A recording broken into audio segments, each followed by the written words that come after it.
Greetings, friends. Please unwind, feel comfortable, and drift into the paradoxes of thought with me. Get ready to challenge your assumptions while exploring unraveling philosophy and psychology. Is it better to be loved or to be feared? This is the question that begins our journey. A question that has echoed for centuries. A question that seems simple at first, but grows heavier the longer we sit with it. Pause for a moment and reflect. If you were in a position of power, which would you choose? Love with all its warmth and loyalty, or fear with all its force and reliability? Niccolo Machiavelli forces us to face this dilemma without comfort. He does not allow us to hide behind ideals. He does not let us escape into fantasy. He pushes us to stare directly at the mechanics of power in all their beauty, in all their brutality. Who was Machiavelli? To many, he is a sinister name, a whisper in political history. To others, he is a genius, a man who saw the truth of politics more clearly than anyone before him. He was born in Florence in 1469, a city of art, ambition, and endless intrigue. He lived through wars, shifting alliances, and the fall of powerful families. For a time, he served as a diplomat, moving between the courts of kings and popes. He saw power up close. He studied how men rose and how they fell. But Machiavelli's life was not one of endless triumph. When the Medici family returned to power in Florence, he was cast out. He was accused of conspiracy, imprisoned, even tortured.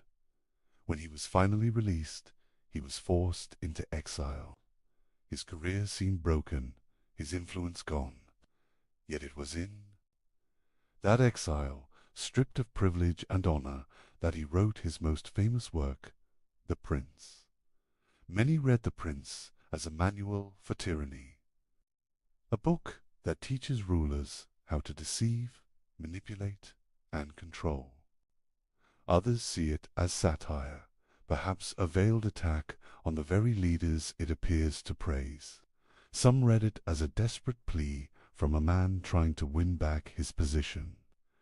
Whatever the case, it remains one of the most controversial books ever written. It is both admired and despised. It is quoted and condemned, and it is still alive in political thought today. But tonight, we are not here to simply read The Prince as a historical artifact. We are here to open Machiavelli's entire playbook, to move through his writings, his ideas, his warnings, to understand not only what he wrote, but why his words still matter. Machiavelli does not give us a clean theory of government. He does not build grand systems like Plato. He does not argue for natural law like Aristotle. Instead, he studies the battlefield of politics as it really is. He watches men seize power, and he asks why some succeed while others fail. He pulls apart the myths that rulers tell, and he exposes the machinery beneath. This is why he unsettles us. He reminds us that behind every ideal of justice, there is calculation. Behind every display of mercy, there is strategy. Behind every speech about unity or faith, there is ambition. Machiavelli is not interested in how things should be. He is interested in how they actually are. And so this lecture is not simply a reading of old texts. It is an exploration of strategies that remain alive in politics, in business, in leadership, and in human behavior. Each section we will examine reveals another tool in Machiavelli's power playbook, Some tools are violent, some are subtle. Some seem obvious, while others shock us with their coldness. Together, they form a portrait of power that is as fascinating as it is unsettling. We begin with questions, and we will not always end with answers. Because Machiavelli does not comfort us with certainty. He offers instead a mirror that reflects the ambition, the fear, the cunning, and the cruelty that drive human affairs. Over the course of this exploration, we will see how Machiavelli redefined ideas like virtue, fortune, loyalty, and cruelty. We will examine his metaphors of the lion and the fox, his warnings about mercenaries and corruption, his reflections on republics and monarchies, and his relentless insistence that power must be maintained through action, not through hope. Be prepared for ideas that may disturb you. Be prepared for truths that may feel uncomfortably close to the world you see today. And be prepared to find yourself returning again and again to that first question. Is it better to be loved or to be feared? Because by the time we have moved through Machiavelli's playbook, that question will not feel simple anymore. It will feel like the key that unlocks every struggle for power, from the courts of Renaissance Italy to the halls of modern governments, corporations, and even our own relationships. Let us begin. When we think of politics, we often imagine it wrapped in ideals. We picture justice, fairness, or virtue as the guiding lights of rulers. From Plato to Augustine, philosophers before Machiavelli told us that politics should aim at the highest good. They taught that leaders must embody wisdom, courage, and morality. They drew images of republics ruled by reason, kingdoms guided by divine law, and communities built upon virtue. Machiavelli cuts through these illusions with a single stroke. He says, in effect, that politics is not about what should be. It is about what is.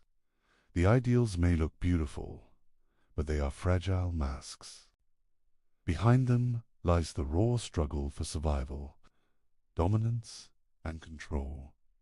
In The Prince, Machiavelli writes that a ruler who tries to live up to ideals will be ruined among men who are not ideal. He insists that leaders must be prepared to act against faith, against charity, against humanity, even against religion, if that is what their survival requires. This is not because he rejects morality outright. It is because he believes that morality alone cannot withstand the forces of fortune, ambition, and conflict. This view shocked his contemporaries. They had been taught that rulers must serve God and justice first. Yet Machiavelli observed rulers who acted in pious ways often lost their states. Meanwhile, those who betrayed promises, deceived rivals, and used cruelty effectively survived and thrived. He concluded that power abates its own laws. To ignore those laws is to invite collapse. We must understand the context of his time to appreciate the force of his argument. Florence and the Italian peninsula were not peaceful lands. They were fractured into city-states, each with its own ambitions. The French invaded, the Spanish interfered, and the papacy itself played politics like a prince. Alliances shifted weekly, armies burned towns, families rose and fell in sudden turns of fortune. In this setting, a ruler who clung to ideals without flexibility was not admired. He was destroyed. Machiavelli observed that men judge more by appearances than by reality. People will believe a ruler is good if he appears to act morally, even if he is ruthless behind the scenes. This creates a tension. The illusion of morality can be useful, even necessary. But the pursuit of morality itself, without calculation, can be fatal. Here we see the first layer of Machiavelli's power playbook. Do not confuse appearance with reality. Appearances must be carefully managed, but the reality of decision-making must remain grounded in necessity. If mercy preserves stability, then mercy is chosen. If cruelty is required, then cruelty must be applied. What matters is not whether an act is good or evil in the abstract, but whether it secures the state and preserves authority. This raises uncomfortable questions. Are moral systems then only tools of control if rulers pretend to be just, kind, or faithful while acting with cunning?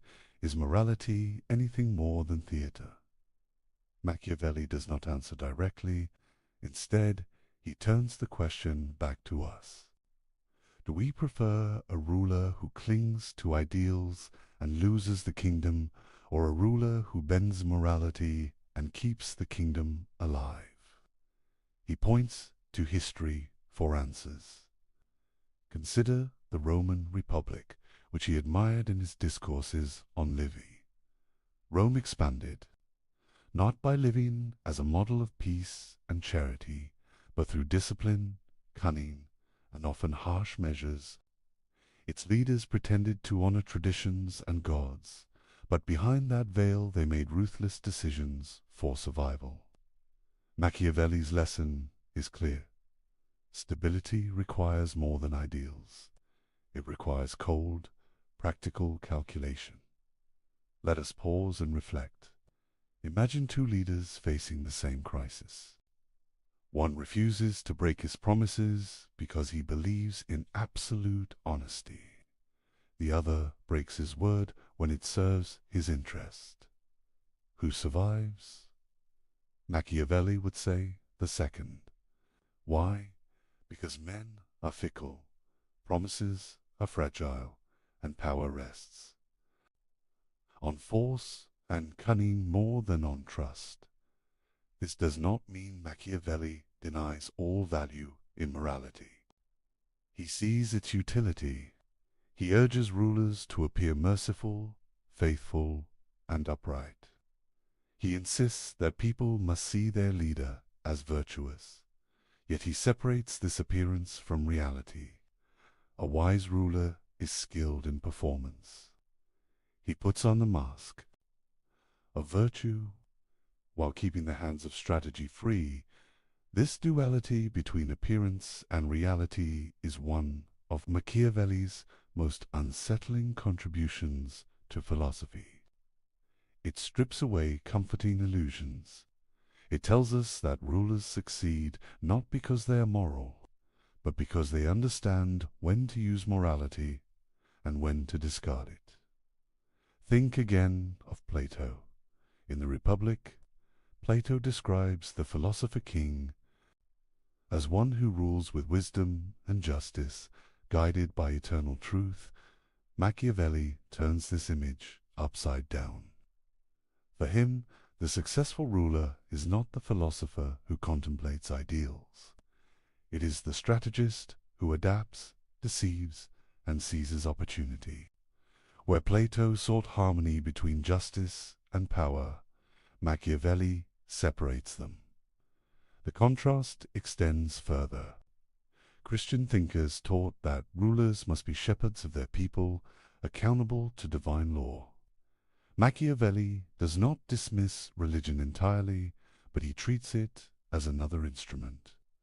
A ruler may use religion to inspire loyalty or to justify decisions, but he must never allow religious ideals to dictate choices that threaten survival. Here again, the reality of power trumps the illusion of morality. What does this mean for us? It means that when we look at history, we should ask whether the actions of rulers were driven by ideals, or whether ideals were used as masks for pragmatic calculation. It also means that when we look at our own time, we must ask whether the values leaders display are genuine, or whether they are carefully chosen illusions. Machiavelli offers no comfort in these questions. He offers only clarity. He tells us that power, stripped of illusions, is not gentle. It is harsh, competitive, and endlessly unstable. If rulers refuse to face this reality, their states collapse. If rulers embrace it too openly, they risk hatred and rebellion. The art lies in walking the fine line between appearance and necessity. As we move deeper into Machiavelli's playbook, we must hold on to this tension.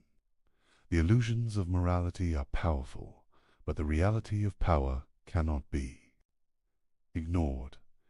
In his writings, Machiavelli shows us again and again how rulers who fail to balance these forces are destroyed. Some cling too tightly to virtue and fall to cunning enemies. Others display cruelty without restraint and provoke hatred. The survivors are those who master the balance, who act without hesitation, yet who know how to clothe their actions in the garments of morality. This is why Machiavelli's work endures. It is not a celebration of evil, but a study of necessity. He strips away the comforting myths of political philosophy and forces us to confront the engine that drives human affairs. And once we see it, the illusions of morality can never fully shield us again. In Machiavelli's writings, two concepts dominate the landscape of power.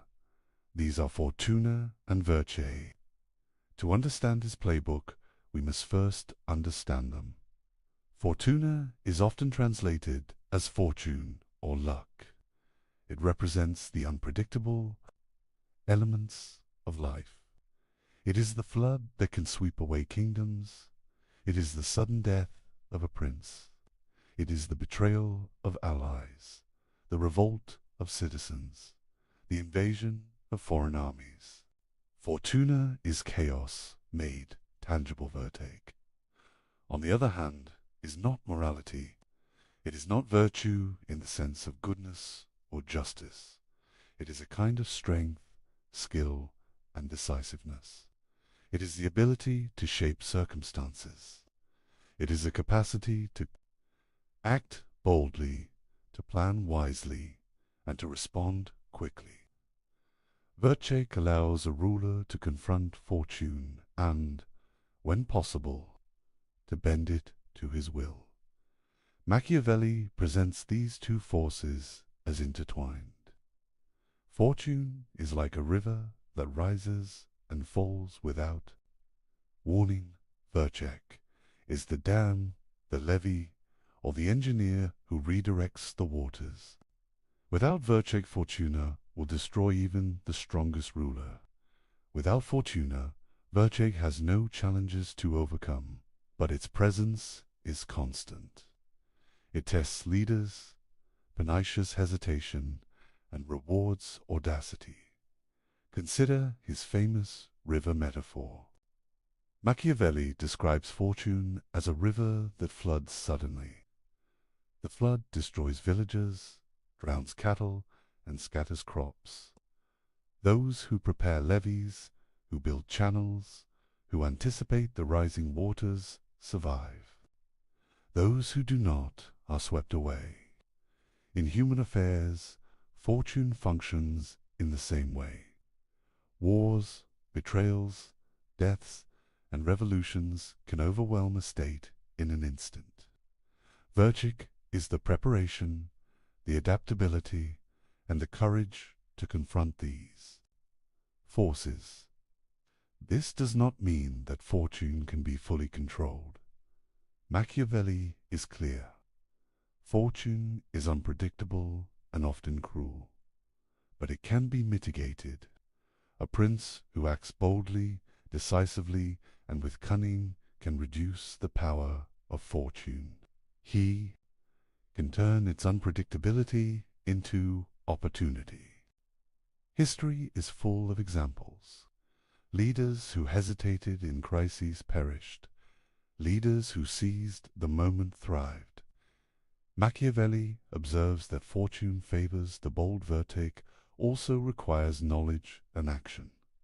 It is not enough to be courageous. A ruler must understand the world in which he lives. He must study the patterns of human behavior, the weaknesses of rivals, and the strengths of allies. Virtue is intelligence applied to power. It is flexibility combined with decisiveness. It is the ability to act swiftly when opportunity appears and to recover quickly when disaster strikes. Machiavelli repeatedly emphasizes that vertic must be practicable. A prince cannot rely on ideals alone.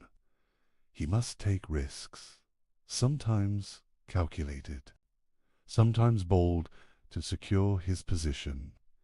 He must not wait for luck or hope for fortune to protect him.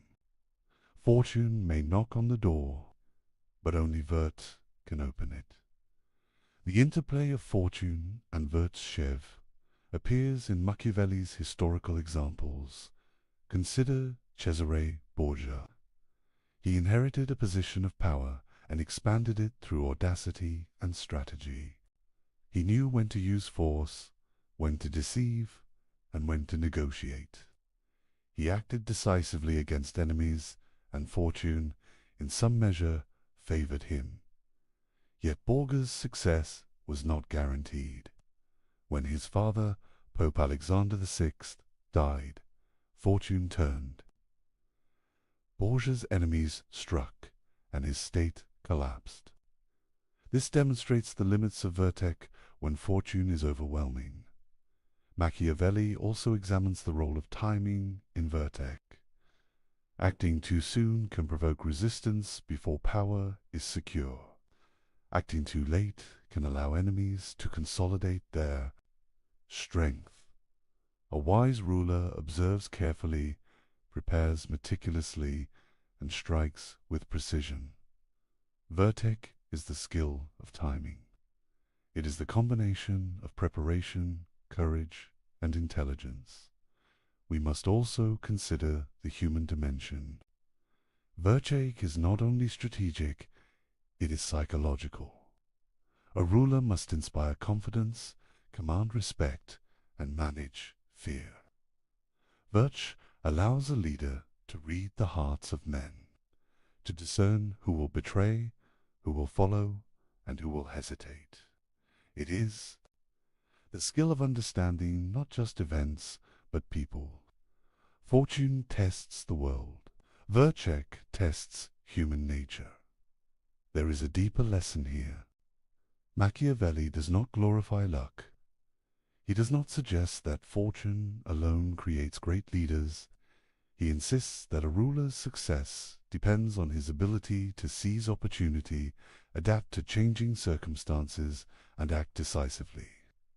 Virtue is the engine that drives mastery over fortune. Without it, chaos reigns. With it, a skilled prince can turn crises into triumphs. This interplay explains why Machiavelli values preparation. A ruler must study war, politics, and human behavior. He must anticipate rebellion, treachery, and misfortune. Virtue is cultivated through experience, observation, and learning. A leader cannot rely on theory alone. Action, informed by knowledge, is the only path to stability. Yet Machiavelli warns against arrogance. Virtue is not omnipotence. It does not make a ruler invincible. Fortune will always remain partially beyond control. A wise leader recognizes this adapts, and uses every opportunity to shape events. The balance of Vertic and Fortuna is delicate. Too much reliance on one without respect for the other leads to disaster. Machiavelli's exploration of these concepts also has modern resonance. In politics, business, and personal ambition, we see fortune as chance and circumstance. Virtue is preparation, strategy, and decisiveness. Those who succeed are rarely the luckiest. They are the most capable of turning opportunity into advantage and disaster into survival. Finally, it is essential to understand the moral neutrality of Machiavelli's framework. Vertic is not about ethics. It is about effectiveness. Fortune is not about justice. It is about unpredictability. Together, they create a landscape where success is determined by skill, courage, and adaptability, not by adherence to moral ideals. This is the essence of Machiavelli's playbook. To master power, one must respect the force of fortune. One must cultivate Vertic relentlessly. One must act decisively when opportunity arises. One must recognize the limits of human control and act within those boundaries. This is the anatomy of fortune and virtue. It is the foundation upon which all other strategies of Machiavelli will build. By understanding this, we begin to see how a ruler can survive in a world that is uncertain, dangerous, and ever-changing. Fortune will challenge him. Virtue will guide him. The wise prince knows when to bend, when to strike, and when to appear steady. This is the essence of the strategy that underlies every decision in Machiavelli's writings. Machiavelli confronts one of the most enduring questions of power. Is it better for a ruler to be loved or to be feared? This is not a question of morality. It is a question of survival. Leaders throughout history have struggled with it. The answer, according to Machiavelli, is complex, but it carries a clear warning. He begins by observing human nature. Men are generally self-interested. They will break promises, betray allies, and abandon leaders if it suits their advantage. They are fickle and changeable. Their loyalty is often dependent on circumstances rather than conviction. A ruler who relies solely on love risks being abandoned when it is inconvenient. Fear, in contrast, is more reliable. When men fear the consequences of disloyalty, they are less likely to act against a ruler. Fear can be controlled, punishments can be applied consistently. Laws and consequences create order. In Machiavelli's view, fear provides stability in a way that love cannot always guarantee. Yet Machiavelli does not advocate cruelty for its own sake. He warns against excessive cruelty that provokes hatred. Hatred is dangerous. It can unite enemies, inspire rebellion, and destroy a ruler. The wise leader uses fear strategically. He applies it decisively and at the right time. Fear must be measured and directed at threats, not at loyal subjects. Love, however, cannot be ignored entirely.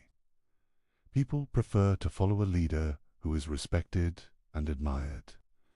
Popular support reduces the need for harsh enforcement. A ruler who is loved can govern with less constant pressure. The ideal balance, according to Machiavelli, is to be feared without being hated. This requires skill, judgment, and careful management of perception. He illustrates this with historical examples. Consider Cesare Borgia. He was feared by his enemies and respected by his allies. He applied cruelty swiftly and decisively, eliminating threats before they could grow. Yet he avoided widespread hatred among the populace by controlling his image and demonstrating fairness to those who served him faithfully. Borgia's ability to combine fear with calculated generosity allowed him to maintain power effectively. Machiavelli also emphasizes the role of appearance in managing loyalty. A ruler must cultivate the perception of virtue, kindness, and justice. People must believe in his good intentions even if they know he acts with calculation. This combination of fear and the appearance of love creates a form of control that is both effective and sustainable. He cautions against relying solely on love. History is full of rulers who were adored but who fell because their followers placed personal interest above loyalty. Affection alone cannot ensure obedience. Love is fragile, easily broken by greed, ambition, or external pressure. Fear, however, can endure because it is grounded in consequences. The management of fear and love also requires understanding of human psychology. Machiavelli notes that men forgive injury quickly if they benefit from the ruler. They remember cruelty longer if it threatens them personally. A wise leader uses this knowledge to act decisively against enemies while reassuring allies. This creates a hierarchy of loyalty based on both respect and self-interest. Timing is essential. Fear applied too early can provoke resistance. Fear applied too late may allow threats to grow unchecked. Love applied indiscriminately may encourage complacency. Machiavelli teaches that the ruler must act like a conductor, orchestrating both fear and affection to maintain harmony in the state. He also addresses the relationship between fear, love, and reputation. A ruler's name is powerful. If people believe he is just, merciful, and strong, his authority is reinforced. Reputation amplifies both fear and love.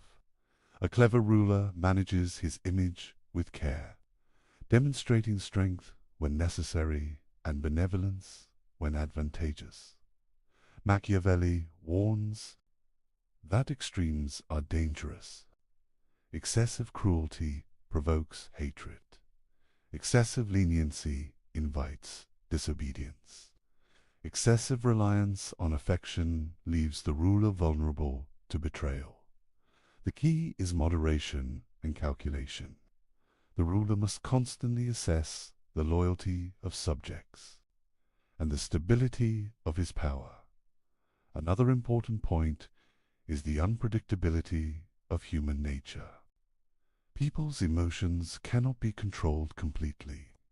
Leaders must accept that loyalty will fluctuate. Virtue, the skill and decisiveness we explored earlier, allows a ruler to respond to these fluctuations. By applying fear strategically and cultivating respect, he can shape loyalty in his favor. Machiavelli's insights extend beyond rulers. The principles of fear, love, and loyalty apply to leaders in all forms of organization. In business, politics, and social structures, those who understand human nature can maintain influence and control. Those who rely on idealized notions of affection or loyalty risk failure. He also highlights the symbolic dimension of fear and love. Public punishments, ceremonies, and displays of power communicate strength. Generosity, rewards, and recognition communicate benevolence. The combination of these signals reinforces loyalty while minimizing resentment. The careful use of symbols is part of the art of leadership. Finally, Machiavelli presents a stark choice. Leaders must decide where to place their reliance. They can seek love, risk in vulnerability. They can seek fear, risk in hatred. The wise ruler achieves a balance that maximizes loyalty while minimizing threats. This balance is not fixed. It changes with circumstances, enemies, and the temperament of the populace. Constant attention and adaptation are required. Through these lessons, Machiavelli demonstrates that power is not granted. It is constructed. It is maintained through understanding, skill, and strategy. Fear and love are tools, not ends. They are instruments in the broader architecture of control. The ruler who masters them can survive where others fail. This exploration of fear, love, and loyalty illustrates the precision of Machiavelli's playbook. It shows his deep understanding of human behavior and the mechanics of authority. By studying these principles, we see why he remains one of the most influential thinkers in the history of political thought. The question we opened with returns now with greater weight. Is it better to be loved or to be feared? Machiavelli does not give a simple answer. He shows us that the wise ruler must navigate between these forces, mastering both when possible, balancing them against the unpredictable currents of fortune, and always remaining aware of the human tendencies that shape every political act. Machiavelli introduces one of his most memorable metaphors. He tells us that a successful ruler must be both a lion and a fox. This is not a simple comparison. It is a lesson in the duality required to maintain power. Strength alone is insufficient. Cunning alone is inadequate. Both must coexist within the leader. The lion represents strength and force. A lion attacks, overpowers, and defends territory with raw power. It inspires respect and fear. In human affairs, this symbolizes the use of direct action, military might, and authority to overcome obstacles. A ruler must know when to strike. Decisively, strength is necessary to confront enemies, suppress rebellion, and establish control. Without it, the state is vulnerable to internal and external threats. The fox, in contrast, represents cunning, intelligence, and deception. A fox senses traps and avoids danger. It uses strategy rather than brute force. In leadership, the fox symbolizes subtlety, manipulation, and foresight. A ruler must be able to recognize hidden threats, negotiate effectively, and manipulate appearances. Without cunning, even the strongest leader can be outmaneuvered. Machiavelli emphasizes that one quality without the other leads to failure. A ruler who relies only on strength may crush enemies, but he will be blind to subtler dangers. He may be betrayed by those he trusted or undermined by those he underestimated. A ruler who relies only on cunning may deceive allies and opponents. But he may lack the force to defend his power when open conflict arises. Survival requires a combination of both. He illustrates this through historical examples. Consider Cesare Borgia once again. Borgia combined military skill with political cunning. He knew when to fight directly and when to manipulate alliances. His ability to assess both open threats and hidden dangers allowed him to expand his influence. Quickly, when one element failed, his dual approach often compensated, demonstrating the importance of flexibility. The metaphor also highlights the adaptability required of a leader. The world is unpredictable. Enemies change tactics. Allies shift loyalties. Fortune intervenes. A ruler who is rigid, relying solely on force or solely on deception, risks destruction. The lion and the fox symbolize the capacity to switch strategies depending on circumstances. This adaptability is a cornerstone of Machiavelli's philosophy. Machiavelli warns that deception is often necessary. The fox allows the ruler to recognize traps, to anticipate betrayal, and to use appearances to maintain stability. A ruler may need to present mercy while acting ruthlessly, or appear weak while preparing to strike. The cunning use of perception enables a leader to shape events before they become crises. Strength, however, cannot be neglected. The lion ensures that the ruler can enforce decisions, command armies, and eliminate threats decisively. Without strength, cunning alone cannot secure power. A deceptive strategy without the capacity to enforce it fails. The world tests the ruler physically, and he must respond with force when required. This duality is not only practical, it is psychological. Subjects respond differently to strength and cunning. Fear of force demands respect. Awareness of cunning generates uncertainty in opponents, preventing them from acting impulsively. Loyalty, obedience, and alliance are shaped by both elements. The ruler who embodies both is unpredictable and therefore secure. Machiavelli also considers timing.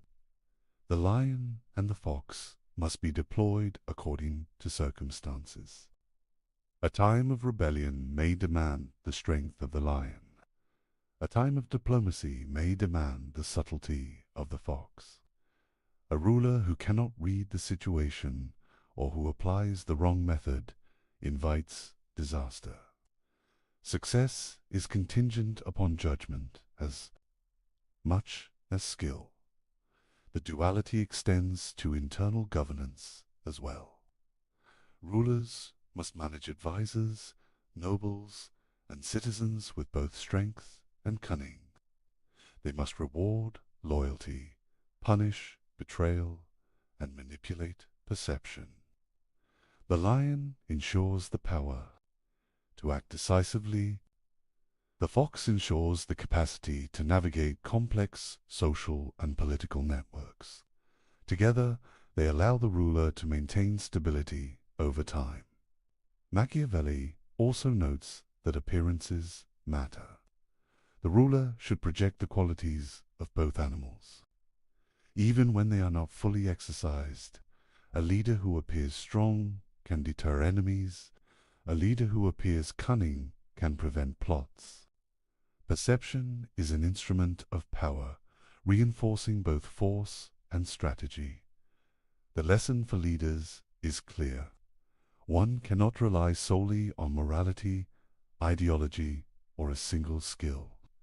Survival demands versatility, perception, and intelligence applied to action. The lion and the fox are not symbols of good or evil. They are tools for navigating the realities of human behavior. Leaders who master both can withstand fortune, outmaneuver enemies, and maintain control. Machiavelli's metaphor also has a modern application. Leaders in business, politics, and society face challenges similar to those of Renaissance princes. Threats come from competitors, shifts in power, and unpredictable circumstances. The balance of force and strategy, boldness and cunning, remains essential. Those who rely exclusively on one approach fail to achieve lasting success. Finally, this duality emphasizes preparation and self-awareness. A ruler must cultivate both strength and intelligence continually. Complacency in one domain invites disaster. The combination of lion and fox requires constant vigilance, learning, and adjustment.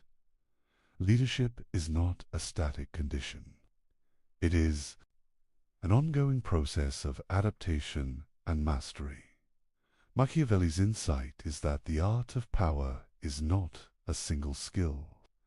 It is a composite of capabilities applied with judgment.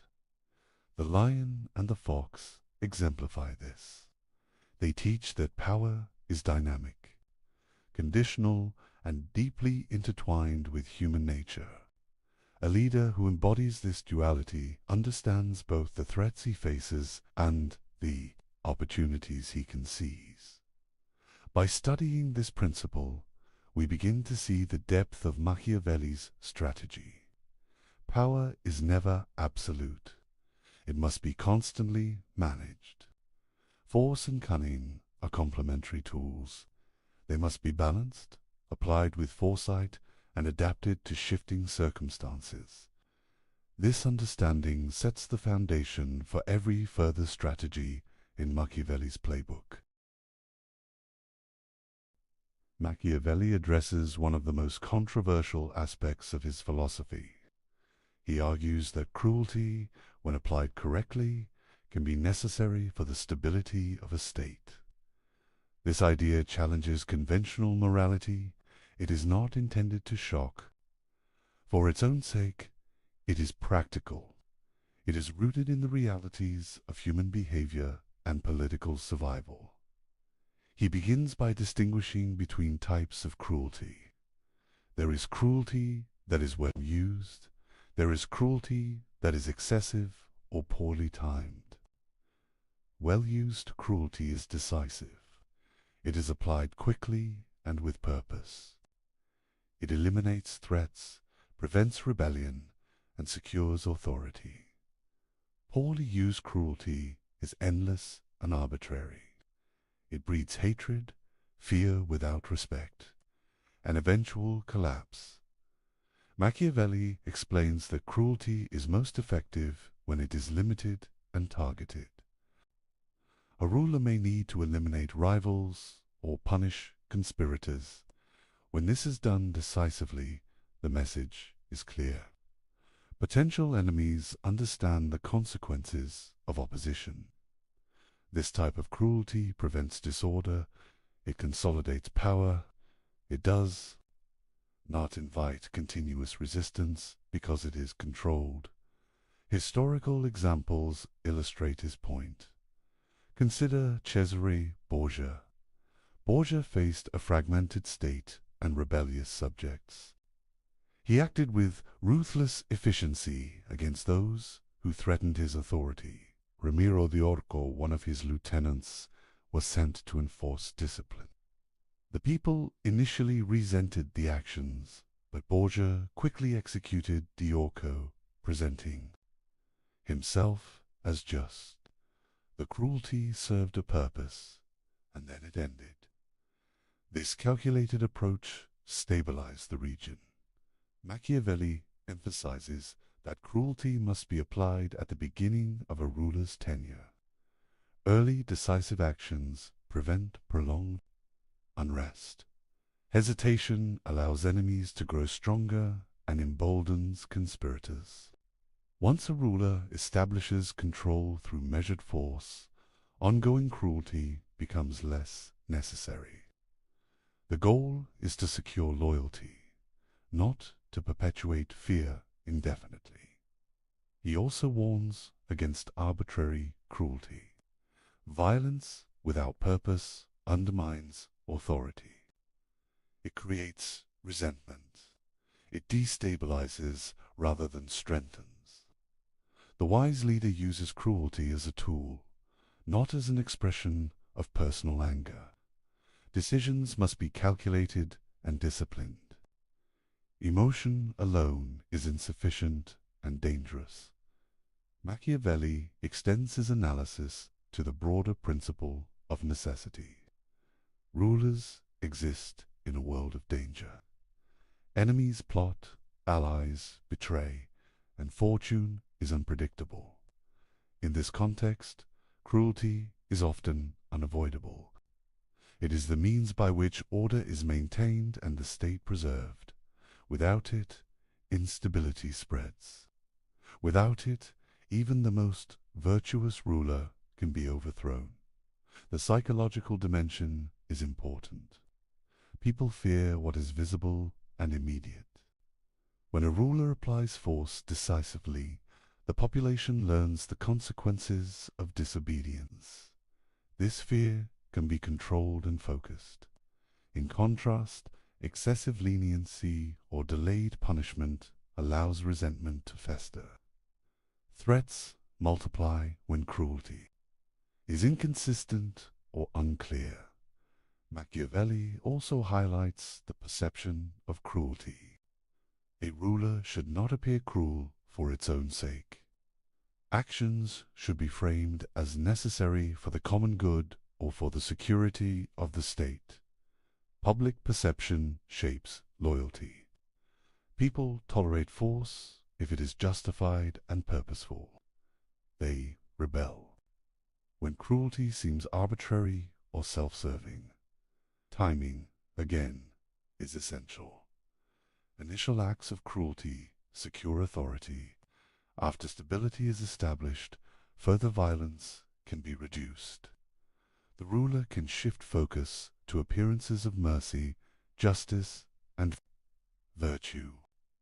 This balance between force and benevolence creates a stable environment, where loyalty is earned and rebellion is minimized. He contrasts this approach with inaction. Leaders who hesitate to apply necessary force often face prolonged conflict. Revolts persist, enemies grow bolder, and alliances shift unpredictably. The failure to act decisively in critical moments leads to greater suffering and eventual downfall. Cruelty, when properly applied, prevents this escalation. Machiavelli also warns against cruelty motivated by personal desire. A ruler must never act purely out of vengeance. The goal is not to indulge anger or assert ego. The goal is the preservation of the state. This disciplined use of force distinguishes effective rulers from tyrants who provoke hatred and rebellion. He explores the relationship between cruelty and fear. Cruelty generates fear, but fear must be carefully controlled. The ruler who is feared but not hated maintains authority. Those who apply excessive, indiscriminate cruelty provoke hatred and ultimately destabilize their position. Fear must be directed strategically, not indiscriminately. Machiavelli's insights extend beyond the battlefield. Internal governance, management of nobles, and handling of conspiracies all require careful application of force. The principles of decisive action, targeted punishment, and public perception apply in political, social, and administrative contexts. Modern examples illustrate these principles. Leaders who act decisively to confront threats often maintain stability, while leaders who hesitate or act inconsistently invite chaos. Strategic force, applied with purpose, is not cruelty for cruelties. Saki, it is a calculated method of maintaining order. Finally, Machiavelli emphasizes the moral neutrality of these actions. Cruelty is neither inherently good nor evil. Its value is measured by results. The wise ruler considers the long-term stability of the state. He acts decisively when necessary, restrains force when possible, and manages perception carefully. Through this lens, cruelty becomes a tool, a necessary instrument for survival. It is not arbitrary, it is not personal, it is part of the disciplined exercise of power. To ignore this principle is to misunderstand the realities of governance. To apply it without judgment is to invite destruction. The balance, timing, and purpose of cruelty determine the ruler's success. By understanding the necessity of cruelty, we begin to see how Machiavelli redefines power. He strips away comforting illusions. He shows that stability requires action, decisiveness, and control. Leaders must confront danger, manage perception, and use force strategically. This principle underpins much of the remaining strategies in his playbook. Machiavelli understood that power is not only about force or cunning, it is also about perception. How a ruler is seen can determine whether he succeeds or falls. Reputation is a currency of authority. Image shapes loyalty. The theater of power is the stage on which a ruler performs to maintain control. He begins by emphasizing that appearances matter more than reality in the eyes of the public. People judge leaders based on what they see, not always on what they know. A ruler may act with calculation, manipulation, or even deception, but the perception of virtue, justice, and courage solidifies authority. Maintaining this perception is essential to survival. Machiavelli notes that a ruler must project qualities that inspire both respect and admiration. He should appear merciful, faithful, humane, and religious. Yet he should also demonstrate strength, decisiveness, and strategic intelligence. These qualities may not always exist fully in practice, but their display maintains confidence among subjects and allies. He illustrates this through historical examples. Consider the Medici family in Florence. Their authority relied heavily on appearances. They cultivated images of piety, patronage, and civic responsibility, even while engaging in ruthless political maneuvers. The perception of virtue protected their power and allowed them to govern effectively. Public ceremonies and symbolic actions are central to the theater of power.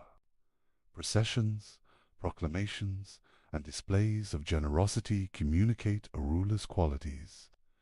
These rituals reinforce authority and shape public opinion. A wise ruler uses symbolism strategically to complement practical governance.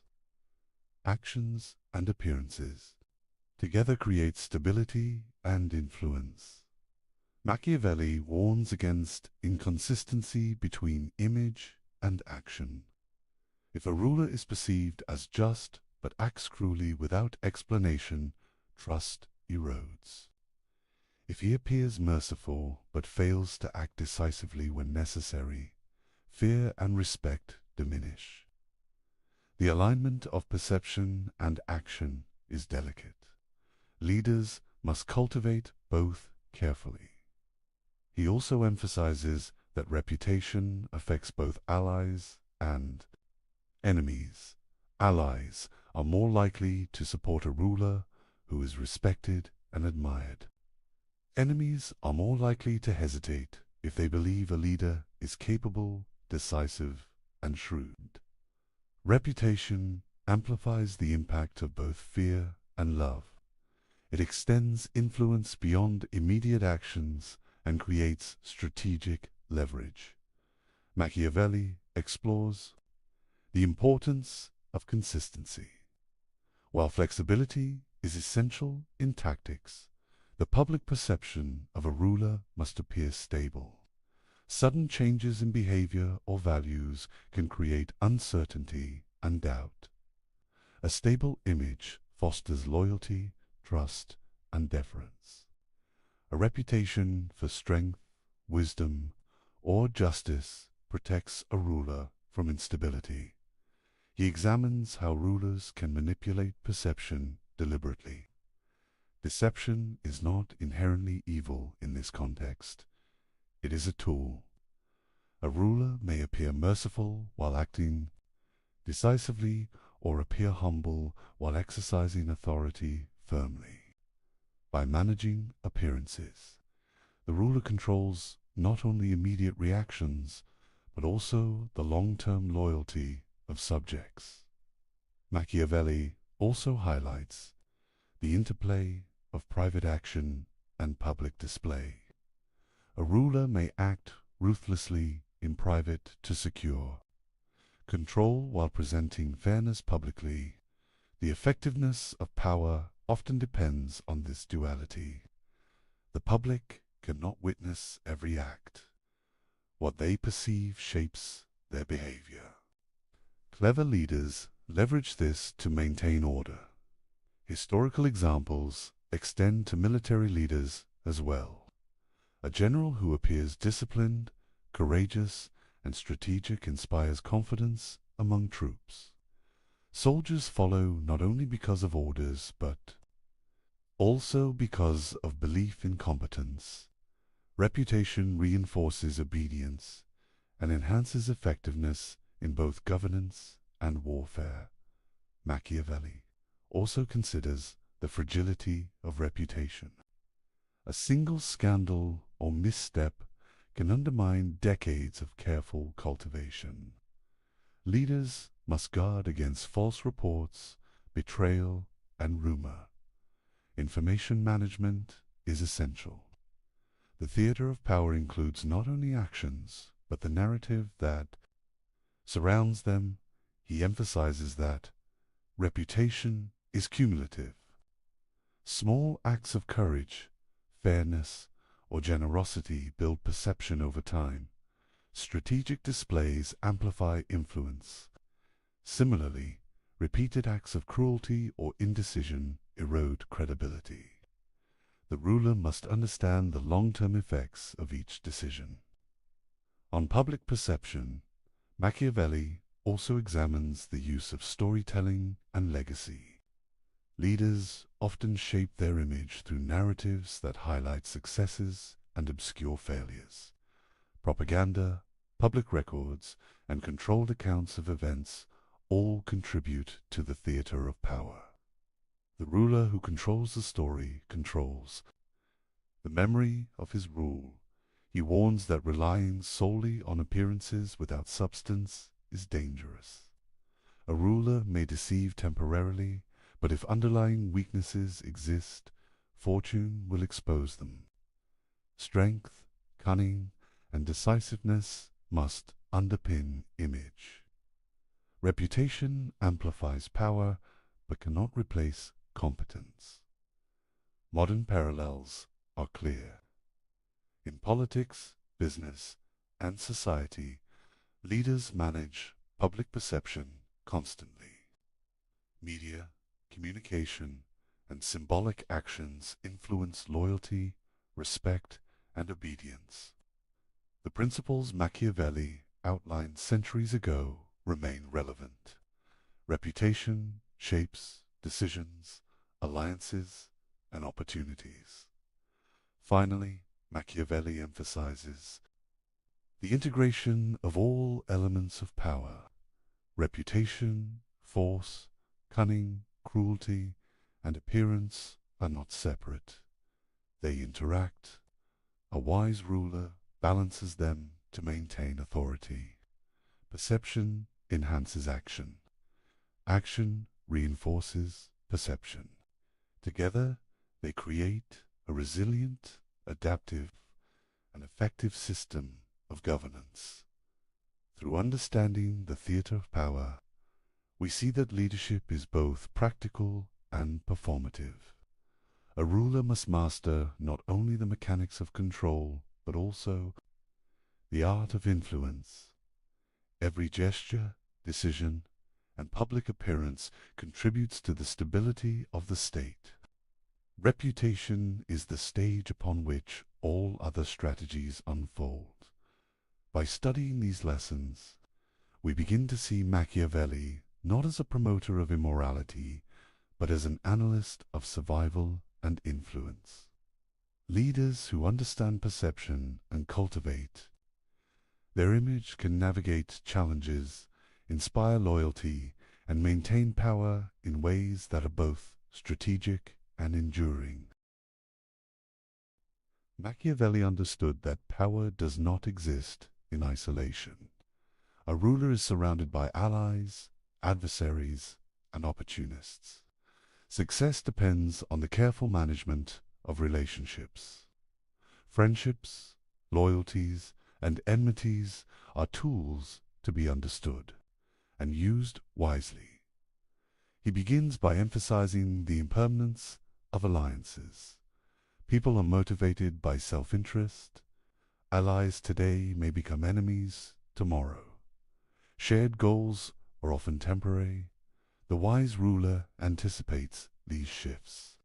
He maintains awareness of the intentions and ambitions of those around him. Trust, Machiavelli argues, must be strategic. Blind faith in allies is dangerous. A ruler cannot assume loyalty based solely on past favors or friendship.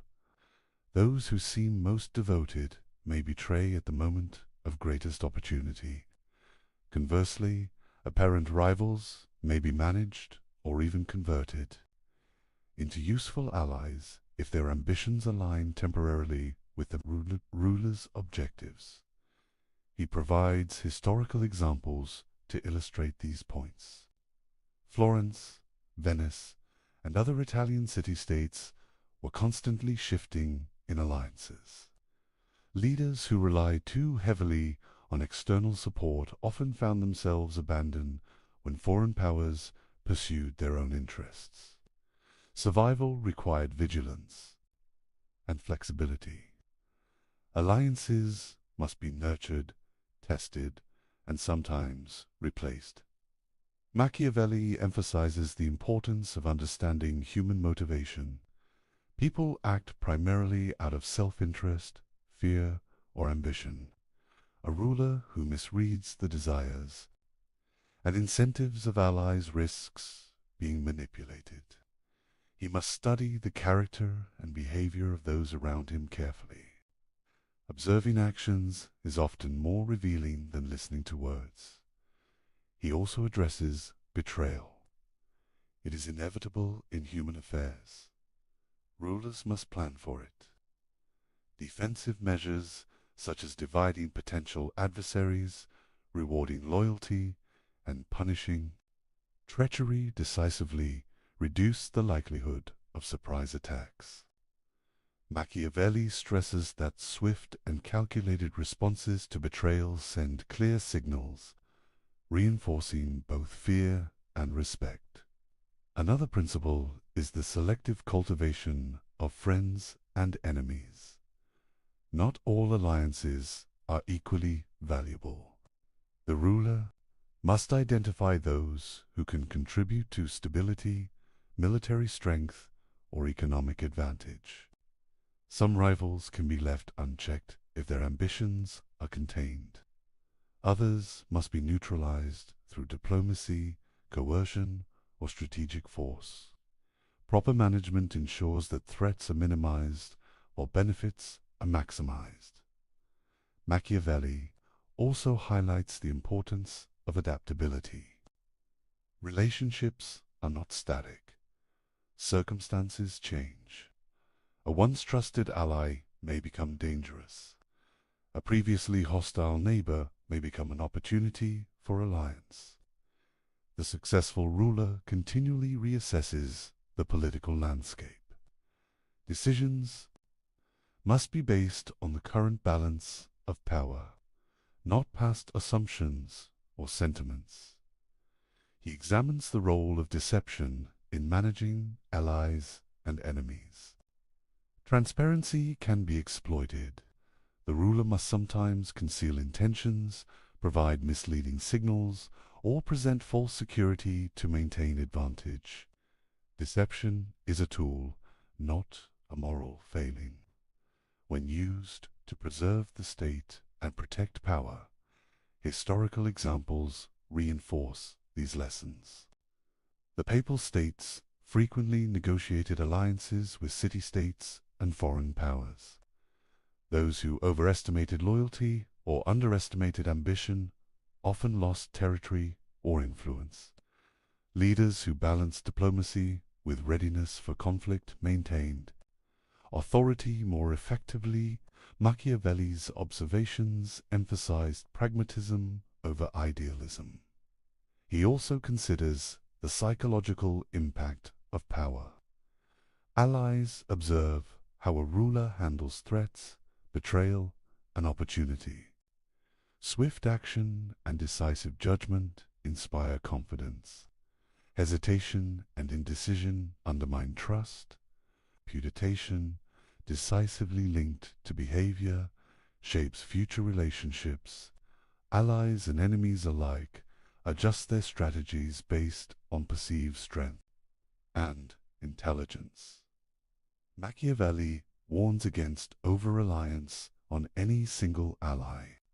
Dependence creates vulnerability. The ruler must cultivate multiple connections, balancing relationships to prevent any one party from gaining excessive influence. This approach reduces the risk of betrayal and maintains freedom of action. Conversely, the management of enemies requires both caution and initiative. Enemies left unchecked grow stronger. They form alliances, exploit weaknesses, and may strike unexpectedly. A prudent ruler observes potential adversaries, predicts their moves, and acts preemptively when necessary. Timing and decisiveness are essential. He further distinguishes between permanent and temporary alliances. Temporary alliances serve immediate goals. Permanent alliances require trust, compatibility, and ongoing management. A ruler must recognize the difference and treat each relationship accordingly. Mismanaging this distinction can lead to catastrophic failures. Machiavelli also emphasizes the value of balance. The ruler must reward loyalty, punish betrayal, and maintain the perception of fairness. Allies who feel secure are more likely to support the ruler. Enemies who see strength may hesitate or retreat. The art of maintaining equilibrium between friends and foes is central to stability. The chapter also explores contingency planning. The ruler must anticipate shifts in loyalty and the emergence of new threats. By preparing for multiple scenarios, he ensures that betrayal or unexpected opposition does not lead to collapse. Flexibility and foresight are the hallmarks of skillful leadership. Machiavelli concludes that the management of relationships is an ongoing task. Power is dynamic, and human behavior is unpredictable. The ruler's survival depends on vigilance, judgment, and adaptability. Understanding human ambition, fear, and self-interest allows the ruler to navigate complex networks of friends and enemies. Finally, these lessons have modern relevance. Corporate leaders, politicians, and social strategists face analogous challenges. Alliances form and dissolve. Rivals emerge unpredictably. Understanding motivations, maintaining reputation, and managing perception remain critical. Machiavelli's analysis of friends and enemies provides insight into human behavior and the dynamics of influence. By mastering alliances, anticipating betrayal, and managing relationships with skill and judgment, the ruler secures stability and extends authority. This is the essence of Machiavelli's guidance. Power is relational, adaptive, and dependent on understanding the currents of human nature. Machiavelli presents a paradoxical view of religion. He does not dismiss faith entirely, yet he emphasizes its utility as a tool for rulers. Religion, in his eyes, is a mechanism for shaping human behavior. It unifies, motivates, and controls populations. He admires its practical effects rather than its spiritual truths. He begins by examining the role of religion in society. Religion establishes rules and moral codes. It encourages obedience to laws. It provides a shared framework of values. Citizens are guided by fear of divine punishment as well as social expectation. This shared belief system strengthens social cohesion. A ruler who harnesses this can govern more effectively. Machiavelli admires Roman religion for its practical virtues. The ancient Romans used rituals, festivals, and public devotion to unify the state. Religion reinforced loyalty to the republic. Citizens internalized the values necessary for civic duty. The gods themselves, in Roman practice, were instruments of order. This example demonstrates how faith can stabilize power. He emphasizes the distinction between personal belief and public utility. A ruler may or may not be devout. What matters is the appearance of piety. Public displays of religious devotion create trust and legitimacy. Citizens are reassured when their leader observes sacred customs. This perception reinforces authority. Faith becomes a political instrument, independent of private conviction. Machiavelli warns against neglecting religion entirely. A state that appears irreligious or dismissive of sacred traditions risks alienating its people. Citizens may interpret this as moral weakness or disrespect for communal norms. Revolts, disobedience, and factionalism become more likely. Leaders must manage perception as carefully as they manage armies. He explores the paradox of morality in leadership. Ethical behavior is valuable when it supports stability. Rulers should maintain the appearance of virtue, honesty, and justice. Yet personal morality is secondary to effectiveness. Actions are justified by results rather than abstract principles. Religion helps bridge the gap between moral expectation and practical governance. Machiavelli introduces a suspenseful question. Is religion, for him, less about God than about human obedience? He implies that the sacred functions primarily to regulate behavior. The threat of divine punishment or social censure encourages loyalty. Citizens are motivated to act in ways that sustain the state. Faith becomes an instrument of political control. He analyzes how rulers can utilize religious structures. Priests, temples, rituals, and laws reinforce obedience. Leaders who control religious messaging can direct attention, unify populations, and suppress dissent. Religion becomes a stabilizing force, reducing reliance on coercion and military enforcement alone. Historical examples illustrate this principle. The Roman Republic, as Machiavelli admired, integrated religion into public life. Festivals, sacrifices, and civic rituals reinforced collective identity. Leaders who neglected religious appearances often faced instability.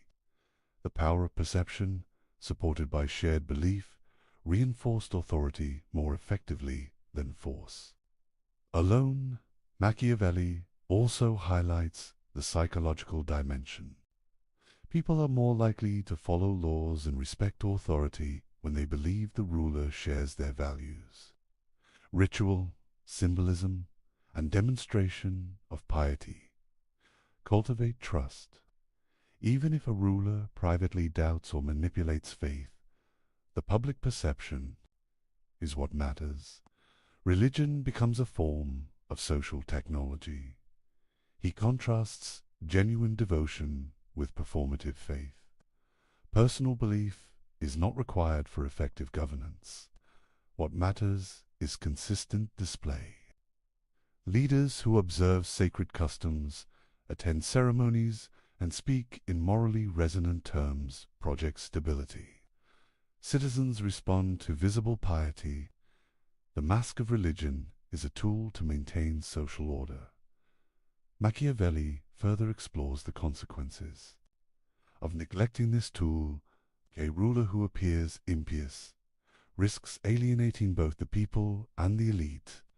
Disrespect for religious norms can be interpreted as moral corruption, inviting rebellion and resistance. Maintaining the appearance of faith is therefore both pragmatic and necessary. He examines the interplay between religion and law. Laws gain additional authority when reinforced by moral and sacred frameworks. Citizens perceive obedience as both a civic duty and a spiritual obligation. This dual motivation enhances compliance and reduces the need for constant enforcement. Religion becomes intertwined with governance. Machiavelli also considers the long-term effects of religious manipulation. Stability achieved through shared belief can endure beyond a ruler's lifetime. Citizens internalize norms and expectations. Institutions anchored in religious or moral frameworks continued to function. Religion, in this sense, is both a stabilizing force and a legacy of authority. He warns that superficiality alone is insufficient. Religious appearances must be credible and consistent. Contradictions between words and actions weaken influence. Rituals, observance, and public demonstration reinforce credibility.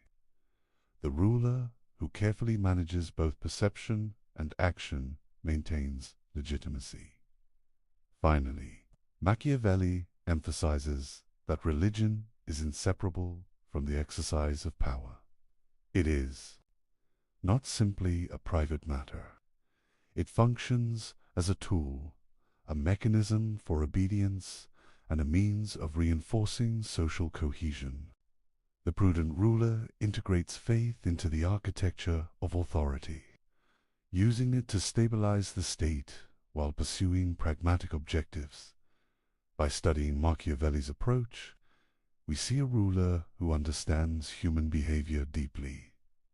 Religion is valued not for spiritual enlightenment, but for its capacity to unify, motivate, and control. This principle demonstrates the sophisticated pragmatism at the core of Machiavelli's philosophy of power. Machiavelli places audacity at the center of political success. He asserts that fortune favors the bold. Leaders who act decisively seize opportunities, shape events, and maintain control. Hesitation, by contrast, invites misfortune and collapse. Boldness is not reckless. It is calculated, informed, and timely. He introduces the concept of fortune as a force that can be influenced. Fortune is unpredictable. It presents opportunities and challenges. Machiavelli famously writes that fortune must be beaten down like a woman. This brutal metaphor reflects his view that fortune yields to strength, courage, and action. It does not act on its own. Leaders must impose their will upon it. Bold action is closely linked to ambition. Leaders must pursue goals with energy and determination. Passive rulers wait for events to unfold. They react rather than shape outcome. Machiavelli argues that ambition combined with audacity allows a ruler to convert opportunity into lasting power. Hesitation, even in favorable circumstances, often leads to failure. He contrasts decisive leaders with hesitant ones. Hesitant rulers analyze endlessly, delay action, and overvalue caution. They often miss fleeting opportunities. Bold leaders, by contrast, take calculated risks. They act swiftly, exploit weaknesses in rivals, and adapt as circumstances change. History demonstrates that fortune rewards initiative. Cesare Borgia serves as a prime example. Borgia confronted a fractured Italy with energy, strategy, and decisiveness. He combined military skill with cunning diplomacy. He acted rapidly against rivals and exploited every opportunity. His boldness allowed him to consolidate power and extend influence where more cautious leaders might have failed. In contrast, Florentine republicans struggled to respond effectually to crises. Internal divisions, indecision, and excessive adherence to process prevented swift action. They failed to capitalize on opportunities and were often outmaneuvered by more audacious opponents. Machiavelli observes that hesitation is deadlier than bold failure. Taking risks may fail, but inaction guarantees vulnerability. He emphasizes that boldness must be tempered with judgment. Reckless action without strategy is dangerous. Audacity is effective only when informed by knowledge, observation, and assessment of risks. Leaders must weigh consequences, anticipate responses, and act with precision. Boldness without direction can provoke disaster. Machiavelli also discusses the timing of action. Fortune rewards those who strike at the right moment. Hesitation allows rivals to strengthen, alliances to shift, and opportunities to vanish. Bold action involves both speed and discernment. The capacity to recognize the decisive moment separates effective leaders from indecisive ones. He explores the psychological dimension of audacity. Bold leaders inspire confidence and fear. Subjects respect decisiveness. Rivals hesitate in the face of initiative. Ambition, when demonstrated through action, conveys authority. In contrast, hesitation signals weakness and invites challenges. Boldness is both practical and symbolic. Historical examples reinforce these principles. Leaders who seize power during crises often achieve lasting authority. Those who delay, even with superior resources, risk being overtaken by rivals. Machiavelli repeatedly emphasizes that fortune favors those willing to act decisively and courageously. He also examines the interplay of risk and reward. Bold decisions carry potential for failure, but the consequences of hesitation are often greater. Leaders who fail while acting decisively can recover. Leaders who hesitate frequently lose control entirely. Risk, when calculated and embraced, becomes a tool for power.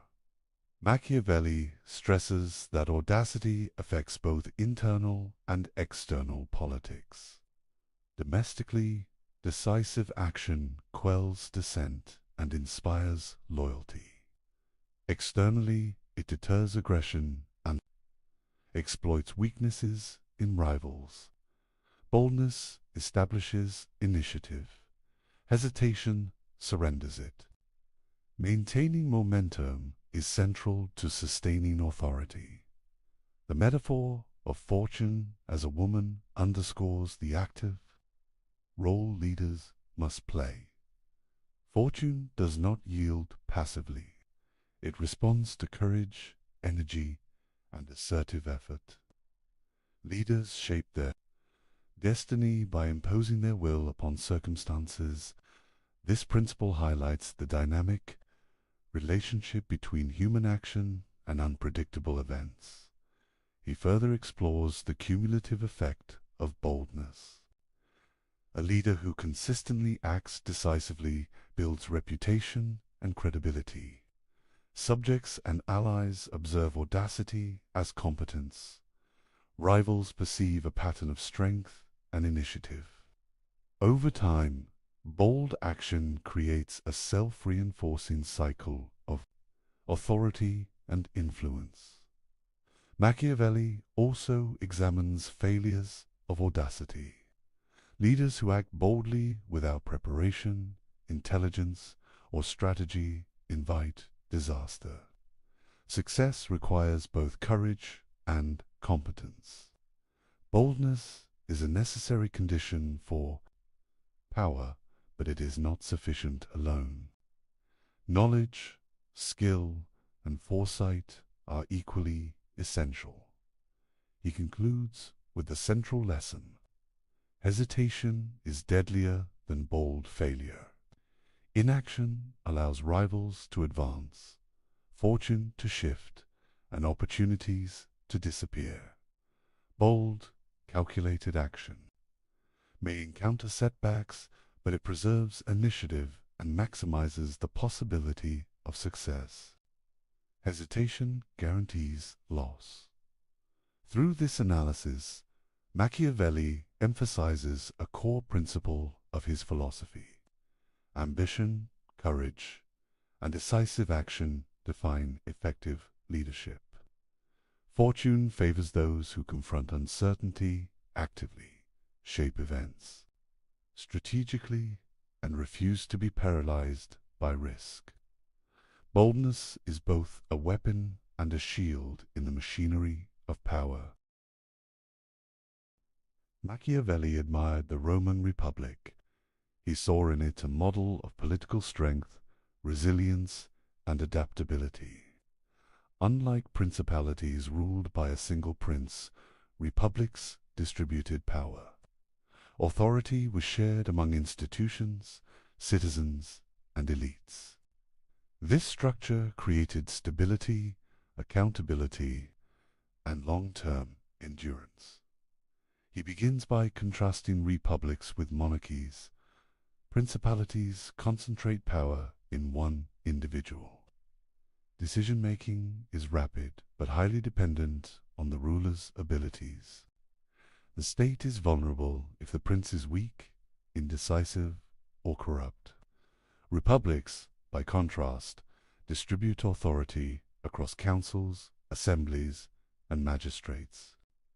This diffusion limits the impact of individual failings and strengthens institutions.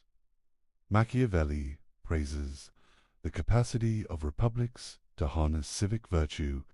Citizens are motivated to participate in governance because they have a stake in the states. Survival, engagement fosters loyalty, accountability, and shared responsibility. By contrast, subjects of principalities often lack initiative or investment in the welfare of the state. Civic participation strengthens resilience. He emphasizes that republics are not without challenges. Managing factions, competing interests, and popular ambitions requires skill. Balancing the influence of elites and the broader population is essential.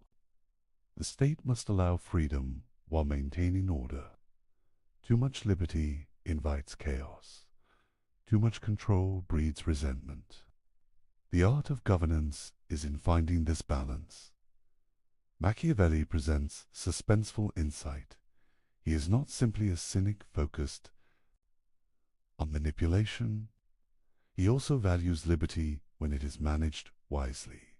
Freedom, in his philosophy, is not chaotic license. It is structured participation. Laws, institutions, and disciplined civic engagement enable citizens to exercise influence without undermining stability. Liberty, when harnessed, strengthens power. He analyzes Rome's example.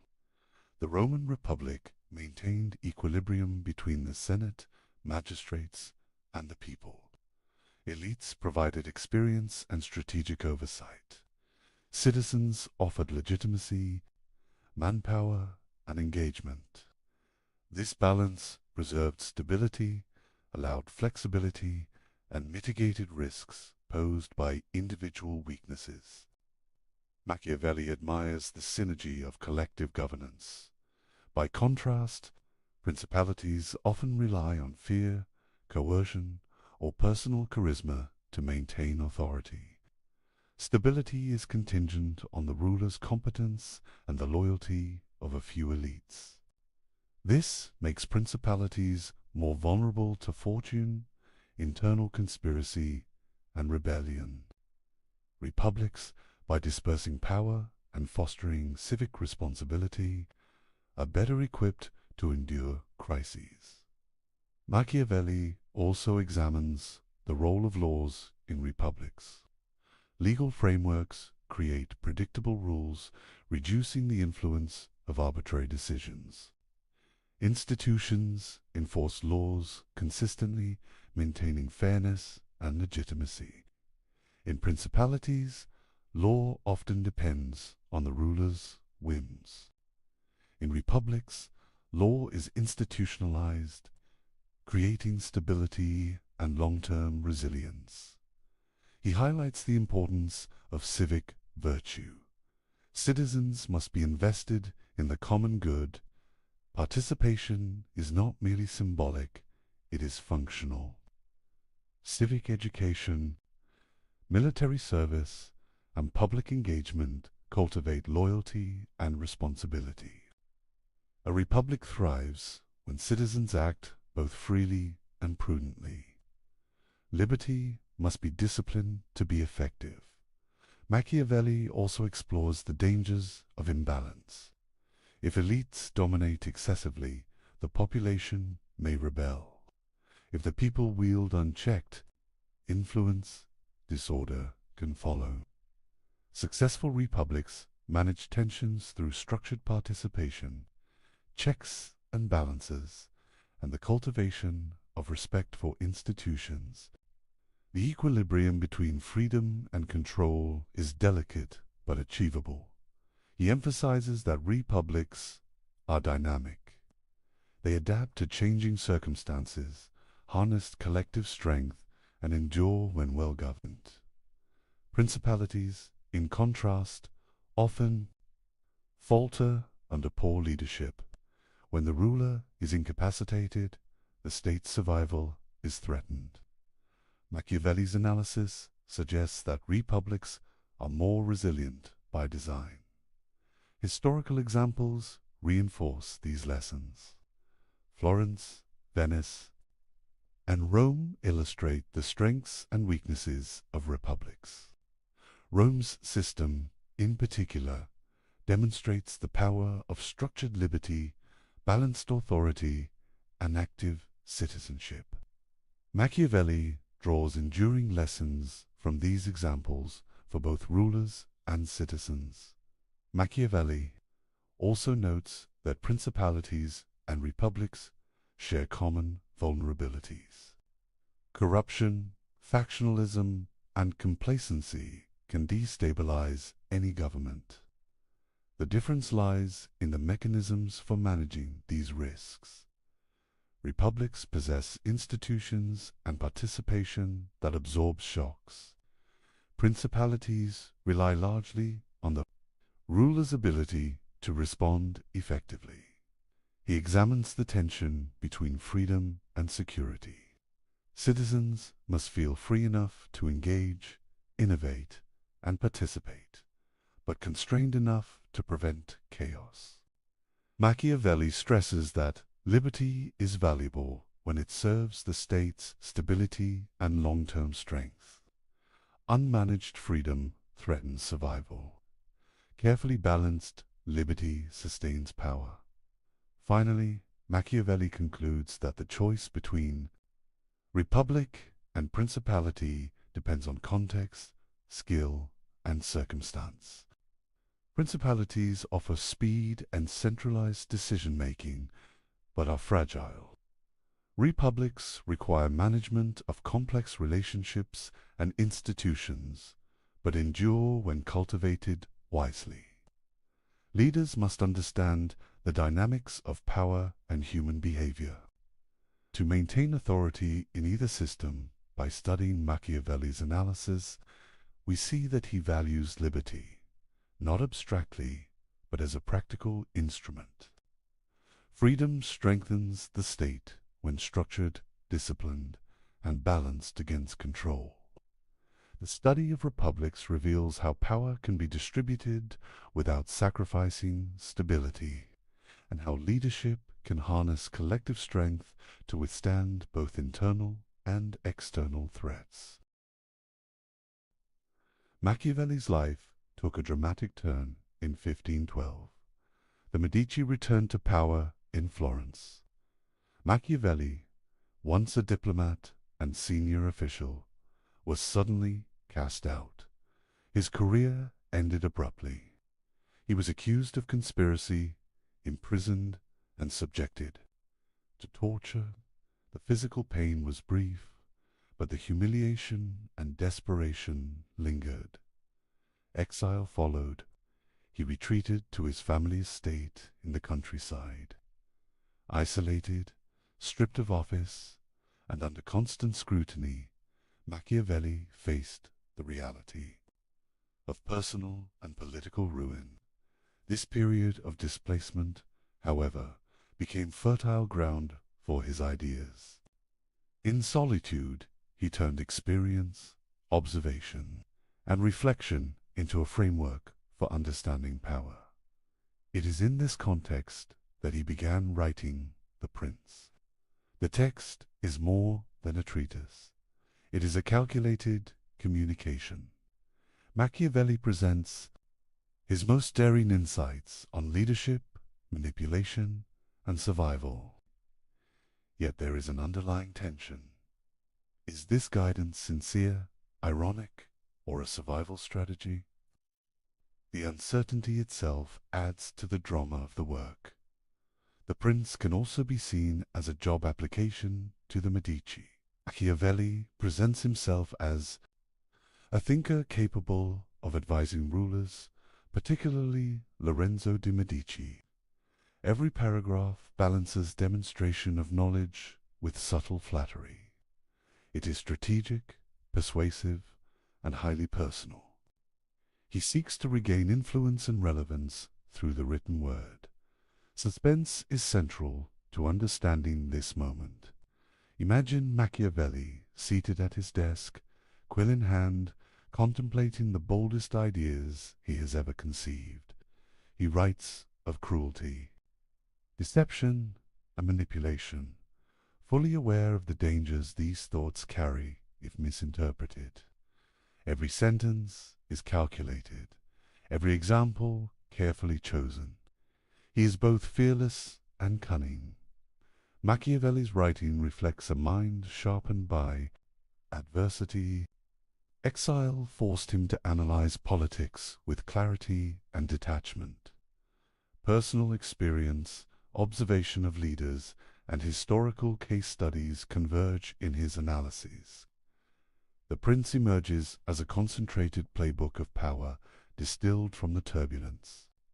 of Italian politics, he also reflects on the morality of rulers. In Exile, he confronts the paradox of ethics in governance. Leaders must act decisively and sometimes ruthlessly. Yet the survival of the state often demands choices that defy conventional morality. Machiavelli writes, not as a moralist, but as a realist. The prince is a mirror reflecting the world as it is, not as it should be. Historical examples animate the text. Cesare Borgia, notorious for cunning and decisiveness, embodies the lessons. Machiavelli admired the strategies he describes are drawn from observation, not imagination. Each case illustrates the consequences of action or inaction, courage or hesitation, loyalty or betrayal. The examples lend urgency and credibility to his argument. The writing process itself is dramatic. Exile breeds tension, reflection, and intensity. Machiavelli composes a work that is audacious in content and form. He imagines the Medici reading his words, evaluating his intellect, and judging his insight. The stakes are personal and political. The Prince is a performance as much as a treatise. Suspense continues in the interpretation of the Prince. Scholars debate its intent.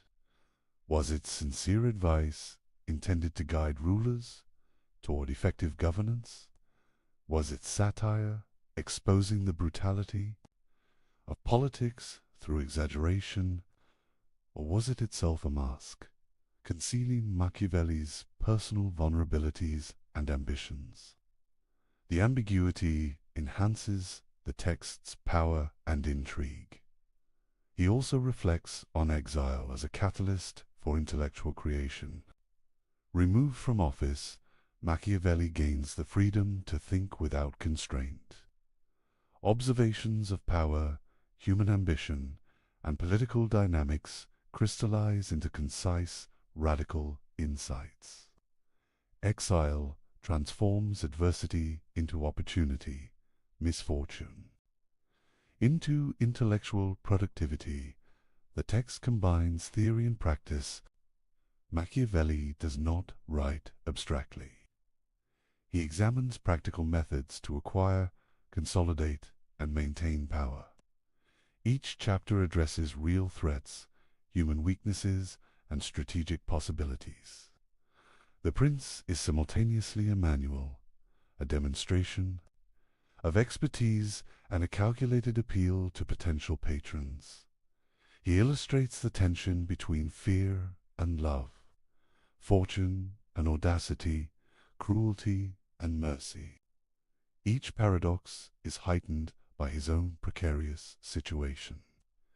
Writing from exile, Machiavelli confronts the realities he himself has endured, the dangers of fortune, the fragility of position, and the necessity of decisive action. Finally, he confronts his own legacy within the Prince. By distilling his observations into a coherent guide, Machiavelli ensures that his ideas endure beyond personal misfortune. Exile, pain, and political ruin become a backdrop for intellectual immortality. His analysis of power, paradoxical as it may be, survives as a testament to the synthesis of experience, reflection, and daring thought. Through this chapter, we understand The Prince not merely as a book, but as a dramatic act of survival, strategy, and insight. Machiavelli transforms personal catastrophe into a timeless exploration of power, human nature, and the enduring dynamics of politics. Machiavelli's influence extends far beyond his lifetime. His observations on power, human nature, and governance shaped political philosophy for centuries. From the Renaissance to the Enlightenment and into modern politics, his ideas continue to resonate. His work challenges leaders, theorists, and citizens to confront the realities of power without illusions. He begins by examining Machiavelli's immediate impact. During the Renaissance, rulers and thinkers studied his writings with keen interest. The prince became a reference point for understanding strategy, diplomacy, and authority. Machiavelli's clarity in analyzing human behavior and political dynamics set him apart from moralistic or idealistic treatises of his time. Enlightenment thinkers engaged deeply with his ideas. Figures like Rousseau and Montesquieu read Machiavelli as both a caution and a guide. His emphasis on observation, pragmatism, and the mechanics of power influenced debates about liberty, the structure of government, and the role of laws. Machiavelli's work helped shift political philosophy from abstract ideals to practical analysis. He also examines the adoption of his concepts by modern leaders. Military commanders, diplomats, and statesmen study his principles to understand negotiation, strategy, and human behavior. The capacity to anticipate rivals, manipulate perception, and act decisively remains central to effective leadership. Machiavelli's insights are applied not as prescriptions of morality, but as tools for practical advantage. The term Machiavellian illustrates his enduring reputation. It evokes cunning, calculation, and sometimes ruthless manipulation. While often used pejoratively, the term also recognizes his penetrating understanding of political dynamics. Leaders and scholars alike associate his name with the ability to navigate complexity, manage ambition, and maintain authority. His ideas remain a benchmark for evaluating power. Machiavelli's writings challenge assumptions about morality in politics. He separates ethics from efficacy. Leaders cannot rely solely on virtue or sentiment. Success depends on understanding human nature, anticipating behavior, and taking decisive action. This stark realism transformed political thought and remains relevant in contemporary analyses. He traces the influence on Republican theory. Discourses on Livy inspire debates about civic virtue, balance of power, and the role of citizens. His analysis of Rome shaped modern conceptions of liberty, checks and balances, and institutional resilience. Machiavelli demonstrated how historical examples inform the design of governance. Machiavelli's influence extends to strategy and military theory. His insistence on preparedness, citizen militias, and decisive action informs modern military doctrine. The principle that fortune favors the bold continues to guide leaders in contexts ranging from warfare to diplomacy. Action, timing, and audacity remain critical. He also explores the cultural and intellectual dimension. Machiavelli's work provoked controversy precisely because it forced readers to confront uncomfortable truths. He challenged idealistic notions of leadership, morality, and human nature. By framing power as a dynamic, often ruthless interaction, he encouraged critical thinking and realistic assessment of political life. Suspense builds as he considers the duality of his legacy. Some interpret Machiavelli as a teacher of cynicism, revealing the darker side of politics. Others see him as a realist, exposing truths that leaders must understand to govern effectively. His writings provoke reflection on whether morality is subordinate to survival, strategy, and practical wisdom. He examines how his ideas endure in modern political analysis. Political scientists, historians, and strategists draw on Machiavelli to understand negotiation, influence, and institutional dynamics. Concepts such as manipulation of perception, the balance of fear and love, and the management of alliances remain central in the study of governance. Machiavelli also shaped debates about liberty and authority. His distinction between republics and principalities informs discussions about democracy, centralized power, and citizen participation.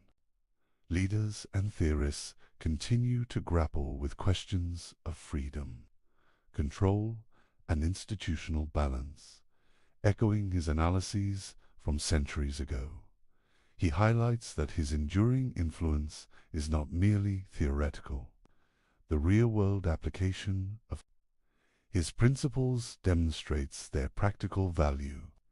Leaders who understand human ambition, fortune, and the dynamics of power are better equipped to maintain authority, anticipate threats, and shape events. Machiavelli provides tools for navigating the complexities of political life. Finally, Machiavelli leaves us with a profound question.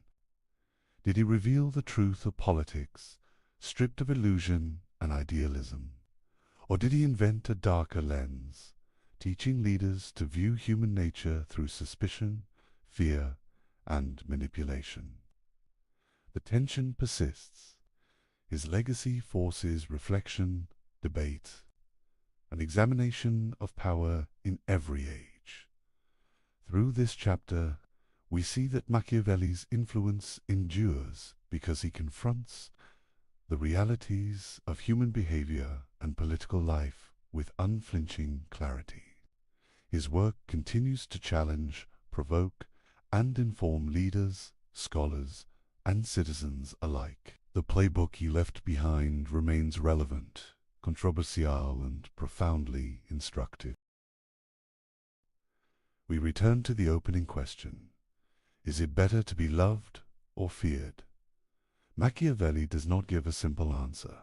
He suggests that leaders must navigate a complex interplay of both. Love can inspire loyalty, but it can also breed weakness. Fear can enforce obedience, but excessive cruelty can provoke rebellion. The tension between these forces defines the challenge of leadership. Machiavelli's playbook forces us to confront uncomfortable truths about human nature. People are ambitious, self-interested, and unpredictable. Institutions and laws can guide behavior, but they cannot erase the realities of desire, fear, or ambition. Leaders must act with awareness of these truths if they hope to maintain power. Throughout his writings, we see that power is not abstract. It is practical, dynamic, and often unforgiving. Leadership requires courage, decisiveness, and sometimes ruthlessness. Machiavelli reminds us that morality, perception, and strategy are intertwined. Effective governance demands understanding, adaptation, and foresight. The reflection extends beyond rulers. Machiavelli challenges us to examine our own responses to authority, ambition, and ethical dilemmas. How do we balance ideals with practical needs? How do we respond to fortune, risk, and opportunity? His insights apply as much to personal decision-making as to statecraft. Finally, the lecture closes not with definitive answers, but with an invitation. Machiavelli leaves us questioning, observing, and analyzing. The study of power, human behavior, and political life is ongoing. His work endures because it challenges assumptions, provokes thought, and demands engagement. We are left with curiosity, reflection, and the awareness that leadership, morality, and human nature are complex and intertwined. The questions he raises are as relevant today as they were 5 centuries ago. The task is to keep questioning, keep observing, and keep learning from the playbook he left behind. A simple question exposes every lie you've ever been told, every manipulation, every excuse for cruelty dressed up as necessity. The question is 300 years old, but the powerful still fear it. Because once you learn to ask it, you become impossible to deceive. This is the story of Immanuel Kant's categorical imperative, and why it remains the most dangerous idea in philosophy.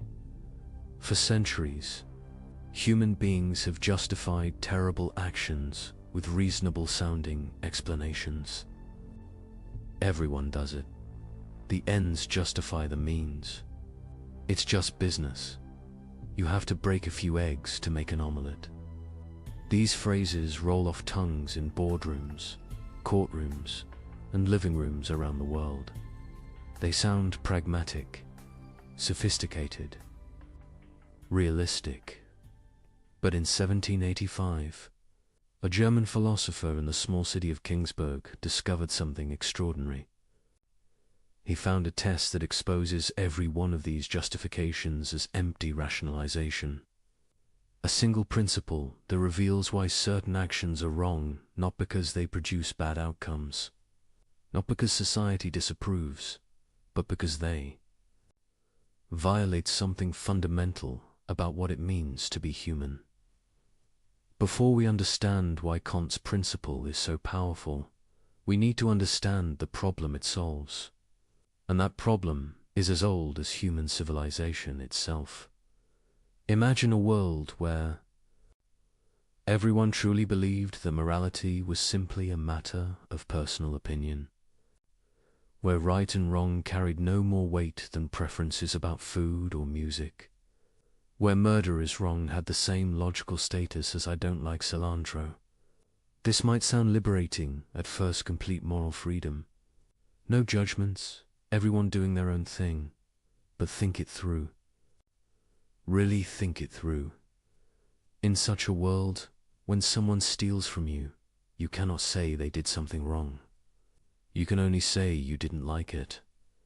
When they respond, well, I believe stealing is fine, you have no ground to stand on. Your dislike of theft is just your opinion. Their approval of theft is just theirs. There's no fact of the matter, no truth to discover. Just competing preferences with equal validity. The same logic applies to everything. Deception, betrayal, violence, cruelty. If morality is merely subjective, then the person who enjoys inflicting suffering is not mistaken about anything. They simply have different tastes than you do. Calling them immoral would be like a person who enjoys spicy food telling someone who prefers mild food that they're wrong. It's a category error. This isn't a hypothetical problem. Throughout history, this view, called it moral relativism or moral subjectivism, has tempted thoughtful people precisely because it seems to avoid dogmatism and allow for tolerance. Who are we to impose our values on others? Shouldn't everyone be free to choose their own moral framework? But notice what happens when you actually try to live this way. You cannot. When you witness genuine injustice, a child being abused, an innocent person being framed for a crime, a vulnerable person being exploited, something in you rebels against the idea that this is merely a matter of opinion. You don't think, well, I personally dislike child abuse, But the abuser has their own valid perspective. You recognize, immediately and with certainty, that something objectively wrong is occurring. That the perpetrator is not simply expressing a different preference, but violating something real. This recognition reveals that we don't actually believe morality is subjective, even if we sometimes claim to. Our moral intuitions run deeper than taste preferences. They present themselves as truths about the world, not just facts about our psychology. But if morality isn't subjective, what is it? Where do moral truths come from? How do we discover them? And most importantly, how do we distinguish genuine moral principles from the endless rationalizations people offer for their selfish behavior? This is where the chaos enters. Because while everyone agrees that something like morality exists, they disagree violently about its content and foundation. Some point to religion. God commands certain actions and forbids others. But which religion? Which interpretation? And what about people who don't believe in any gods? Are they simply amoral? Others point to nature. We should do what's natural, follow our evolved instincts, recognize that humans are fundamentally self-interested animals. But this leads immediately to the problem that many natural impulses, aggression, dominance, tribalism, seem morally horrifying when examined closely. If we should follow nature, why shouldn't the strong dominate the weak? That's natural too. Still others point to consequences. An action is right if it produces good outcomes, wrong if it produces bad ones. This sounds reasonable until you start asking questions. Good outcomes? For whom? Over what time horizon? And who decides what counts as good? One person's benefit is often another person's harm. The landscape of moral philosophy before Kant was a battlefield of competing theories, each claiming to have found the foundation of ethics, each vulnerable to devastating objections. Religious ethics required faith in specific doctrines that not everyone shared. Natural law theories struggled to derive aught from is. Just because something is natural doesn't make it right. Consequentialist approaches led to counterintuitive conclusions where terrible acts could be justified if they produced enough benefit. But meanwhile, in everyday life, people offered an endless parade of justifications for questionable behavior. The merchant who cheated customers claimed, "Everyone does it, I'd be a fool not to." The official who accepted bribes argued, "The system is corrupt anyway, my personal integrity won't change that." The person who betrayed a confidence insisted, "I did it for their own good." Each excuse had a kind of surface plausibility. Each gestured toward some broader principle. But underneath, thinking people could sense something hollow. These weren't genuine moral reasoning. They were clever ways of giving yourself permission to do what you wanted anyway. This was the philosophical landscape when Kant began his work. A chaos of competing theories, none fully satisfying. A world where people knew moral truth existed but couldn't quite pin down what it was or where it came from. A situation where the clever could always find some justification for their actions. However terrible, Kant recognized that this problem wasn't just academic. It was existential. If human beings cannot distinguish genuine moral principles from sophisticated rationalization, then morality becomes nothing more than a word game. The person with the cleverest argument wins, regardless of whether their right, might makes right, or at least eloquence makes right. But Kant also recognized something else, something that would lead to his breakthrough. He saw that despite all their disagreements about the content of morality, Almost everyone agreed on something fundamental. When we make moral judgments, we claim they're universal. When you say lying is wrong, you don't just mean I personally dislike lying. You mean that lying is wrong for anyone in relevantly similar circumstances. You're making a claim about reality, not just reporting your feelings. This universality is built into the very concept of moral judgment.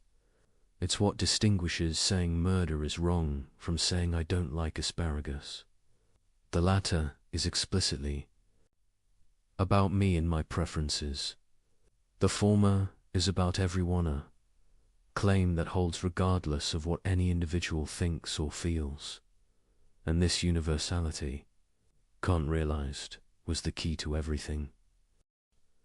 Immanuel Kant was 57 years old when he published the groundwork of the Metaphysics of Morals in 1785.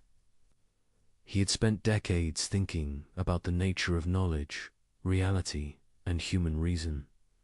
His previous work, The Critique of Pure Reason, had revolutionized epistemology by showing how the human mind actively structures experience rather than passively. Receiving it, now he turned his revolutionary method to ethics, and what he had discovered would change moral philosophy forever. Kant's breakthrough came from a simple observation about what we actually mean when we make moral judgments. Not what we should mean, not what would be convenient or useful to mean, but what we actually, inevitably do mean whenever we use moral language. When someone says, "You shouldn't have lied to me," they're not making a prediction about consequences. They're not saying, "Lying to me produced outcomes I dislike." They're saying something much stronger. Lying was wrong. You had an obligation not to do it. This obligation existed before you lied, would have existed even if I never found out, and would exist for anyone else in similar circumstances. This is a very specific kind of claim. Its categorical meaning, it applies regardless of what anyone wants or desires. It's not conditional on achieving some goal. It's not hypothetical. It's simply binding. Think about the difference. When someone says, "If you want to get good grades, you should study," that's a hypothetical imperative. The should is conditional on you wanting good grades. If you don't care about grades, the imperative loses its force.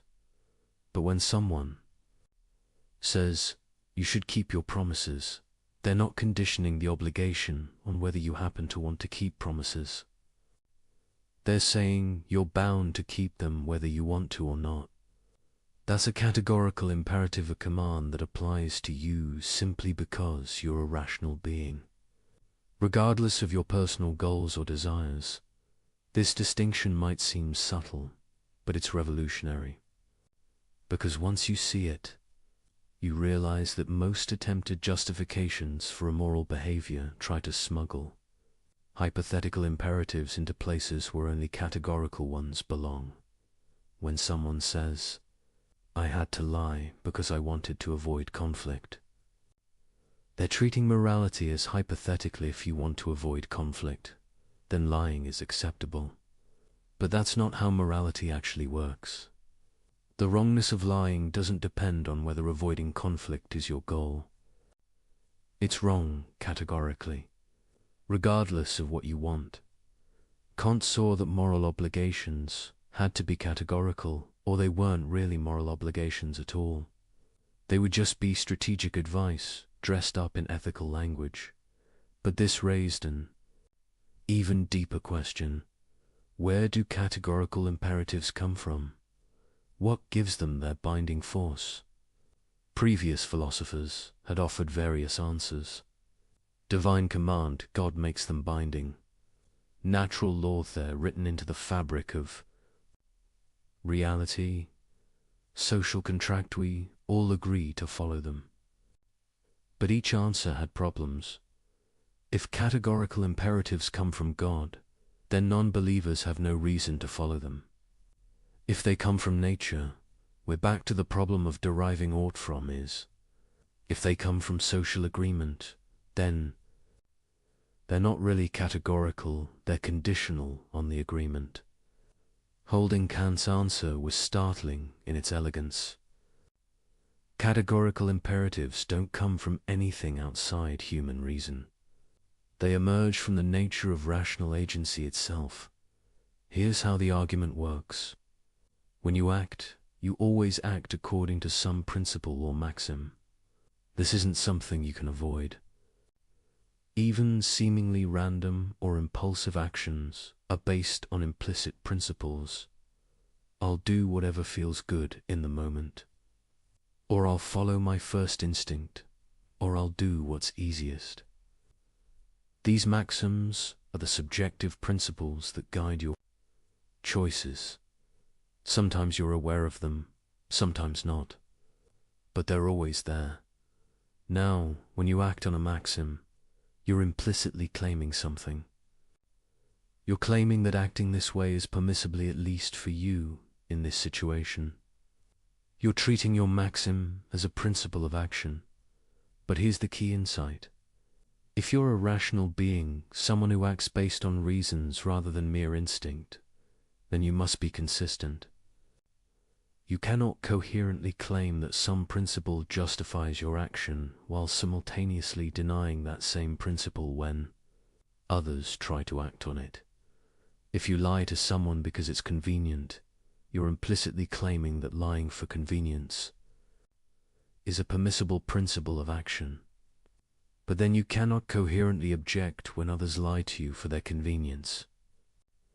To do so would be a contradiction, claiming the principle is valid when you use it, but invalid when others do.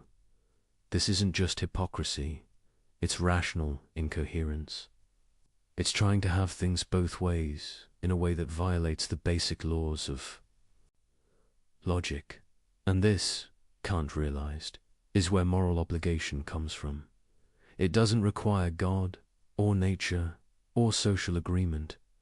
It emerges from what's required for rational agency itself to be possible. When you act, you must act on maxims. When you act on maxims, you must be able to will them as universal principles, principles that anyone in similar circumstances could follow. If you cannot do this without contradiction, then the maxim is morally impermissible. If you can, it's permissible. If you must, it's obligatory. This is why morality is categorical. It's not imposed from outside. It's not a constraint on your freedom. It's the internal requirement of rational action itself. To be a rational agent at all, to act for reasons rather than mere impulse. Just as to be bound by moral principles. Kant had found something remarkable. He'd shown that morality isn't arbitrary, isn't culturally relative, isn't dependent on what anyone happens to want. It's built into the structure of rationality itself. To deny moral obligation is to deny that you're a rational being.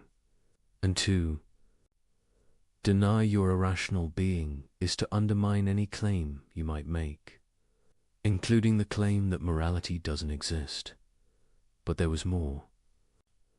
Because if this is where moral obligation comes from, then it tells us something profound about what moral actions look like. Most people, when asked why they do the right thing, will point to something outside themselves. Because God commands it, because society expects it, because I'll be punished otherwise, because it benefits me in the long run. These might all be good motivations in their own way, but Kant realized they're not truly moral motivations. Why? Because they make morality conditional. They reduce it to a means to some other end. And whenever you treat morality as a means to something else, you open the door to abandoning it when it no longer serves that end. If you're honest because honesty benefits you, then you'll be dishonest when dishonesty benefits you more. If you keep promises because you fear punishment, you'll break them when you can get away with it. If you help others because it makes you feel good, you'll stop helping when it becomes emotionally costly. True moral action, Kant argued, must be done from duty itself, not duty as an external constraint, but duty as the recognition of what rational consistency requires. You act morally because reason shows you this is what you must do to remain coherent as a rational agent. This might sound cold or mechanical, but it's actually the opposite. When you act from duty in this sense, you're expressing your highest nature as a rational being. You're not being controlled by desire or fear or social pressure. You're acting from principle, from reason itself. And this, Kant realized, is what makes human beings special, what gives them dignity rather than mere value, what makes them ends in themselves rather than mere means. An animal acts from instinct. A programmed machine acts from its code.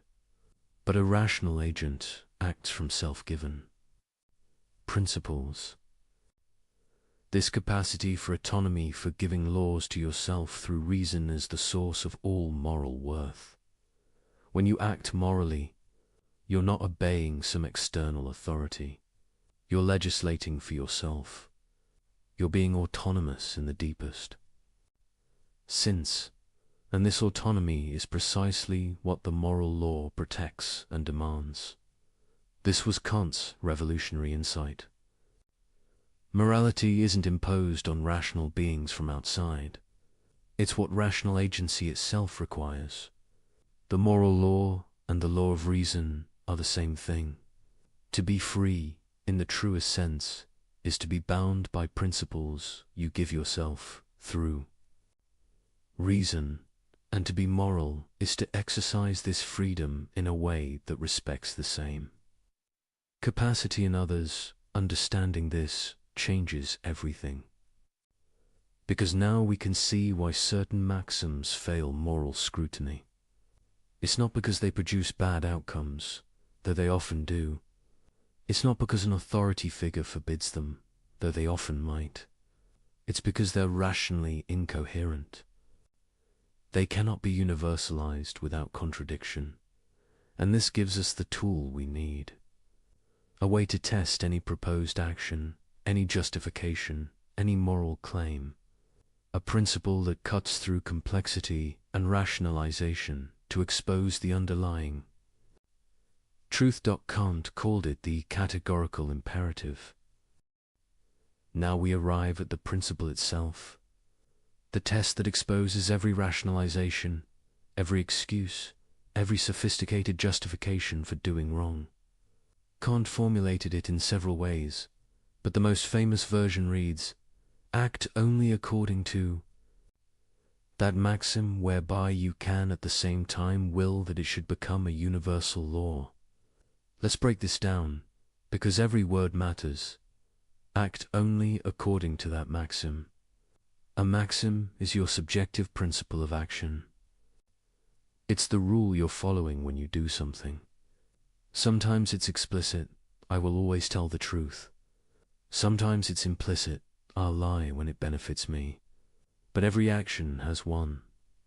The maxim isn't just the action itself. It includes your reason for acting. I will lie isn't a complete maxim. I will lie to avoid embarrassment is. I will lie to protect someone from harm is another. Same action, different maxims. And the moral evaluation depends on the maxim, not just the behavior.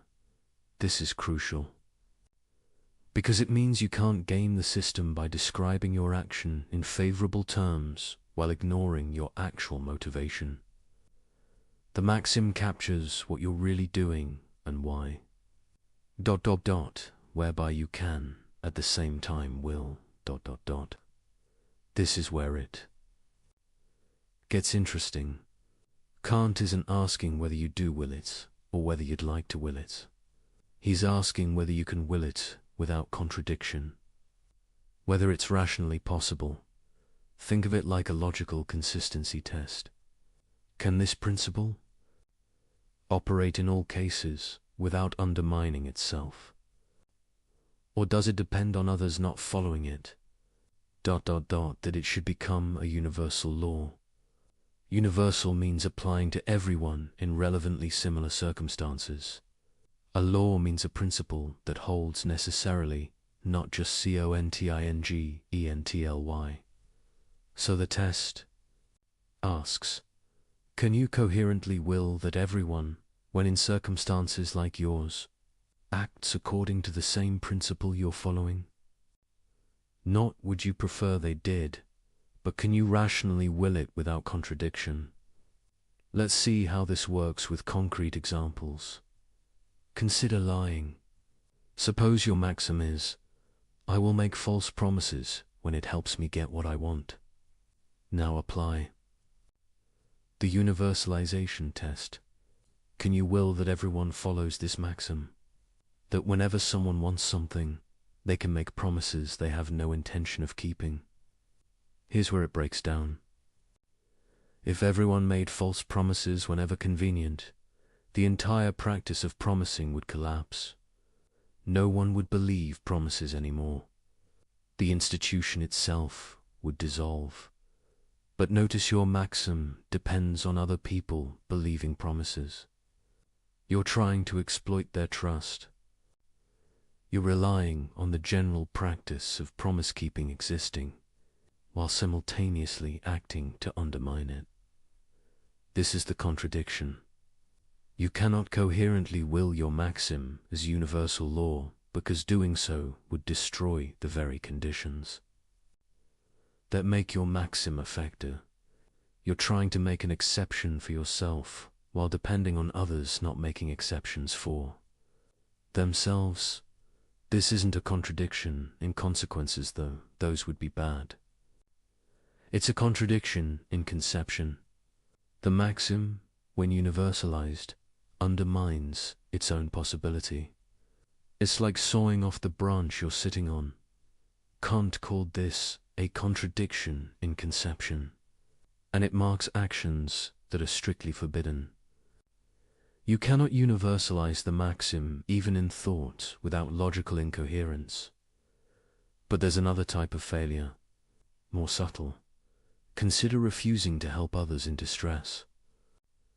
Your maxim might be, I will never help anyone who needs assistance, and I will rely entirely on my own resources. Can you universalize this? Unlike the lying case, there's no logical contradiction in everyone following this principle. It's conceivable that people could live this way, everyone completely self-reliant, no one helping anyone. But here's the problem. Can you will it? Can you rationally choose for this to be universal law? As a finite, vulnerable human being, you know you will face situations where you need help. Illness, accident, bad luck, circumstances beyond your control, these are inevitable. Parts of human existence. Your own rationality requires you to will the conditions that make your goals achievable. So you face a contradiction in will. You cannot coherently will both, that you pursue your rational ends as a finite being, and that no one ever helps anyone. To will the second is to will the frustration of the first. This isn't about predicting consequences or calculating benefits. It's about what you can rationally will without self-contradiction. And you cannot will conditions that make your own rational agency impossible. Kant called this a contradiction in will. And it marks actions that are imperfect due to things you're obligated to do, though with some latitude in how and when. The beauty of this test is its simplicity and power. You don't need to calculate outcomes, consult religious texts, or survey what society approves.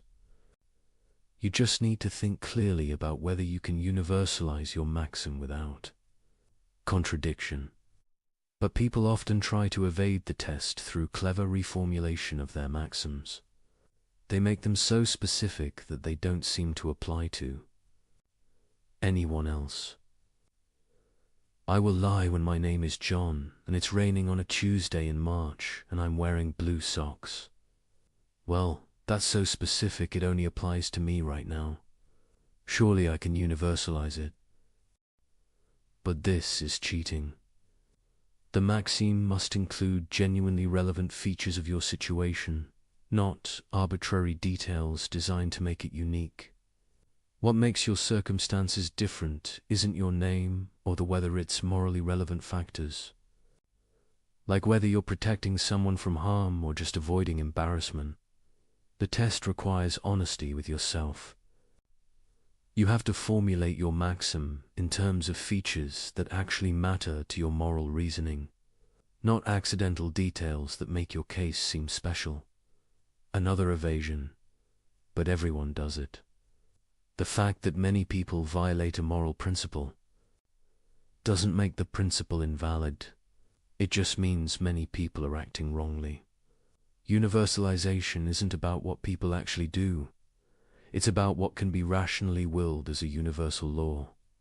Still another, what if I'm in an unusual situation? Kant isn't naive. He knows life presents complex cases. But complexity doesn't eliminate obligation.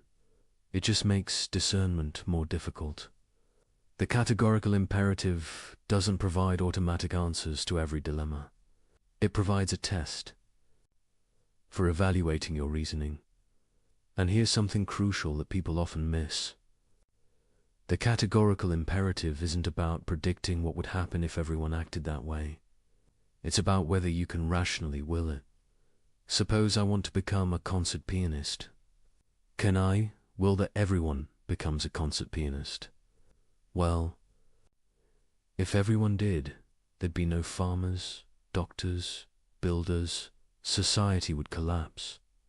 So does this mean pursuing music is immoral? No, because the maxim isn't everyone should be a pianist. It's I will develop my talents in ways that contribute to human flourishing. That's perfectly universalizable. Everyone developing their particular talents in beneficial ways is not only coherent, but desirable. The test requires you to think carefully about what principle you're actually following, not to apply mechanical rules that ignore context. Similarly, the categorical imperative doesn't demand moral perfection in every moment. It demands that your maxims be universalizable. You can pursue personal projects, have preferences, live your life so long as your principles of action could be rationally willed as universal laws. What you cannot do is make exceptions for yourself. You cannot claim that the rules that apply to others don't apply to you simply because you're you. You cannot exploit others' moral behavior while refusing to be moral yourself. This is why the categorical imperative is so powerful against manipulation and exploitation. Because manipulators always depend on asymmetry. They lie while requiring others to tell truth. They break promises while requiring others to keep theirs. They use people as means while insisting on being treated as ends. The universalization test exposes this asymmetry immediately. It forces you to acknowledge that if your principle is valid for you, it must be valid for everyone. And if you cannot accept it being valid for everyone, then it's not actually valid for you either. This is the weapon Kant gives us. Not a list of rules to memorize, but a test for evaluating any proposed action. A way to see through rationalizations to the underlying logical structure. When someone tells you why their questionable behavior is justified, translate it into a maxim. Then ask, can this be universalized? Can everyone in similar circumstances follow this principle without contradiction? If not, you've found the flaw. Not because you disagree with their values, not because you have different preferences, but because they're being rationally incoherent. They're claiming an exception for themselves, while depending on others not claiming the same exception. And once you see this, you cannot unsee it. Every excuse, every justification, every sophistication, argument for doing wrong reveals itself as an attempt to have things both ways, to enjoy the benefits of a moral order while refusing to be bound by it yourself. The categorical imperative strips away the complexity and reveals the simple truth. Either your principle can apply to everyone, or it cannot apply to you. There is no middle ground, no special pleading, no exceptions. This is why Kant believed morality could be based on reason alone. Because the categorical imperative doesn't depend on what anyone desires, believes, or values. It's a test of logical consistency, and logical consistency is binding on all rational beings, regardless of their particular commitments. You might not want to be moral.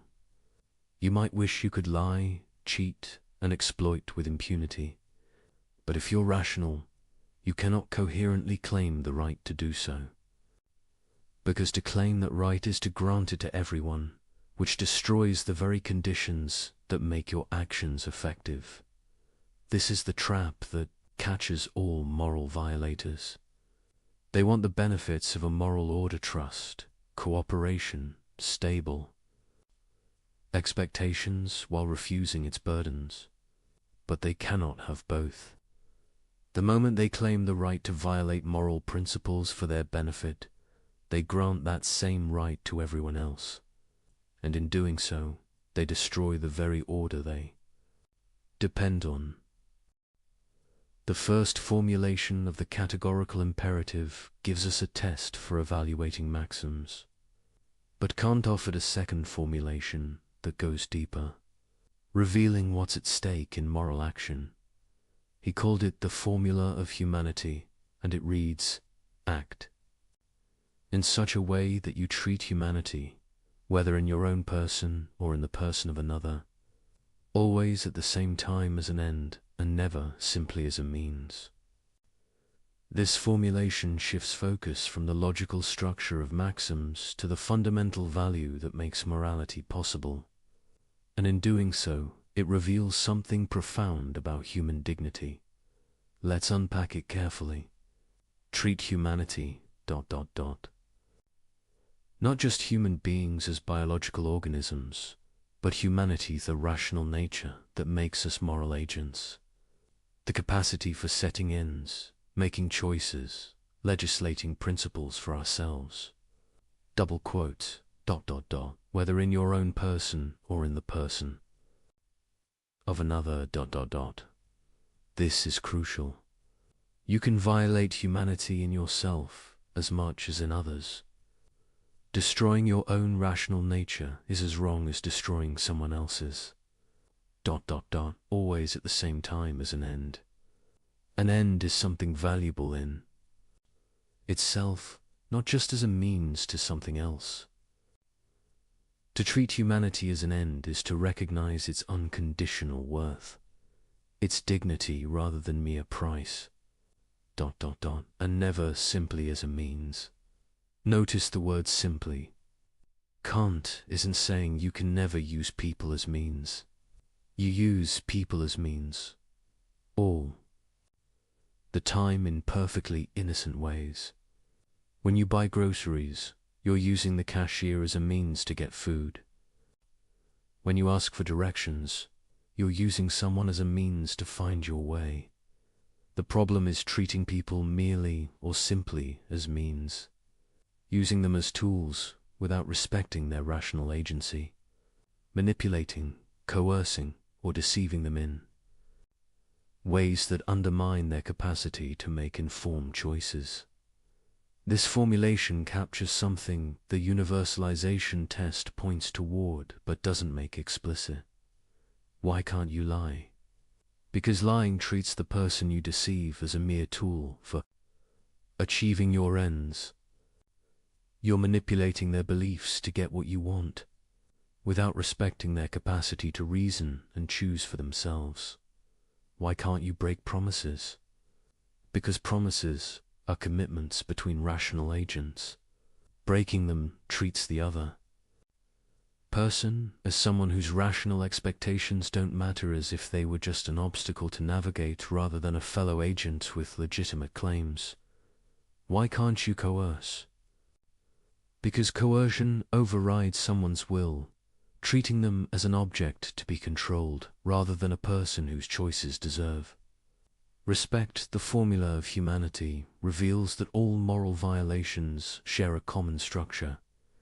They all involve treating rational nature in yourself or others as if it had only instrumental value, as if it could be used, manipulated, or destroyed for the sake of other goals.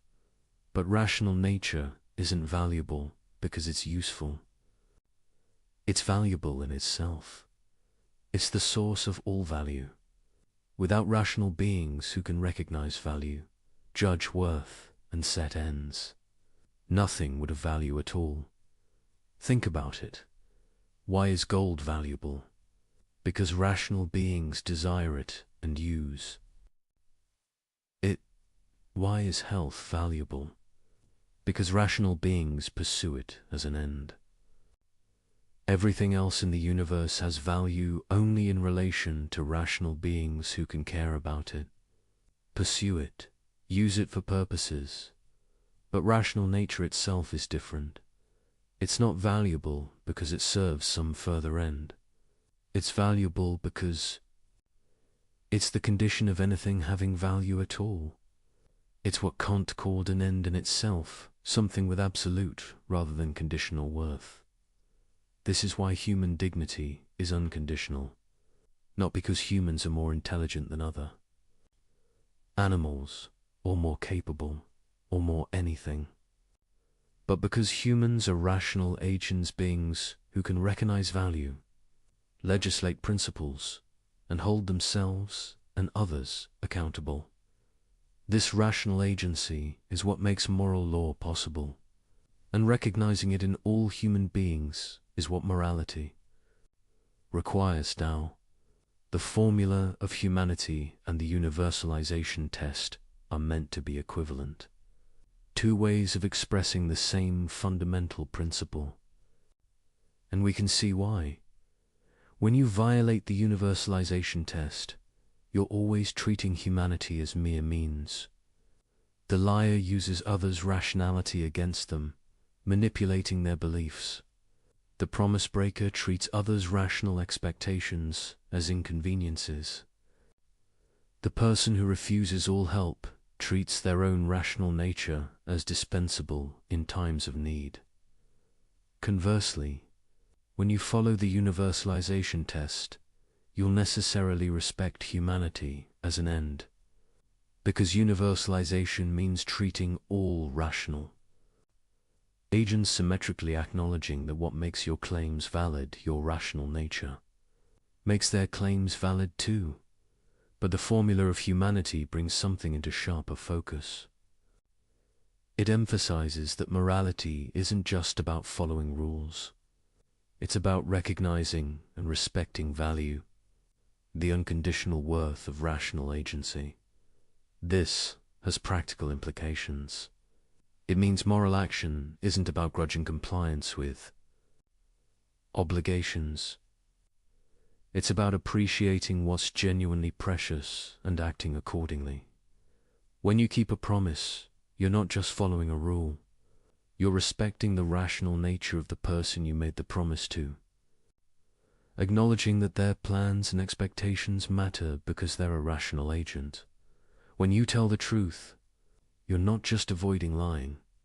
You're respecting others' capacity to reason and choose for themselves based on accurate information. When you help someone in distress, you're not just fulfilling a duty. You're recognizing that their rational agency, their capacity to pursue ends deserves support when it's threatened. The formula of humanity also explains why certain acts seem especially heinous. Torture, slavery, rape, these aren't just violations of the universalization test. They're profound assaults on human dignity itself.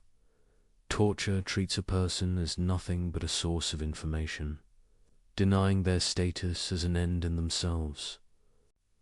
Slavery treats a person as property, as if rational agency could be owned.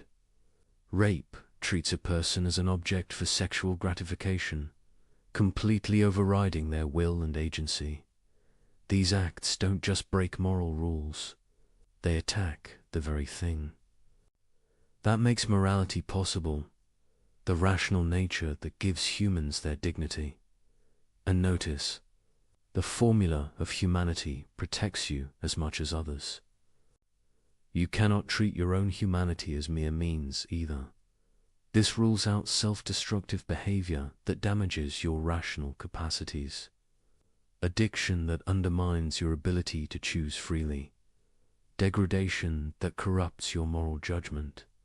Even suicide, in Kant's view, treats your rational nature as dispensable, as if it could be destroyed for the sake of escaping suffering. You might disagree with some of Kant's specific conclusions here. The point isn't that his every application was perfect. The point is the principle. Your rational nature is precious. You owe it respect. You cannot justifiably destroy or corrupt it, any more than you can destroy or corrupt someone else's. This creates duties to yourself as well as others. Duties to develop your capacities, maintain your integrity, resist corruption of your character. Not because self-improvement is nice, but because your rational agency deserves respect even from you. The formula of humanity also suggests something about what a truly moral community would look like. Kant called it the kingdom of Enza. Systematic union of rational beings under common moral laws. In such a community, everyone recognizes everyone else's dignity. Everyone treats everyone else as an end, never merely as means. Everyone acknowledges that the same rational nature that makes their own claims valid makes others' claims valid too. This isn't just a utopian fantasy. It's what morality aims toward. The ideal that guides moral action even when we fall short. When you act from the categorical imperative, you're helping to realize this kingdom. You're treating people as they deserve to be treated with the respect due to rational beings. And here's the remarkable thing. When you really grasp this, when you truly understand that every human being possesses rational nature that gives them unconditional worth, it changes how you see everything. That person who annoyed you in traffic, rational agent, that customer service representative you're frustrated with, rational agent, that political opponent whose views you despise, rational agent, that criminal, that addict, that person society has written off, rational agent, they all possess the same thing you possess, the capacity that makes morality possible, that gives rise to all value, that deserves unconditional respect. This doesn't mean you have to agree with them, or like them, or approve of their choices. It means you cannot treat them as mere obstacles, tools, or objects. You must engage with them as fellow, rational beings, even when correcting or constraining their behavior. The formula of humanity is demanding, far more demanding than simple rule following, because it requires you to maintain constant awareness of the dignity in every person you encounter, To never slip into treating people as mere functions. The person who brings your food, the person who cleans your office, the person who processes your paperwork. But it's also liberating. Because once you see human dignity clearly, you cannot unsee it. And seeing it makes moral action natural rather than forced. You don't help others because some rule demands it. You help them because you recognize what they are beings with. The same rational nature you possess, deserving the same respect you claim for yourself. This is why Kant thought the formula of humanity and the universalization test were equivalent. They're two ways of expressing one truth. Rational nature is the source and limit of all moral claims. To be rational is to recognize this truth. To be moral is to act on it. And to fail to act on it, to treat people as mere means, to violate their dignity. To claim exceptions for yourself is not just to break rules. It's to deny the very thing that makes you valuable. To saw through the branch you're sitting on. To destroy the foundation of your own worth while claiming that worth. For yourself, this is the deeper reason why immoral action is irrational. Not just because it fails the universalization test, but because it violates what you implicitly affirm every time you claim your own dignity, assert your own rights, or demand respect from others. You cannot coherently claim dignity for yourself while denying it to others. You cannot demand to be treated as an end while treating others as mere means. The rational nature that gives you worth is the same rational nature that gives them worth. And recognizing this, truly recognizing it, changes everything. Now we turn to application. Armed with the categorical imperative, we can examine the most common justifications people offer for questionable behavior.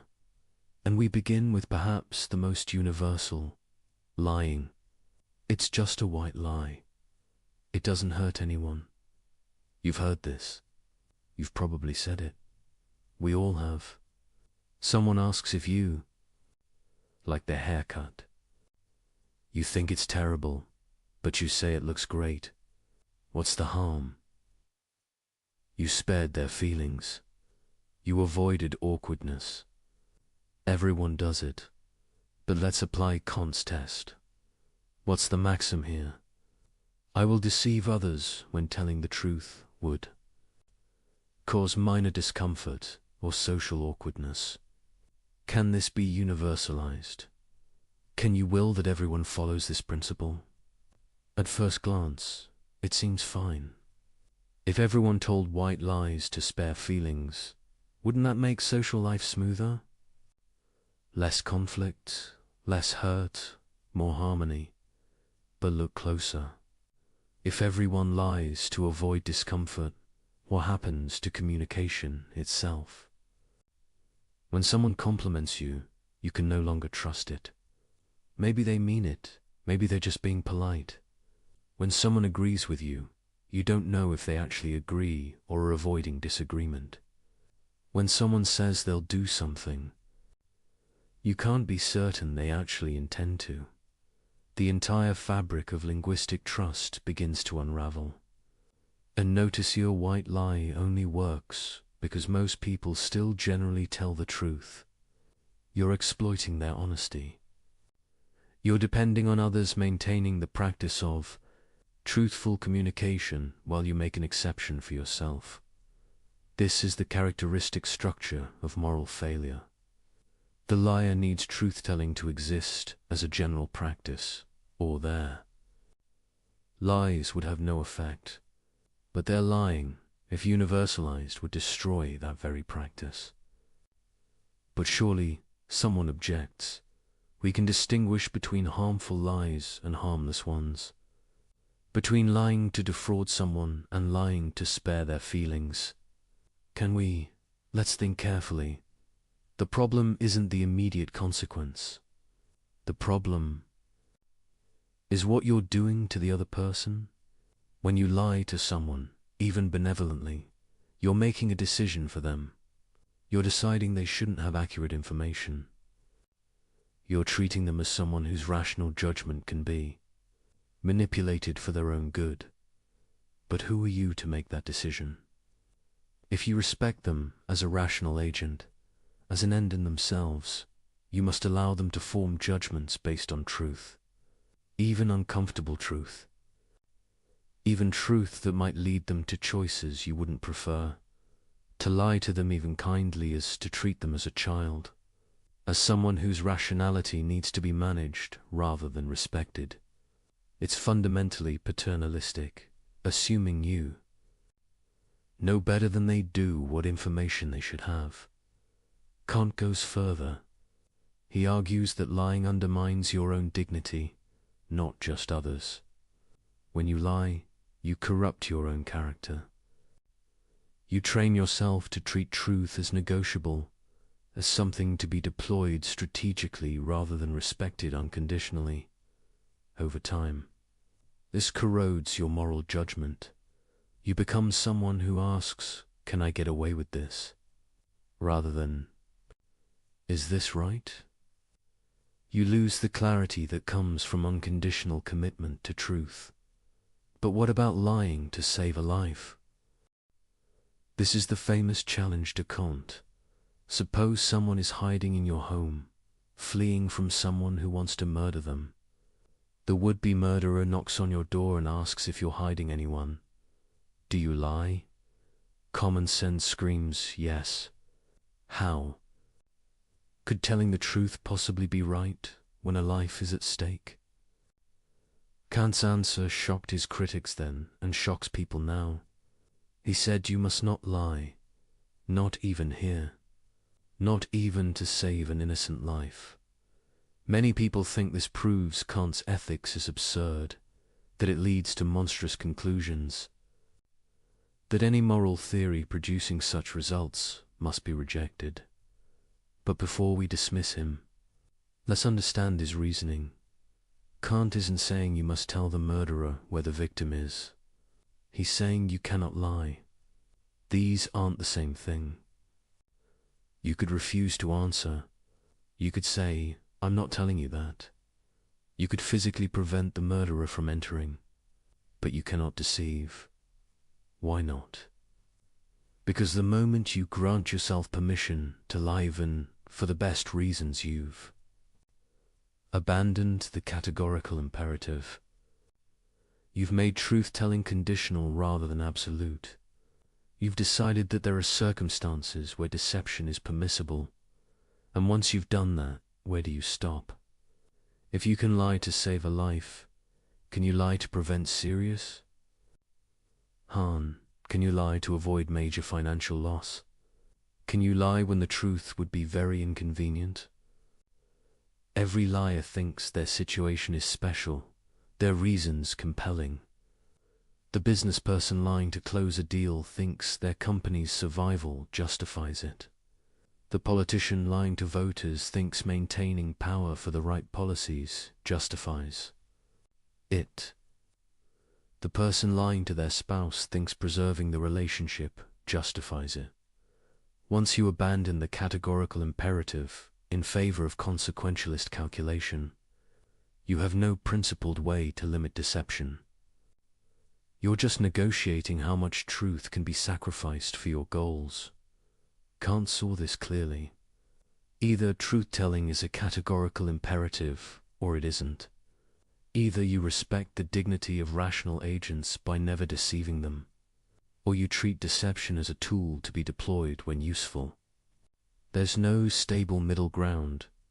You might still disagree with Kant's conclusion about the murderer case. Many thoughtful people do, but notice what disagreeing requires. You have to abandon the idea that morality is categorical.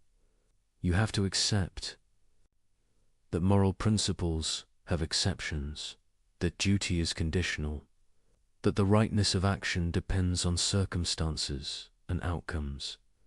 Maybe that's correct. Maybe morality is fundamentally consequentialist. But then you've given up what Kant was trying to preserve, the idea that moral obligations are absolute, that human dignity is unconditional, that some things are simply wrong, regardless of results. And if you give that up, you're back to the problem Kant was trying to solve. Because now every moral claim is just a prediction about consequences.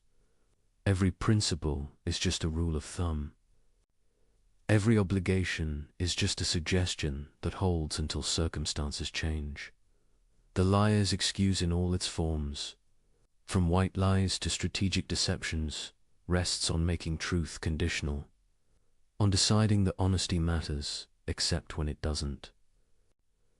That you should tell truth unless you have good enough reason not to, but good enough according to whom? Judged by what standard? If you allow exceptions, you allow everyone to judge their own case. And humans are remarkably good at convincing themselves their situation is exceptional. Kant's absolutism about truth-telling isn't arbitrary rigidity. It's the recognition that once you start making exceptions, you've lost the categorical imperative entirely. You've reduced morality to sophisticated rationalization, where the clever can always find some justification for doing what they wanted anyway. The test is simple. When you're considering lying, ask yourself, can I will that everyone in my situation would lie? Can I will that deception is permissible whenever someone judges truth would produce bad results? If you answer honestly, you'll see the problem. You're claiming a right you cannot universalize. You're treating your judgment as special, your situation as uniquely deserving of exception. You're doing exactly what the categorical imperative forbids, making yourself the exception to rules that apply to everyone else. And this is why lying, even kind lying, even life-saving lying, violates human dignity. Because it asserts that you can override others' rational agency when you judge it necessary, that you can manipulate their beliefs, control their choices, treat them as objects to be managed rather than agents to be respected. Perhaps Kant is wrong. Perhaps consequences matter more than he acknowledged.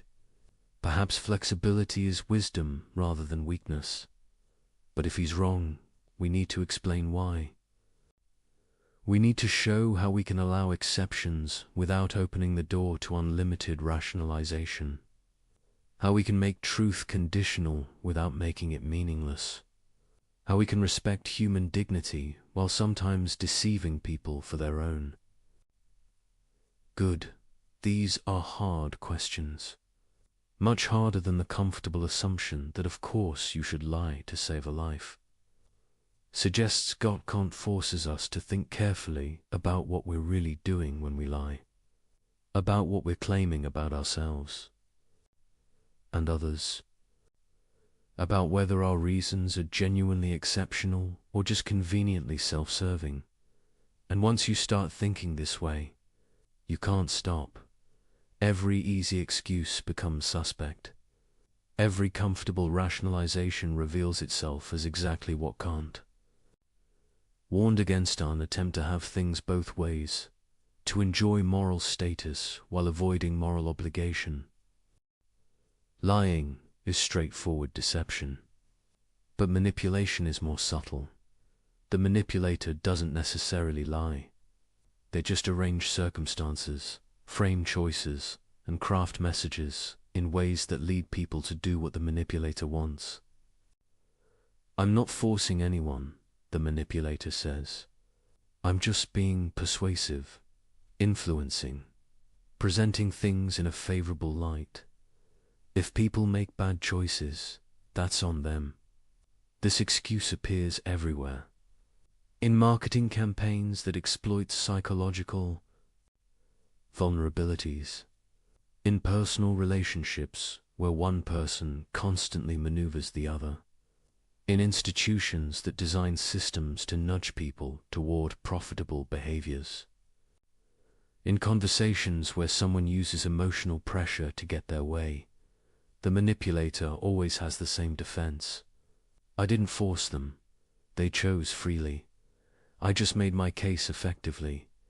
But let's examine this through Kant's lens. What is manipulation? Exactly. It's getting someone to do what you want by methods that bypass or compromise their rational judgment. You're not presenting reasons that would appeal to a fully informed, clear-thinking person. You're exploiting biases, triggering emotions, creating false urgency, or otherwise interfering with rational deliberation. Consider a simple example. A salesperson is trying to sell you something you don't need. They know you don't need it, but they've studied techniques to overcome objections. They create artificial scarcity only to left in stock. They trigger social pressure. Everyone in your neighborhood has one. They use subtle flattery to build rapport. They time their pitch for when you're tired and your judgment is weakened. Have they lied? Not necessarily. There might be only 2 in stock. Others might have bought one. The compliments might be sincere, but they're not engaged in rational persuasion. They're engaged in psychological manipulation. They're treating you as a system to be gamed, rather than a rational agent to be respected. They're finding your buttons and pushing them, without regard for whether this serves your genuine interests or rational judgment. Apply the formula of humanity. Are they treating you as an end in yourself? Are they respecting your rational agency? No. They're treating you as a means to their end, making a sale. Your rational judgment is an obstacle to overcome rather than something to be engaged with honestly. They're using techniques specifically designed to compromise your ability to think clearly about whether this purchase serves your goals. This violates your dignity as a rational being. Even if you freely choose to buy, your choice isn't genuinely free if it's the product of systematic manipulation. You're being treated as an object to be worked on rather than a person to be reasoned with. But someone objects. Isn't all persuasion somewhat manipulative? Don't we all frame things too? Our advantage? Where's the line? The line is rational engagement. When you present genuine reasons for your position, explain their logic, provide accurate information, and allow someone to make up their own mind based on their jaw, respecting their agency. You're treating them as a rational being, capable of judgment. When you exploit psychological vulnerabilities, hide relevant information, create false impressions, or use emotional pressure instead of rational argument, you're manipulating. You're bypassing their rational judgment rather than engaging it. The difference isn't always sharp, but it's real. And you can usually tell which side you're on by asking, would my approach work on a perfectly rational person who had complete information? Or does it depend on them being confused, emotional, pressured, or ignorant of relevant facts? If the latter, you're manipulating.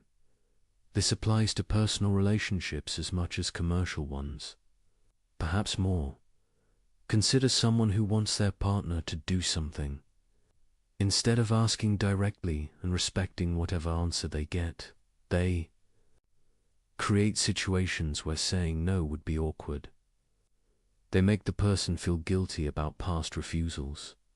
They alternate between affection and withdrawal to condition the desired behavior.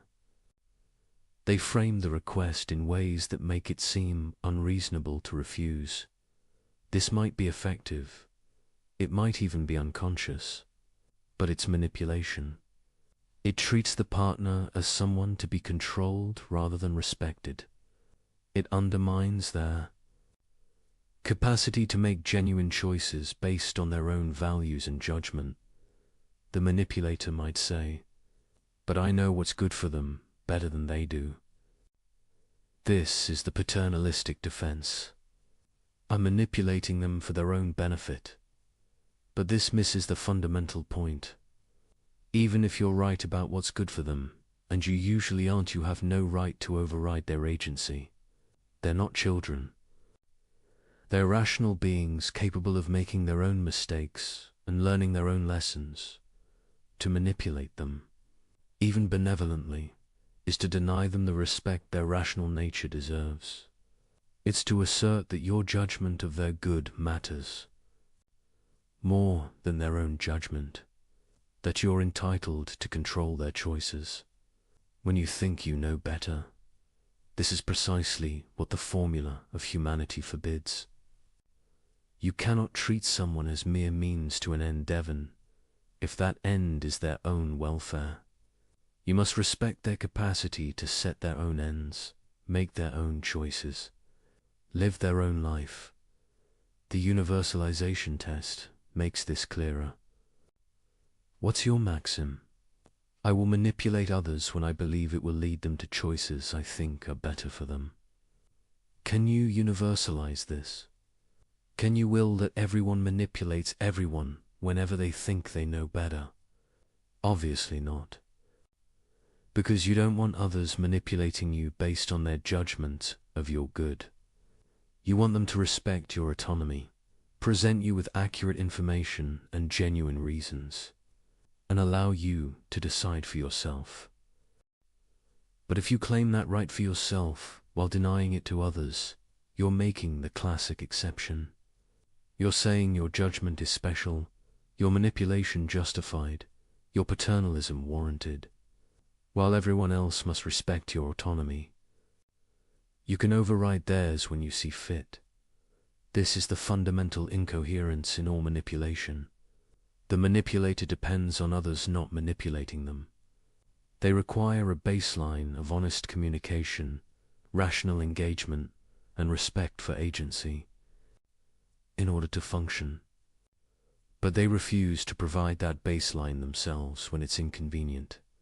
Consider advertising and marketing, an entire industry built on studying how to influence behavior through means other than rational persuasion, finding the triggers that bypass critical thinking, creating needs that didn't exist, exploiting insecurities to sell products. The defense is always, we're just competing for attention, presenting our products attractively, giving people what they want. But look at the methods, associating products with unrelated positive feelings, creating artificial social pressure, targeting children before they develop critical thinking skills, using subliminal techniques, exploiting psychological biases. These methods don't respect rational agency. They treat human minds as machines to be programmed, not persons to be reasoned with. The entire premise is, how can we get people to buy without appealing to their rational judgment of whether the product serves their genuine interests? Can this be universalized? Can you will that everyone treats everyone else as a psychological system to be hacked? You cannot, because you don't want to be treated that way. You want honest information, rational arguments, and the freedom to judge for yourself what serves your interests. You want to be treated as an end, not as a means to others' commercial goals. But marketers claim this right for themselves, while depending on most people maintaining basic honesty and trust. They exploit the fact that people generally believe what they're told, generally assume good faith, generally don't expect systematic manipulation. This parasitic relationship depending on others, good faith while refusing to practice it yourself, is exactly what Kant's ethics exposes and condemns. The same pattern appears in personal manipulation. The person who constantly maneuvers their partner depends on that partner's honesty and good faith. They're exploiting trust while refusing to reciprocate it, using the other's openness as a vulnerability to exploit rather than something to respect. When discovered, the manipulator often becomes indignant. You're not trusting me. You're being paranoid. But the manipulator is the one who violated trust by treating it as a tool rather than a reciprocal commitment. Kant's ethics draws a bright line. Either you engage with people as rational agents, presenting them with reasons and respecting their judgment, or you manipulate them by bypassing their rationality. There's no middle ground where you can kind of respect someone's agency while also treating them as an object to be controlled. This doesn't mean you can never influence anyone. Rational persuasion is influence. Good arguments influence. Accurate information influences. But these influence by engaging someone's rationality, not bypassing it. The test is whether you're willing to explain your methods. Can you tell the person, here are the reasons I think you should do this, and here are the psychological techniques I'm using to make you more receptive to those reasons. If revealing your methods would undermine their effectiveness, you're manipulating, because you're depending on the person not recognizing what you're doing. You're treating their ignorance as a resource to exploit. Genuine persuasion doesn't need to hide its methods. Here are the facts. Here's the logic. Make up your own mind. The conclusion stands on its merits, not on psychological tricks, but manipulation dies in the light. Once someone recognizes they're being manipulated, the manipulation fails, which proves it was never about genuine reasons, only about psychological control. The manipulator's defense collapses under Kantian analysis. You cannot claim to respect someone while manipulating them. You cannot treat them as an end while using them as a means. You cannot honor their dignity while overriding their judgment. And you cannot universalize manipulation without destroying the very conditions that make it effective. The manipulator depends on a world of generally honest, trusting, rational people. But manipulation, if universalized, would create a world where no one trusts anyone.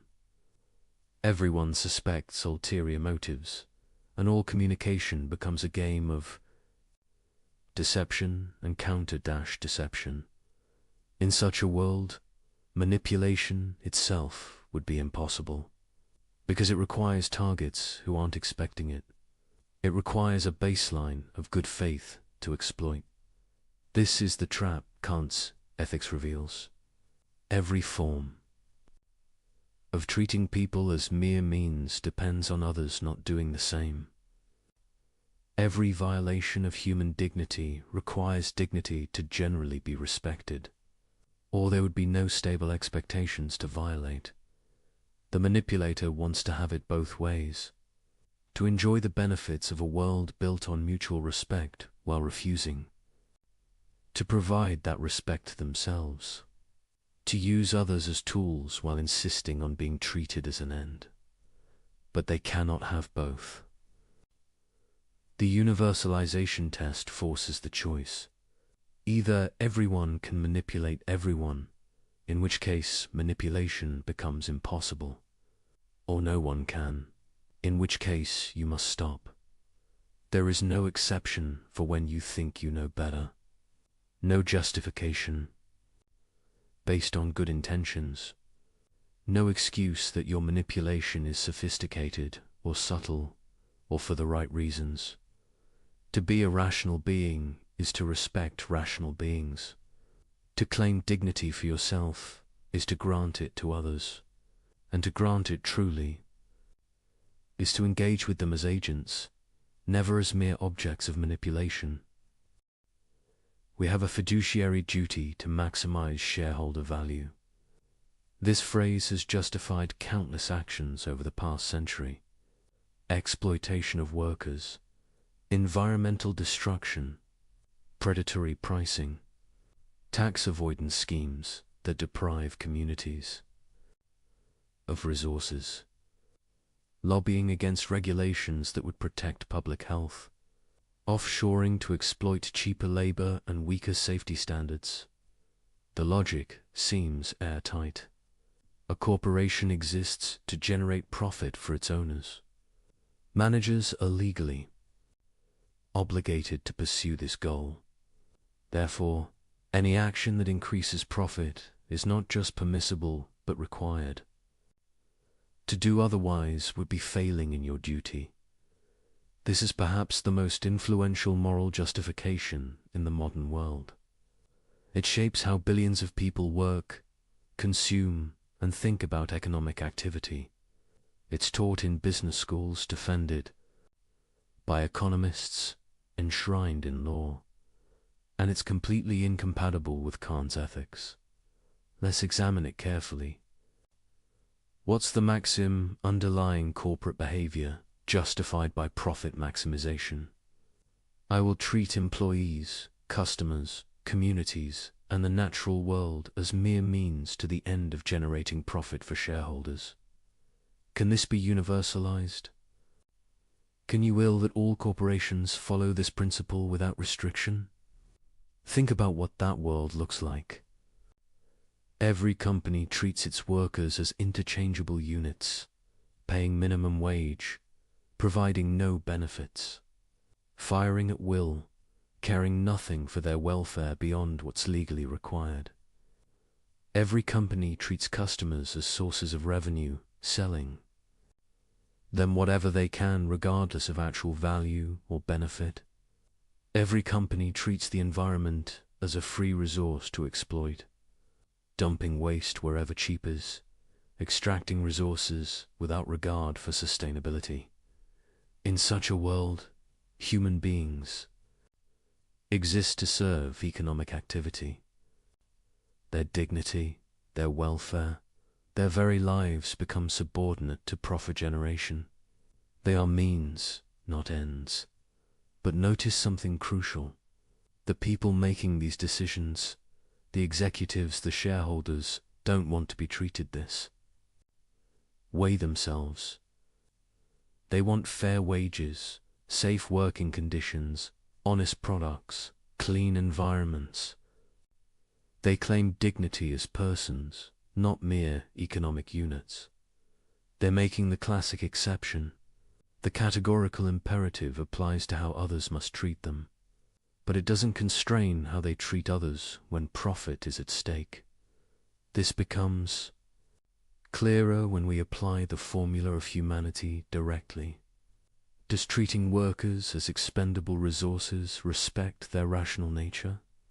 Does selling harmful products to uninformed customers treat them as ends in themselves? Does destroying ecosystems for quarterly earnings recognize the dignity of all the human beings affected? Obviously not. These actions treat human beings as tools, as obstacles to profit that must be overcome or resources to be extracted. The entire framework reduces persons to economic functions. But, the defender responds, we're not forcing anyone. Workers choose to work here. Customers choose to buy. If they don't like the terms, they can go elsewhere. This is the consent defense. As long as people voluntarily participate, no wrong is done. But Kant would ask, what choice do they really have? A worker who needs income to survive doesn't have meaningful freedom to refuse exploitative conditions. A customer who lacks information about product harms or alternatives isn't making an informed choice. A community that has no say in whether a factory pollutes their air and water hasn't consented. To anything, real consent requires rational agency. The ability to make informed choices among genuine alternatives. When you exploit someone's desperation, ignorance, or lack of options, you're not respecting their agency. You're taking advantage of circumstances that compromise their ability to choose freely. This is using them as mere means. The fact that they agree doesn't change the underlying moral reality. A person who agrees to exploitative terms because they'll starve otherwise isn't exercising rational autonomy. They're being coerced by circumstances you're exploiting.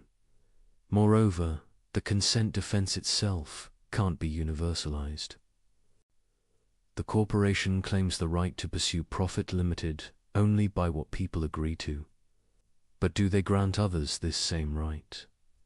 When workers organize to collectively bargain for better conditions, corporations resist.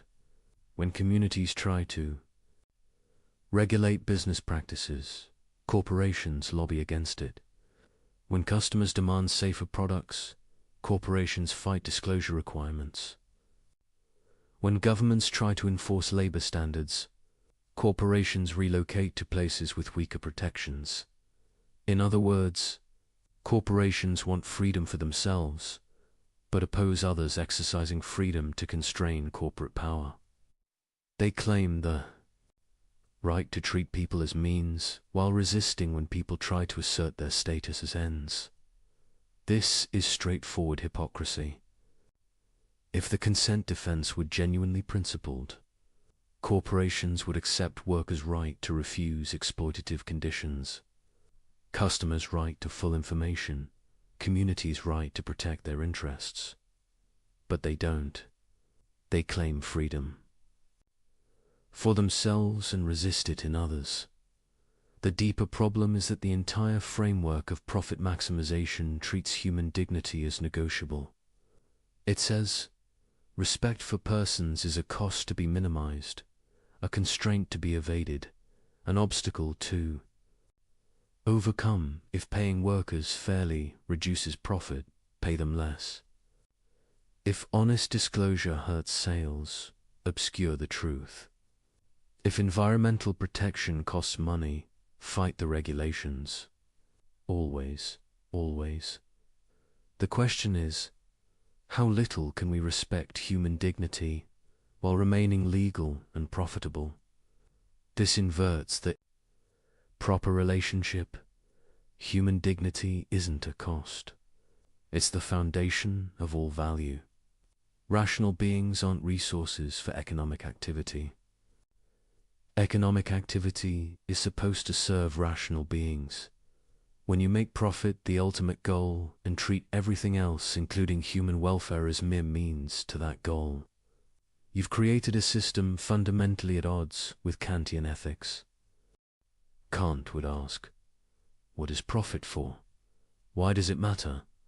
The only answer that makes sense is, because it serves human ends. People need resources to live well, pursue their goals, develop their capacities. Economic activity has value because it helps rational beings flourish.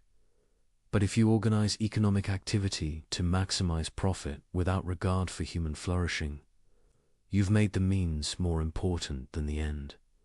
You've created a system where rational beings serve the economy rather than the economy serving rational beings. This is treating humanity as mere means on a massive, systemic scale. But capitalism has lifted millions out of poverty, the defender argues. Profit-seeking creates innovation, efficiency, growth. The system works. This is the consequentialist defense. Whatever the moral problems, the results justify the system. But remember, Kant rejects consequentialism. Good outcomes don't justify treating people as mere means. You cannot violate human dignity and then claim the violation was worthwhile because it produced benefits. Moreover, this defense assumes the benefits couldn't have been achieved while respecting human dignity. But that's not obvious. Maybe we could have innovation and efficiency and growth while also treating workers fairly, being honest with customers, and protecting the environment. The fact that we've organized things one way doesn't prove it's the only way. It might just prove we've chosen to prioritize profit over dignity. And notice what the consequentialist defense reveals. If you're justifying corporate behavior by pointing to good outcomes, you're admitting the behavior itself is morally problematic. You're saying, yes, we treat people as mere means, but it's worth it because of the results. This is exactly what Kantian ethics forbids. The moment you start weighing good outcomes against violations of human dignity, you've abandoned the categorical imperative. You've made respect for persons conditional rather than absolute. There's also a deeper issue with the fiduciary duty justification. It assumes shareholders' interests override all other considerations. But why? Shareholders are rational beings. But so are workers, customers, community members, and everyone affected by corporate decisions. What gives shareholders rational agency priority over everyone else's? The answer is usually because they own the company. But ownership is illegal. Fiction, a social construct. It doesn't give shareholders metaphysical priority as rational beings. Their dignity isn't greater just because they hold stock certificates.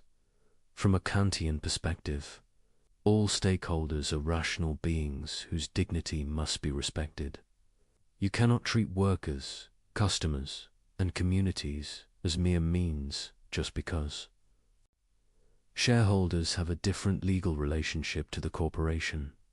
The corporation itself isn't a rational being. It's a too illegal structure humans created to organize economic activity.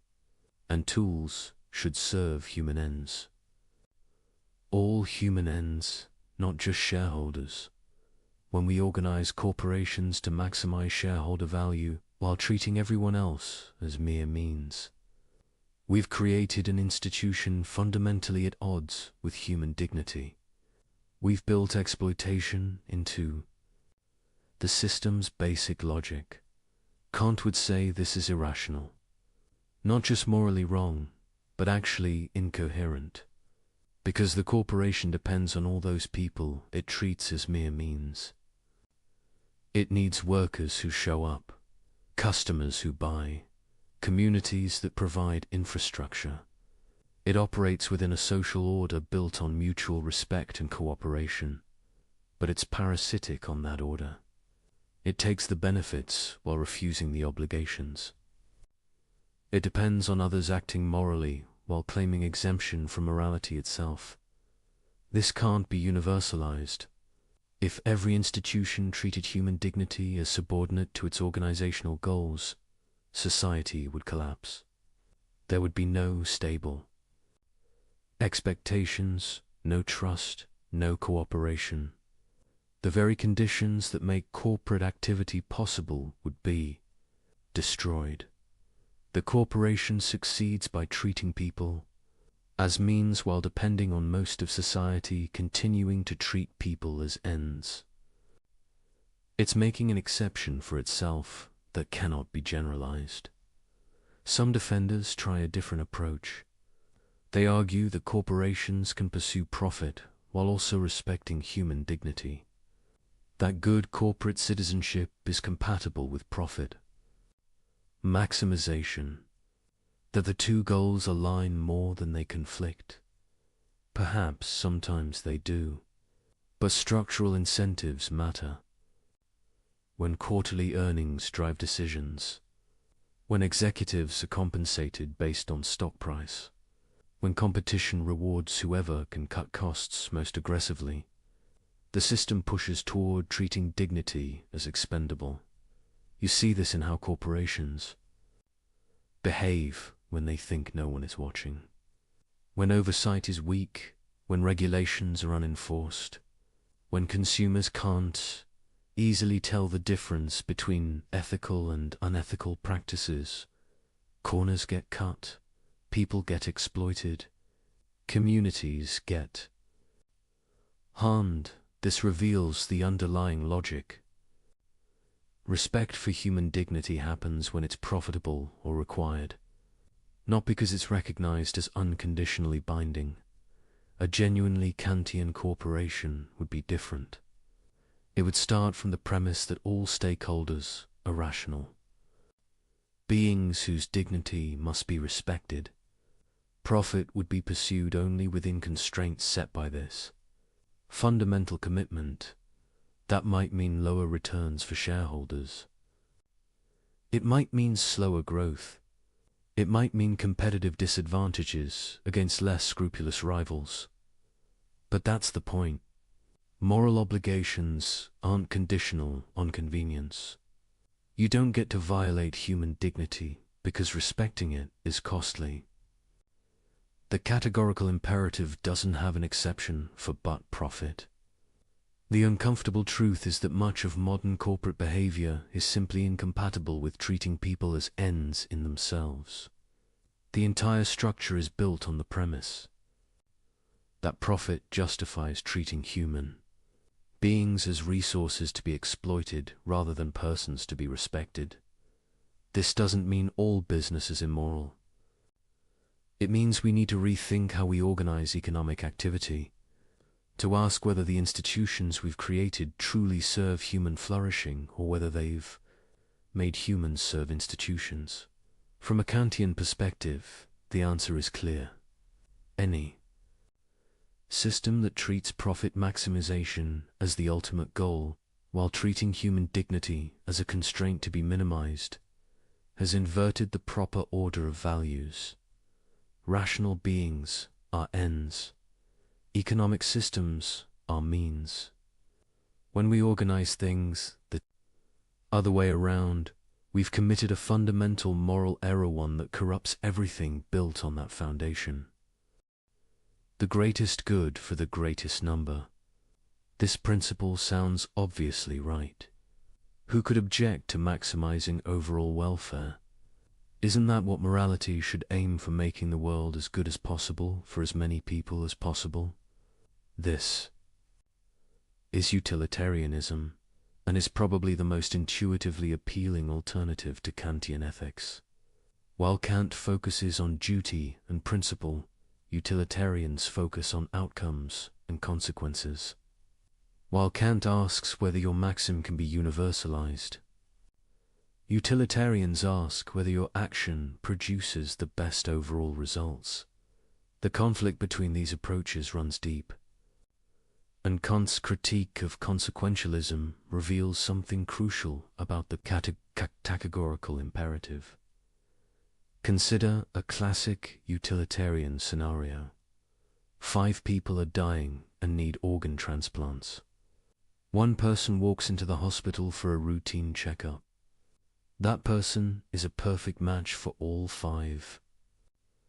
If you kill the one and harvest their organs, 5 people live instead of 1 dying. The utilitarian calculus seems clear. 5 lives outweigh 1 life. You should kill the 1 person. Most people recoil from this conclusion. But why? From a purely consequentialist perspective, what's the objection? You've maximized welfare. You've saved the most lives. You've produced the greatest good for the greatest number. The Kantian answer is immediate. You've treated the 1 person as a mere means. You've used them as a resource, as a source of organs, as a tool for saving others. You've completely violated their dignity as an end in themselves. That person didn't consent to being killed. They had their own life, their own project, their own rational agency. You've treated all of that as irrelevant, as something that can be sacrificed if the numbers work out right. This is the fundamental problem with consequentialism from a Kantian perspective. It makes human dignity negotiable. It says that respect for persons can be overridden when doing so produces enough benefit. But, Kant argues, this gets the relationship backwards. Consequences matter only because they affect rational beings. Value exists only because rational beings can recognize and pursue it. Therefore, rational beings themselves, their dignity, their agency, their status as ends must be prior to, and more fundamental than any calculation of consequences. You cannot coherently say we should maximize value, while treating the very beings who are the source of all value as expendable when the math requires it. The utilitarian might respond, but we're not saying individuals don't matter. We're saying every individual matters equally. One person's welfare counts the same as anyone else's. We're being perfectly impartial. This sounds fair, but consider what it means in practice. It means that if violating one person's rights produces enough benefit for enough other people, you should violate those rights.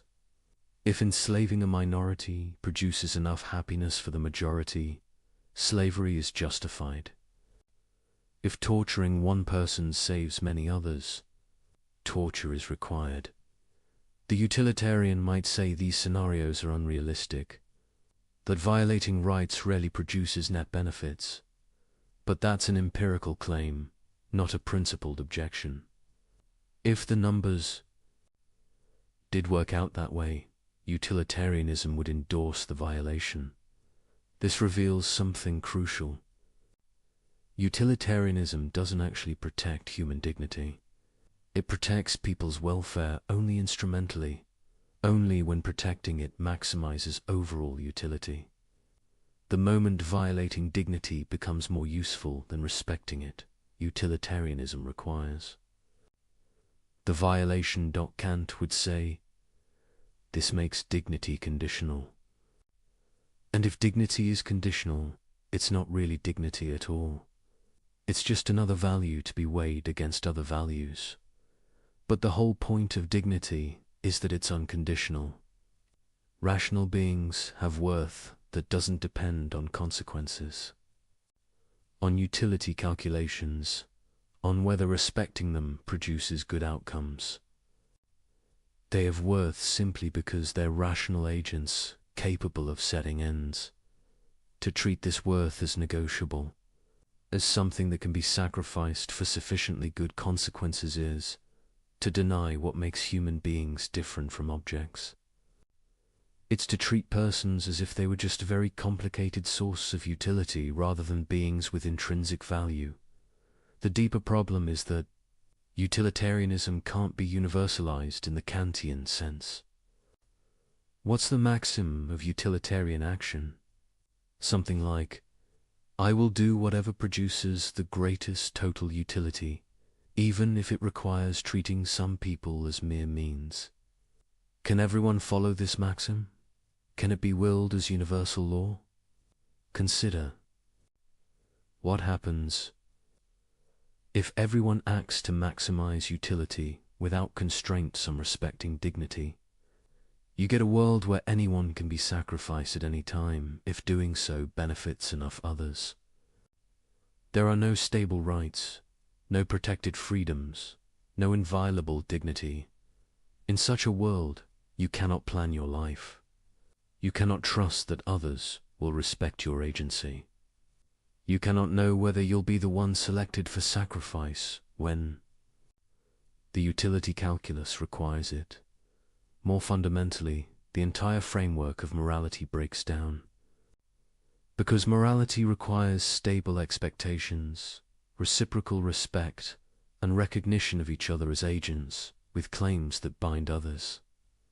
But utilitarianism says these only matter when they produce good consequences. This is incoherent.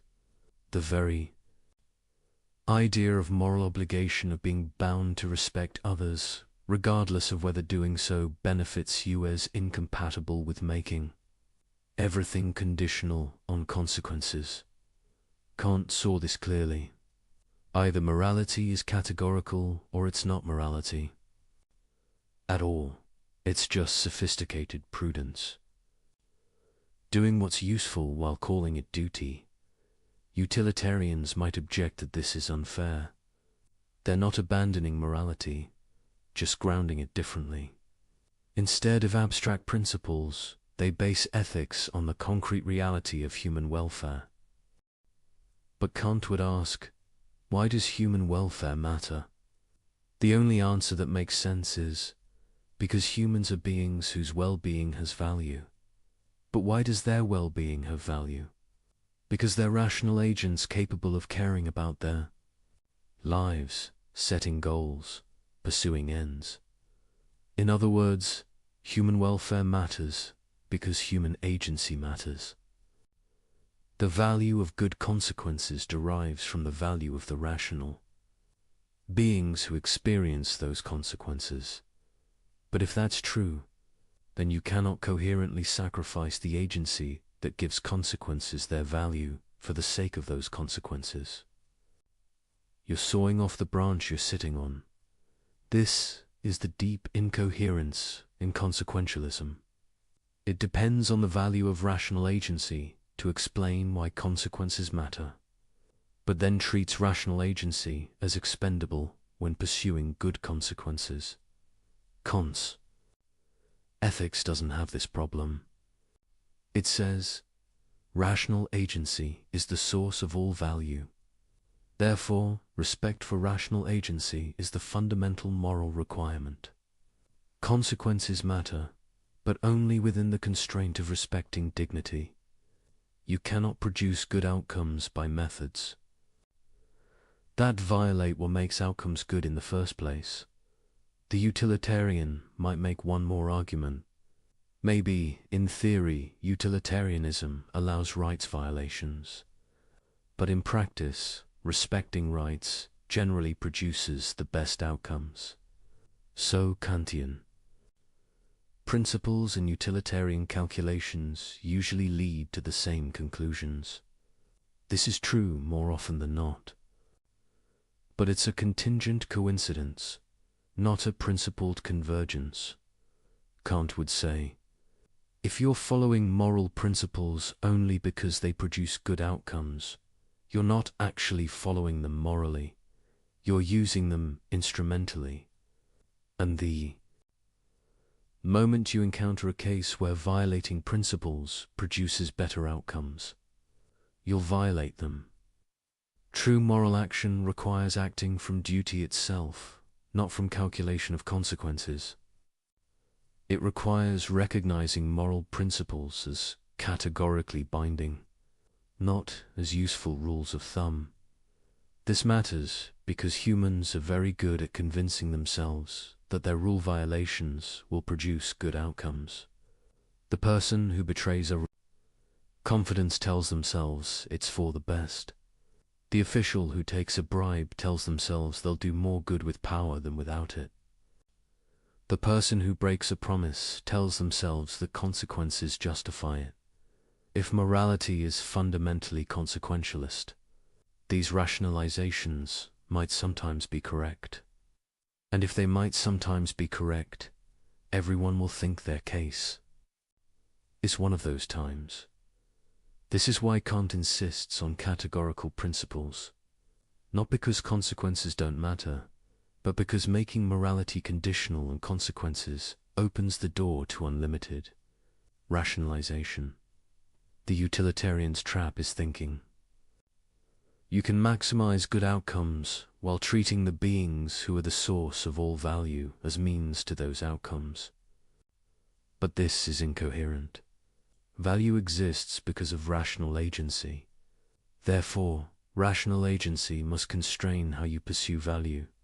You cannot violate what makes value possible for the sake of producing more value.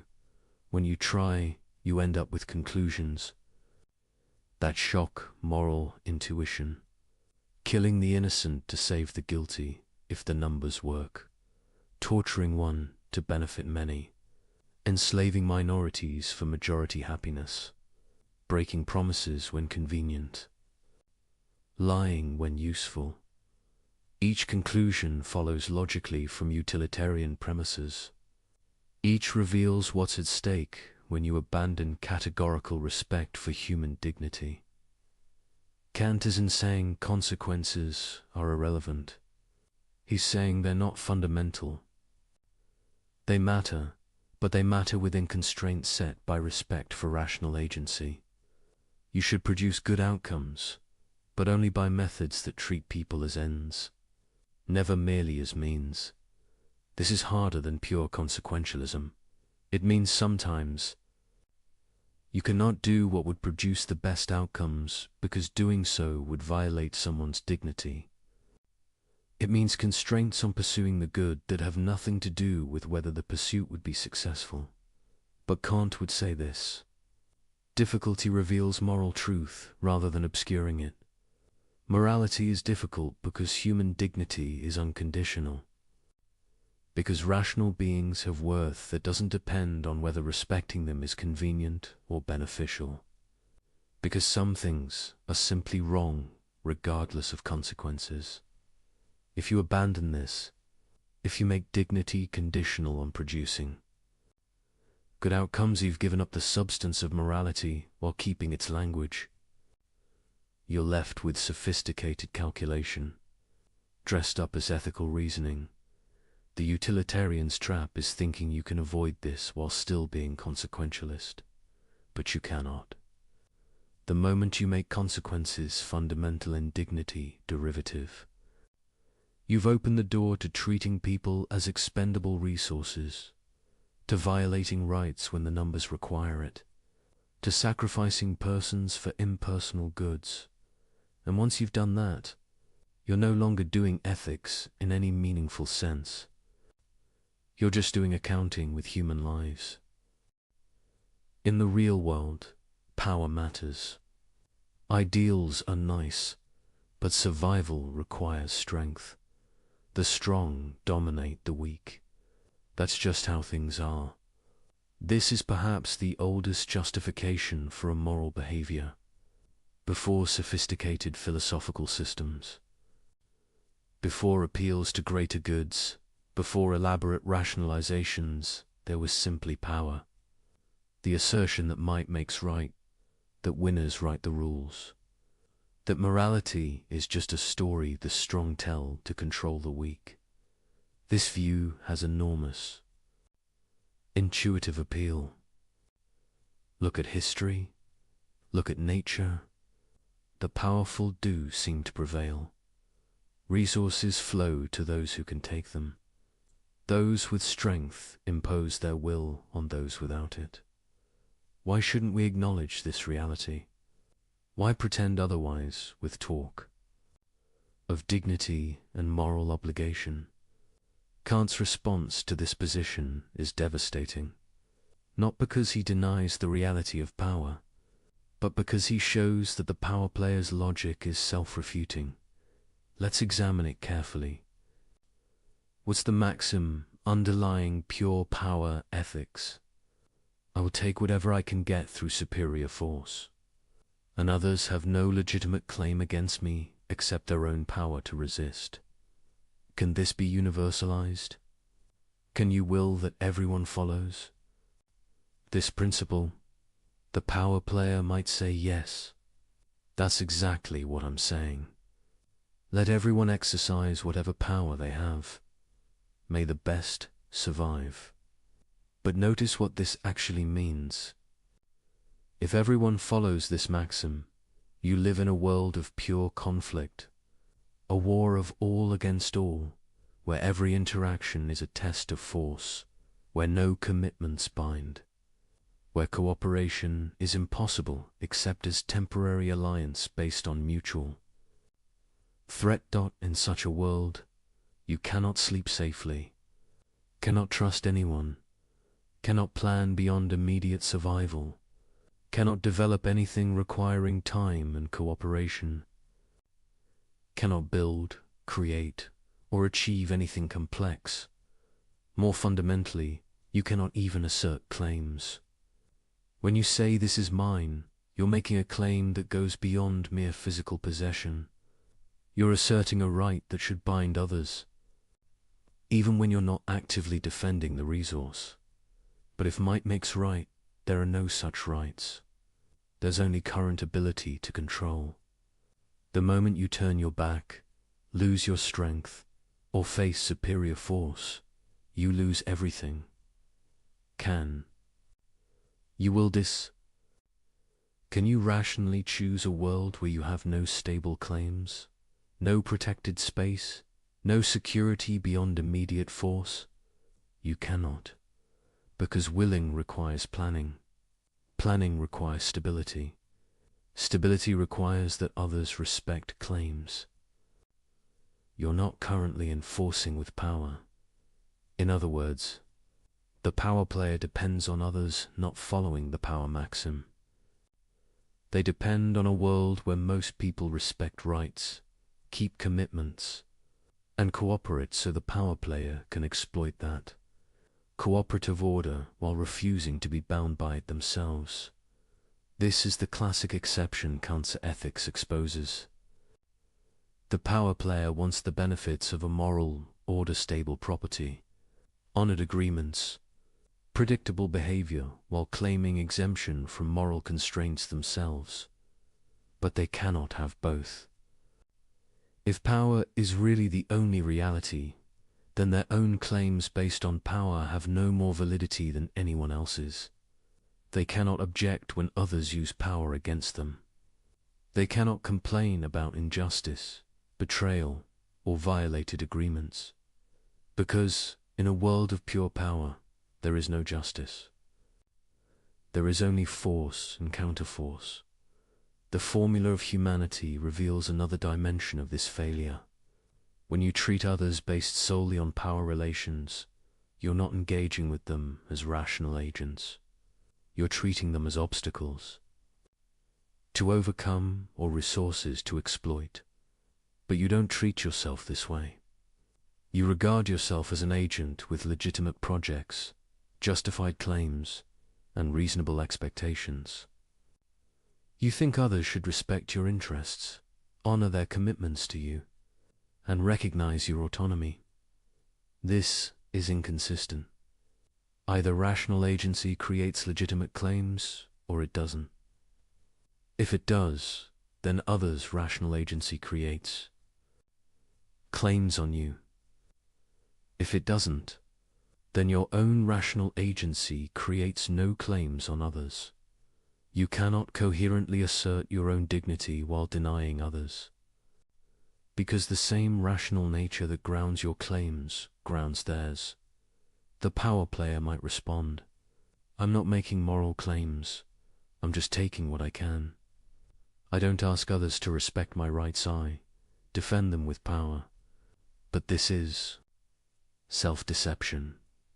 The moment the power player expects others to honor agreements, the moment they object to theft or betrayal, the moment they appeal to any principle beyond immediate force, they're making moral claims. And they do this constantly. When someone steals from them, they don't just physically resist. They claim it was wrong. When someone breaks an agreement with them, they don't just shrug. They assert betrayal. When someone challenges their authority, they don't just apply force. They justify their position. All of this reveals that even the pure power player doesn't actually believe might makes right. They believe it when they're exercising power over others. But when others exercise power over them, suddenly principles matter. Justice matters. Rights matter. This hypocrisy is built into the power position, because power by itself cannot justify anything. It's just a fact about who can do what. To move from I can do this to I should be able to do this, or others should not interfere requires normative claims that go beyond power. And once you're making normative claims, you're in the moral domain. You're implicitly asserting principles that should bind others, regardless of their power to resist you. But if those principles bind others, they bind you. You cannot claim rights for yourself while denying them to others based solely on power. Differential. Kant saw that power ethics is fundamentally incoherent. It tries to assert claims while denying the basis of all claims. It depends on moral concepts while rejecting morality itself. There's also a practical problem. The power player assumes they'll always have power, but power is unstable. Fortunes change. Today's dominant become tomorrow's vulnerable. Age weakens. Circumstances shift. Allies become enemies. When you've built your position on pure power, you have no recourse when power fails. You've granted everyone the right to dominate you if they can. You've eliminated any basis for appealing to their restraint, compassion, or sense of justice. This is profoundly irrational. You're willing a world where you have no protection except strength, knowing that you will inevitably experience weakness. A rational person would want principles that bind others even when you lack power to enforce them. Principles that protect you when vulnerable, constrain you when strong, and create stable expectations for everyone. But these are precisely the principles the power player rejects. They want freedom when strong and protection when weak. But they cannot have both without accepting moral constraints that operate independently of power. The categorical imperative forces consistency. If you claim others should respect you regardless of whether you can force them to, you must respect others regardless of whether they can force you to. If you think there are constraints on what stronger parties can do to weaker ones, you must accept those constraints when you're stronger. There's no middle ground where power justifies your actions, but not others. Where might makes right when you're wielding it, but wrongs you when others wield it. The power player's logic collapses into either pure nihilism, nothing matters.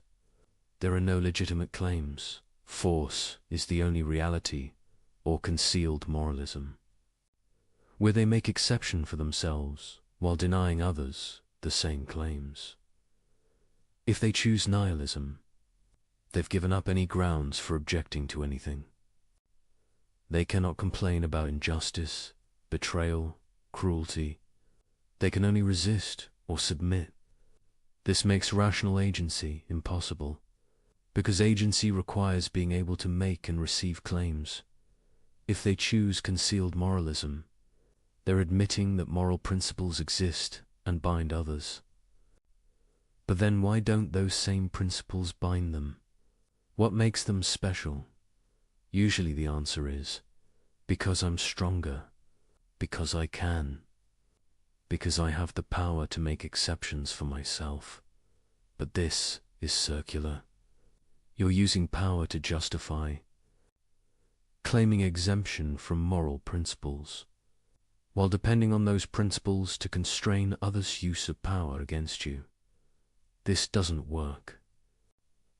Either moral principles are binding regardless of power, or they're not binding at all. You cannot have it both ways.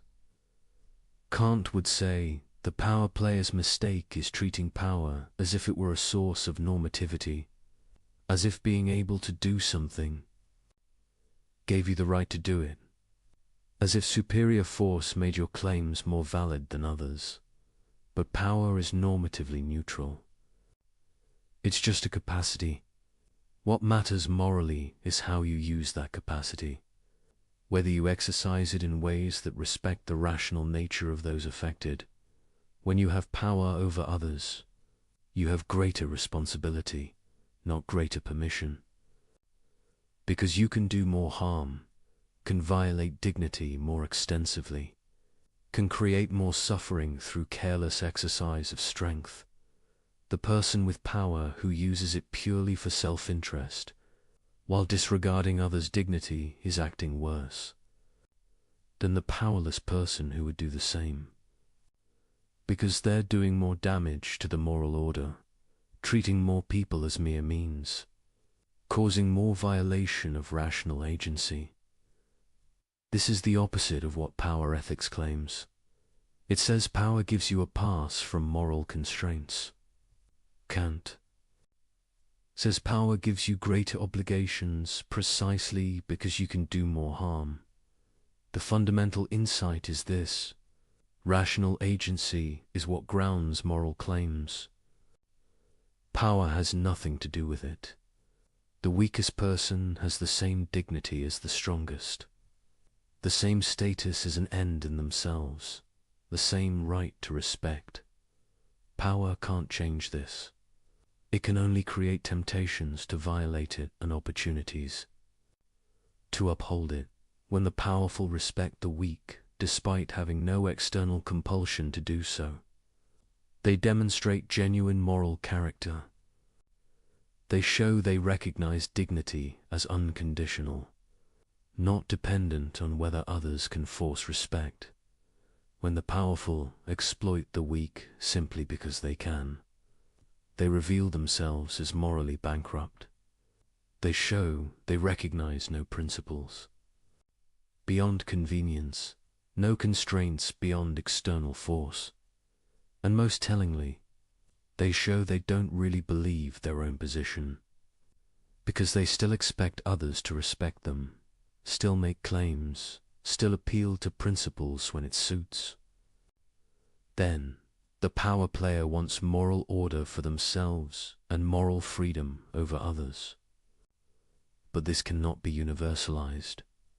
It depends on asymmetry that cannot be rationally willed.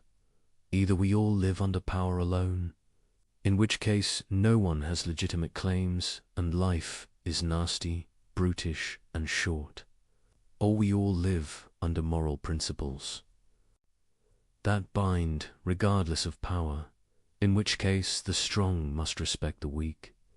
There is no coherent middle position where power justifies the strong dominating the weak, while moral principles protect the strong from each other.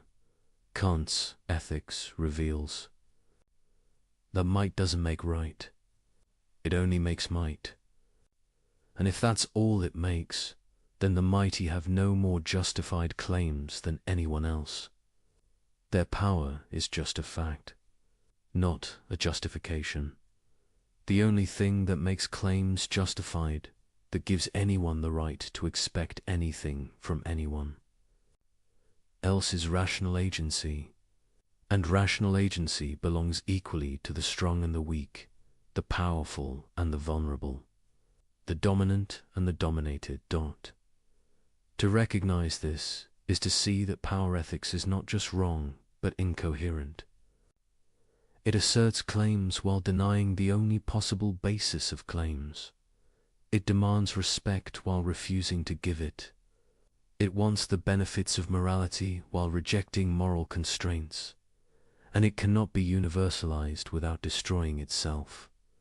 The power player depends on others not being power players, depends on a world of generally moral behavior that they exploit while contributing nothing to its maintenance. This is parasitism, not realism, and Kant's ethics exposes it completely. I had no choice. The situation forced my hand. Anyone would have done the same. It was necessary. This is perhaps the most common moral excuse, not an assertion that the action was right, but a denial of responsibility, a claim that circumstances eliminated alternatives, that necessity overrode obligation, that the normal rules don't apply when you're backed into a corner. The excuse of necessity appears everywhere. The person who lies says they had to, that telling truth wasn't an option.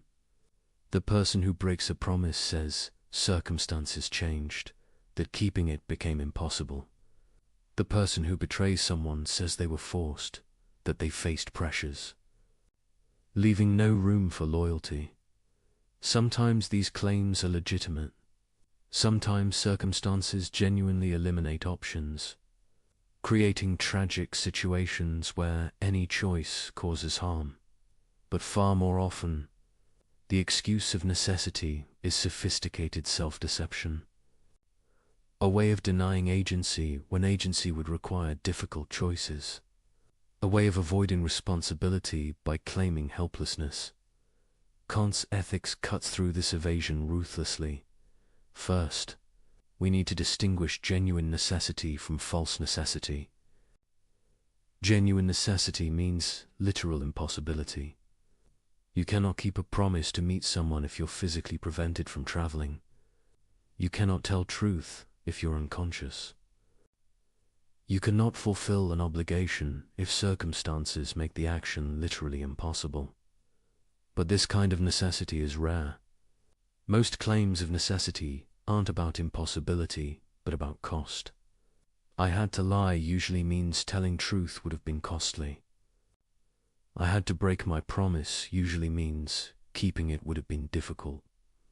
I had no choice usually means the alternative was uncomfortable. This is false necessity. Not the elimination of options, but the rejection of options you don't. Like, Kant would ask, what's your maxim when you claim necessity? I will violate moral obligations when following them would impose costs I'm unwilling to bear. Can this be universalized? Can you will that everyone abandons moral constraints whenever they face significant difficulty? Obviously not, because moral obligations are binding precisely in difficult circumstances. When following them is easy, you don't need obligation, you denade. Anyway, from inclination. The whole point of moral duty is that it applies even when you don't want to follow it, even when following it is costly, even when alternatives would be easier. If everyone abandoned moral constraints when circumstances became difficult, there would be no moral constraints at all. Because circumstances are always difficult for someone. There's always some pressure, some cost, some reason why following morality is inconvenient. The person claiming necessity is making a classic exception. They want others to follow moral obligations even when difficult, but they claim exemption when facing their own difficulties. This is the familiar pattern. Universalization exposes asymmetry. You're asserting a right you cannot grant to others without destroying the very moral order you depend on. But there's a deeper issue. The claim of necessity often reflects confusion about what moral obligation requires. Kant distinguishes between perfect and imperfect duties. Perfect duties are strict and allow no exceptions. You must never lie, must never treat someone merely as means, must never violate the categorical imperative. Imperfect duties allow latitude in how and when you fulfill them. You should help others, should develop your talents, should promote your own happiness. But you have discretion about specific applications. When people claim necessity, they're usually trying to turn perfect duties into imperfect ones. They want discretion when none exists. They want to weigh costs and benefits when the obligation is categorical. I had to lie because telling truth would have been too costly. But truth-telling is a perfect duty. Cost is irrelevant. You're obligated to tell truth regardless of consequences to yourself. I had to break my promise because circumstances changed, but promise-keeping is a perfect duty. Changed circumstances don't eliminate obligations, though they might make them more difficult to fulfill. The excuse of necessity tries to smuggle consequentialist reasoning into a deontological framework. It says, this particular instance of following duty would produce bad results, so I don't have to follow it. But this contradicts the categorical nature of moral obligation. Duties are binding regardless of consequences. That's what makes them categorical rather than hypothetical. You might disagree with this. You might think consequences matter enough to override obligations. But then you're abandoning Kantian ethics entirely. not claiming its protection while evading its constraints. The formula of humanity reveals another aspect. When you claim necessity as an excuse for violating someone's dignity, you're treating them as expendable when circumstances require it. I had to deceive them, the situation forced me, but they're a rational being deserving respect regardless of your situation. Your difficulty doesn't give you the right to treat them as mere means. I had to break my commitment. I faced pressures they don't understand. But your pressures don't eliminate their legitimate expectations or their status as an end in themselves. The excuse of necessity places your concerns above others' dignity. It says, my convenience, my welfare, my ability to avoid difficult choices matters more than respecting your rational agency. This cannot be universalized, because others face pressures too. If everyone gets to violate dignity when circumstances are difficult, dignity becomes conditional on everyone having easy circumstances, which is the same as saying it's not real dignity at all. There's also a practical problem with the necessity excuse. It trains you to see yourself as helpless, as a passive victim of circumstances, rather than an active agent making choices. Every time you say I had to, you're denying your own agency. You're treating yourself as an object pushed around by forces beyond your control rather than a rational being choosing among options. This is a form of self-disrespect. You're failing to recognize your own capacity for autonomous choice. You're treating your own rational nature as if it were mere nature subject to causal forces but not capable of self-determination. Kant would say this degrades your own humanity. When you claim helplessness where you actually had choice, you're treating yourself as less than what you are, being capable of acting from principle regardless of pressure. Moreover, the necessity excuse becomes a habit. The more you invoke it, the more you train yourself to see obligations as optional when difficult. You develop character structured around avoiding responsibility rather than accepting it. This corrupts moral judgment. You lose the ability to distinguish genuine impossibility from mere difficulty. You lose the clarity that comes from unconditional commitment to principle. Over time, you become someone who always finds reasons why normal rules don't apply to you, why your situation is special, why circumstances justified the exception. But, of course, everyone's situation feels special to them. Everyone faces pressures they think others don't understand. Everyone encounters circumstances that make morality inconvenient. If necessity excuses everyone, it excuses no one, because the excuse eliminates the very concept of obligation. Kant saw this clearly. Either moral obligations or categorical binding, regardless of cost, regardless of difficulty, regardless of what you'd prefer, they're not really obligations at all. They're just suggestions that apply when convenient. Guidelines that hold unless following them is hard. Ideals you nod toward while acting on entirely different principles. This doesn't mean Kant was naive about difficulty. He recognized that humans are finite beings with real limitations, that circumstances sometimes genuinely constrain options, that moral life involves genuine dilemmas, but he insisted on distinguishing genuine constraints from self-serving excuses, real impossibility from unwillingness to pay costs, tragic circumstances from convenient rationalizations. The test is simple. Are you claiming you couldn't do something that was literally impossible? Or are you claiming you had to abandon a moral obligation because following it would have been difficult? If the former, fine. No one can demand the impossible. If the latter, You're making an excuse, not stating a fact. And the excuse can't be universalized, because everyone faces difficulty. If difficulty eliminates obligation, obligation eliminates itself.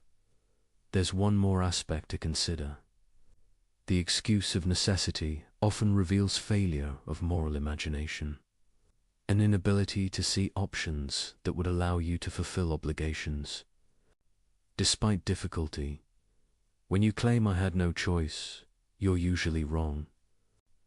You had choices, you just didn't like them. You didn't want to pay the price of acting morally, but moral life requires creativity, finding ways to honor obligations despite obstacles, discovering paths through difficult circumstances that respect everyone's dignity. The person who immediately claims necessity has often simply stopped thinking. They've identified the easy option that violates obligation and declared all others impossible without seriously considering them. Kant would say this shows insufficient commitment to morality. A genuinely moral person would exhaust all options before concluding that obligation cannot be fulfilled, would accept significant cost to themselves before violating others. Dignity.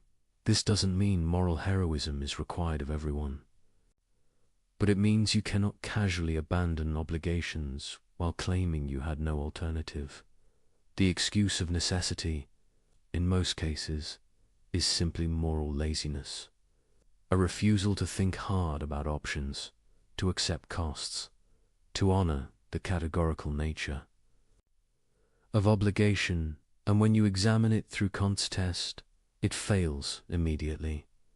You cannot will that everyone abandons obligations when circumstances are difficult. You cannot universalize the maxim of convenience over duty, because you depend on others maintaining their obligations to you even when doing so is costly for them. You depend on a world where most people honor commitments, tell truth, respect, dignitize spite pressures and difficulties. You're claiming exception from the very order you require to function, asserting that others must follow rules you won't follow, treating your convenience as more important than the moral fabric of human community. This is the characteristic failure that Kant's ethics exposes in all its forms. The attempt to benefit from morality while evading its constraints, to enjoy the protections of a moral order while contributing nothing to its maintenance. The excuse of necessity is just one more version of this eternal human tendency to claim helplessness when agency would require sacrifice, to invoke circumstances when principle would require cost, to deny responsibility when accepting it would be difficult. But Kant shows us we always have a choice, not always an easy choice, not always a choice we like, not always a choice that spares us difficulty, but a choice nonetheless, between following the categorical imperative or violating it, between respecting human dignity or treating people as means, between acting from duty or from inclination. The excuse of necessity tries to deny this choice, to claim that circumstances made the decision for you, that you were forced to violate obligation. But this is false. You chose. You decided that your convenience mattered more than your duty, that the cost of morality was more than you were willing to pay. You can admit this honestly, accept responsibility, and face whatever consequences follow from your choice, or you can hide behind necessity, pretending you had no agency, denying the choice you actually made. But you cannot do both. You cannot claim helplessness while also claiming moral status. You cannot deny agency while expecting to be treated as an agent, and you cannot universalize the excuse without destroying the very concept of moral obligation, without reducing ethics to a system where everyone follows rules when convenient and abandons them when not. Kant's ethics demands more. It demands recognition that moral obligation binds regardless of difficulty, that human dignity matters regardless of cost, that some things are simply required of rational beings, regardless of whether circumstances make compliance easy. This is demanding. It's meant to be. Because morality isn't about convenience, it's about what rational agency itself requires, about what must be true if human community is to be possible at all, and the excuse of necessity, in the end, is just another way of denying these truths while depending on them, of claiming helplessness while demanding that others remain bound. By principles you refuse to follow, Kant's test exposes this completely, and leaves no room for the comfortable lie that circumstances can eliminate what reason demands. We've seen how various justifications for immoral behavior fail the categorical imperative, but there's a deeper pattern worth exploring.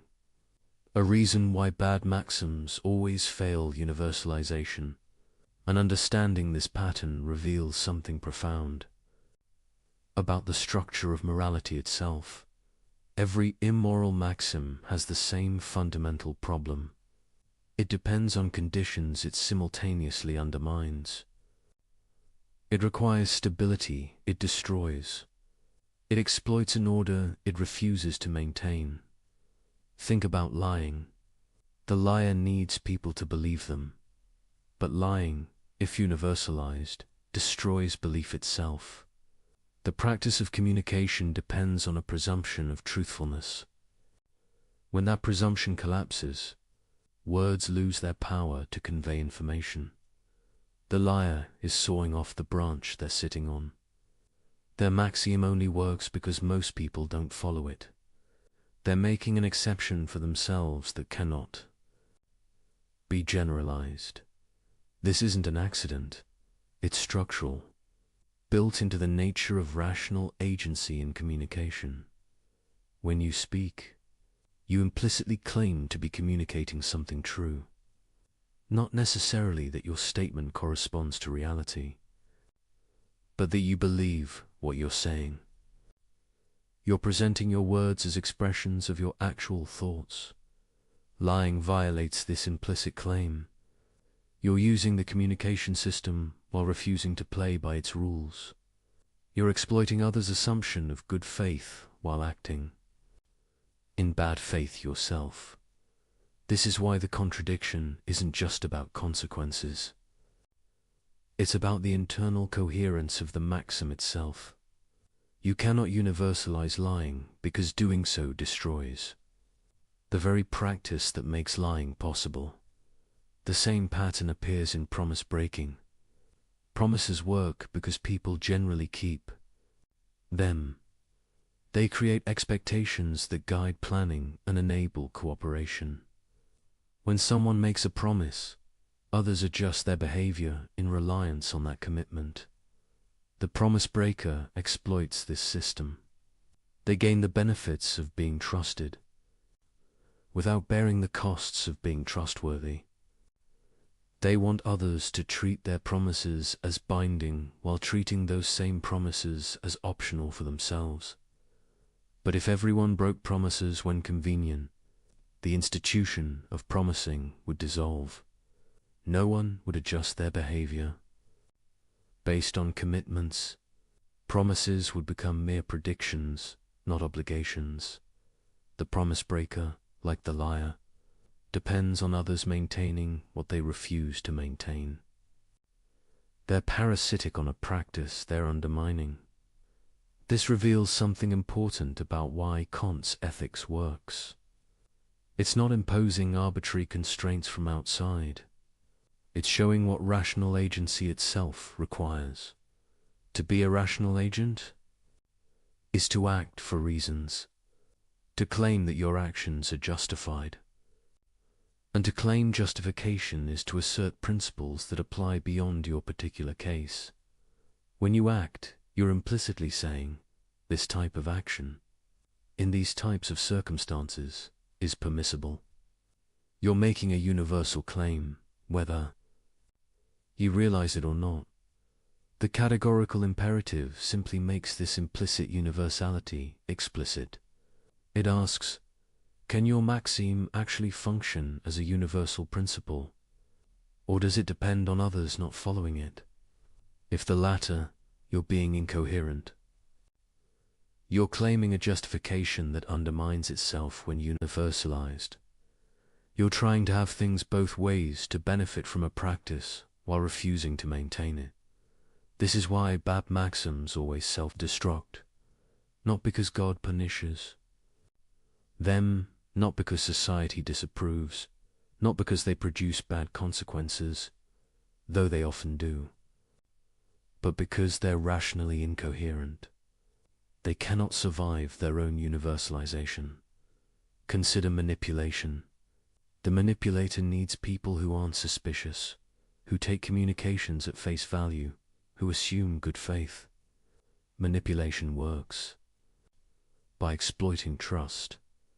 But if everyone manipulated everyone, trust would disappear. Everyone would constantly suspect ulterior motives. Every communication would be analyzed for hidden agendas. The baseline of good faith that makes manipulation effective would be destroyed. The manipulator depends on most people not being manipulators, on a world where trust is the default, so violations of trust can be exploited. This dependency reveals the incoherence. You cannot coherently will that everyone manipulates, because doing so eliminates what makes manipulation work. You're asserting a right that destroys its own conditions of possibility. The pattern extends to all immoral maxims. The thief needs property rights to exist, or there's nothing to steal. The fraudster needs honest commerce, or fraud would be expected and anticipated. The person who refuses all help needs a society where most people do help, or human cooperation would be impossible. In every case, the immoral agent is free riding, taking advantage of a moral order they refuse to support, exploiting others' good behavior, while exempting themselves from reciprocal obligations. Kant's genius was recognizing that this free riding is not just unfair, it's logically incoherent. You cannot rationally will a world where everyone free rides, because free riding depends on others not free-riding. This gives us a different way of understanding why morality is binding. Not because of divine command, not because of social contract, not because of consequences, but because of what rational agency itself requires. To be rational is to act according to principles. To act according to principles is to claim those. Principles could be universal. To claim they could be universal is to be bound by them yourself. You cannot escape this by denying you're making universal claims, because any justification of your action implicitly universalizes. When you say, it was okay for me to do this because of these reasons, you're saying these reasons justify this type of action, and that's a universal claim. The only way to avoid universal claims is to admit you're not acting for reasons at all, that you're just doing what you feel like, with no justification, making no claim that your action is permissible, but then you're not exercising rational agency. You're just behaving, and if you're just behaving, you cannot object when others behave toward you in ways you don't like.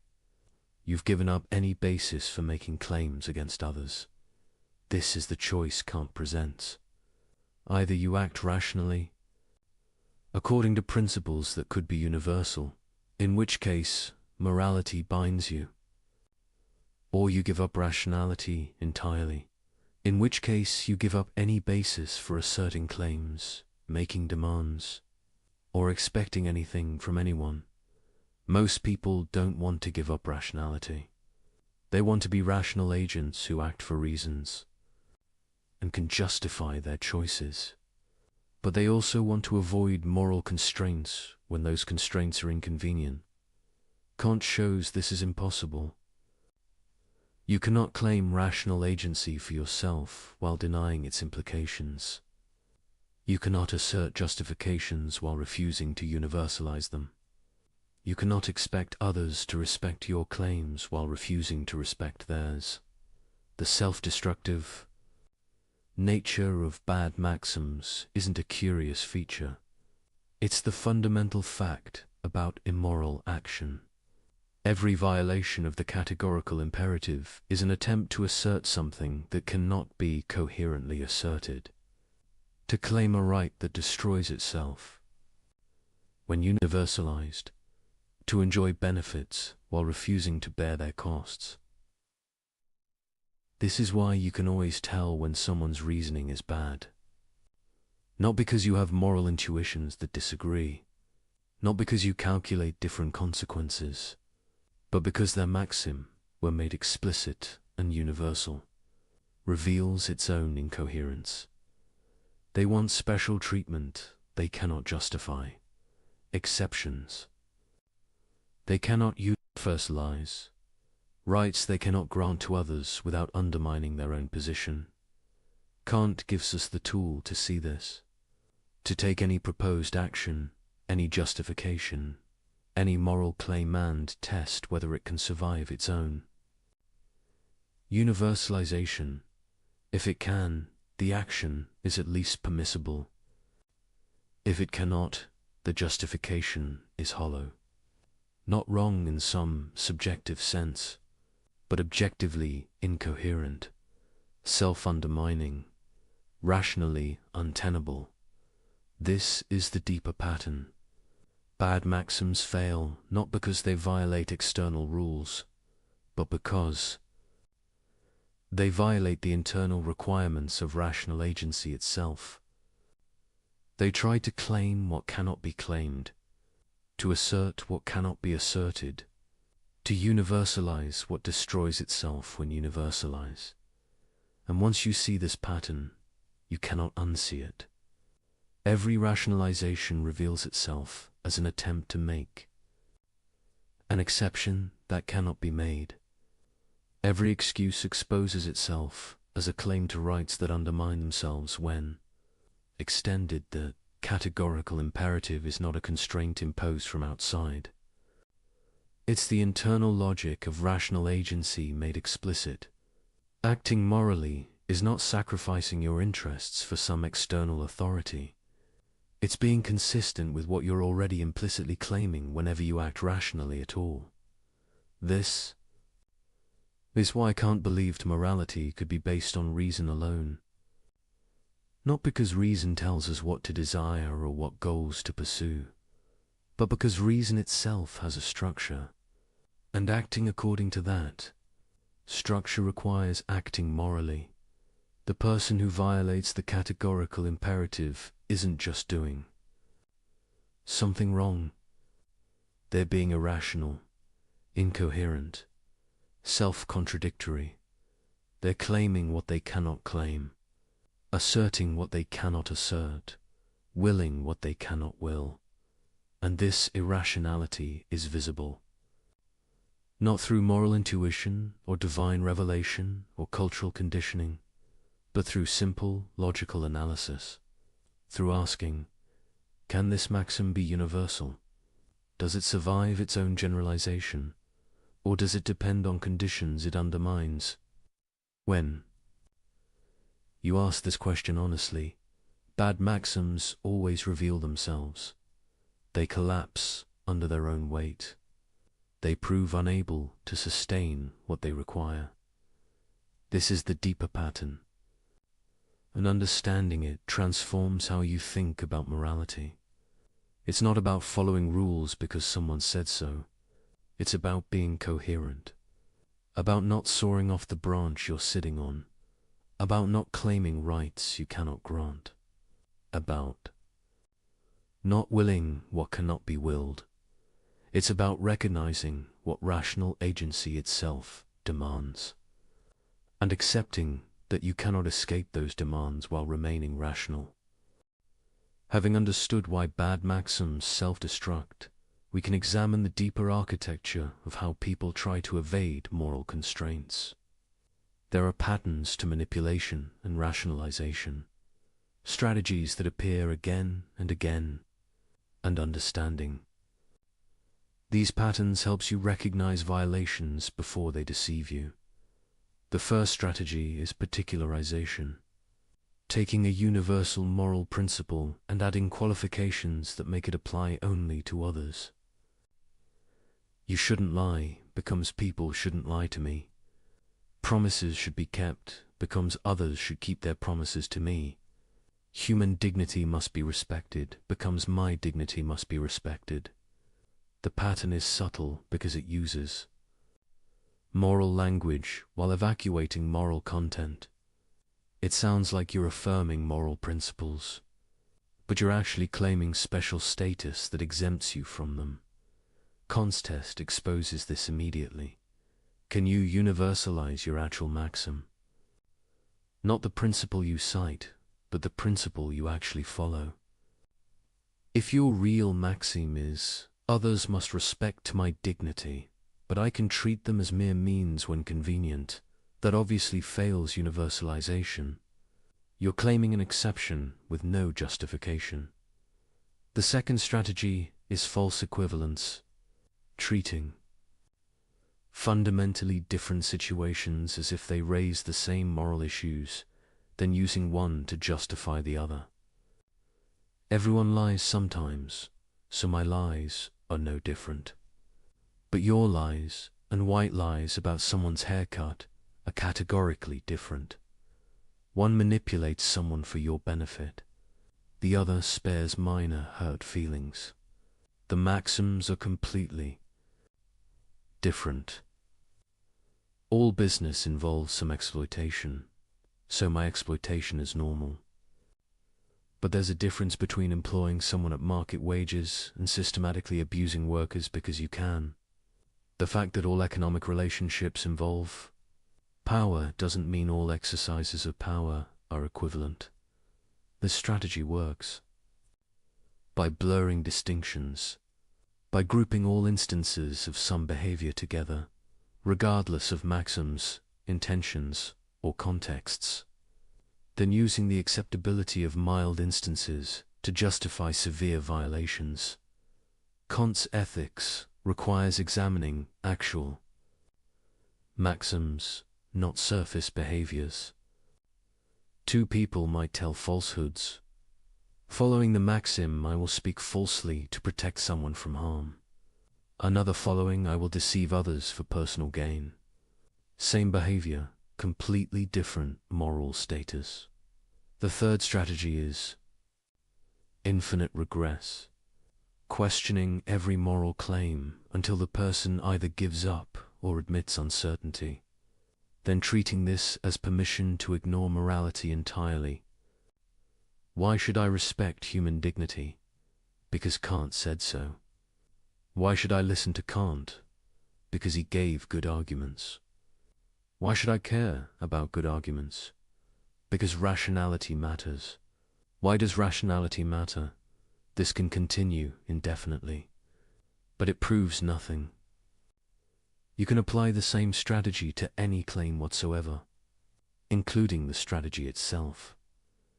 Kant's response is that some things are simply presupposed by rational agency. You cannot question whether rationality matters while engaging in rational questioning. The very act of asking undermines the skeptical conclusion. Similarly, you cannot claim rational agency for yourself while denying its implications. Questioning moral principles is fine, but you cannot question them while simultaneously making moral claims against others. The fourth strategy is hypothetical extremes, presenting bizarre scenarios where moral principles seem to lead to absurd conclusions, then using these to reject the principles entirely. What if an asteroid was going to destroy Earth, and the only way to stop it was by torturing one person? Would you really say we shouldn't torture them? These scenarios are designed to make moral principles seem rigid or unrealistic, but they prove nothing about ordinary cases. The fact that principles might face dilemmas in wildly improbable situations doesn't eliminate their binding force in normal life. Moreover, these hypotheticals often smuggle in assumptions that beg the question. They're constructed specifically to make the violation seem necessary. Then treat this construction as revealing a flaw in moral reasoning. Kant would say, focus on actual situations you face. Don't let imaginary edge cases undermine your commitment. Two principles that apply clearly in real life.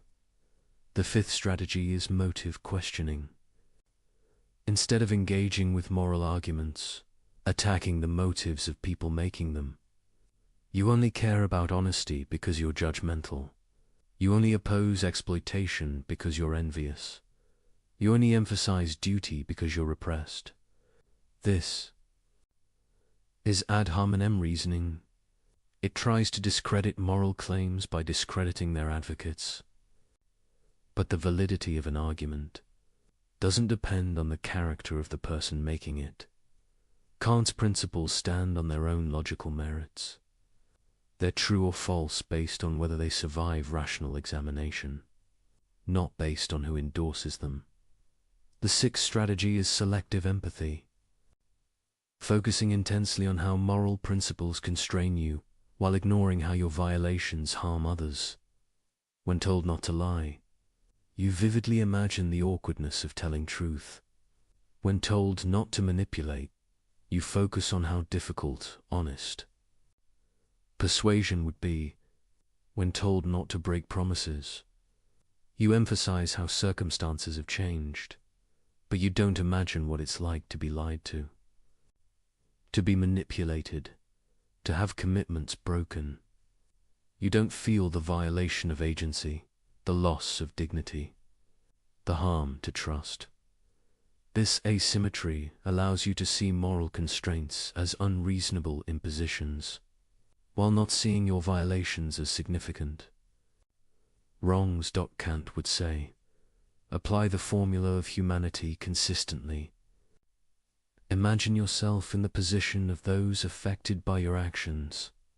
Ask whether you're treating them as you'd want to be treated, as an end, not merely as a means. The seventh strategy is moral diffusion, spreading responsibility so widely that no one feels personally accountable. Everyone else is doing it. The system is corrupt anyway. My individual action doesn't matter. I'm just following orders. It's not my decision alone. Each statement might be factually true. Others might be doing it. The system might be corrupt. Your individual action might have small impact. You might be following orders. But none of this eliminates your personal responsibility for your own maxims. You choose what principles to act on. That choice is yours, regardless of what others do or what systems you operate within. Kant's ethics is radically personal. You're responsible for your maxims. You must ask whether you can universalize them. You cannot evade this by pointing to others' behavior or institutional structures. The eighth strategy is temporal compartmentalization, treating past actions as irrelevant to present identity and future actions as too uncertain to constrain present choice. Yes, I lied before, but I've changed. I might need to lie in the future, so I can't commit to never lying. The present moment becomes the only reality. Past patterns don't reveal character. Future implications don't constrain choice.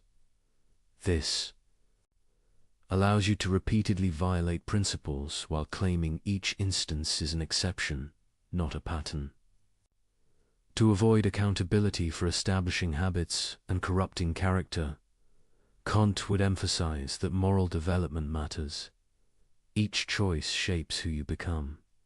Each exception makes the next exception easier.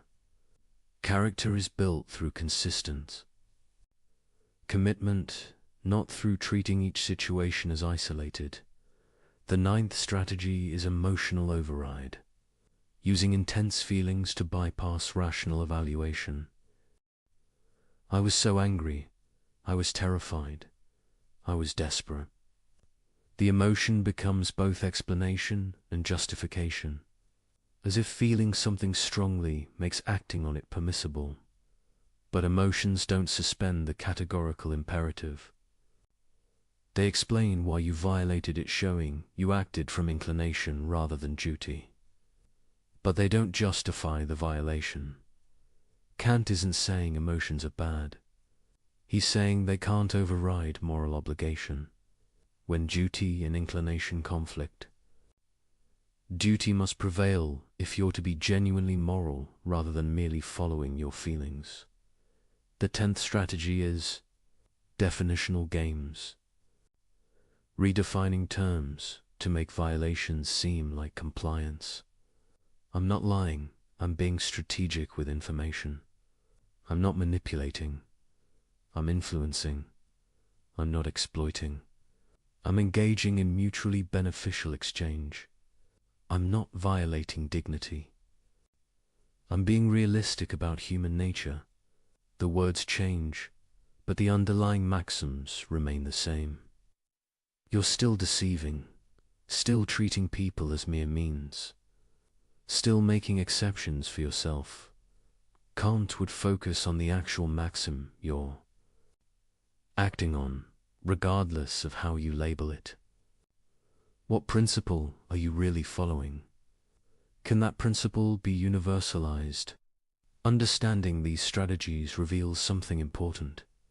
They're all variations of the same fundamental evasion, trying to claim moral status while avoiding moral constraint, claiming others must respect you while refusing to respect them, claiming rights while denying equivalent rights to others, demanding principle from others while allowing exceptions for yourself.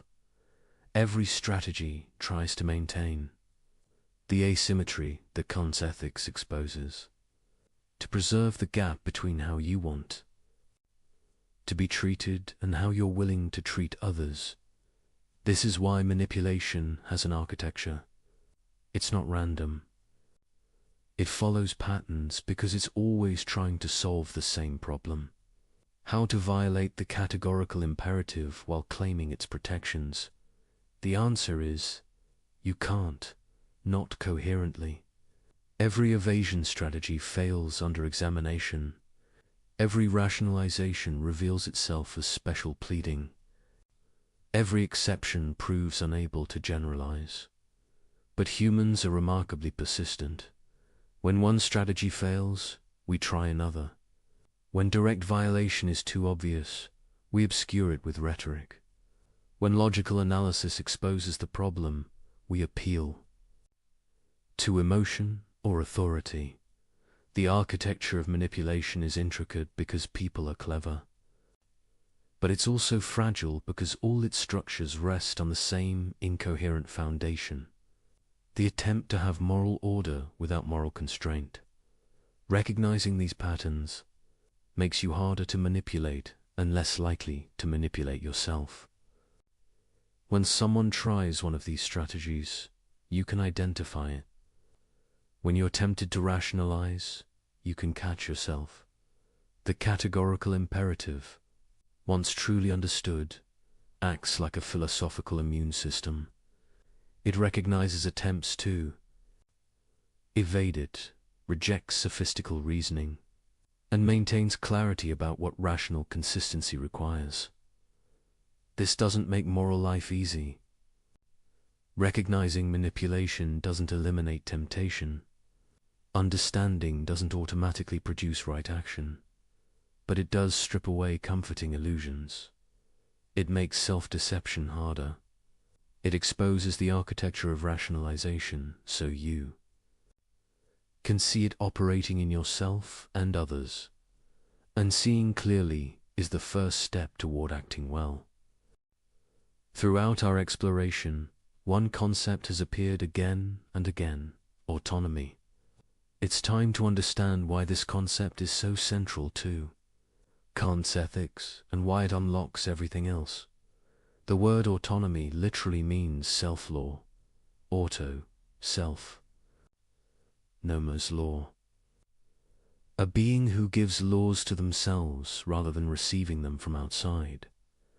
This might sound like moral relativism, everyone making up their own rules.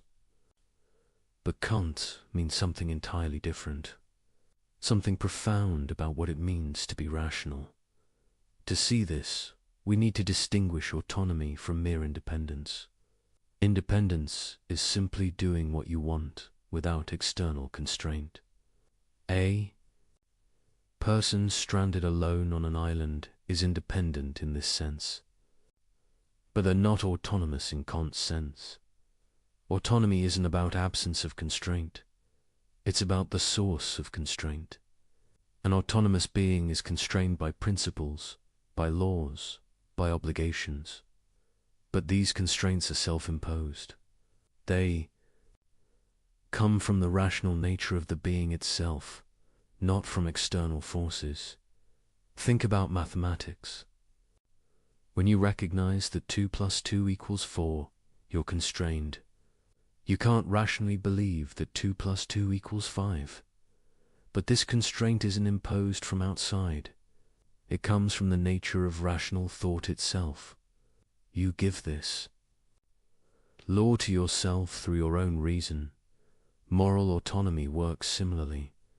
When you recognize that the categorical imperative binds you, you're constrained. You can't rationally will maxims that can't be universalized. But this constraint isn't imposed by God, society, or nature. It comes from your own rational nature. This is why Kant says that autonomy is the foundation of human dignity, because to be autonomous is to be the source of your own laws, to be self-determining rather than determined by outside forces. An animal acts from instinct. It's not autonomous because its behavior is determined by natural drives. It doesn't choose. A programmed machine acts from its code. It's not autonomous because its behavior is determined by external programming. But a rational being can step back from any particular drive or desire and ask, should I act on this? Is this consistent with principles I can will as universal law? This capacity for critical reflection, for self-legislation, is what makes rational beings special, and it's what gives them dignity rather than mere value. Things with value can be traded, replaced, or sacrificed for something of greater value. But beings with dignity are priceless. They cannot be traded or replaced because their worth is unconditional. Why? Because they're the source of all valuing. They're what makes value possible in the first place. Without autonomous, rational beings, nothing would have value because there would be no one to recognize it, pursue it, or care about it. This is why the formula of humanity commands treating rational beings as ends in themselves. Not because they're useful, though they often are. Not because they produce good outcomes, though they often do. But because they have the capacity for autonomy, for giving laws to themselves through reason. When you respect someone's autonomy, you're acknowledging their capacity to set their own ends, make their own choices, determine their own life through reason. You're recognizing them as a fellow legislator in the kingdom of ends. When you violate someone's autonomy by lying, manipulating, coercing, or otherwise treating them as mere means, denying this capacity, you're treating them as if they were an object to be used rather than an agent to be respected. This is why all moral violations involve treating rational nature as mere means. Because all moral violations override autonomy. They substitute your judgment for someone else's, your ends for theirs, your will for their self-legislation. But here's the key insight. You cannot coherently deny autonomy in others while claiming it for yourself. Because the same rational capacity that grounds your autonomy grounds theirs. When you assert your own dignity, make claims against others, demand respect for your choices, sure, implicitly affirming that rational nature deserves respect. But rational nature is universal. It's not something you uniquely possess. It's what makes any being capable of moral status. So to claim autonomy for yourself while denying it to others is incoherent. You're asserting that rational nature deserves respect when it's yours, but not when it's theirs. You're making an exception that cannot be justified. The categorical imperative simply makes this explicit. It says, if you're going to act as an autonomous being setting ends, making choices, following principles Zen, you must recognize autonomy in others. You must act only on maxims you could will as universal law. This isn't an external constraint on your autonomy. It's what autonomy itself requires. Because to be truly autonomous isn't to do whatever you happen to want. It's to act according to principles that reason can endorse. And reason can only endorse principles that respect rational nature wherever it appears. Principles that could serve as universal laws for all autonomous beings. This is why Kant says that autonomy is both the ground and the goal of morality. It's the ground because rational beings' capacity for self-legislation is what makes moral law possible. It's the goal because moral action aims to respect and promote autonomy in all rational beings.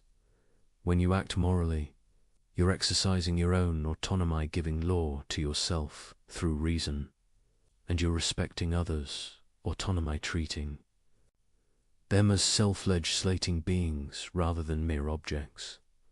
This creates a beautiful symmetry. Moral action expresses what you are, an autonomous being, while recognizing what others are equally autonomous beings. It's consistent with your nature while respecting the equivalent nature in everyone else. Immoral action, by contrast, is self-contradictory. You're exercising your autonomy to deny others autonomy, using your capacity for self-legislation to override others' equivalent capacity. Acting as if rational nature deserves respect when it's yours, but not when it's theirs. This is why evil is always fundamentally irrational. Not just wrong, but incoherent. It involves claiming for yourself what you deny to others, while possessing no basis for the distinction. Understanding autonomy also explains why moral development matters. You don't become autonomous simply by reaching a certain age or achieving independence. Autonomy must be developed through practice. Every time you act from duty rather than inclination, you strengthen your capacity for self-legislation. Every time you universalize your maxims rather than making exceptions for yourself, you exercise autonomy more fully. Every time you respect others' rational agency despite pressure to violate it, you become more genuinely autonomous. This is because autonomy isn't just a capacity you have. It's a capacity you must actively realize through your choices. You can have the potential for autonomy while consistently acting heteronomously, following desire, social pressure, or arbitrary authority. True autonomy requires consistently choosing to act from principles that reason itself endorses, and that means acting morally There's no gap between being genuinely autonomous and being moral. They're the same thing. This is perhaps Kant's most radical claim. Morality isn't a constraint on your autonomy. It's the fullest expression of autonomy. When you act morally, you're most fully yourself, most fully realizing your nature as a rational, self-legislating being. When you act immorally, you're less autonomous, not more. You're allowing inclination, pressure, or desire to override your rational nature. You're being determined by forces outside, your rational agency rather than determining yourself through reason. This inverts common assumptions. People often think morality constrains freedom, that moral obligations limit what you can do, that being moral means sacrificing your autonomy to external rules. But Kant shows this is backwards. You're most free when you act morally because you're acting from your own rational nature rather than being pushed around by desires, circumstances, or manipulation. You're least free when you violate moral principles because you're being controlled by forces outside your rational agency. You're allowing heteronymous factors: desire for pleasure, fear of consequences, social pressure to determine your action. True freedom is autonomy, and autonomy is moral action. They're inseparable. This doesn't mean moral action is easy. It means it's the only action that's truly free, that expresses what you really are rather than what external forces push you to do. Understanding this transforms how you think about moral obligation. It's not a burden imposed from outside. It's the demand of your own rational nature. When you feel obligated, what you're feeling is your own reason calling you to act consistently with what you are. When you resist this call, when you act from inclination against duty or not asserting your freedom, you're surrendering it. You're allowing something other than your rational agency to control your action. This is why Kant places autonomy at the center of his ethics. It's not just one value among others. It's the foundation of all moral value, the source of human dignity, the condition of genuine freedom, the goal of moral development.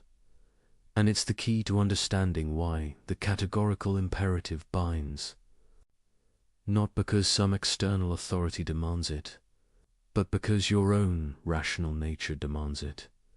Because to be autonomous is to act on principles that could be universal laws. Because to claim autonomy for yourself is to recognize it in others. The categorical imperative isn't a constraint on autonomy. It's autonomy making explicit what it requires. It's reason calling you to consistency with your own nature as a rational, self-legislating being. And once you see this, you see why morality isn't optional for rational beings. Not because they'll be punished for immorality, but because immorality is incompatible with what they essentially are. To be rational is to be autonomous. To be autonomous is to be moral. There's no way to be fully human, fully realizing your nature as a rational being, while consistently violating the categorical imperative. This is autonomy's central place in Kant's ethics. Not just important, but foundational. Not just a value, but the condition of all value. Not just relevant to morality, but identical with it. Understanding this unlocks everything else we've explored. Why bad maxims self-destruct, why manipulation fails universalization, why moral violations are irrational, why human dignity is unconditional. All of it flows from the nature of autonomy, from what it means to be a rational being capable of giving law to yourself through reason. from the recognition that this capacity is what makes morality possible and what morality must protect. Kant gave us a third formulation of the categorical imperative, one that synthesizes the insights of the first two while pointing towards something aspirational. He called it the formula of the kingdom of ends. Act according to maxims of a universally legislating member of a merely possible kingdom of ends. This formulation is more complex, but it captures something beautiful about what morality aims toward. A vision of human community at its best. A kingdom is a systematic union under common laws. But this isn't a political kingdom ruled by a monarch. It's a moral kingdom where all members are both legislators and subjects. Each member legislates universal laws through their rational nature, but each is also subject to the very laws they legislate. You make moral law through your reason, but you're also bound by it. This dual status, legislator and subject, simultaneously is what distinguishes the kingdom of ends from hierarchical structures. There's no ruler imposing law on subordinates. Everyone participates equally in moral legislation. The kingdom consists of ends, rational beings who are valuable in themselves, not merely as means. Each member recognizes every other member as an end. Each treats everyone else with the respect due to autonomous agents. This creates a moral community, where everyone relates to everyone else as fellow rational beings, where no one is used as a mere tool, where each person's dignity is recognized and respected by all. Kant describes this as a merely possible kingdom because it's an ideal rather than a current reality. No actual human society fully realizes it, but it represents the goal toward which moral action tends when you act according to the categorical imperative. You're legislating for this kingdom. You're acting as if it already existed. You're treating others as ends, following only maxims.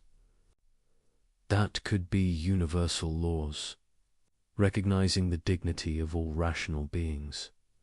Each moral action is like a vote for the kingdom of ends, a contribution toward making it real, a refusal to treat the current state of imperfection as justification for further violation. The beauty of this vision is how it combines equality with respect. Everyone is equal as a legislator. Each person's rational nature has the same status and authority, but this equality grounds respect rather than uniformity. Each person's unique ends, projects, and choices deserve respect precisely because they're exercises of autonomous, rational agency. The kingdom of ends isn't a place where everyone does the same things or pursues identical goals.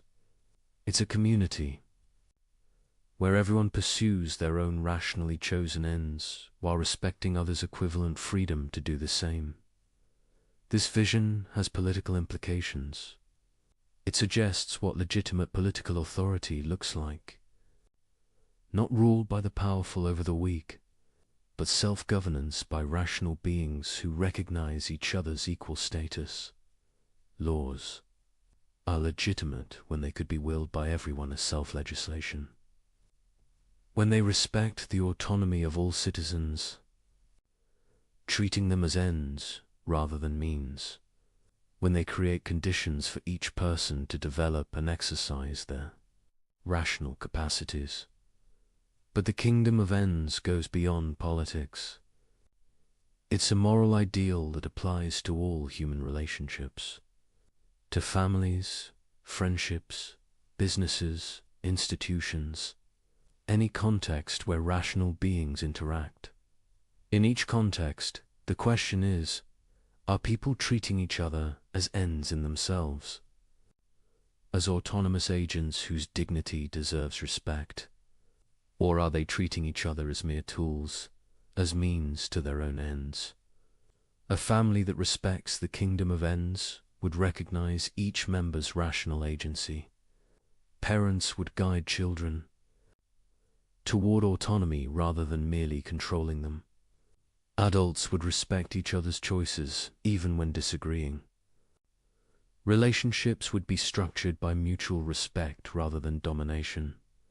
A business that respected the kingdom of ends would treat workers as agents, not resources. Customers as persons, not revenue sources.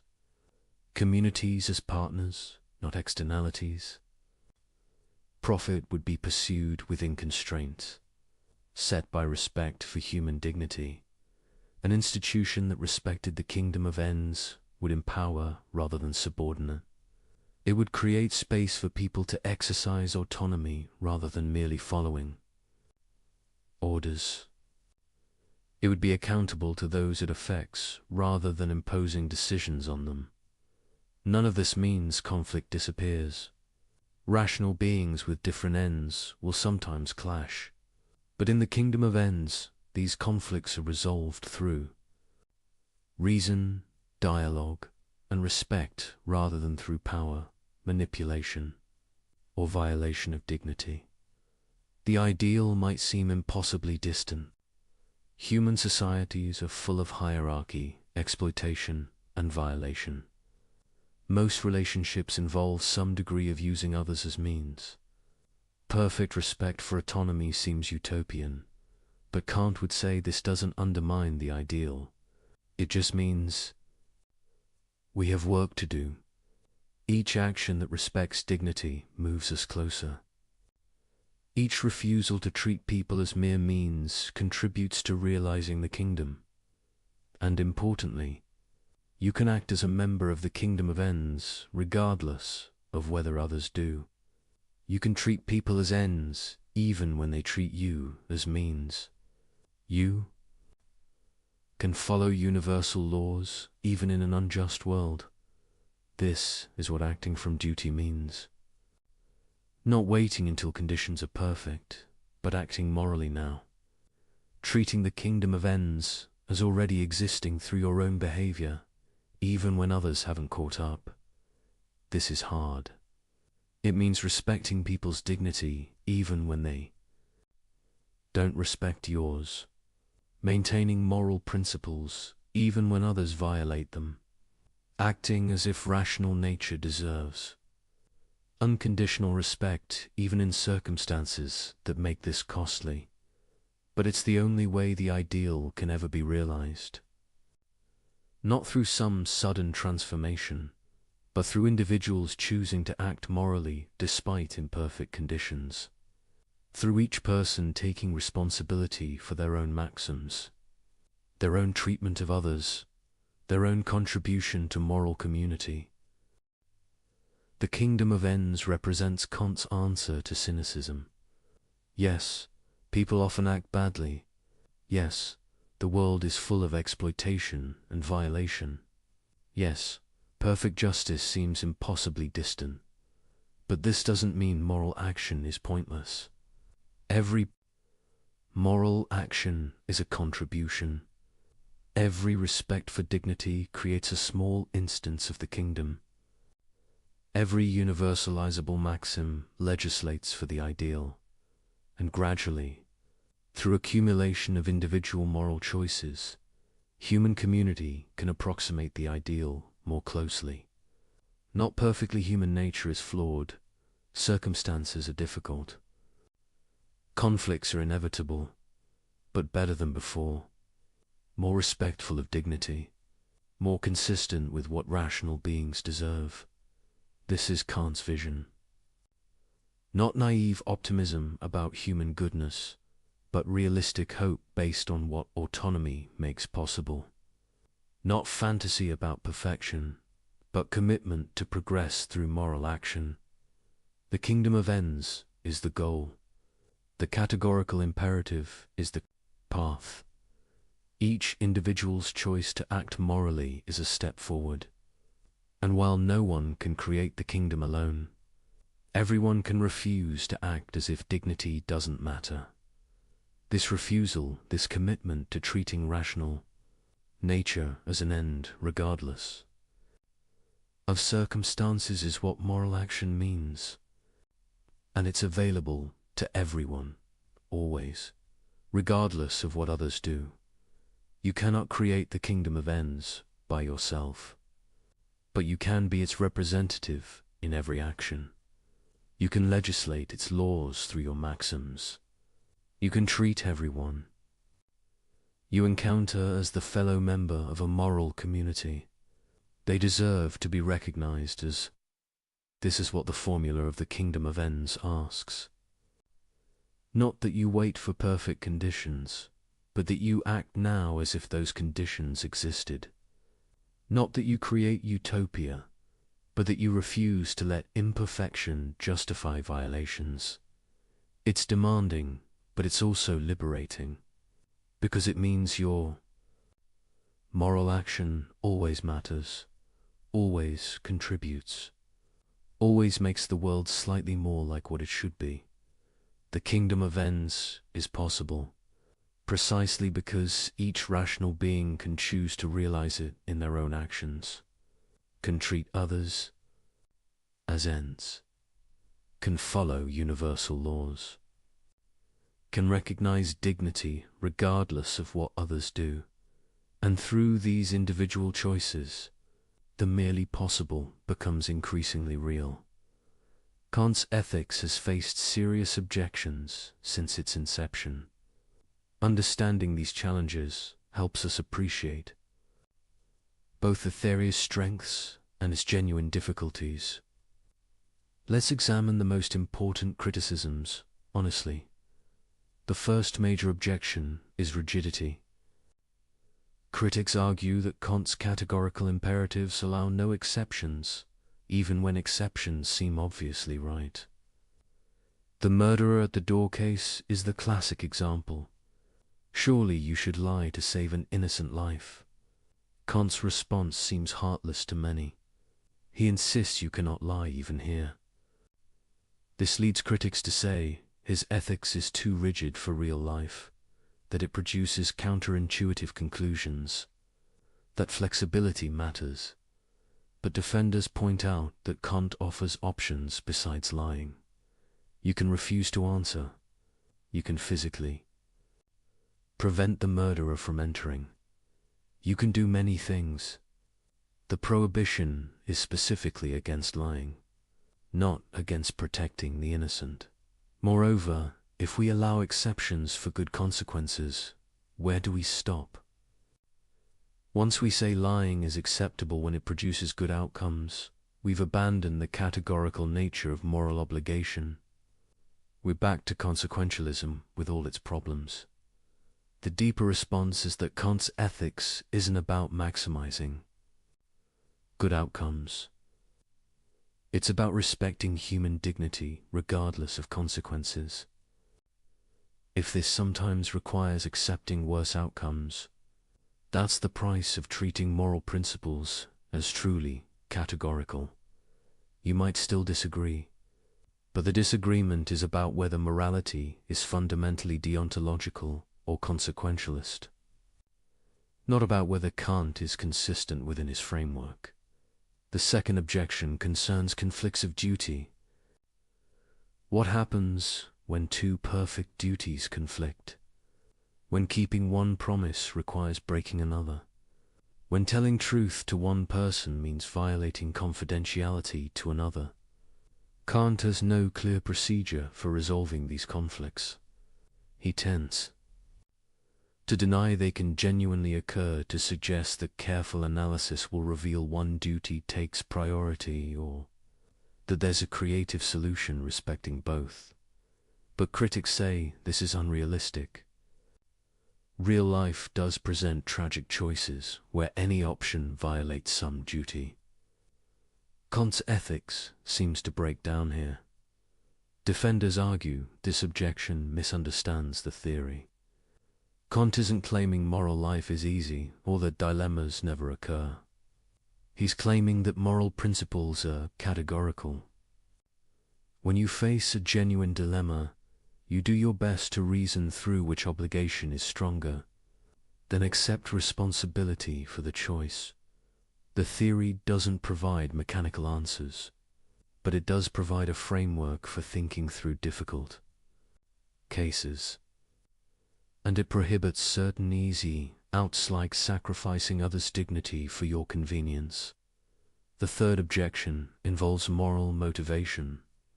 Kant says actions have moral worth only when done from duty rather than inclination. But this seems to devalue natural sympathy, love, and compassion. Surely the person who helps others from genuine care is more praiseworthy than someone who helps grudgingly from duty alone. Doesn't Kant's ethics make morality cold and mechanical? Kant's response is often misunderstood. He's not saying emotions are bad or that you should help people without caring about them. He's saying moral worth comes from acting on principle, not from acting on feeling alone, when duty and inclination align. That's wonderful. When you help someone you care about, you're acting from both duty and love.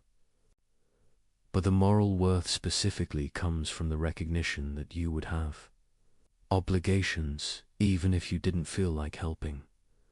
The person who helps only when they feel like it isn't genuinely moral. They're just following their feelings. Moral character requires helping even when you don't feel like it, because duty requires it. The fourth objection concerns application. How do you determine the right level of specificity for maxims?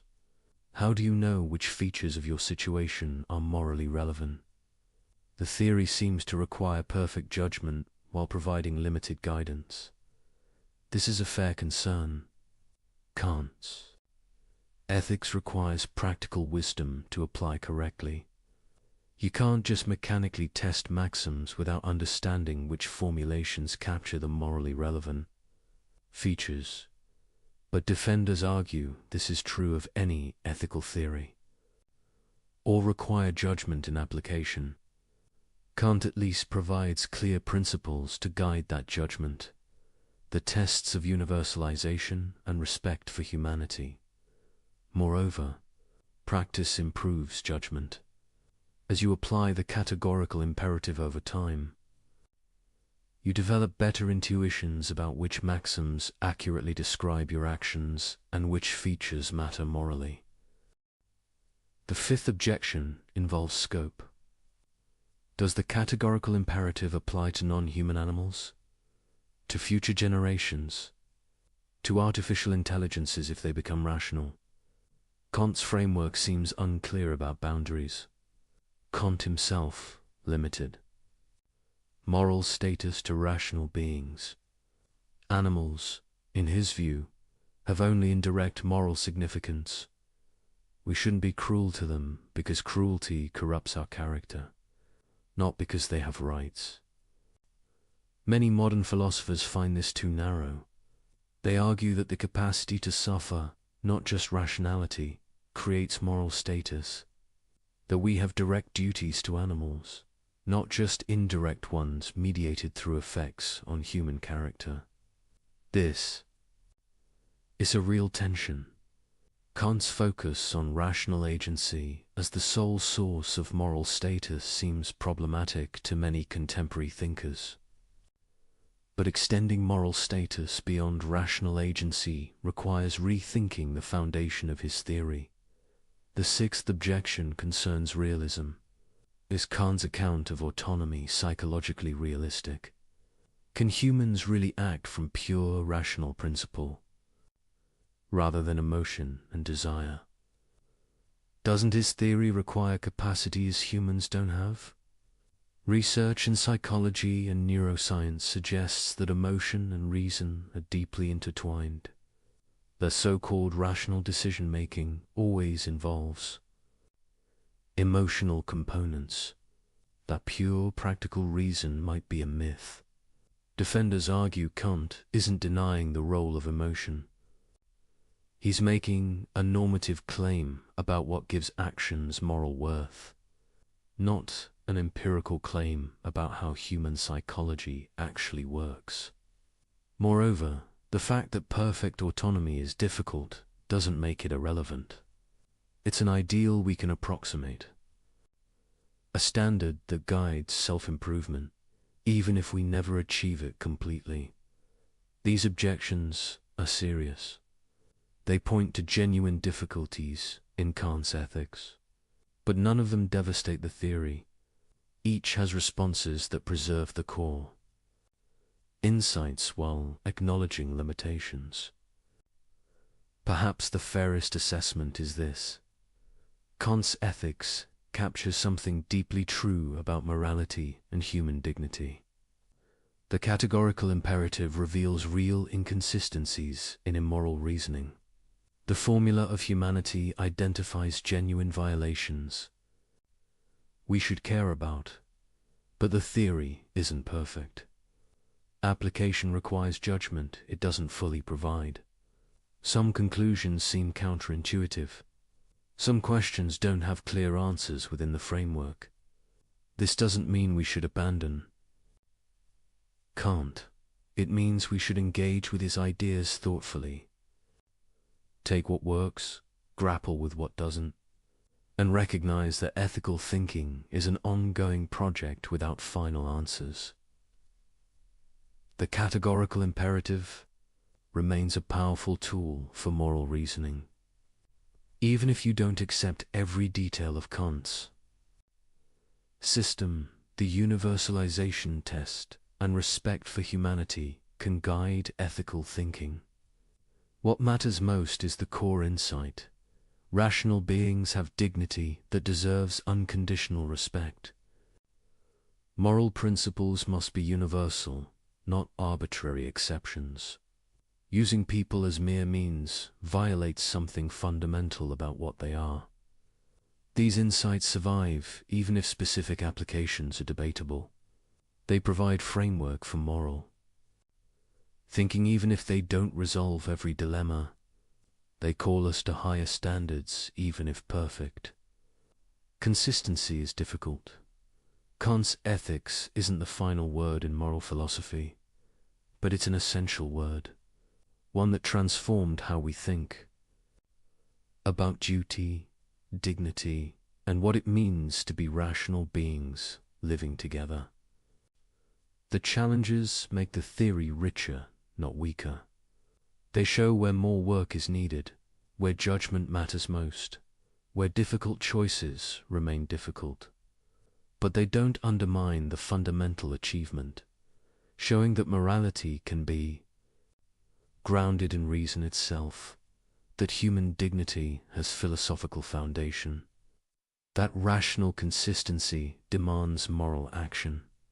This is enough. Not to answer every question, but to provide a framework for thinking them through. Not to eliminate moral difficulty, but to clarify what's at stake. Not to perfect human behavior, but to reveal what rational agency requires. And that revelation, what we are and what this demands, remains Kant's enduring contribution to human self-understanding. Now we move from theory to practice. You understand the categorical imperative intellectually, but how do you actually use it? How do you recognize violations as they happen in the messy, complex flow of daily life?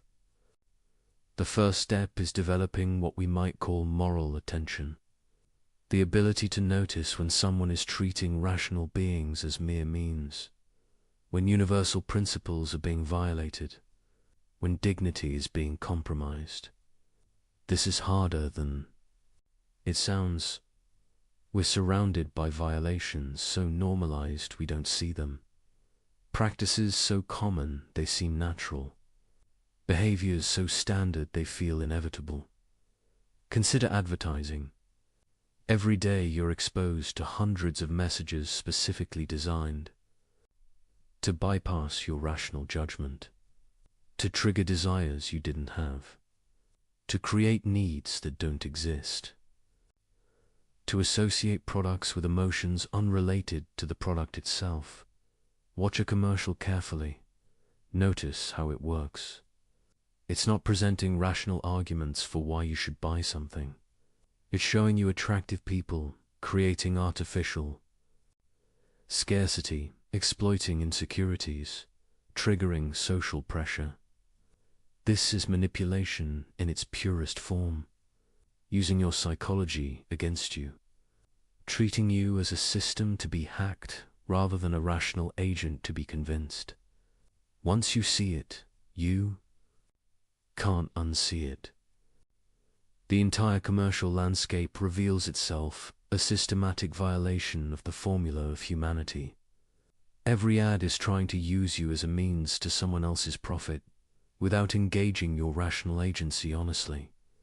Does this mean all advertising is immoral?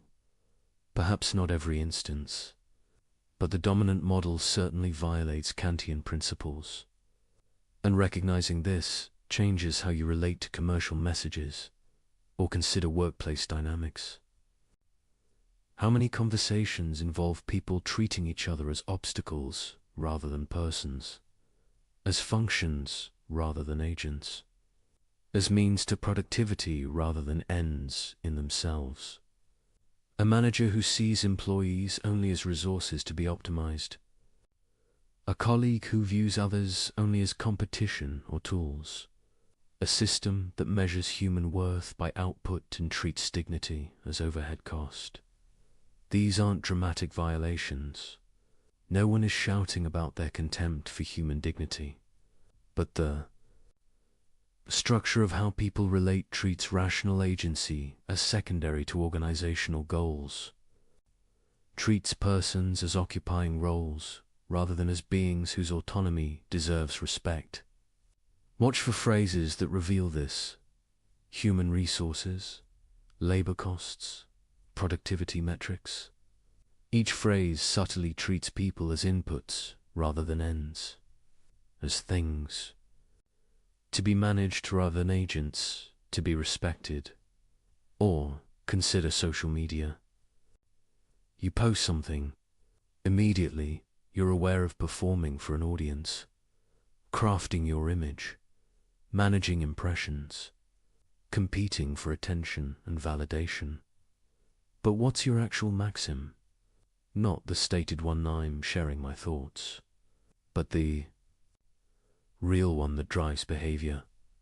Often it's closer to, I will present a curated version of myself designed to maximize approval and minimize disapproval, even if this misrepresents my actual experience.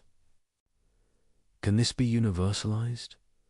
If everyone presents carefully curated false versions of themselves, does authentic communication survive? Or does all social interaction become performance, everyone manipulating everyone else's perceptions? The platform's design encourages this. It optimizes for engagement, not authenticity, for addiction, not well-being, for time spent, not flourishing. The business model treats users as commodities, packages of attention and data to be sold to. Advertisers, you're not a customer of social media platforms. You're the product. Your attention, your data, your behavior patterns. These are what's being sold. The actual service is provided to advertisers who pay to manipulate you. This is treating humans as means on industrial scale, but it's so normalized, so integrated into daily life, that most people don't consciously recognize the violation. Developing moral attention means learning to pause and analyze these situations. To ask, what's actually happening here? What are people's real maxims, not their stated ones? Who's being treated as means rather than ends? In personal relationships, this is even more crucial, because violations are often subtle, rationalized, wrapped in good intentions. Someone says they're giving you advice for your own good, but actually they're trying to control your choices because they're uncomfortable with your autonomy.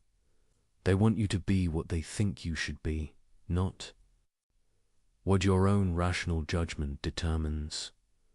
Someone says they're just being honest, but actually they're being cruel, using truth as a weapon, treating your emotional well-being as less important than their desire to express negative judgments. Someone says they need you to do something, but when you examine their actual maxim, it's, I will use guilt, obligation, and emotional pressure to get what I want, regardless of whether this respects your autonomous choice. These violations are harder to spot because they're close to us, because we're emotionally invested, because calling them out creates conflict, because the perpetrator might be someone we love or depend on, but the categorical imperative doesn't make exceptions for difficulty.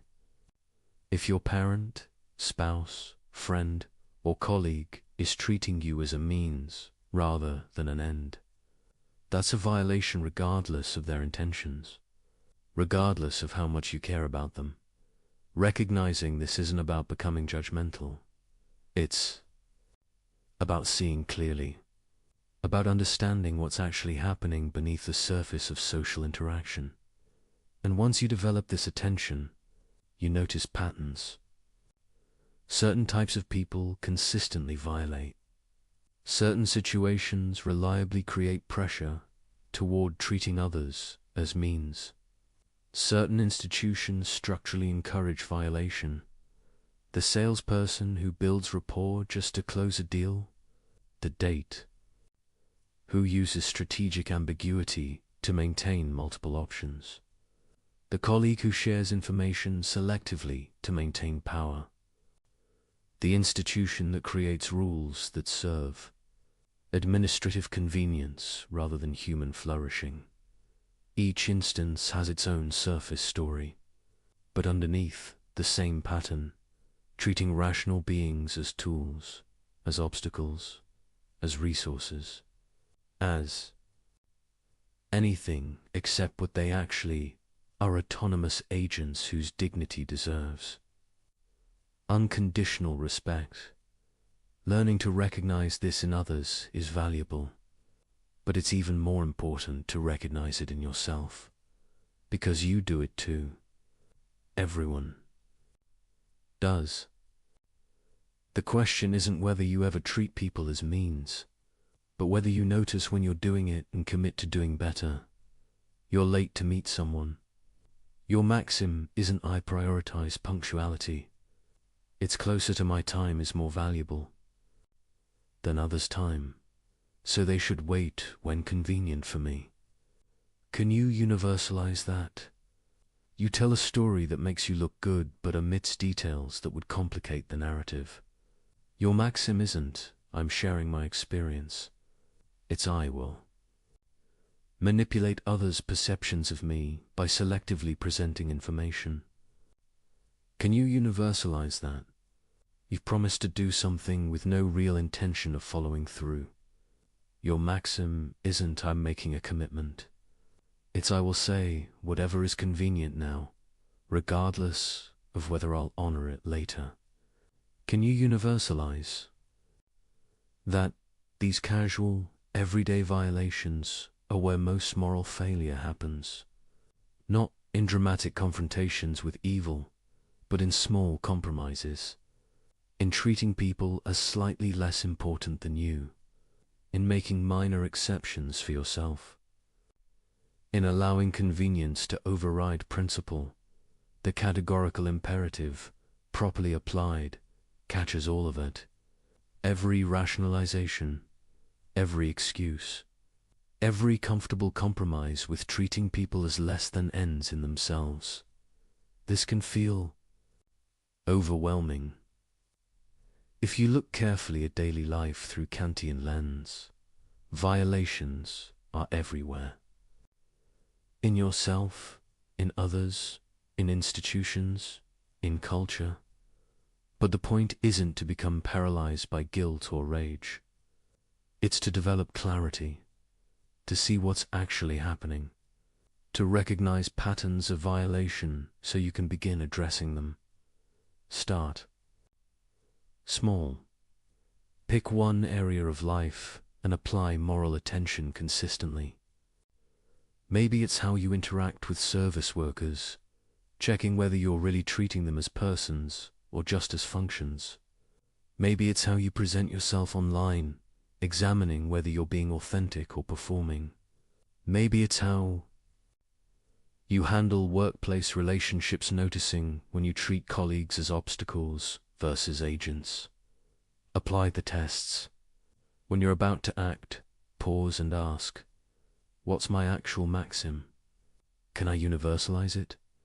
Am I treating people as ends or as means? Initially, this feels unnatural. You're interrupting the flow of habitual behavior to inject conscious, ethical analysis. It's slow and awkward, but with practice, it becomes more automatic. You develop intuitions. You start catching yourself before acting rather than noticing. Violations only in retrospect. Your default behavior shifts toward greater consistency with the categorical imperative. This is moral development in the Kantian sense. Not becoming emotionally warmer or socially smoother, but becoming more rationally consistent, more aware of your actual maxims, more committed to treating rational nature with the respect it deserves. The violations don't disappear. You'll keep spotting them in yourself and others forever.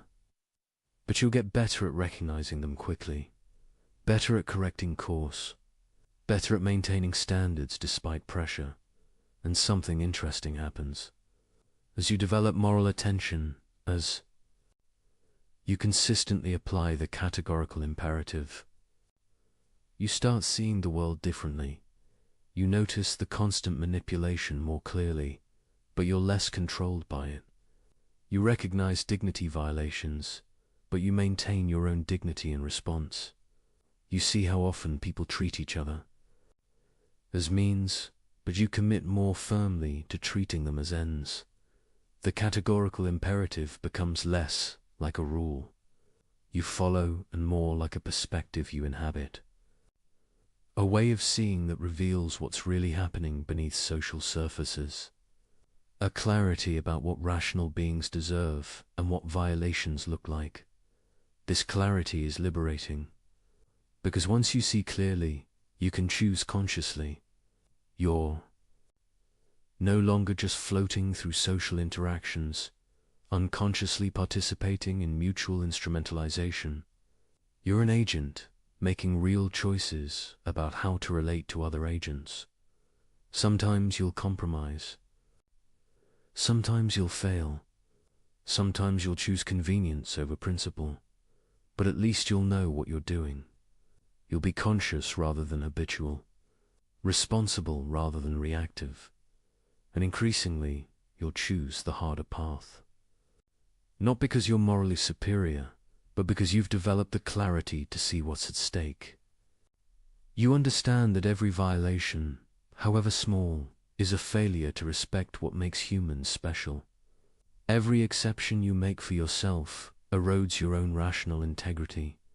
The categorical imperative, properly understood and consistently applied, transforms how you navigate daily life.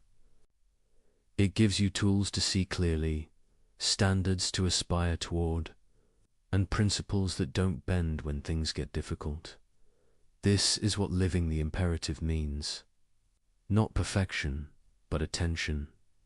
Not freedom from all violation, but commitment to recognizing and reducing it. Not moral heroism, but rational consistency.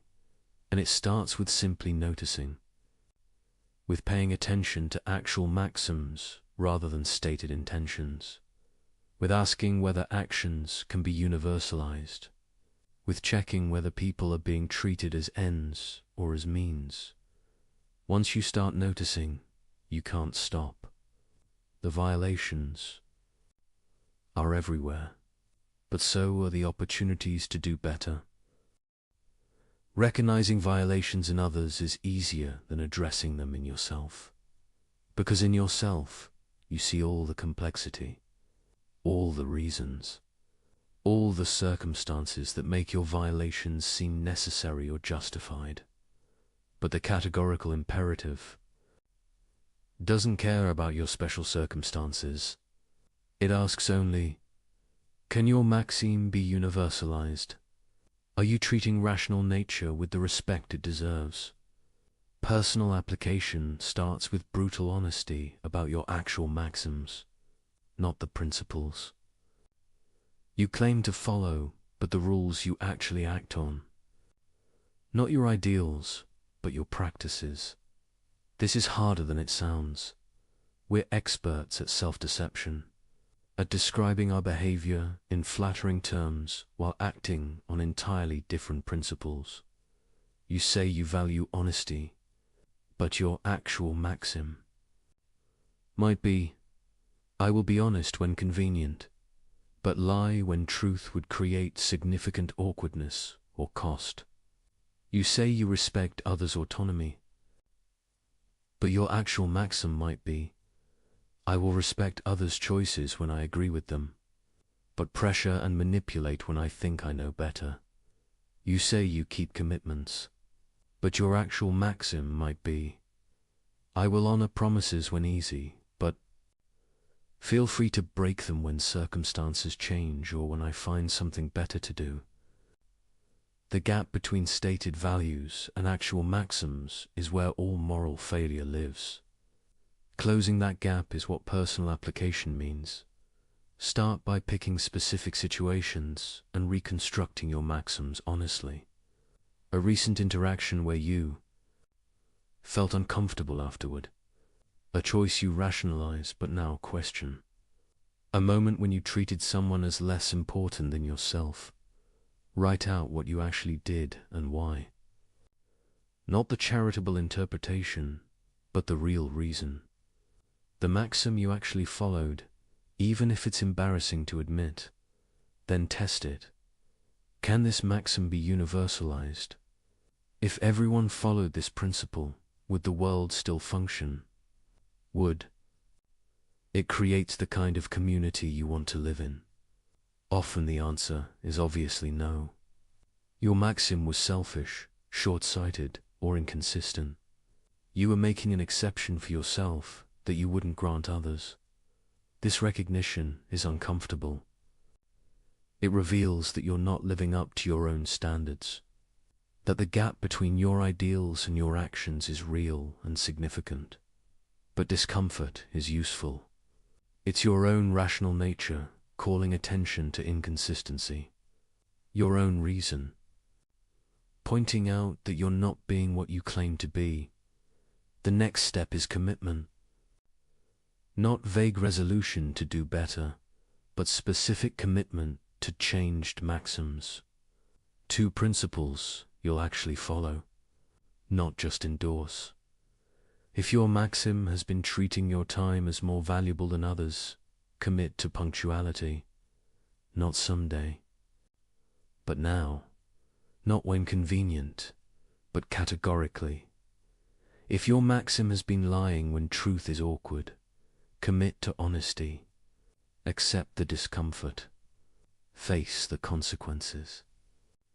Stop treating communication as strategic rather than authentic. If your maxim has been breaking promises when circumstances change, commit to keeping them. Or don't make promises you're uncertain about. But stop treating commitments as provisional. This will be costly. That's the point. Moral action requires sacrifice. Not because sacrifice is valuable in itself, but because respecting dignity often conflicts with convenience. You'll be late sometimes, but you'll respect others' time. You'll face awkward conversations, but you'll respect truth. You'll honor inconvenient commitments, but you'll respect the institution of promising, and you'll discover something interesting. The costs, while real, are smaller than you imagined. The world doesn't collapse when you stop lying. Relationships survive honesty. People respect punctuality. Kept promises create trust. What felt like necessary violations often turn out to be convenient excuses. What seemed like impossible demands often turn out to be difficult but manageable. This doesn't mean personal application is easy.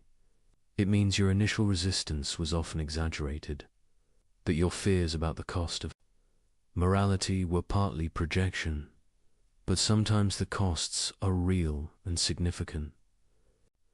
Sometimes respecting dignity genuinely requires major sacrifice. Sometimes the right action genuinely hurts. This is where moral character is tested. Not in easy cases where duty and inclination align, but in hard cases where they conflict sharply. Your friend betrays you.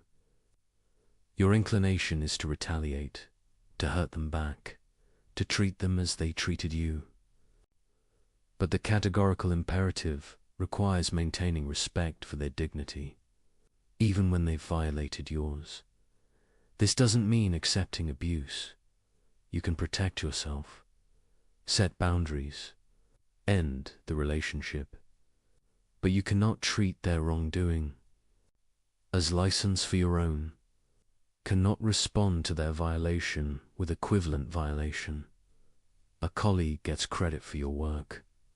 Your inclination is to expose them, to damage their reputation, to make them suffer.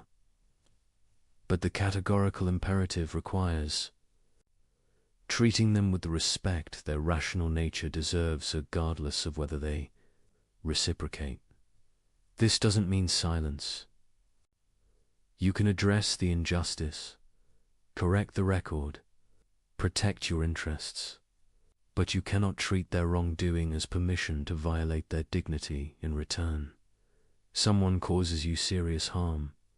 Your inclination is to see them as less than human, to deny their moral status, to respond with cruelty.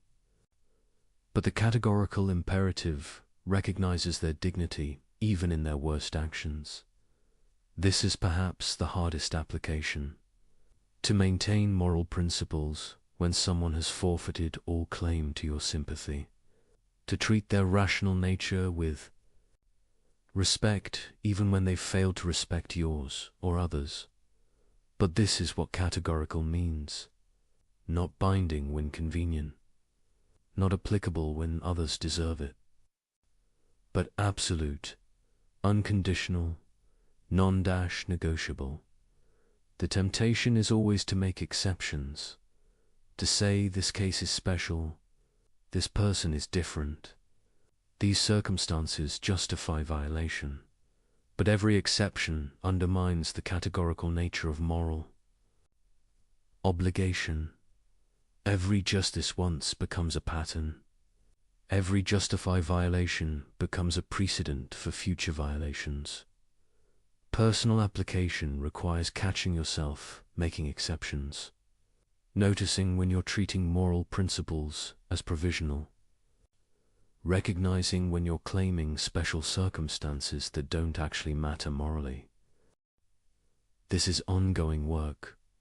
You never reach a point where you've mastered it, where violations stop tempting you, where consistency becomes automatic, because you're a finite being with desires that often conflict with duty, with pressures that push toward violation, with circumstances that make moral action costly.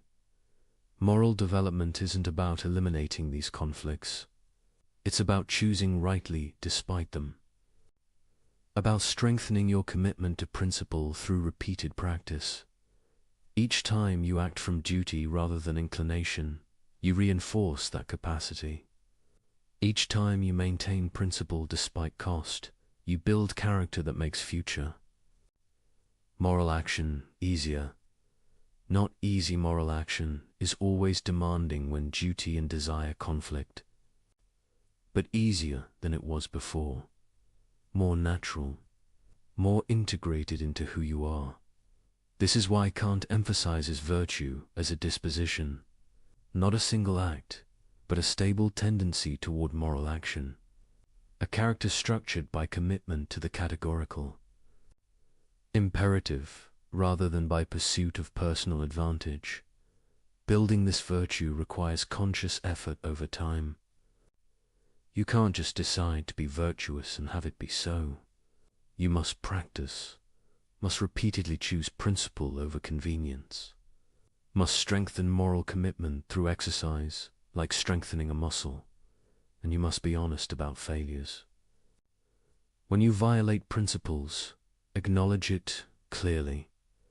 Don't rationalize. Don't minimize. Don't pretend circumstances justified what they merely explained. You lied. You broke a promise. You treated someone as a means. Face this honestly. Accept responsibility. Commit to doing better without pretending you didn't fail. This honesty is crucial, because self-deception about past violations enables future violations. If you convince yourself that your exceptions were justified, you'll make similar exceptions again. But if you recognize them as failures, as moments when you failed to live up to what rational consistency requires, you maintain clear standards. You know what you're aspiring toward even when you fall short. Personal application also means being honest about limitations. You're not perfect. You're not going to perfectly follow the categorical imperative in every moment. You're going to fail, rationalize, compromise. This doesn't make the imperative less binding. It makes you human. The goal isn't perfection, but genuine effort. Not flawless consistency, but honest commitment. What matters is the direction of your development. Are you becoming more consistent or less? More attentive to your maxims or less? More committed to treating rational nature with respect or more willing to make exceptions? If the direction is positive, if you're genuinely trying to close the gap between your ideals and your actions, then you're developing morally even when you still have far to go. If the direction is negative, if you're increasingly rationalizing violations, making more exceptions, treating principles as optional, then you're regressing morally even if you maintain appearances. The categorical imperative provides the standard. Personal application provides the practice. Character development provides the goal. An honest self-assessment provides feedback on whether you're moving in the right direction. This is demanding work. It requires constant attention to your actual behavior, willingness to face uncomfortable truths about yourself, commitment to changing patterns that are deeply ingrained.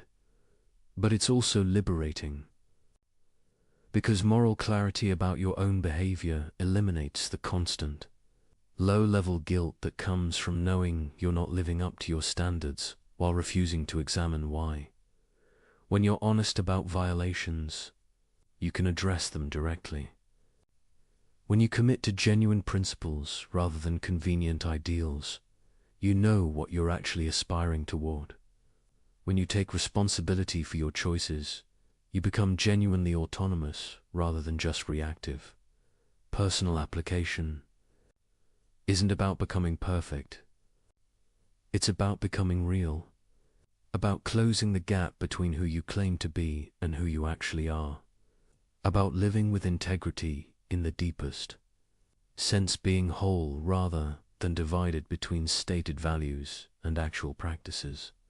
And this integration, this alignment of claimed principles with lived reality, is what moral development means.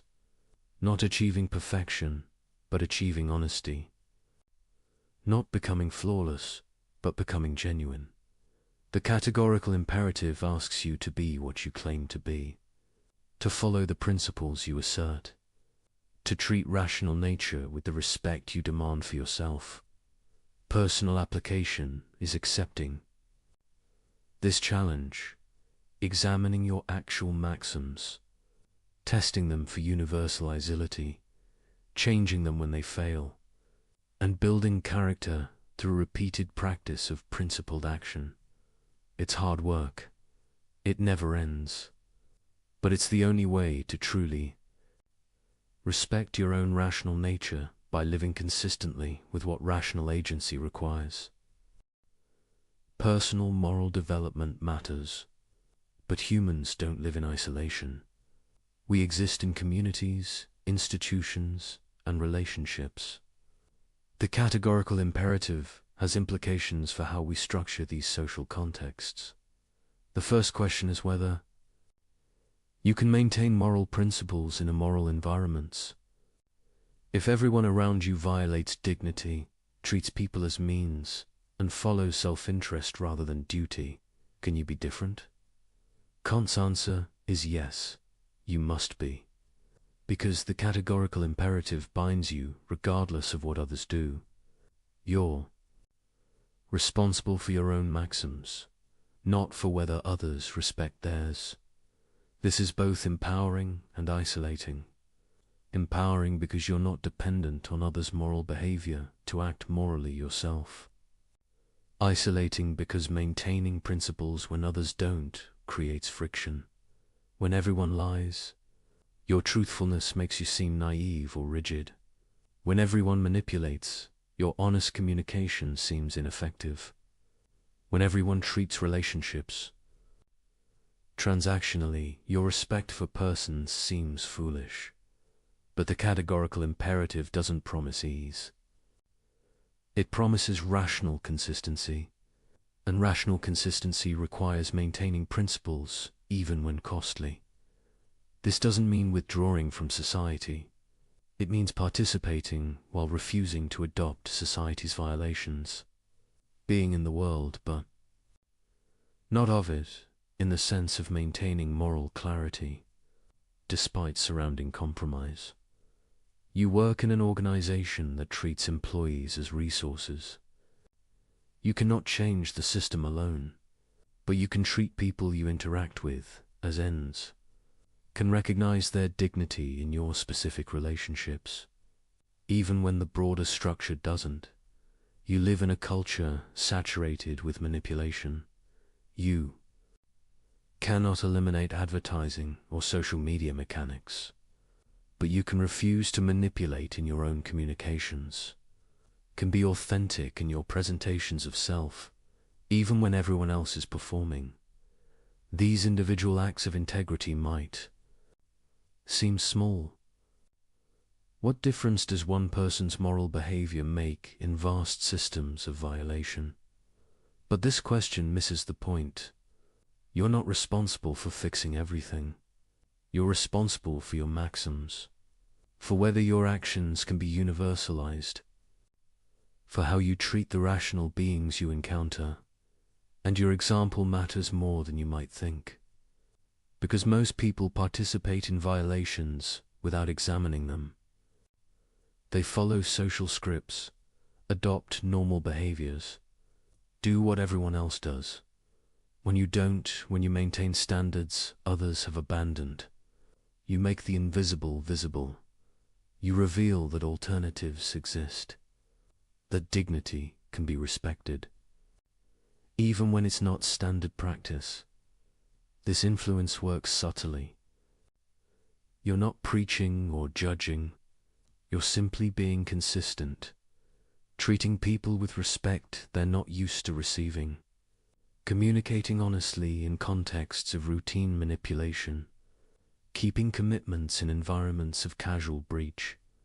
Others notice, maybe not consciously, maybe not immediately, but your behavior creates contrast, makes others aware of violations they'd stopped seeing, reminds them that integrity is possible. Some will resist this. Your moral consistency threatens their rationalizations. If you can maintain principles they've decided are impracticable, their excuses look weaker. Your integrity indicts their compromise. Expect pushback. You think you're better than everyone. You're being rigid. That's not realistic. These responses reveal discomfort with moral clarity they've avoided.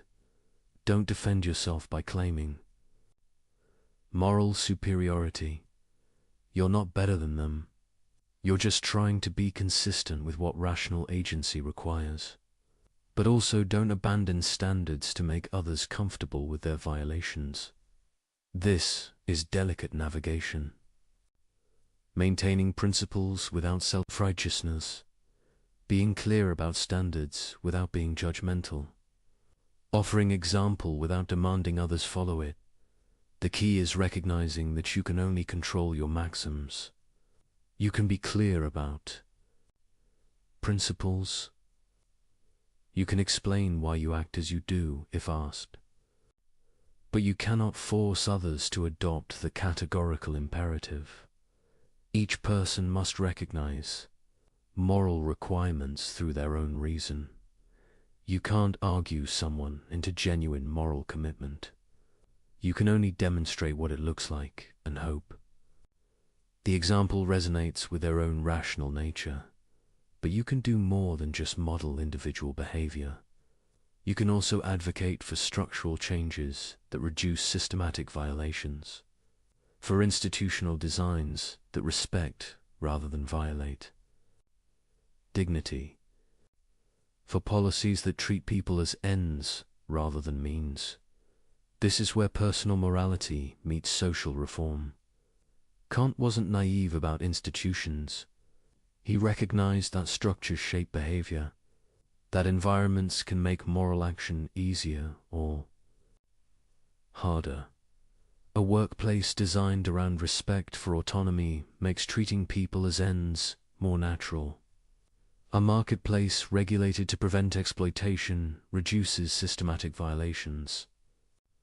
A political system structured to protect dignity creates conditions for moral community. Advocating for such changes is consistent with the categorical imperative. You're not just maintaining your own principles, you're working toward conditions where more people can maintain theirs. Where the default is respect rather than violation. This doesn't require perfection. You can work for better institutions while acknowledging they'll never eliminate moral challenge. You can advocate for structural improvements while recognizing that individual character still matters. The goal isn't creating conditions where morality is automatic. That would eliminate autonomy. It's creating conditions where moral action is possible, where dignity is protected rather than systematically violated, where the categorical imperative can be followed without heroic resistance to overwhelming pressure.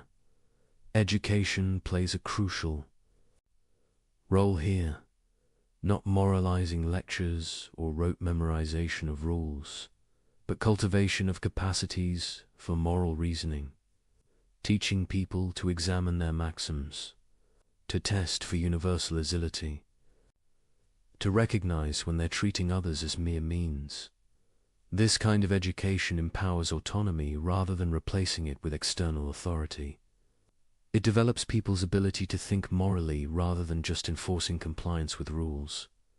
Kant believed enlightenment meant learning to think for yourself, to examine received wisdom rather than accepting it blindly, to use your own reason rather than depending on others to tell you what to think. This applies to moral education. The goal isn't producing people who obey. It's producing people who can think through moral questions themselves, who understand why dignity matters and how to recognize violations. Such education requires patience.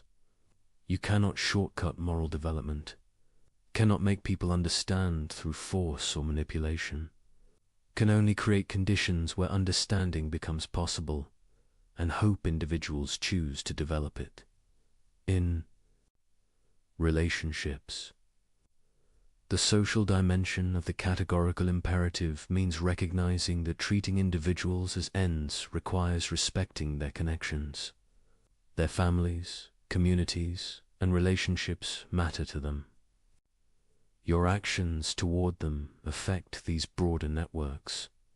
You cannot treat someone's welfare as irrelevant while claiming to respect them as an end. Cannot destroy their relationships, harm their communities, or damage their social connections while maintaining that you respect their dignity.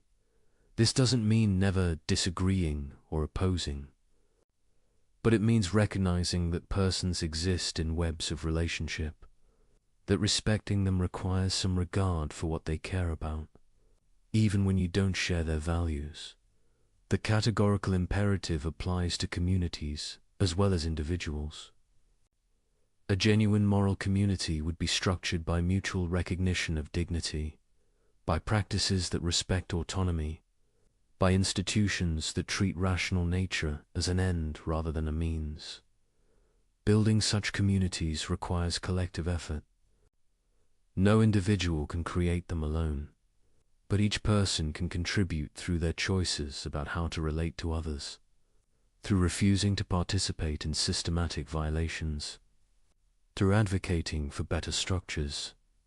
This is the social dimension of living the imperative, not withdrawing into private virtue while society crumbles, not compromising principles to fit in, but maintaining integrity while engaging constructively, being clear about standards while working to help others meet them. It's harder than pure individual morality because you must navigate complexity, must balance principle with practical engagement, must maintain standards while avoiding self-righteous withdrawal.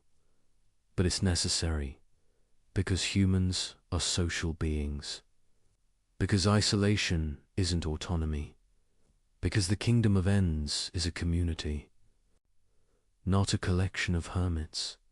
The categorical imperative calls you to be a moral agent in social contexts, to treat the people you encounter as ends, to advocate for structures that respect dignity, to contribute to building communities where rational beings can flourish, not by force, not by manipulation, not by imposing your vision on unwilling others, but by example, by advocacy, by persistent commitment to principles others have abandoned. This is how moral progress happens, not through sudden transformation, but through gradual accumulation of individuals choosing integrity, through slow construction of institutions that respect rather than violate, through patient education that develops moral capacities. Your contribution might seem small, but small contributions accumulate. Each person who maintains principles despite pressure makes it easier for the next person. Each instance of integrity creates space for others to follow. This is the social dimension. Not replacing personal morality with structural change, but complementing it. Not abandoning individual responsibility for collective action, but recognizing both matter. You're responsible for your maxims, but you also live in community with others. The categorical imperative applies to both dimensions, to how you treat individuals and how you work toward better collective conditions. Both matter. Both require attention. Both demand commitment to treating rational nature with the respect it deserves. We've explored the categorical imperative as if it resolves all moral questions. But honesty requires acknowledging its limits alongside its possibilities. The first limit is determinacy. The categorical imperative provides a test for maxims, but it doesn't tell you which maxim describes your action. You must supply that interpretation, and sincere people can disagree about the right formulation. Consider helping someone. Is your maxim, I will help this person because they need assistance? Or I will help this person to feel good about myself? Or I will help people I like, but not those I dislike? The moral evaluation depends entirely on which maxim you're actually following. Kant provides no mechanical procedure for determining true maxims. You must examine your motivations honestly, and self-knowledge is difficult. You can deceive yourself about why you act as you do.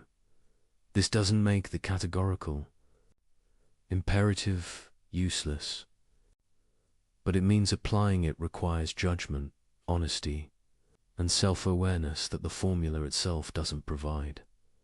The second limit is conflict resolution. When perfect duties seem to conflict, the categorical imperative doesn't clearly specify which takes priority. Should you keep a promise or tell the truth when they conflict? Should you respect one person's autonomy or another's when both can't be fully respected? Kant often denied such conflicts are genuine. He suggested careful analysis would reveal creative solutions respecting both duties. But this seems optimistic. Life does present tragic choices, where any option violates some principle. The categorical imperative tells you to respect all perfect duties, but when circumstances force choice between them, it provides limited guidance. You must use practical wisdom the theory doesn't fully explain. The third limit is scope. The categorical imperative clearly applies to rational beings. But what about beings with partial rationality? Young children? People with cognitive impairments? Non-human animals with some cognitive capacities? Kant's framework suggests dignity attaches to rational nature. But rational nature comes in degrees. Pure rationality is an ideal no human perfectly achieves. Where exactly does moral status begin? These boundary questions matter practically. How should we treat animals? How should we regard people at different developmental stages? The categorical imperative doesn't provide clear answers. The fourth limit is motivation. Kant argues that acting from duty has moral worth, but he acknowledges humans are not purely rational. We have desires, emotions, inclinations that influence behavior. Can humans really act from pure duty rather than mixed? Motives. Psychological research suggests reason and emotion are deeply intertwined. That pure rational motivation might be a philosophical fiction. This doesn't invalidate Kant's normative claims, but it suggests the psychology he assumes might not match human reality, which raises questions about whether his ideal of moral agency is achievable. The fifth limit is cultural variation. Kant claimed the categorical imperative as universal binding on all rational beings. But moral intuitions vary significantly across cultures. What seems obviously universalizable in one context seems obviously non-universalizable in another. Does this mean the categorical imperative is culturally relative? Or does it mean some cultures have false moral beliefs? Kant would choose the latter, but this seems problematically dismissive of moral diversity. These limits are real. The categorical imperative doesn't answer every question, resolve every dilemma, or work exactly as Kant described. But recognizing limits doesn't require abandoning the theory, because alongside limits, there are genuine possibilities. Things the categorical imperative accomplishes that no other framework matches first. It grounds morality in reason rather than authority. You don't need to believe in God, accept tradition, or defer to experts. You can discover moral principles. through your own rational reflection. This is enormously empowering. It makes moral knowledge accessible to everyone with rational capacity, creates philosophical foundation for human rights, provides basis for moral critique of unjust traditions. Second, it protects human dignity unconditionally. Not based on usefulness, not contingent on good behavior, not dependent on someone liking you, but simply because you're a rational being capable of autonomy. This protection is robust. It doesn't disappear when protecting dignity becomes inconvenient. Doesn't depend on calculating good outcomes. Doesn't require that you deserve it through virtue. Third, it exposes sophistical reasoning. When someone tries to justify bad behavior, the universalization test reveals inconsistency immediately. No more clever rationalizations that sound plausible but don't survive scrutiny. This is practical power. You can evaluate any moral claim by asking whether it can be universalized, can cut through complexity to core questions about consistency and respect for rational nature. Fourth, it connects individual morality to broader social ideals. The kingdom of ends isn't just personal virtue. It's a vision of human community where everyone respects everyone's dignity, where institutions protect rather than violate autonomy. This connection between personal ethics and social justice is powerful. Your individual moral choices contribute to larger transformation. Your respect for dignity isn't isolated virtue, but participation in building better community. Fifth, it explains why morality feels binding, not through external enforcement, but through internal recognition. When you grasp that violating the categorical imperative is rationally inconsistent, you understand why you should be moral without needing threats or rewards. This makes moral obligations self-enforcing for rational beings. You cannot coherently deny it without denying your own rational nature. The bindingness is internal, not imposed. These possibilities are significant. They provide what Kant promised, foundation for morality based on reason itself, protection. For human dignity, tools for moral reasoning, connection between personal virtue and social justice. The theory isn't perfect. No theory is. But its strengths are genuine and its limits are navigable. You can use the categorical imperative effectually while acknowledging questions it doesn't fully answer. The key is holding limitations and possibilities together, neither dismissing the theory because of its limits nor ignoring limits because of its strengths, but engaging honestly with both. Use the categorical imperative for what it does well, testing maxims for universalizability, identifying violations of dignity, providing principled foundation for moral reasoning. Don't demand it, resolve every edge case or answer every boundary question, supplemented with practical wisdom for situations requiring judgment it doesn't fully provide. Combine it with honest self-examination to identify actual maxims.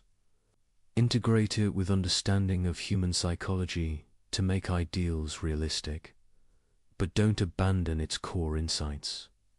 That rational beings have unconditional dignity, that moral principles must be universal, that treating people as mere means violates something fundamental. That rational consistency demands moral action. These insights survive the theory's limitations.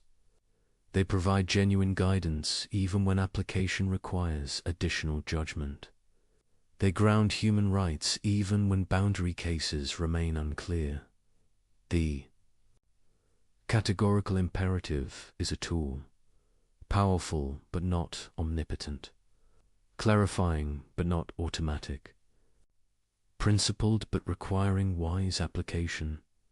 Used well, with awareness of both limits and possibilities, it transforms moral reasoning, provides standards that don't shift with convenience, protects dignity that other frameworks leave vulnerable, connects personal integrity with social justice.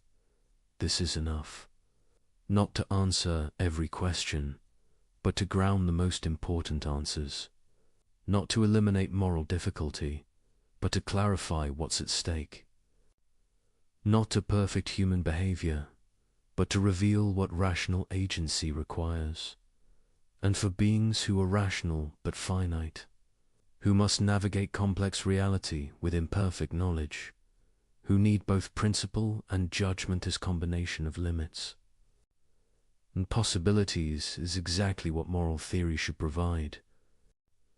We arrive at the final, practical implication, the one that makes the categorical imperative truly dangerous to systems built on manipulation and exploitation. When you genuinely understand and commit to the categorical imperative, you become ungovernable.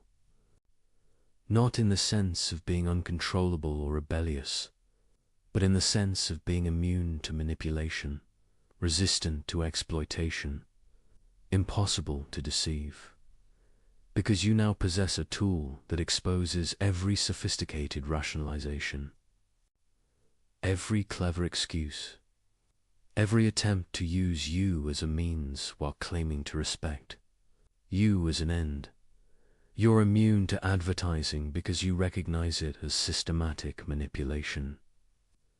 You see through the psychological tricks, the manufactured needs, the exploitation of insecurity. You cannot be manipulated by what you clearly see as manipulation.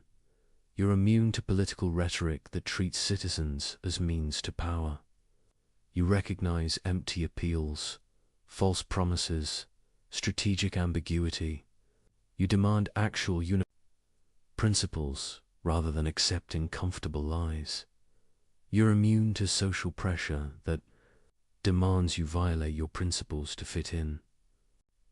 You understand that following the crowd when the crowd violates dignity is itself a violation, that conformity is no excuse for treating people as means.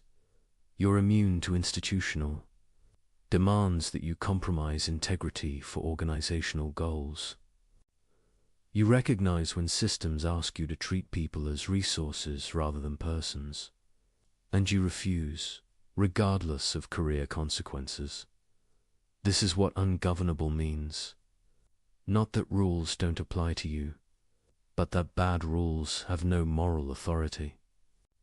That corrupt systems cannot claim your willing participation. That sophisticated manipulation cannot overcome your rational clarity.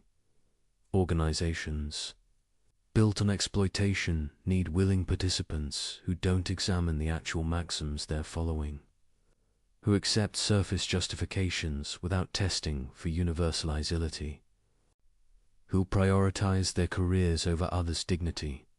When you commit to the categorical imperative, you become the wrong kind of person for such systems.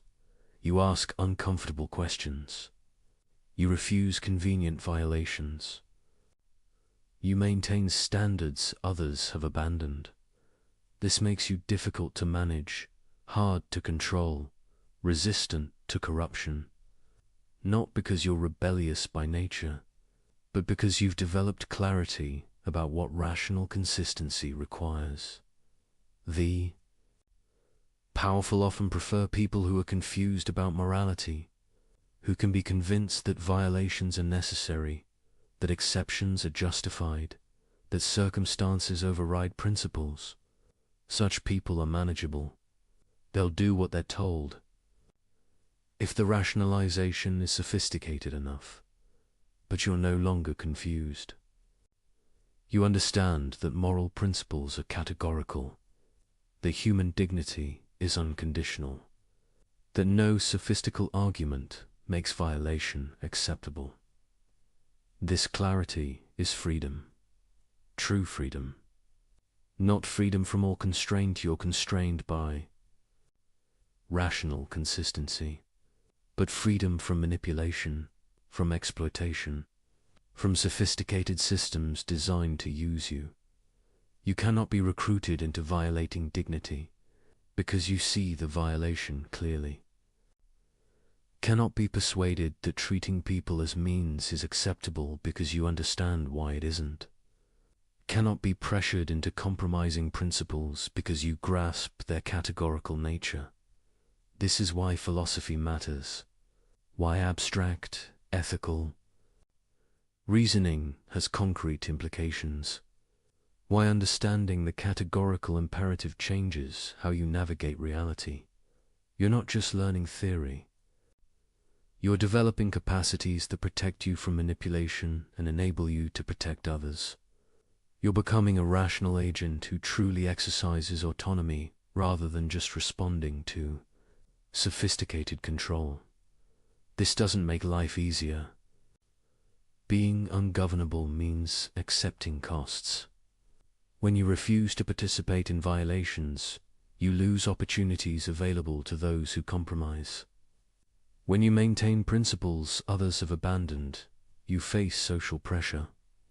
When you demand actual, universalizable maxims rather than accepting clever excuses, you create conflict. But you're free in the deepest sense. Free from the exhausting work of rationalizing violations. Free from the corruption that comes from repeated compromise. Free from manipulation by those who understand psychology better than you do, because you understand something deeper than psychology. You understand what rational agency itself requires, and that understanding cannot be overcome by clever tricks or sophisticated pressure. Systems of exploitation depend on people not seeing clearly, on confusion about what morality demands, on sophisticated rationalization that makes violations seem acceptable. The categorical imperative cuts through all of this. It provides clarity that cannot be obscured by complexity, principles that cannot be negotiated away, standards that don't depend on whether maintaining them is convenient. When enough people achieve this clarity, exploitative systems lose their power. Not through violent revolution, not through dramatic transformation, but through simple refusal to participate in violations. One person refusing is easily marginalized, but as more people develop moral clarity, the costs of maintaining exploitative systems increase. Eventually, systems must change or collapse. This is the long-term promise of moral philosophy. Not immediate transformation, but gradual erosion of structures built on violation. Through education, through example, through persistent commitment to principles that survive rational scrutiny. You're part of this process. Every time you refuse manipulation, you make manipulation slightly less effective. Every time you maintain principles despite pressure, you'll demonstrate that integrity is possible. Every time you treat someone as an end when others treat them as means, you create contrast that reveals the violation. This is your contribution, not changing everything, not perfecting society, but being ungovernable, maintaining clarity, refusing to participate in sophisticated systems of exploitation, and helping others develop the same clarity, not by preaching, not by judging, but by demonstrating what principled consistency looks like, by explaining the categorical imperative when asked, by living in ways that make dignity visible. This is becoming ungovernable through philosophy, using rational tools to protect autonomy, developing clarity that resists manipulation, building character that cannot be corrupted by sophisticated pressure. It's available to anyone, doesn't require special talent or privileged background, just willingness to think clearly, to examine maxims honestly, to maintain consistency despite cost. The categorical imperative gives you everything you need. A test for evaluating any maxim, a principle that protects all dignity, a framework that grounds morality in reason itself. The rest is practice, applying principles despite pressure, maintaining clarity despite confusion, building character through repeated choice of duty over inclination. This is what it means to live the imperative, to let it transform not just your thoughts but your actions, your relationships, your participation in institutions, your very being as a rational agent, and in doing so, to become truly free, truly autonomous, truly ungovernable by those who depend on confusion, manipulation, and sophisticated exploitation. This is philosophy's ultimate gift. Not just understanding, but liberation. Not just knowledge, but power. Not just theory, but transformation.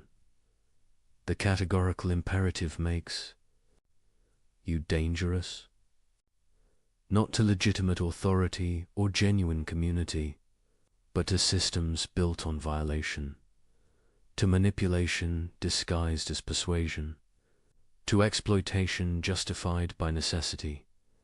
And that danger is exactly what corrupt systems cannot tolerate, which is precisely why understanding Kant matters now more than ever. You possess the tool. The question is whether you'll use it. We began by noting something remarkable. A principle formulated in 1785 still exposes modern deceptions. An insight from an 18th century German philosopher still reveals 21st century violations. How is this possible? If morality were culturally constructed, you'd expect moral insights to become obsolete. What worked for Kant's world shouldn't necessarily work for ours. Different technology, different social structures, different problems surely these require. Different moral frameworks. But the categorical imperative persists. It exposes violations in contexts Kant never imagined. Social media manipulation, corporate exploitation, political propaganda, algorithmic manipulation, technologies that didn't exist, but patterns of violation that remain fundamentally unchanged. This persistence suggests something profound, that Kant discovered something real, not invented a useful fiction, not proposed a culturally specific framework, but actually identified genuine features of moral reality. Consider why manipulations that work today would work in Kant's time. Why lies succeed now as they succeeded. Then, why exploitation follows. Similar patterns across centuries and cultures. It's because human rational nature hasn't changed. We're still beings who communicate through language, who form expectations about others' behavior, who require trust for cooperation, who possess dignity that can be violated. The categorical imperative works because it's keyed to this stable nature. It identifies what rational agency itself requires, not what any particular culture happens to value. It reveals violations of dignity that don't depend on historical circumstance. This is why the universalization test still catches rationalizations, why the formula of humanity still identifies violations, why the kingdom of ends still represents a meaningful ideal. The sophistication of manipulation has increased enormously. Modern psychology provides tools for exploitation Kant couldn't have imagined. Technology enables violations at scales he never conceived. Systems of control have become vastly more complex and subtle. But the fundamental pattern remains unchanged. The manipulator depends on others not manipulating. The liar depends on others telling truth. The exploiter depends on others maintaining cooperative order. The person claiming exception depends on others not claiming equivalent exceptions. Every attempt to violate dignity while enjoying its protections faces the same logical incoherence. Every rationalization that can't be universalized fails the same test. Every treatment of persons as mere means violates the same fundamental principle. This structural consistency is what makes Kant's insights timeless. He wasn't describing features of his particular moment. He was identifying what rational agency itself requires. And rational agency has the same requirements whether you're in 18th century Prussia or 21st century anywhere. The details change. The contexts evolve. These specific forms violations take very enormously, but the underlying logic of violation and the test for detecting it remain constant. This suggests something about moral truth, that it's not arbitrary or constructed, that discovering it is possible, that reason can identify principles that really bind, not just conventions that happen to work. Kant believed this. He thought moral philosophy could be objective truths about what rationality requires, rather than inventing useful fictions. And the persistence of his insights across radical historical transformations supports this belief. If the categorical imperative were just a product of Enlightenment culture, it would have become dated. If it were merely useful rather than true, changing circumstances would have rendered it obsolete. If it were an invention rather than a discovery, it wouldn't continue exposing violations in radically different contexts. But it does continue working. The same test that revealed inconsistency in 18th century rationalization reveals inconsistency in 21st century sophistication. The same principle that protected dignity then protects it now. The same ideal that guided moral aspiration continues to guide it. This is the persistence of truth.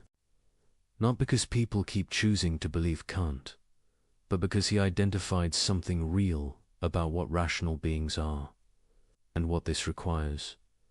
You can reject his specific conclusions, you can question his applications, you can identify limitations in his framework, but the core insights survive scrutiny across centuries, precisely because they're not time-bound. Rational beings have dignity. This dignity doesn't depend on utility or majority preference. Moral principles must be universal, or they're not really moral. Using people as mere means violates something fundamental. Rational consistency demands acting on principles you could. Will as universal law. These aren't claims about Kant's historical moment. They're claims about rational nature itself. And rational nature persists across historical change. This persistence has implications. It means moral progress is possible not just changing moral beliefs, but actually approaching truth. It means moral knowledge can accumulate later thinkers, building on genuine insights rather than just replacing old fashions with new ones. It means that when you commit to the categorical imperative, you're not choosing one ethical system among many equivalent options. You're aligning yourself with requirements that genuinely bind rational beings, with truths that don't depend on anyone believing them. This is both comforting and demanding. Comforting because moral truth exists to be discovered, not invented. Because principles that survive rational scrutiny really do apply. Because dignity has objective foundation. demanding because these truths don't adjust to circumstances, don't become less binding when inconvenient, don't care whether you like them or find them comfortable. The persistence of truth means you cannot escape moral requirements by claiming they're outdated, cannot dismiss principles because they're old, cannot reject obligations because circumstances have changed. If treating people as ends was required in 1785, it's required now. If universalization exposed rationalization then, it exposes it today. If dignity deserved respect in Kant's world, it deserves respect in yours. The sophistication of your violations doesn't change their character. The complexity of your rationalization doesn't survive scrutiny any better than simpler excuses. The novelty of your circumstances doesn't create exceptions to principles that apply to all rational beings. This is what persistence means. Not that nothing changes, but that what matters most, the requirements of rational agency, the demands of dignity, the logic of moral consistency remains constant, beneath surface variation, and recognizing this changes how you relate to moral principles. They're not suggestions from the past. They're requirements of the present. They're not historically situated opinions, but timeless truths about what rational nature demands.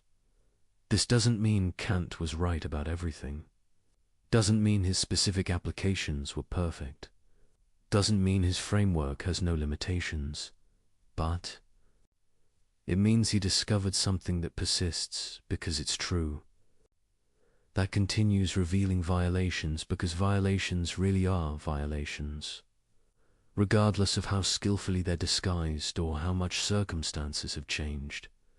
The categorical imperative works today for the same reason it worked then, because rational beings are rational beings, because dignity is dignity, because treating people as mere means is treating people as mere means. Whether you do it through 18th century exploitation or 21st century algorithms, this persistence is the test of genuine insight. Ideas that capture something real survive contextual change. Principles that identify genuine requirements apply across historical transformation. Truth persists when fashion fades, and the categorical imperative has persisted through 2 centuries of radical change, through technological revolution, through social transformation, through challenges from multiple philosophical traditions. It persists because it's true, because it identifies what rational agency actually requires, because it protects what genuinely deserves protection, because it reveals what consistently needs revealing. This is why an 18th century principle still matters, why Kant's insights remain relevant, why understanding the categorical imperative transforms how you see modern violations.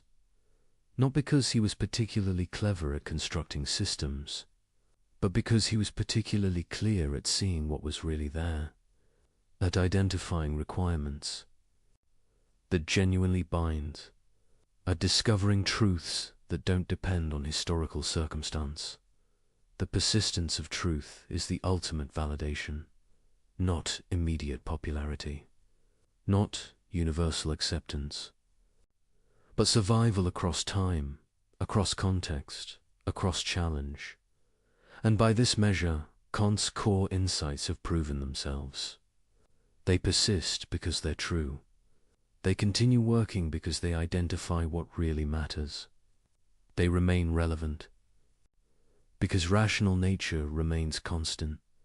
This is the first meditation, that truth persists, that Kant discovered something real, that the categorical imperative works across centuries because it keys into what rational agency itself requires, and that recognizing this transforms obligation from historical accident to genuine requirement, from interesting idea to binding.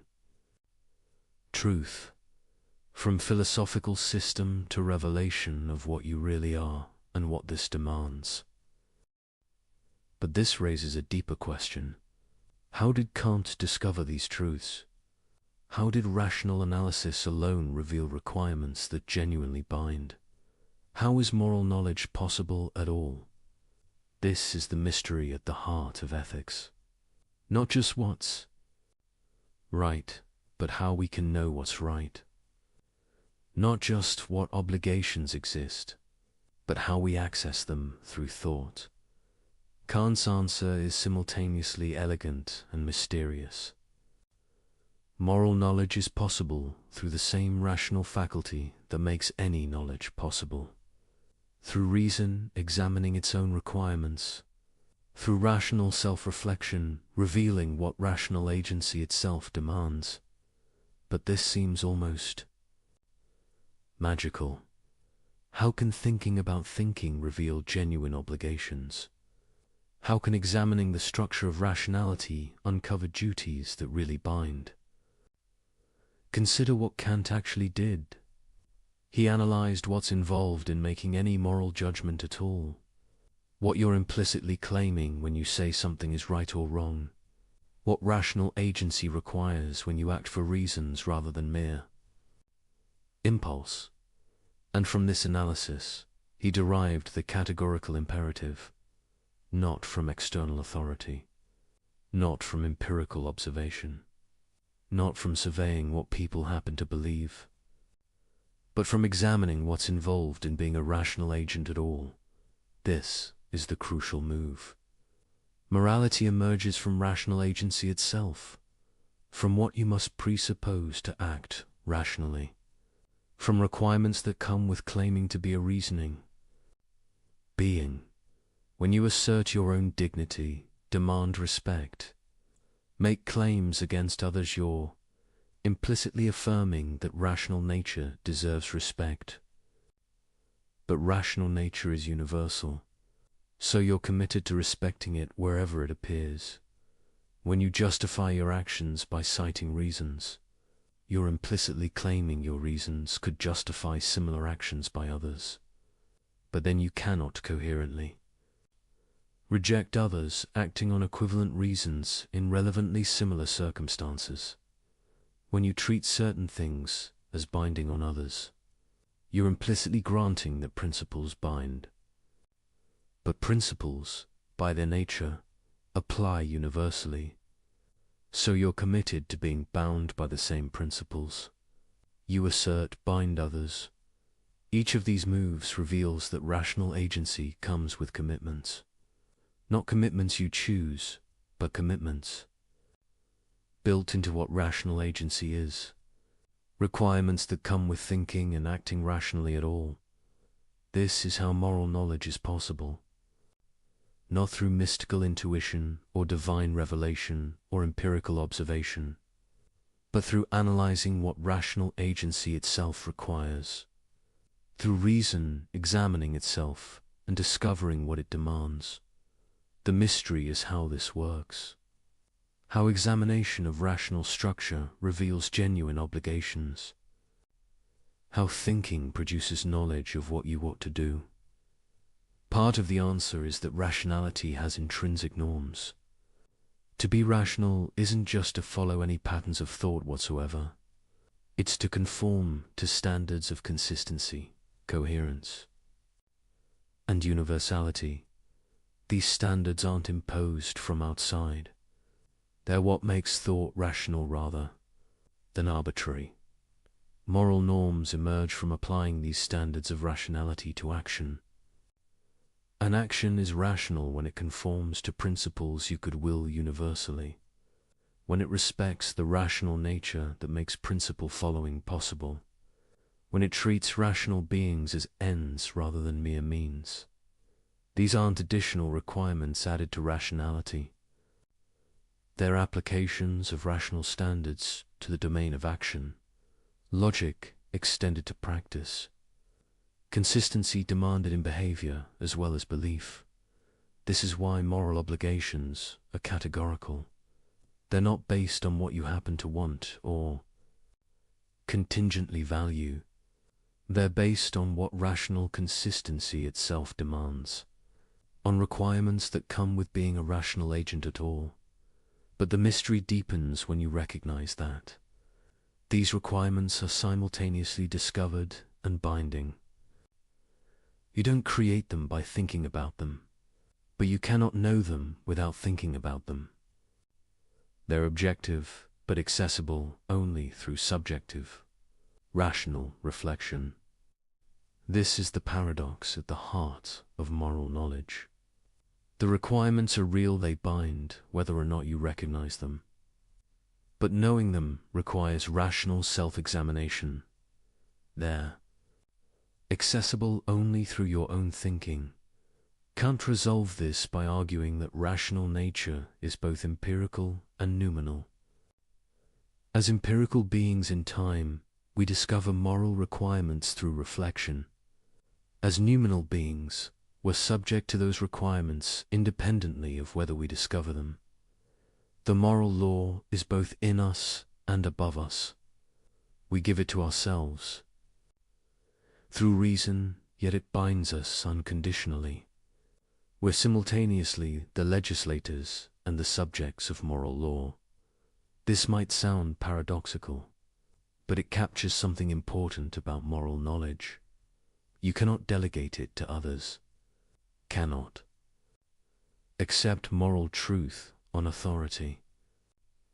Cannot know what you ought to do except through your own rational reflection. Yet what you discover through reflection isn't arbitrary or invented. It's genuine knowledge of requirements that really bind, of truths about what rational agency demands. This is the mystery. How examination of your own rational nature reveals requirements that apply to all rational beings. How subjective reflection produces objective knowledge. How thinking discovers rather than invents moral truth. Perhaps a mystery can never be fully resolved. Perhaps there's something irreducibly puzzling about how rational self-examination produces moral knowledge, about how we can know through pure thought what we genuinely ought to do.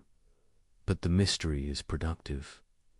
It reveals that moral knowledge is unique, not like empirical knowledge of external facts, not like mathematical knowledge of abstract structures, but something distinct knowledge of requirements that emerge from what we are as rational agents. This uniqueness is important.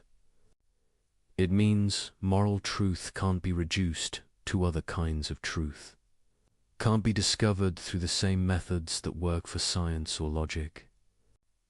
Requires its own form of rational reflection, and it means moral education must cultivate this capacity for reflection, must teach people to examine their own rational commitments, to discover through their own thinking what rational consistency demands.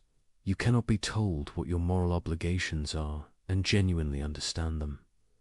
You must discover them yourself through rational analysis, must work through the arguments, test the principles, examine your own commitments. This is why Kant's philosophy is simultaneously accessible and demanding. The insights are available to any rational being, but accessing them requires work, requires thinking carefully about what rational agency involves, requires honest examination of your own principles and their implications. The mystery of moral knowledge is that it's both profoundly personal and completely universal. Personal because you must discover it yourself through your own reason. Universal because what you discover applies to all rational beings. This combination makes moral truth unique, neither purely subjective nor purely objective, neither invented nor simply found. but discovered through rational self-examination and binding on all who share rational nature. The mystery remains, but it's a productive mystery, one that reveals something important about what we are and how we know what matters most, about the strange gift of rational agency that examining ourselves reveals truths that bind everyone, that thinking produces knowledge of what we ought to do. Kant didn't fully resolve this mystery, but he showed us its contours, revealed how moral knowledge is possible even if we can't completely explain why, demonstrated that rational reflection produces genuine insight into what really binds, and in doing so, he opened a path, not to certainty about every moral question, but to confidence that moral knowledge is possible, that examining rational requirements reveals real truths, that thinking carefully about what rational agency involves produces understanding of what rational agents ought to do. This is the second meditation. That moral knowledge is mysterious but real. That rational self-examination reveals genuine requirements. That we can know through thought what we ought to do, even if we cannot fully explain how this knowledge is possible. The mystery remains. But it's a mystery that enables rather than prevents moral understanding. A productive puzzle rather than an insurmountable obstacle. A reminder that we are mysterious to ourselves, capable of discovering through thought what we genuinely owe to ourselves and others. We arrive at the final meditation, the insight that is threaded through everything we've explored, the principle that grounds all else. Human dignity is not earned, not granted, not contingent on behavior, achievement, or virtue, but unconditional, belonging to every rational being simply by virtue of their rational nature. This is a staggering claim, that every person you encounter possesses unconditional worth, that this worth doesn't increase with accomplishment or decrease with failure, that it remains constant regardless of what they do or who they become. Feel the weight of this. Every person, the stranger who annoyed you today, the colleague you disliked, the person whose politics you despise, the criminal whose actions you find abhorrent, everyone possesses the same fundamental dignity you claim for yourself, not because they've earned it, not because they deserve it, but because they share the capacity that makes any valuing possible rational agency, the ability to set ends, make choices, act from principle. This capacity is precious. It's what makes human beings different from objects. It's the source of all value. It's what makes moral law possible, and it belongs equally to all who possess it. You cannot destroy this dignity, only violate it. Cannot eliminate it, only fail to respect it. The dignity persists even when trampled, even when ignored, even when the person possessing it fails to recognize or honor it themselves. This persistence is important, because it means your obligations don't depend on whether others fulfill theirs. Don't evaporate when people act badly. Don't require that dignity be earned or maintained. Through good behavior, you must respect dignity in the person who respects no one. Must treat as an end the person who treats everyone as means. Must honor rational nature even in those who dishonor it. This is demanding. It requires maintaining moral standards when others abandon them, respecting dignity when it's violated, treating people as they ought to be treated rather than as they've earned. But this is what unconditional means. Not conditional on good behavior, not conditional on reciprocity, not conditional on whether you feel like it. Unconditional. Period. The weight of this recognition changes everything. When you truly see that every person possesses unconditional dignity, you cannot casually instrumentalize them, cannot thoughtlessly use them as means, cannot dismiss their rational nature as irrelevant. Every interaction becomes fraught with moral significance.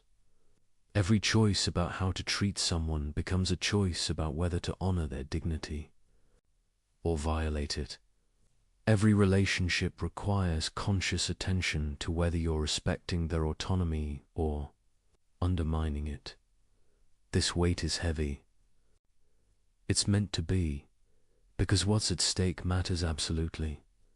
The dignity you're called to respect is the foundation of all value. Violating it isn't a minor transgression, but a fundamental failure to recognize what rational beings are. Yet this weight is also liberating, because recognizing dignity in everyone means recognizing it in yourself. Understanding that your worth doesn't depend on achievement, on others' approval, on being useful or productive, but is simply given with your rational nature. You cannot lose this dignity, cannot forfeit it through failure, cannot have it taken away by others' rejection. It belongs to you unconditionally, just as it belongs to everyone unconditionally. This should change how you see yourself. Not as a resource to be optimized or a function to be performed, but as a rational being whose worth is absolute, whose capacity for autonomy deserves respect even from yourself. Many people treat themselves as mere means, instrumentalize their own lives, sacrifice their autonomy for goals that matter less than the capacity being sacrificed, treat their own rational nature as expendable. But the formula of humanity applies to yourself as much as others. You cannot justifiably treat your own dignity as mere means any more than you can treat others.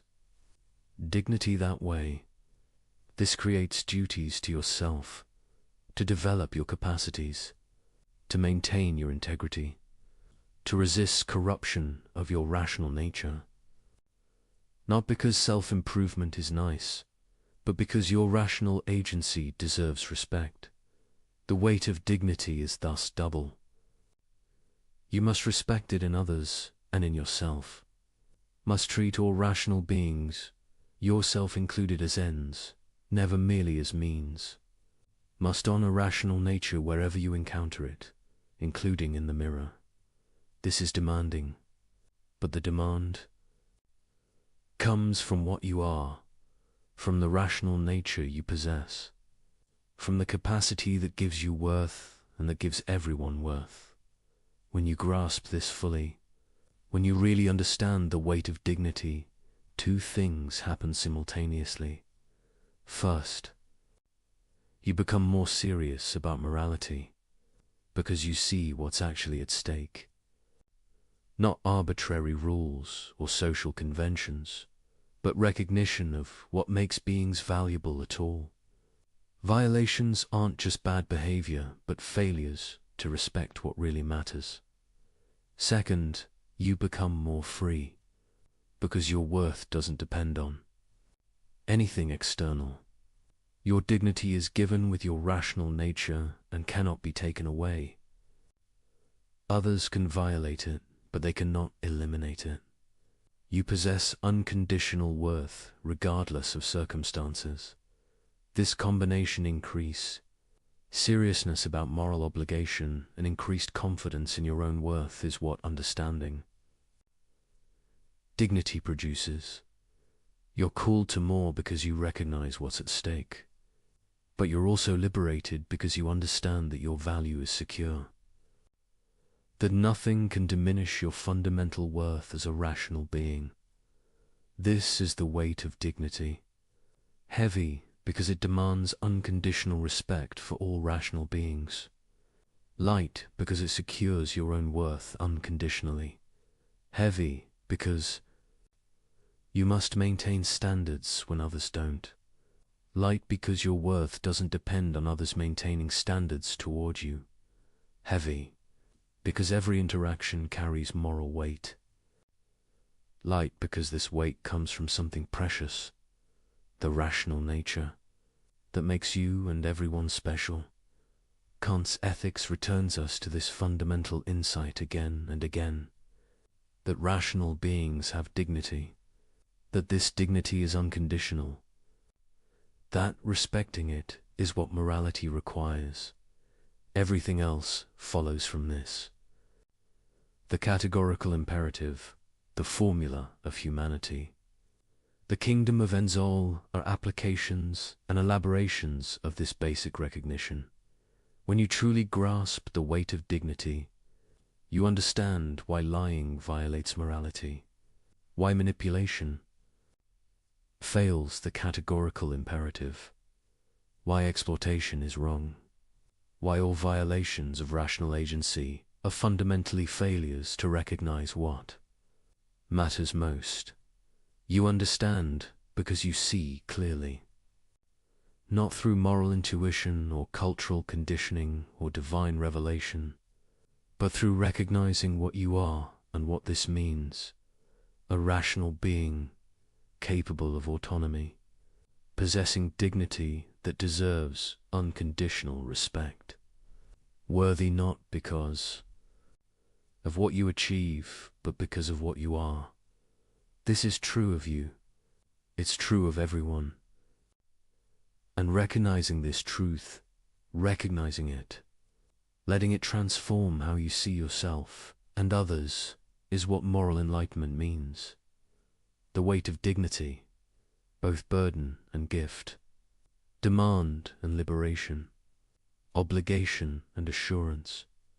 This is what Kant revealed, not invented, but discovered, not constructed, but seen, the unconditional worth of rational beings and what this requires. We end where we began, with a question that exposes every lie, every manipulation, every excuse for treating people as less than they are. But having traveled through Kant's ethics, having examined its implications and applications, having understood why it works and what it demands, a deeper question emerges.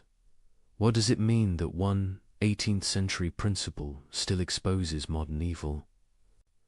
Not just that it works, we've seen why it works. Not just that it persists, we understand its persistence. But what does this persistence reveal about human nature, about moral reality, about what we are? It reveals that beneath all surface change, something essential remains constant. That rational beings in the 21st century face the same fundamental choice as rational beings in any century, whether to respect dignity or violate it, whether to treat people as ends or as means, whether to act from principle or from mere inclination. The technology changes. The sophistication of manipulation increases. The complexity of social systems grows. But the basic structure of moral choice remains the same, because rational agency remains the same. The capacity that makes humans special, that gives them dignity, that creates moral obligations, this hasn't evolved. It's as present now as it was in Kant's time, as it has been throughout human history, and the violations remain the same in Marès. Structure, new methods, new contexts, new rationalizations, but the same fundamental pattern, treating rational beings as mere tools. Making exceptions for yourself, you won't grant others. Claiming dignity while denying it to those you exploit. The categorical imperative exposes all of it, not because Kant was uniquely clever, but because he identified something real and permanent about what rational beings are, and what this demands. This reveals something sobering about human nature, that the same violations keep recurring, that each generation must rediscover moral truth, that clarity about dignity is constantly threatened by convenient rationalization, but it also reveals something hopeful, that moral truth persists to be rediscovered. That reason can still identify what really matters. That understanding is possible even when convenient forgetting is tempting. The question that remains is thus not about Kant or his principle. It's about you and your choice. Will you use the tool you've been given? Will you apply the categorical imperative to your own maxims? Will you examine your behavior honestly and change what fails the test? Will you recognize dignity in everyone you encounter? Will you treat rational beings as ends rather than means? Will you maintain standards when others abandon them? Will you become ungovernable through clarity? Will you resist manipulation that you now recognize? Will you refuse to participate in violations you now see clearly? These aren't theoretical questions. They're practical demands. The categorical imperative doesn't just describe moral truth. It calls you to live by it.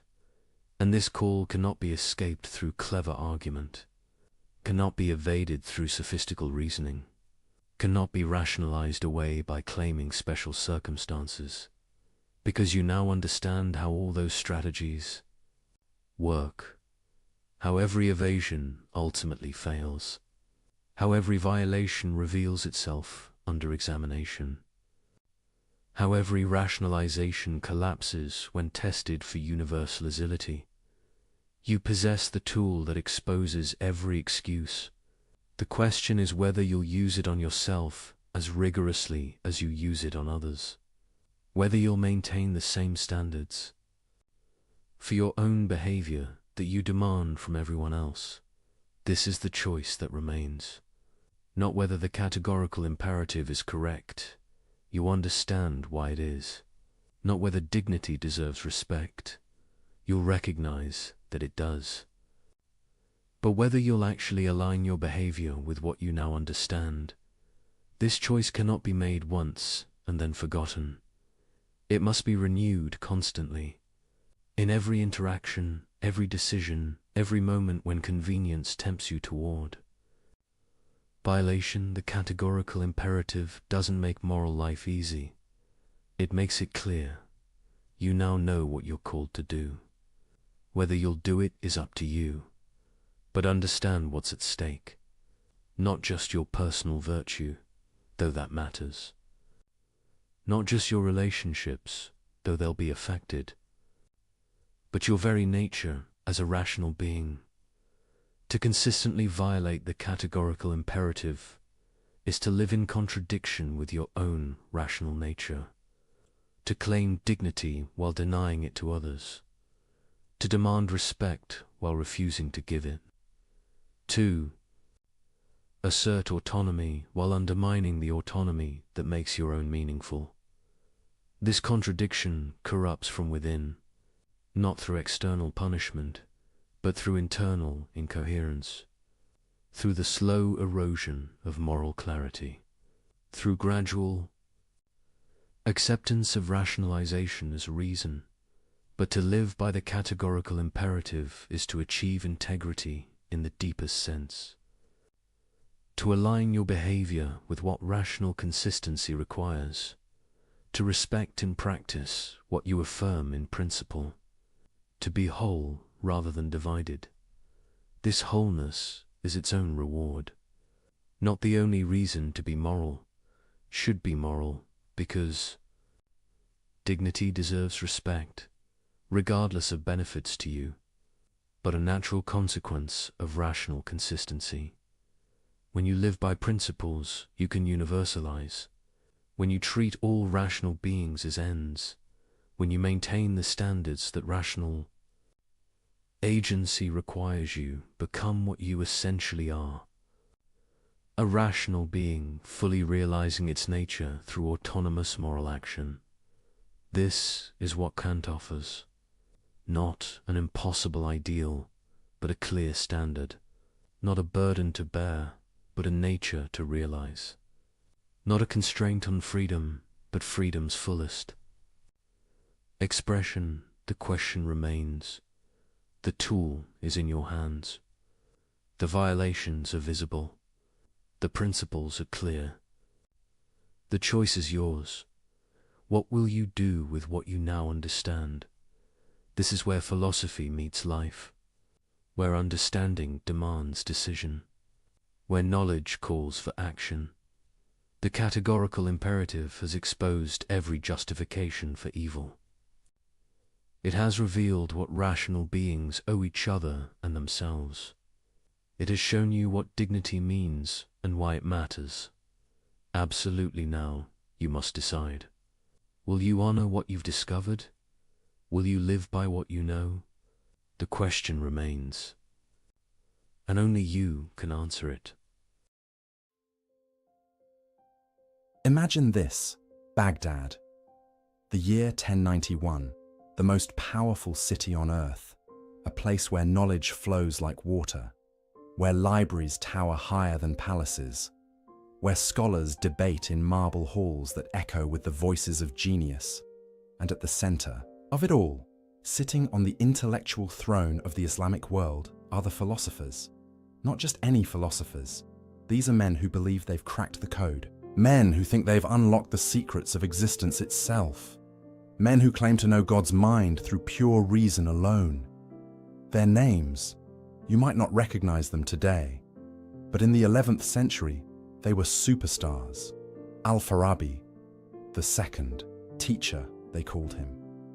Second only to Aristotle himself, Ibn Sina, known in the West as Avicenna, a man who wrote over 400 books, a genius who mastered medicine, mathematics, astronomy, and philosophy before he turned 21. These weren't just smart men, they were legends, rock stars of the mind, and they had built something extraordinary, an empire of thought. For nearly 400 years, their system had stood unshaken, a grand intellectual cathedral built on Greek foundations. Plato and Aristotle filtered through, Islamic civilization refined into something even more powerful. They promised something irresistible, certainty, not the messy, complicated certainty of faith, not the uncertain certainty of religious experience.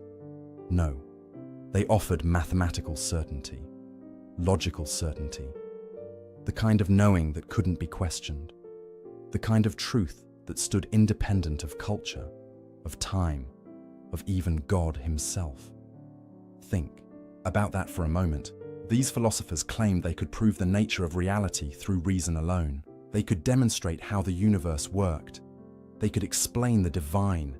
They could map the soul, all without revelation, all without prophets, all without scripture, just pure, cold, beautiful logic. And people believed them. The educated, elite of the Islamic world hung on their every word. Their books were copied and studied in every major city. Their ideas shaped how people understood everything: medicine, law, theology, politics. The philosophers had become the ultimate authority. But here's what made them truly dangerous.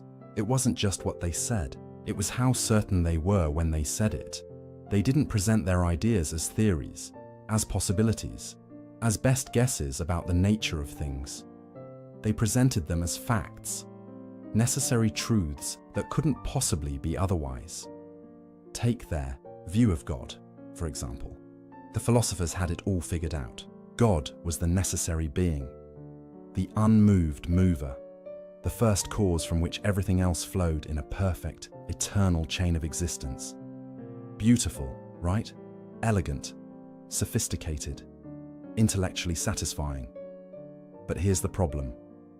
Their God was a mathematician's God, a logician's God, a God who operated according to eternal, unchangeable laws that even he couldn't break. Their God didn't really create the universe. Not in the way you and I think of creation. No, the universe just sort of emanated from him, like light from the sun, eternally. necessarily. Without choice, without will, without any personal involvement, their God didn't know you. Not individually, not personally. He knew universals, categories, the general principles of things. But your specific pain, your particular joy, your individual struggles, those were beneath divine knowledge, too small, too contingent, too unimportant. And miracles, prophets, divine intervention in human affairs, the philosophers smiled at such primitive notions. Everything happened according to natural law, unbreakable causal chains that stretched from eternity past to eternity future. There was no room for the supernatural, no space for the miraculous, no possibility of God reaching down into his creation to change things. The universe was a perfect machine, and the philosophers had figured out how it worked. Now you might be thinking, so what? Why does this matter? Here's why. Because at the time, this wasn't just philosophy. This was the foundation of everything. If the philosophers were right, then huge chunks of Islamic belief made no sense. Prayer. Why pray to a God who can't hear your specific words? Prophecy. Why would God send messengers if he already set everything in motion eternally? The afterlife? How could there be bodily resurrection in a universe governed by unbreakable natural laws? Free will. How could humans make real choices in a cosmos where every event necessarily follows from the one before? The philosophers had built a system so tight, so logically coherent, so seemingly unassailable, that it threatened to swallow religion whole. And they knew it. They didn't see this as a problem. They saw it as progress. Religion, they whispered, in their private circles was for the masses, the uneducated, the simple-minded who needed stories and rituals to keep them in line. But for the intellectual elite, for the truly enlightened, philosophy was the real path to truth. Everything else was just useful fiction. Imagine living in that world. Imagine being a young scholar, training in the great institutions of Baghdad, learning from the best minds of your generation, and slowly realizing that the philosophy you're learning, the system everyone praises, the intellectual tradition everyone reveres, quietly undermines everything you believe in. That was the world of the 11th century.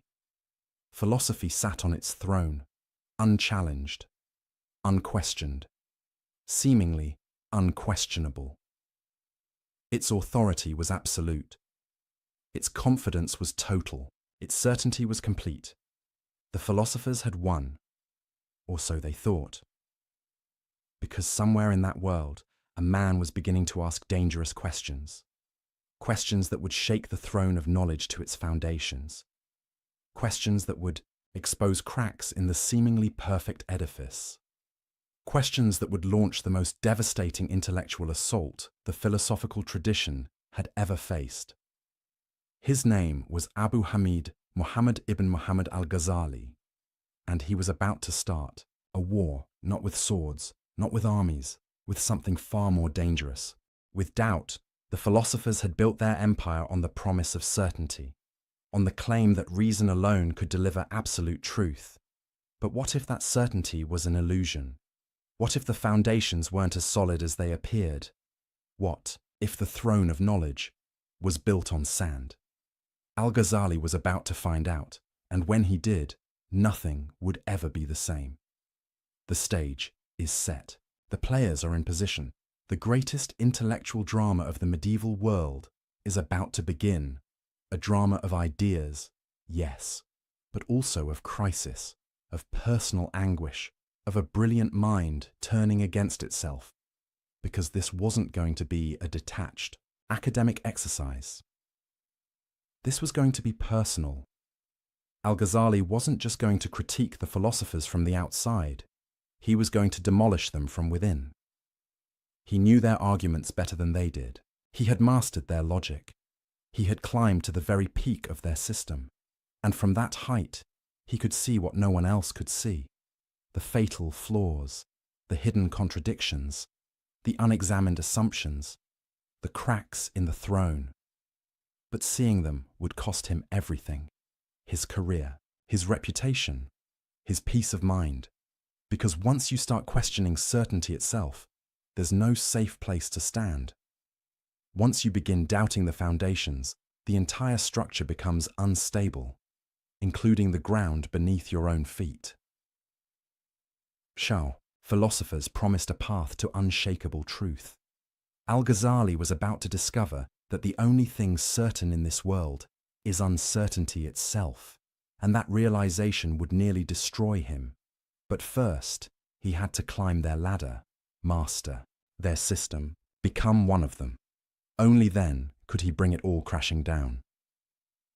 The throne of knowledge stood tall and proud in 1091. By the time Al-Ghazali was done, it would never stand quite so tall again. This is his story. This is the story of the man who broke philosophy, and it begins with a simple, terrifying question. A question he couldn't shake. A question that kept him awake at night. A question that would haunt him for years. How do I know that I know? Such a small question. Such devastating consequences. There's a moment that comes to every brilliant mind. A moment when everything changes. When the fortress of certainty you've built around yourself suddenly feels less like protection and more like a prison. For Al-Ghazali, that moment came at the height of his power. The year was 1095. He was 37 years old, and he was untouchable. The most celebrated professor at the Nizamiya College in Baghdad. The most prestigious academic institution in the world. Students traveled for months just to sit in his lectures. Scholars quoted his books from memory. Rulers sought his advice. He had mastered every field of knowledge available: jurisprudence, theology, logic, philosophy. He could debate any scholar on any topic and win. He had everything a medieval intellectual could dream of: fame, respect, security, authority. But something was wrong, terribly wrong. It started small, a whisper at the edge of his mind. A question that appeared during a lecture, uninvited. A doubt that crept in while he was writing, unexpected. At first, he brushed it away. He was Al-Ghazali, the proof of Islam, the renewer of faith. Doubt was for lesser minds, for students still learning, for people who hadn't yet mastered the art of reasoning. Not for him, but the whisper wouldn't leave. It grew louder, more insistent, more impossible to ignore, and the question it kept asking was devastatingly simple. How do you know? Not how do you know this particular fact or that specific argument, but how do you know anything at all? How do you know that your senses are telling you the truth? How do you know that your reasoning is valid? How do you know that what you call knowledge isn't just elaborate self-deception? These weren't new questions, of course. Philosophers had played with skepticism before, as intellectual exercises, as thought experiments to sharpen their logical tools. But this was different. This wasn't a game. For Al-Ghazali, these questions became visceral, urgent, inescapable. He would stand before his students, delivering brilliant lectures on Islamic law, and in the back of his mind, a voice would whisper, "But how do you know any of this is true?" He would write treatises defending orthodox theology against philosophical attacks, and the voice would ask, "But what makes your theology any more certain than their philosophy?" He would cite authorities, hadith, Quranic verses, logical proofs, and the voice would push back. "But how do you know your interpretation is correct? How do you know your logic isn't flawed? How do you know anything?" This is what intellectual crisis actually feels like, not like a dramatic moment of revelation, not like suddenly seeing the truth, more like drowning in slow motion, like watching the ground beneath you turn to quicksand, like feeling the walls of your mind close in. Al-Ghazali later described it as a sickness, a disease of the soul that spread through every part of his being. He couldn't eat. He couldn't sleep. He couldn't teach without feeling like a fraud. Because, here's what he realized. All his life, he had been in the business of certainty. As a jurist, he issued legal rulings. This is permissible. That is forbidden. These are definitive judgments backed by divine law. As a theologian, he defended religious truth. God is like this. Reality works like that. These are facts about existence itself. As a professor, he transmitted knowledge. Learn this, master that, build your understanding on these foundations. His entire career was built on the assumption that certain knowledge was possible, that you could know things for sure, that truth was accessible, that the human mind could grasp reality. But now that assumption was crumbling, and it all started with sense perception, Al-Ghazali began asking himself, why do I trust my senses? Sure, they usually seem reliable. I see a table, I touch it, it's solid, it's there. But I also dream, and in dreams, I'm absolutely convinced that what I'm experiencing is real. I see dream tables, I touch dream walls, I have dream conversations, and in the dream, it all feels completely certain. It's only when I wake up that I realize none of that was real. So here's the terrifying question. How do I know I'm not dreaming right now? How do I know that everything I call waking life isn't just another dream, a longer dream, a more consistent dream, but still a dream? You might say, but when you wake up, you can distinguish dream from reality. Can you though? Or do you just have another experience, another set of sensations that you've learned to call waking up? Maybe there's another level of consciousness beyond this one, a higher waking state. And when you reach it, you'll look back on everything you called real life the way you now look back on dreams, as illusions, as phantoms, as experiences that felt certain but weren't. Al-Ghazali sat with this possibility, and it shook him. But it got worse. Because even if you accept your senses as basically reliable, there's still reason. Logic. Rational thought, the tool philosophers swore by. The instrument that supposedly gave absolute certainty. Al-Ghazali had spent decades mastering logic. He knew every rule, every form of valid inference, every technique of reasoning. He was a master logician, and now he was asking, but why should I trust logic? Think about it. When you make a logical argument, you're relying on certain principles. The law of non-contradiction, the law of excluded middle. You assume that if A equals B and B equals C, then A equals C. But why? Because it's self-evident, philosophers would say. Because to deny it leads to absurdity. But who decides what's self-evident? Your mind does, and how do you know your mind is reliable? You can't use logic to prove logic works. That's circular reasoning. You can't use your mind to verify your mind is trustworthy. That's like asking a liar if he's lying. So what's left? Al-Ghazali realized he was trapped. Every foundation he tried to stand on turned out to rest on another assumption, and that assumption rested on another, and another. It was assumptions all the way down. No bedrock, no solid ground, no ultimate certainty. This wasn't just an intellectual problem. This was an existential crisis.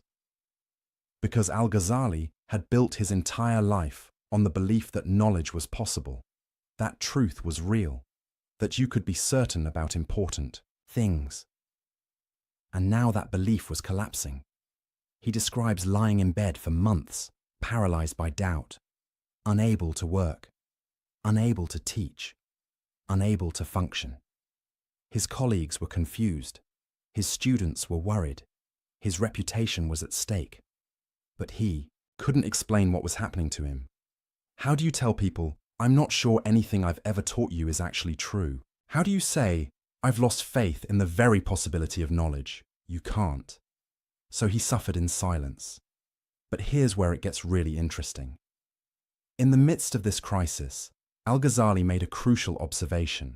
The same doubt that was destroying him was also destroying the philosophers' claims. Because the philosophers claimed certainty. Absolute, unshakable certainty about the nature of reality. They said, through pure reason, we know that the universe is eternal. But how do they know? They said, through logical deduction, we know that God knows only universals. But how do they know? They said, through philosophical demonstration, we know that miracles are impossible. But how do they know? They were using the same tools Al-Ghazali now doubted. Sense perception, logical reasoning, rational inference. They were building their grand system on the same shaky foundations. But unlike Al-Ghazali, they hadn't questioned those foundations. They assumed reason was reliable. They assumed logic gave certainty. They assumed the human mind could grasp ultimate truths, without proof, without justification, without examining their own assumptions. And that was their fatal mistake. Because if you claim certainty, you better be able to prove you have it, and the philosophers couldn't. They just assumed they could know. They took it for granted. They built an empire of thought on an unexamined foundation. Al-Ghazali saw this now, saw it with a clarity born of personal suffering. He had been where they were, confident, certain, secure in his knowledge, and he had discovered that certainty was an illusion, a comforting lie we tell ourselves to avoid confronting the abyss of uncertainty beneath everything we think we know. This realization changed everything. Al-Ghazali wasn't going to critique the philosophers from a position of rival, certainty. He wasn't going to say, your system is wrong and mine is right. He was going to do something far more devastating. He was going to show that their certainty was unjustified, that their claims to knowledge were baseless, that their entire edifice of thought rested on assumptions they couldn't defend.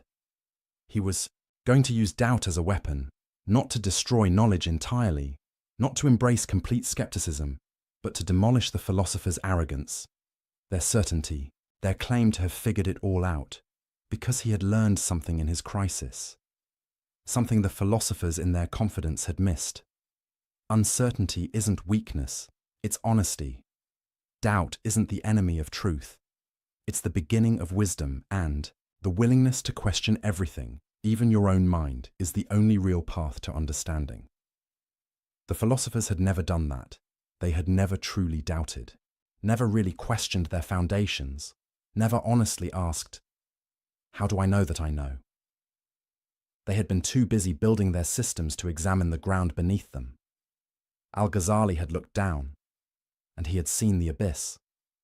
And from that abyss, he was going to launch his attack, not as a rival philosopher offering a competing system of certainty, but as someone who had been to the edge and back, someone who knew what the philosophers didn't. That certainty itself is the problem, that the claim to absolute knowledge is the original sin of philosophy, that you can't build a tower to heaven when you're standing on quicksand. He began to write. Slowly, at first, testing his thoughts, working through his arguments. The title came to him clearly. Tahafut al-Falasifa, the incoherence of the philosophers. Not the errors of the philosophers. Not against the philosophers. The incoherence, the internal contradictions, the logical breakdowns, the places where their system fell apart under its own weight. He wasn't going to refute them with a rival system. He was going to show that their system refuted itself. This was going to be surgical, precise, devastating.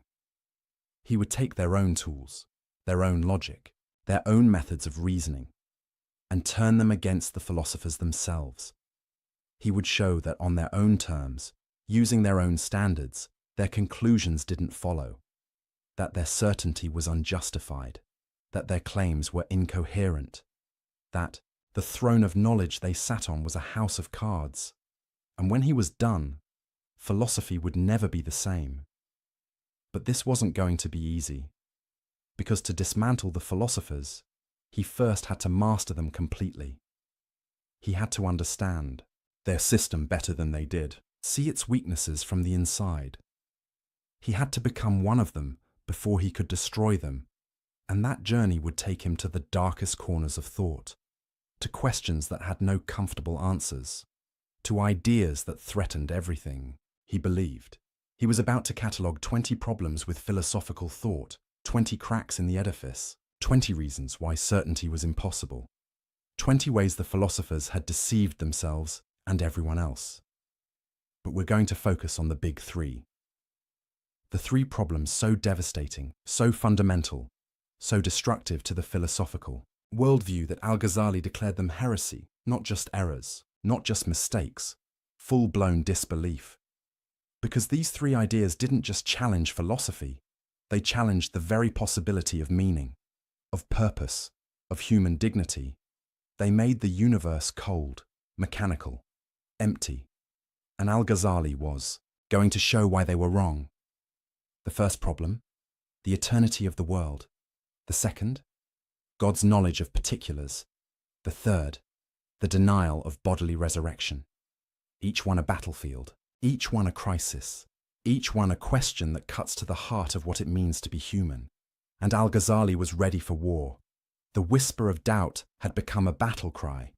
The personal crisis had become a philosophical weapon. The man who had lost, his certainty was about to take certainty away from everyone else. And in doing so, he would change the course of intellectual history. The throne of knowledge was about to be shaken, and Al-Ghazali was the one holding the hammer. Imagine you're an architect. You've been hired to inspect a magnificent building, a cathedral that stood for 400 years. Everyone says it's perfect, unshakable, a masterpiece of engineering. Your job, find the flaws, not cosmetic issues, not minor cracks in the paint, structural problems, fatal weaknesses, the kind of flaws that mean the whole thing could come down. That's what Al-Ghazali was about to do to philosophy, but he wasn't going to be random about it. He wasn't going to just throw criticisms at the wall and see what stuck. He was methodical, strategic, surgical. He identified exactly 20 problems with the philosopher's system, 20 points where their logic broke down, where their certainty crumbled, where the edifice showed cracks. Why 20? Because that's how many it took to cover every major claim the philosophers made. About God, about the universe, about the soul, about causation, about knowledge itself. Each problem was a targeted strike at a specific pillar of their thought, and together, they brought the whole structure into question. Now, we could go through all 20, one by one, methodically. But that would take hours, and honestly, some of them are technical, philosophical inside baseball that only specialists care about. What we're going to do instead is focus on the approach, the method Al-Ghazali used, the strategy behind his attack, because understanding his method is more important than memorizing. His arguments, it's what made his critique so devastating, so enduring, so impossible to dismiss. Here's what he didn't do. He didn't write a book saying, the philosophers are wrong because the Quran says so. That would have been easy, safe, expected, but it also would have been useless because the philosophers didn't care what the Quran said. Not really. Oh, they paid lip service to it. They claimed their philosophy was compatible with revelation. But when push came to shove, when philosophy and scripture conflicted, philosophy won. Every time, they would reinterpret scripture to fit their conclusions, allegorize away any contradictions, explain away any tensions. The revealed text became clay in their hands, something to be molded to fit their preconceived rational system. So Al-Ghazali knew, quoting scripture at them wouldn't work. He needed to beat them at their own game. He needed to use their tools, their methods, their standards of proof. He needed to show that even by their own criteria, their system failed. This is what makes his approach brilliant. He essentially said, okay, philosophers, you claim logical certainty. You say your conclusions necessarily follow from rational premises. Let's test that. Let's take your arguments apart, step by step, premise by premise, inference by inference, and let's see if they actually hold up. Spoiler alert, they didn't. Al-Ghazali discovered something the philosophers had hidden even from themselves. Their arguments weren't as airtight as they claimed. Their logic had gaps. Their premises had holes. Their conclusions didn't necessarily follow. They had built an empire of thought on assumptions they never questioned, on inferences they never justified, on leaps of logic they never examined. and Al-Ghazali was about to expose every single one. Let me give you a sense of how this worked. Take one of the philosophers' favorite claims. They could prove God's existence through pure reason. Sounds good, right? Here's their argument, simplified. Everything that exists is either necessary or contingent. Either it must exist, or it could possibly not exist. The universe is full of contingent things. Things that might not have existed. You, me, this planet, this galaxy. Contingent things need a cause.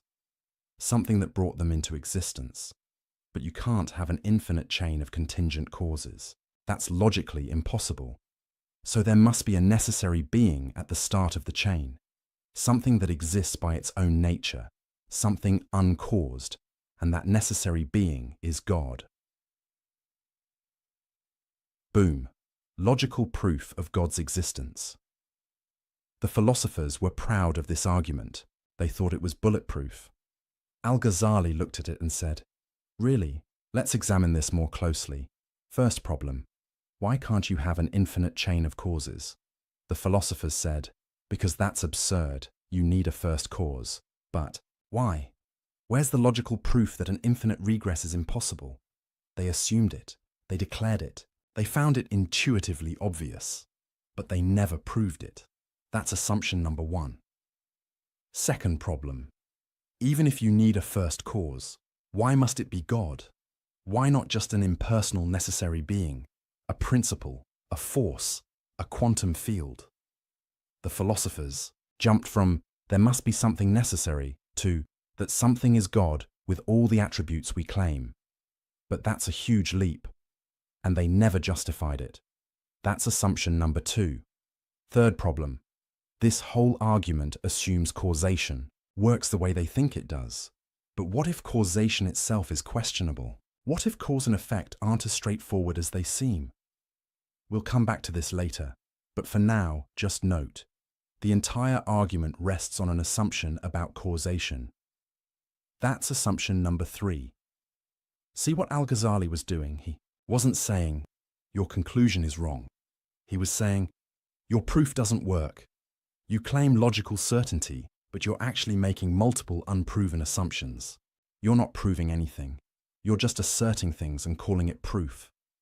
This is devastating, because the philosopher's whole appeal was certainty, rational demonstration, logical necessity. If their proofs don't actually prove anything, if they're just sophisticated-sounding assertions, then their entire project collapses. They're not doing something fundamentally different from theologians or mystics or prophets. They're just dressing up their assumptions in logical clothing and pretending it's knowledge. Al-Ghazali did this 20 times. 20 major philosophical claims. 20 supposedly airtight arguments. And in each case, he showed the proof doesn't hold. The logic has gaps. The certainty is illusory. But here's where it gets really interesting.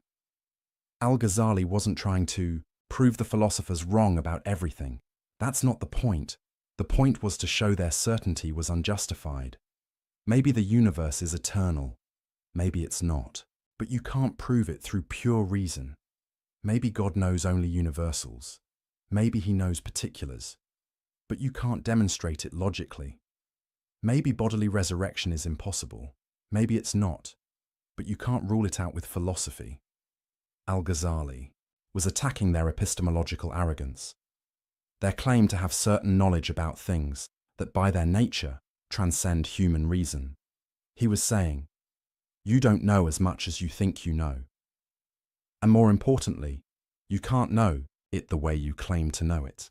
The tools you're using, sense perception, logical inference, rational demonstration, they're not capable of giving you certainty about ultimate questions. You've overestimated what reason can do. This is a profound insight, because Al-Ghazali wasn't anti-reason. He wasn't saying logic is useless. He was saying, reason has limits. Logic has boundaries. There are questions the human mind simply can't answer with certainty, and the philosopher's mistake was thinking they could transcend those limits. They thought they could stand outside the universe and see it objectively. like God would see it. They thought they could grasp eternal truths with temporal minds, infinite realities with finite understanding. They thought they could know the unknowable, and Al-Ghazali was calling them out, not from religious prejudice, not from anti-intellectual bias, but from a deeper understanding of what knowledge actually is and what it isn't. Now here's what made this approach so powerful. Al-Ghazali wasn't just being negative. He wasn't just tearing things down. He was making space for other ways of knowing, other sources of truth, other paths to understanding. If reason can't give you certainty about God, maybe revelation can. If logic can't prove the nature of ultimate reality, maybe direct experience can. If philosophy can't answer the deepest questions, maybe mysticism can. This is why his critique mattered so much. It wasn't just about winning a debate with the philosophers, it was about reopening questions they had closed, reintroducing possibilities they had ruled out, showing that the universe is bigger, stranger, more mysterious than any philosophical system can capture. The philosophers had tried to fit reality into their logical categories. Al-Ghazali was showing that reality wouldn't fit, that there are aspects of existence that slip through the nets of rational analysis. That mystery isn't just what we haven't figured out yet. It's fundamental to what we are and where we are. But Al-Ghazali wasn't done, because among his 20 problems, 3 stood out. 3 issues so serious, so fundamental, so destructive to religious belief, that he couldn't just say, the proof is questionable. He had to go further. He had to say, if you believe these 3 things, you've crossed a line.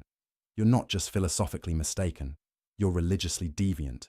You've abandoned beliefs so central to Islamic faith that you can't claim to be Muslim while holding them. This was serious. In Islamic intellectual history, calling someone's position heretical wasn't something you did lightly.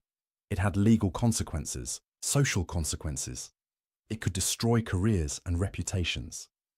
But Al-Ghazali felt he had no choice, because these 3 philosophical positions didn't just contradict scripture. They made religion meaningless. They made worship pointless. They made revelation unnecessary. If the philosophers were right about these 3 things, then Islam, as practiced by millions of believers, was built on a lie. Prayer became talking to yourself. Prophecy became delusion. The afterlife became fantasy. Al-Ghazali couldn't allow that to stand, so he drew a line in the sand. 20 problems with philosophy. Yes, the philosophers were wrong about many things, but 3 problems were in a different category. 3 positions were not just philosophical errors, they were religious disasters. The first, the eternity of the world. The philosophers claimed the universe has always existed. It didn't have a beginning. It won't have an end. It eternally emanates from God, the way light eternally emanates from the sun. Why did Al-Ghazali consider this heretical? Because if the world is eternal, then God didn't create it. Not in any meaningful sense. He didn't choose to bring it into being. He didn't will it to exist. He didn't make something from nothing. The universe just is, necessarily, eternally, without any real creative act on God's part. And if God didn't create, then what's his relationship to the universe? He becomes just another part of the cosmic machinery, not a creator, not a lord, not someone who acts, just the necessary being at the top of an eternal chain. This empties religion of meaning, because the whole point of worship is acknowledging that God made you, that you owe your existence to his choice, his will, his creative power. But if the universe is eternal, if God didn't really create, then what are you thanking him for? The second position, God's knowledge of particulars. The philosophers argued that God knows universals but not particulars. He knows humanity but not individual humans. He knows events but not specific events. He knows categories, principles, forms, but not you, not your choices, not your life. Why heretical? Because if God doesn't know particulars, then prayer is absurd. You're asking him for things he can't hear, confessing sins he can't perceive, seeking guidance he can't give. Your entire spiritual life becomes a conversation with yourself, and prophecy, revelation, divine guidance, all impossible.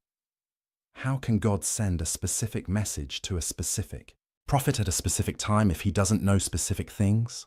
How can there be divine law, divine judgment, divine mercy if God doesn't know what you individually do? The philosopher's position made God distant, abstract, irrelevant to human life. And Al-Ghazali said, that's not just wrong, that's a denial of what God is. The third position, the impossibility of bodily resurrection. The philosophers argued that after death, only the soul survives. The body decays and is gone forever. There's no bodily resurrection, no physical afterlife, no gathering of bodies on Judgment Day. Why did Al-Ghazali consider this heretical? Because bodily resurrection is explicitly promised in the Quran, repeatedly, in clear language. And more than that, it's central to the concept of justice. If there's no bodily resurrection, then people who suffered physical torture get no physical restoration. People who committed physical crimes receive no physical punishment. The body becomes irrelevant to justice, to reward, to accountability, and that makes this life meaningless. Do what you want to your body, to others' bodies.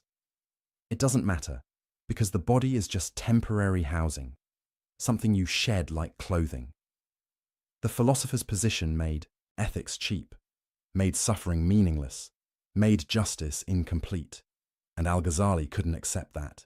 These three positions, these three problems, they weren't just intellectual errors the philosophers made, they were fundamental challenges to the coherence of religious belief itself, and Al-Ghazali was going to dismantle them, one by one, step by step, systematically using their own tools against them, showing that their certainty was illusory. Their proofs were flawed, their conclusions didn't follow, but he was going to do more than that. He was going to show why these positions were emotionally, spiritually, existentially unlivable. Because this wasn't just an academic exercise. This was about meaning, about purpose, about whether the universe cares about you, about whether your choices matter, whether your prayers are heard, whether justice is real. The philosophers, in their quest for logical purity, had created a cold universe, a universe where God is distant, where humans are insignificant, where nothing ultimately matters.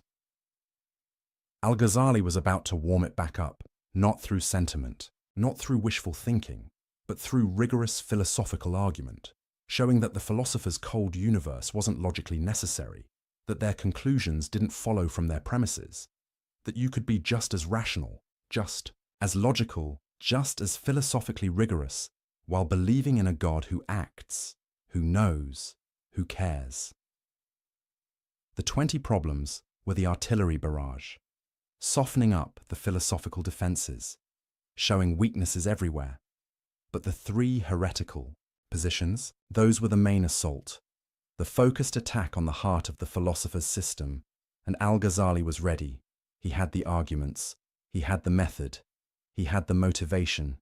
He knew what was at stake, not just winning a debate, not just defending orthodoxy, but preserving the possibility of meaning in a universe that philosophy was threatening to make meaningless. The throne of knowledge was trembling, the cracks were showing, and Al-Ghazali was about to strike at the foundations. 3 devastating blows, 3 knockout punches, 3 final arguments, starting with the most fundamental question of all. Did the universe have a beginning, or has it always existed? The philosophers said, always existed, obviously. Necessarily, Al-Ghazali said, prove it, and when they couldn't, he was going to show them why their position wasn't just unproven, it was incoherent. The battle was joined, and nothing would be the same after. Let me ask you a question. How long have you been alive? 20 years? 40? 60? However long it is, you can count it. It's a finite number. Now imagine someone asks you, how long has the universe existed? And you answer, forever. What does that even mean? This is where Al-Ghazali's first major battle with the philosophers began. Not with theology, not with scripture, but with a simple, devastating question about time itself. The philosophers were absolutely certain, unshakable in their conviction. The universe, they declared, is eternal. It has no beginning. It has no end. It has always existed and always will exist. This wasn't a guess. It wasn't speculation. It wasn't a working hypothesis. To them, it was a demonstrated truth, a logical necessity, something that couldn't possibly be otherwise. Their proof went something like this. God is eternal and unchanging, right? Everyone agrees on that. God is also perfect, complete, lacking nothing. So God's will is eternal and unchanging too. It doesn't fluctuate. It doesn't develop. It doesn't suddenly decide something new. Now here's the key move. If God eternally wills the universe to exist, then the universe must eternally exist. Because if the universe came into being at some point, in time, that would mean God's will changed. There was a moment when God wasn't creating, then suddenly he was creating. But that's impossible, because God doesn't change. Therefore, the universe must be eternal. It must have always been emanating from God's eternal will, like rays from the sun. The sun doesn't decide to shine. It shines eternally. And its light exists eternally as a result. Same with God and the universe. Elegant, right? Logical, seemingly airtight. The philosophers thought they'd solved one of the biggest questions in existence. Al-Ghazali read this argument and saw something they didn't. A catastrophe waiting to happen. Because if the universe is eternal, then God didn't create it. Not really. Oh sure, the philosophers would say, God is the cause of the universe, but that's not the same as creation. Creation means bringing something into existence that didn't exist before. Creation means choosing to make something, willing it to be, deciding that it should exist. But if the universe has always existed, if it's eternal, then there was never a moment of creation, never a choice, never a divine decision. The universe just is, has always been, will always be, and God's relationship to it becomes mechanical, automatic, impersonal, like the relationship between the sun and its light. The sun doesn't love its light, doesn't know its light, doesn't care about its light. The light just necessarily flows from the sun's nature. Is that really what we mean by God? A cosmic mechanism that necessarily produces a universe the way a fire necessarily produces heat? Al-Ghazali saw where this led. If God didn't choose to create, then he doesn't choose anything. If he doesn't choose, then he doesn't act. If he doesn't act, then he doesn't respond to prayers, doesn't send prophets, doesn't intervene in human affairs. He becomes the philosopher's abstraction, the unmoved mover, the distant principle, not the God of Abraham, not the God of Moses, not the God of Muhammad, not a God worth praying to. This was unacceptable. So, Al-Ghazali set out to demolish the philosopher's argument, and he started by asking the question they'd never properly considered. What does it actually mean for something to be eternal? The philosophers threw the word around like they understood. Eternal, infinite, without beginning or end. But Al-Ghazali pressed. Do you really know what you're talking about? Can you actually conceive of an infinite past? Think about it carefully. If the universe has existed forever, then an infinite amount of time has already passed. An infinite number of years. An infinite number of days. An infinite number of moments. But here's the problem. You can't traverse an infinite distance, by definition. If something is infinite, you can never reach the end of it. So how did we get to today? If an infinite amount of time had to pass before we arrived at this moment, we should never have arrived at this moment. Because you can't finish traveling through infinity, it's like saying, I started counting from negative infinity and I just reached zero. That's nonsense. You could never start from negative infinity. There's no starting point, and even if you could, you'd never finish counting up to zero, because infinity has no end. Same with time. If the past is infinite, then we could never have reached the present. But we did reach the present. We're in it right now. Therefore, the past can't be infinite. The universe must have had a beginning. This is what philosophers call the impossibility of traversing an actual infinite, and Al-Ghazali wielded it like a sword. The philosophers tried to respond. They said, "But you're thinking about infinity wrong. Past infinity isn't like a distance you travel. It's just there, all at once." Al-Ghazali pushed back. "Okay, let's try a different angle. Imagine the universe is eternal, like you say. That means the number of past days is infinite, right? But the number of past years is also infinite. Now here's my question. Are there more past days than past years?" The philosophers hesitated. On one hand, obviously there are more days than years. 12 times more, roughly. On the other hand, both numbers are infinite, and infinity equals infinity. You can't have one infinity bigger than another infinity. That contradicts what infinity means. So which is it? Are there more past days than past years? Or are they equal? If you say there are more days, you're admitting that one infinity can be bigger than another, which is absurd. If you say they're equal, you're admitting that 12 days equals 1 year, which is also absurd. Either way, you're trapped. This is the problem with treating infinity as if it's just a really big number. It's not. Infinity doesn't behave like numbers behave. You can't do arithmetic with it. You can't compare infinities. You can't traverse them. So when you say the past is infinite, you're not actually saying something coherent. You're using a word that sounds profound, but actually refers to nothing you can meaningfully conceive. The philosophers squirmed. They tried another defense. Okay, but here's the thing. God is outside of time. He's eternal in a different sense. So when God creates the universe, he's not doing it at a point in time. He's doing it eternally. The universe doesn't have a beginning in time because time itself is part of the universe. Al-Ghazali smiled at this. So you're admitting the universe has a beginning? That it's not eternal after all? Because if time is part of the universe, and the universe came from God, then the universe began to exist. You're just saying it began, to exist with time rather than in time. But either way, it began. It's not eternal. You've conceded my point while trying to argue against it.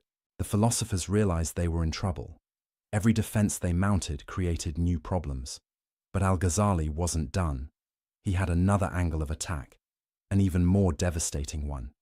He said, "Let's grant for a moment that the universe could be eternal. Just for argument's sake. Let's imagine an infinite past actually makes sense. Even so, I can show you that it's not necessary. That God could have created the universe at any point in time. And if it's not necessary for the universe to be eternal, then your whole argument collapses. Here's how this worked. The philosophers claimed God's eternal will necessitates an eternal universe. But Al-Ghazali asked, why? Why couldn't God eternally will to create the universe at a specific moment? Think about it. You can decide today to do something tomorrow. Your decision is made today, but the action happens tomorrow. Your will exists at one time. The effect of your will exists at another time.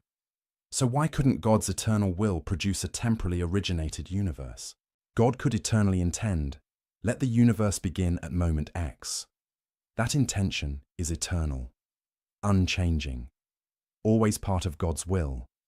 But the universe itself still has a beginning, still comes into existence at a specific point. The philosophers said, but that means God's will has to wait, and God doesn't wait. Al-Ghazali countered, no, you're confusing God's will with God's action. God can will something eternally and actualize it temporally.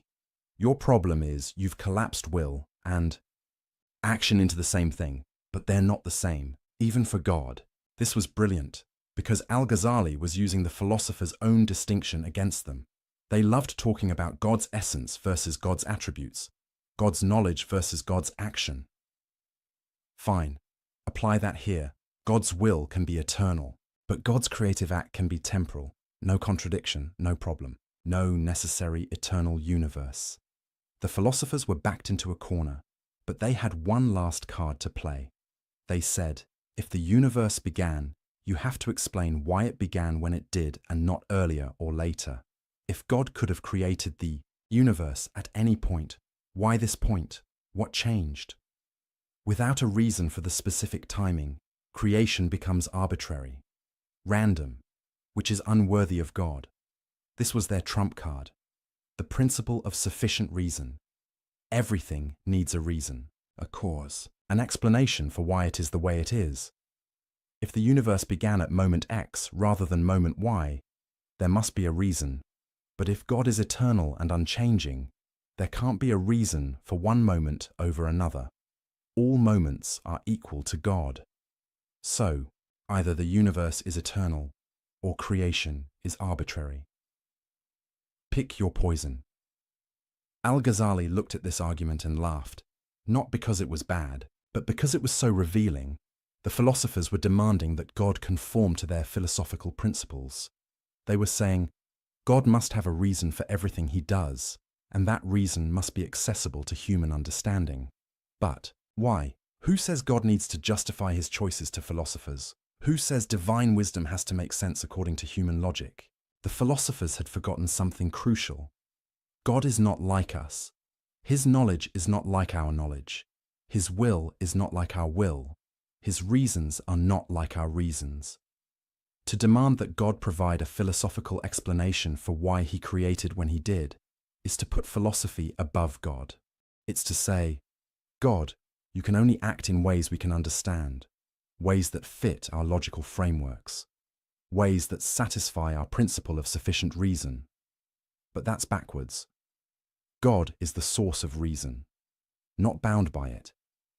God is the ground of logic, not subject to it. If God chooses to create at a particular moment for reasons known only to him, that's his prerogative. You don't get to say, that's arbitrary, therefore impossible. You're not in a position to judge. This was the deeper issue Al-Ghazali exposed. The philosophers had made reason into a god. They had elevated logical principles to the status of eternal, necessary truths that even God must obey. But that's idolatry. Not of statues or images, but of the human intellect. They had said, if we can't understand it, it can't be true. If our logic can't accommodate it, it can't be real. If our philosophy can't explain it, it can't exist. That's the ultimate arrogance. And Al-Ghazali was calling it out. The universe doesn't owe you an explanation. God doesn't owe you an explanation. Your inability to understand something doesn't make it false. Your inability to fit it into your system doesn't make it impossible. Reality is bigger than your categories. Mystery is deeper than your logic. And God is more than your philosophy can contain. This was the heart of Al-Ghazali's critique, not just of the eternal universe claim, but of the entire philosophical project. The philosophers thought they could master reality through reason. They thought they could deduce the nature of existence from first principles. They thought they could figure out God's mind by clever arguments. Al-Ghazali showed them they couldn't. Not because reason is useless. Not because logic doesn't matter, but because reason has limits. Logic has boundaries. Philosophy has a proper scope, and questions about God's creative will lie beyond that scope. You can't prove the universe is eternal. You can't prove it had a beginning, not through pure philosophy, not with certainty. The most you can say is, both are possible. Both are conceivable. Neither leads to logical contradiction. So if you're going to choose between them, you need something other than philosophy to decide. Revelation, maybe. Faith. Direct experience of the divine. but not philosophical demonstration. Because philosophical demonstration can't get you there. The philosophers' certainty about an eternal universe was fake, built on assumptions they never questioned, on principles they never justified, on logic they never tested. Al-Ghazali tested it, and it broke. The first pillar of their system was crumbling. The universe didn't have to be eternal. God could have created it in time, and if God created it in time, then God chose. God acted. God willed something specific, which means God is not. The impersonal principle the philosophers described. God is personal, active, engaged with his creation. The kind of God who might send prophets, who might hear prayers, who might care about individual human beings. The door the philosophers had closed was opening again, and Al-Ghazali was just getting started. Because if the philosophers were wrong about the eternity of the universe, maybe they were wrong about God's knowledge too. Maybe God doesn't just know universals. Maybe he knows you, specifically, individually, completely. That's where we're going next. To the most personal question of all. Does God see you? The philosophers said no. Al-Ghazali was about to prove them wrong.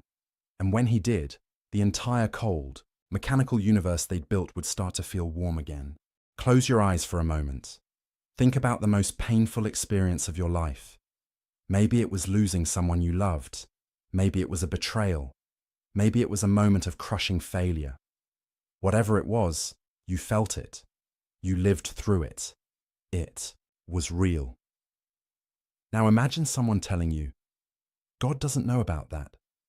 Not because he doesn't care, not because he's ignoring you, but because he literally cannot know individual, specific events. He knows about suffering in general, but not your suffering. He knows about loss as a concept, but not your loss. He knows the universal category of human pain, but not the particular agony you felt on that specific day. How would that make you feel? This is what the philosophers were claiming. And it's the second major battleground where Al-Ghazali decided, this isn't just wrong. This is heresy. Let me explain how the philosophers got here. It started, like so many bad ideas, from something. That sounds reasonable. They said, God is perfect, right? Unchanging, eternal, beyond time. So God's knowledge must also be perfect, unchanging, and eternal. God can't learn new things, can't discover facts he didn't know before, can't be surprised by events. So far, most theologians would agree. But then, the philosophers made a fatal move. They said, if God's knowledge is unchanging, then God can only know unchanging things. Things that are eternally true, always the same, never in flux. And what are those things? Universals, essences, eternal forms. God knows humanity as an eternal essence, but not individual humans who are born and die. God knows motion as a principle, but not specific movements happening at specific times. God knows existence as a concept, but not particular existence that come and go. In philosophical jargon, they were saying, God knows universals but not particulars. Let that sink in for a moment. According to the philosophers, God doesn't know what you had for breakfast this morning, the specific words you spoke to your friend yesterday, the exact thought running through your mind right now, the particular choice you're about to make. Not because these things are hidden from him, but because they're beneath his type of knowledge. God's knowledge is too lofty, too eternal, too perfect to concern itself with the messy, changing, temporary details of individual existence. He knows the forms, the patterns, the eternal truths, but the specific instances, the individual cases, the particular moments, those are irrelevant to divine knowledge. The philosophers thought this made God more perfect, more transcendent, more sublime, more worthy of worship. They thought they were honoring God by elevating his knowledge above mundane particulars. Al-Ghazali saw it differently. He saw a God who was essentially blind, a God who couldn't see you, couldn't hear you, couldn't know you. A God who was, for all practical purposes, absent from your life. And he was horrified. Because if God doesn't know particulars, then everything falls apart. Everything that makes religion meaningful. Everything that makes worship possible. Everything that connects the divine to the human. Let's walk through the implications step by step. First, prayer becomes absurd. You bow down 5 times a day. You ask God for help. You confess your sins. You seek guidance. But according to the philosophers, God doesn't hear any of it, not because he's ignoring you, but because your specific prayer at that specific moment is a particular event. And God doesn't know particular events. He knows prayer as a universal concept, but not your prayer. He knows petitioning as a general phenomenon, but not your petition. So who are you talking to? Nobody. You're going through motions in a universe where the divine can't perceive your actions. Prayer becomes cosmic theatre, a ritual you perform for yourself because the audience you think you're addressing isn't watching. Second, prophecy becomes impossible. How does God send a message to a specific prophet at a specific time if he doesn't know specific times or specific prophets? Muhammad receives revelation in a cave. Moses hears God at a burning bush. Jesus is born in Bethlehem. These are particular events, specific moments, individual occurrences. But if God doesn't know particulars, he can't initiate these events. He can't choose a particular person, can't speak at a particular moment, can't intervene in particular circumstances. The philosophers tried to get around this. They said, well, divine knowledge sort of overflows into the world, and prophets are people whose souls are aligned to receive this overflow. But that's not prophecy. That's cosmic coincidence. That's not God choosing to speak. That's just some humans being naturally tuned to pick up signals that are always broadcasting. It's like saying God didn't send the Quran to Muhammad. Muhammad just happened to receive it because he was in the right mental frequency. That's not revelation. That's reception. Third, divine justice becomes meaningless. If God doesn't know what you specifically did, how can he judge you? How can there be a day of reckoning if God doesn't know your particular actions? He knows sinning as a category, but not the sins you committed. He knows righteousness as an ideal, but not the righteous choices you made. How do you reward or punish people based on things you don't know they did? The philosophers had an answer for this too. They said, your soul carries the effects of your actions. God sees the state of your soul. But that's backwards. That means God doesn't judge your actions. He just observes their accumulated effect on your soul. It's like saying a teacher doesn't grade your test. She just looks at how smart you became after taking it. That's not justice. That's just observing outcomes. Fourth, the entire concept of divine care evaporates. When the Quran says God is closer to you than your jugular vein, what does that mean if God doesn't know you exist? When it says he knows what's in your hearts, is that a lie?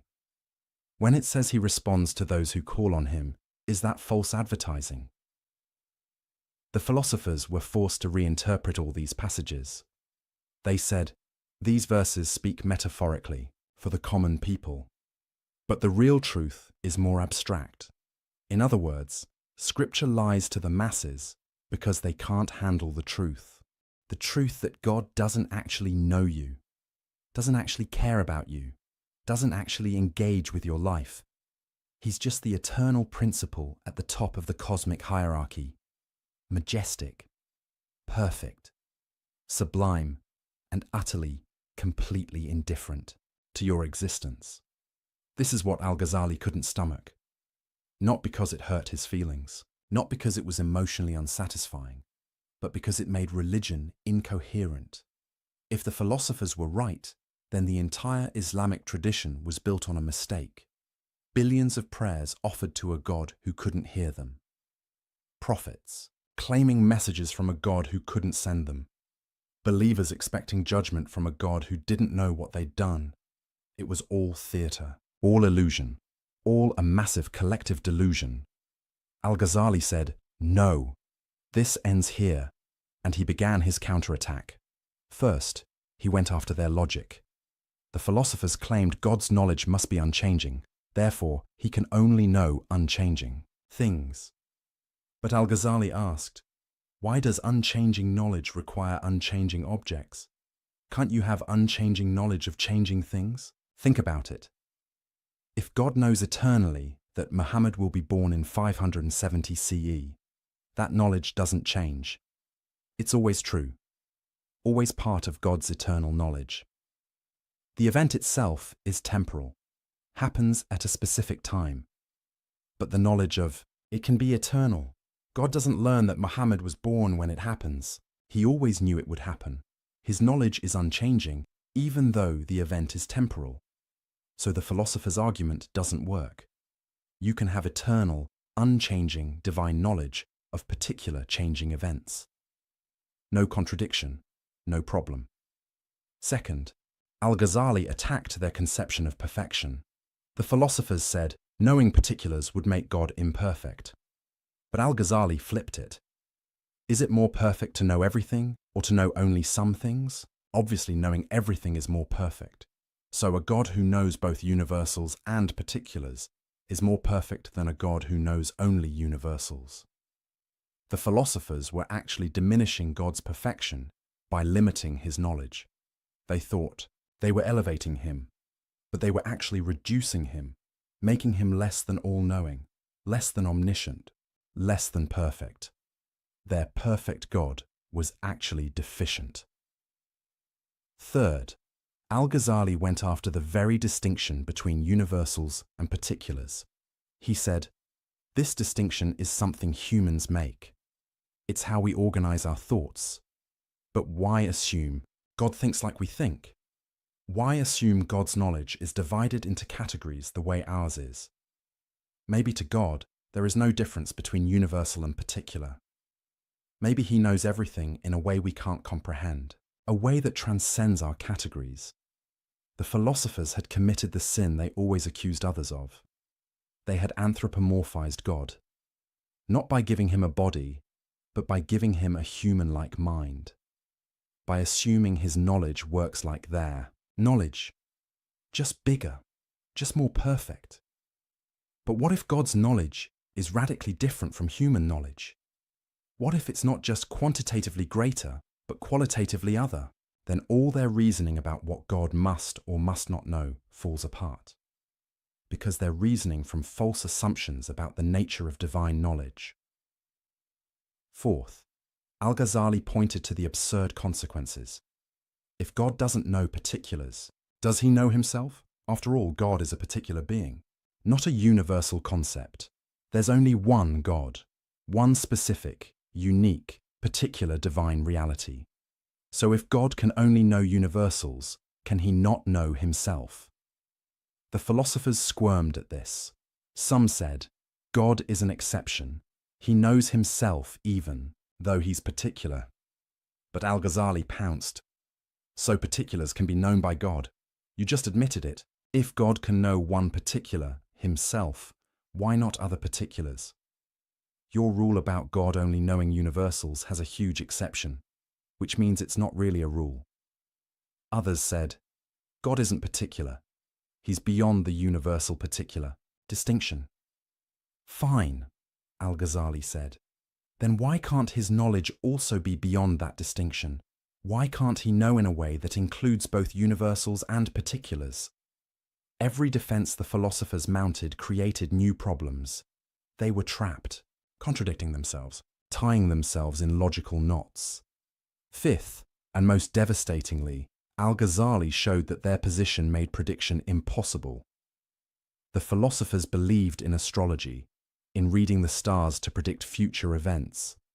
But how can you predict a particular future event if God doesn't know particular events? If the cosmos is governed by divine knowledge, and divine knowledge doesn't include particulars, then particular events aren't part of the cosmic order. They're just random, unpredictable, outside the scope of rational understanding. But the philosophers wanted it both ways. They wanted a rationally ordered universe where everything follows from divine knowledge, but they also wanted to limit divine knowledge to universals. You can't have both. Either the universe is rationally ordered down to its particulars, in which case God must know those particulars, or God doesn't know particulars, in which case the universe is ultimately chaotic and unpredictable at the level of individual events. The philosophers were caught in a contradiction of their own making. Al-Ghazali exposed it mercilessly. But beyond all the logical arguments, Al-Ghazali made a deeper point. A point about what kind of universe we live in. The philosopher's universe was cold, mechanical, indifferent, a universe where the divine principle churns out existence according to eternal laws, but doesn't see you, doesn't know you, doesn't care about you. You're just a particular instantiation of universal forms, a temporary configuration of matter, a fleeting pattern in the cosmic dance. You matter to yourself, maybe to other people, but not to God, because to God, you're not even visible. Al-Ghazali asked, is that the universe you want to live in? More importantly, is that the universe we actually live in? Because your experience suggests otherwise. You feel seen. You feel known. You feel like your choices matter to something beyond yourself. When you pray, you sense a response. When you seek guidance, you find it. When you suffer, you feel held. Maybe that's all illusion. Maybe it's wishful thinking. Or maybe the philosophers are wrong. Maybe God does know particulars, does see individuals, does care about specific people. Maybe the universe is warmer than the philosophers imagined. Maybe you matter more than their system allows. This was the choice Al-Ghazali presented, not as a logical proof, not as a philosophical demonstration, but as an existential question. Which universe do you actually live in? The cold universe of the philosophers, where God is distant and unknowing, or a universe where God sees you, where your prayers are heard, where your life matters? You can't prove it either way through philosophy, but you can look at your experience. You can examine your life. You can trust your intuition. And most people, when they're honest, know which universe feels real. The philosophers had built an impressive system, but they'd built it at the cost of making religion meaningless and human, life insignificant. Al-Ghazali tore it down, not with wishful thinking, not with sentimental appeals, but with rigorous philosophical argument that showed their position was logically flawed and existentially unlivable. God knows particulars. He must. He can. He does. Your prayers are heard. Your actions are seen. Your life is known, not because Scripture says so, though it does, but because any other conclusion makes a mockery of divine perfection and reduces God to less than all-knowing. The philosopher's God was too small, too limited, too bound by human categories. Al-Ghazali's God was bigger, greater, more truly divine. The second pillar of philosophy was crumbling. But Al-Ghazali wasn't done, because the philosophers had one more devastating claim to answer. The most personal one of all, the claim about what happens when you die. You strike a match, it lights. Why? You probably think, because striking creates friction. Friction creates heat. Heat ignites the chemicals on the match head. Cause and effect. Simple, obvious, undeniable. But what if I told you that's not what's actually happening? What if the match lighting has nothing to do with you striking it? What if every time you think you're seeing cause and effect, you're actually witnessing something far stranger? Welcome to the most radical, most controversial, most mind-bending argument Al-Ghazali ever made. This is where he didn't just challenge the philosophers, he challenged reality itself, or at least what you think reality is. Let's back up and understand what was at stake. The philosophers had built their entire system on causation. Everything in the universe, they claimed, operates according to necessary causal laws. Fire necessarily burns. Water necessarily flows downward. Heavy objects necessarily fall. These aren't just observations. They're ironclad natural laws. Laws that can't be broken, can't be suspended, can't be violated, not even by God. That last part is crucial. The philosophers believed in God. They weren't atheists, but their God was bound by the laws of nature he'd established. Or rather, the laws of nature flowed necessarily from God's nature. God couldn't make fire not burn, because fire burning is part of the eternal, necessary structure of reality. God couldn't make water flow upward, because gravity isn't a choice, it's a metaphysical necessity. God couldn't raise the dead, couldn't turn a staff into a snake, couldn't split the moon. Not because he's weak, but because these things violate causal laws, and causal laws are absolute. This is why the philosophers rejected miracles, not because they hadn't heard the stories, but because miracles are impossible. Logically, impossible. Metaphysically impossible. Causally impossible. If you accept that causes necessarily produce their effects, then you have to reject any story where a cause fails to produce its effect. Moses throws down his staff. Does it become a snake? The philosophers said, no, impossible. Staves don't become snakes. Jesus speaks to a dead man. Does he rise? The philosophers said, no, impossible. Dead tissue doesn't reanimate. Muhammad points to the moon. Does it split? The philosophers said, no, impossible. Celestial bodies don't split from verbal commands. These stories might be useful myths, inspiring, legends, metaphors for spiritual truths, but they're not literal history, because they violate causation, and nothing violates causation, not even God. Do you see the problem? If miracles are impossible, then prophecy is questionable. If prophets can't perform miracles, how do you know they're really sent by God? Anyone can claim divine authority. The miracle is supposed to be the proof. But if miracles don't happen, there's no proof, just claims, just stories, just legends that may or may not be true. The entire foundation of revealed religion rests on the possibility of divine intervention in the natural order. And the philosophers were saying, that's impossible.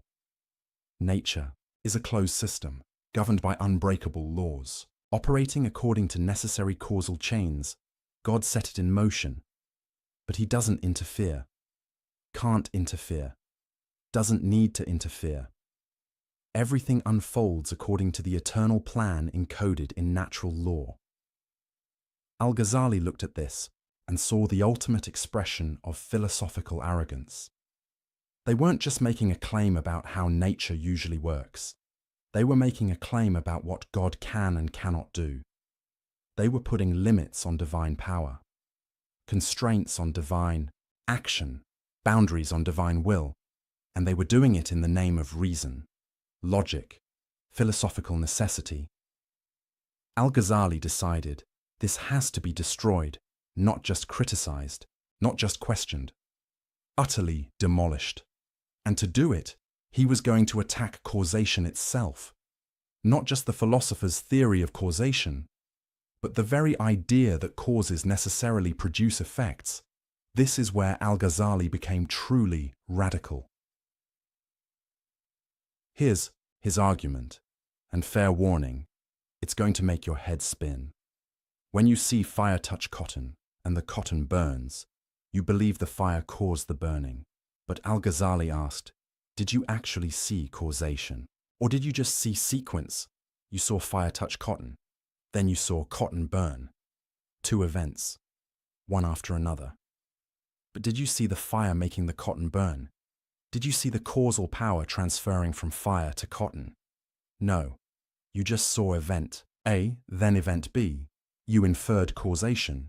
You assumed it, you concluded it, but you didn't observe it. All you ever observe is succession, one thing following another. The causation itself, that's something you add, something you read into the events. Okay, you might say, but it happens every time. Fire always burns cotton. That can't be coincidence, can't it? What if God creates the burning of cotton every time fire touches it? Not because the fire causes it, but because that's his habit, his custom, his regular pattern. God sees fire touch cotton, and in that moment, he creates burning in the cotton, not because he has to, not because the fire forces him to, but because he chooses to. Every single time, consistently, reliably, predictably. So predictably that you mistake his habit for a necessary law. This is the doctrine of occasionalism, the idea that God is the only real cause, the only actual agent, the only true power in the universe. Everything else? Occasions for God's action.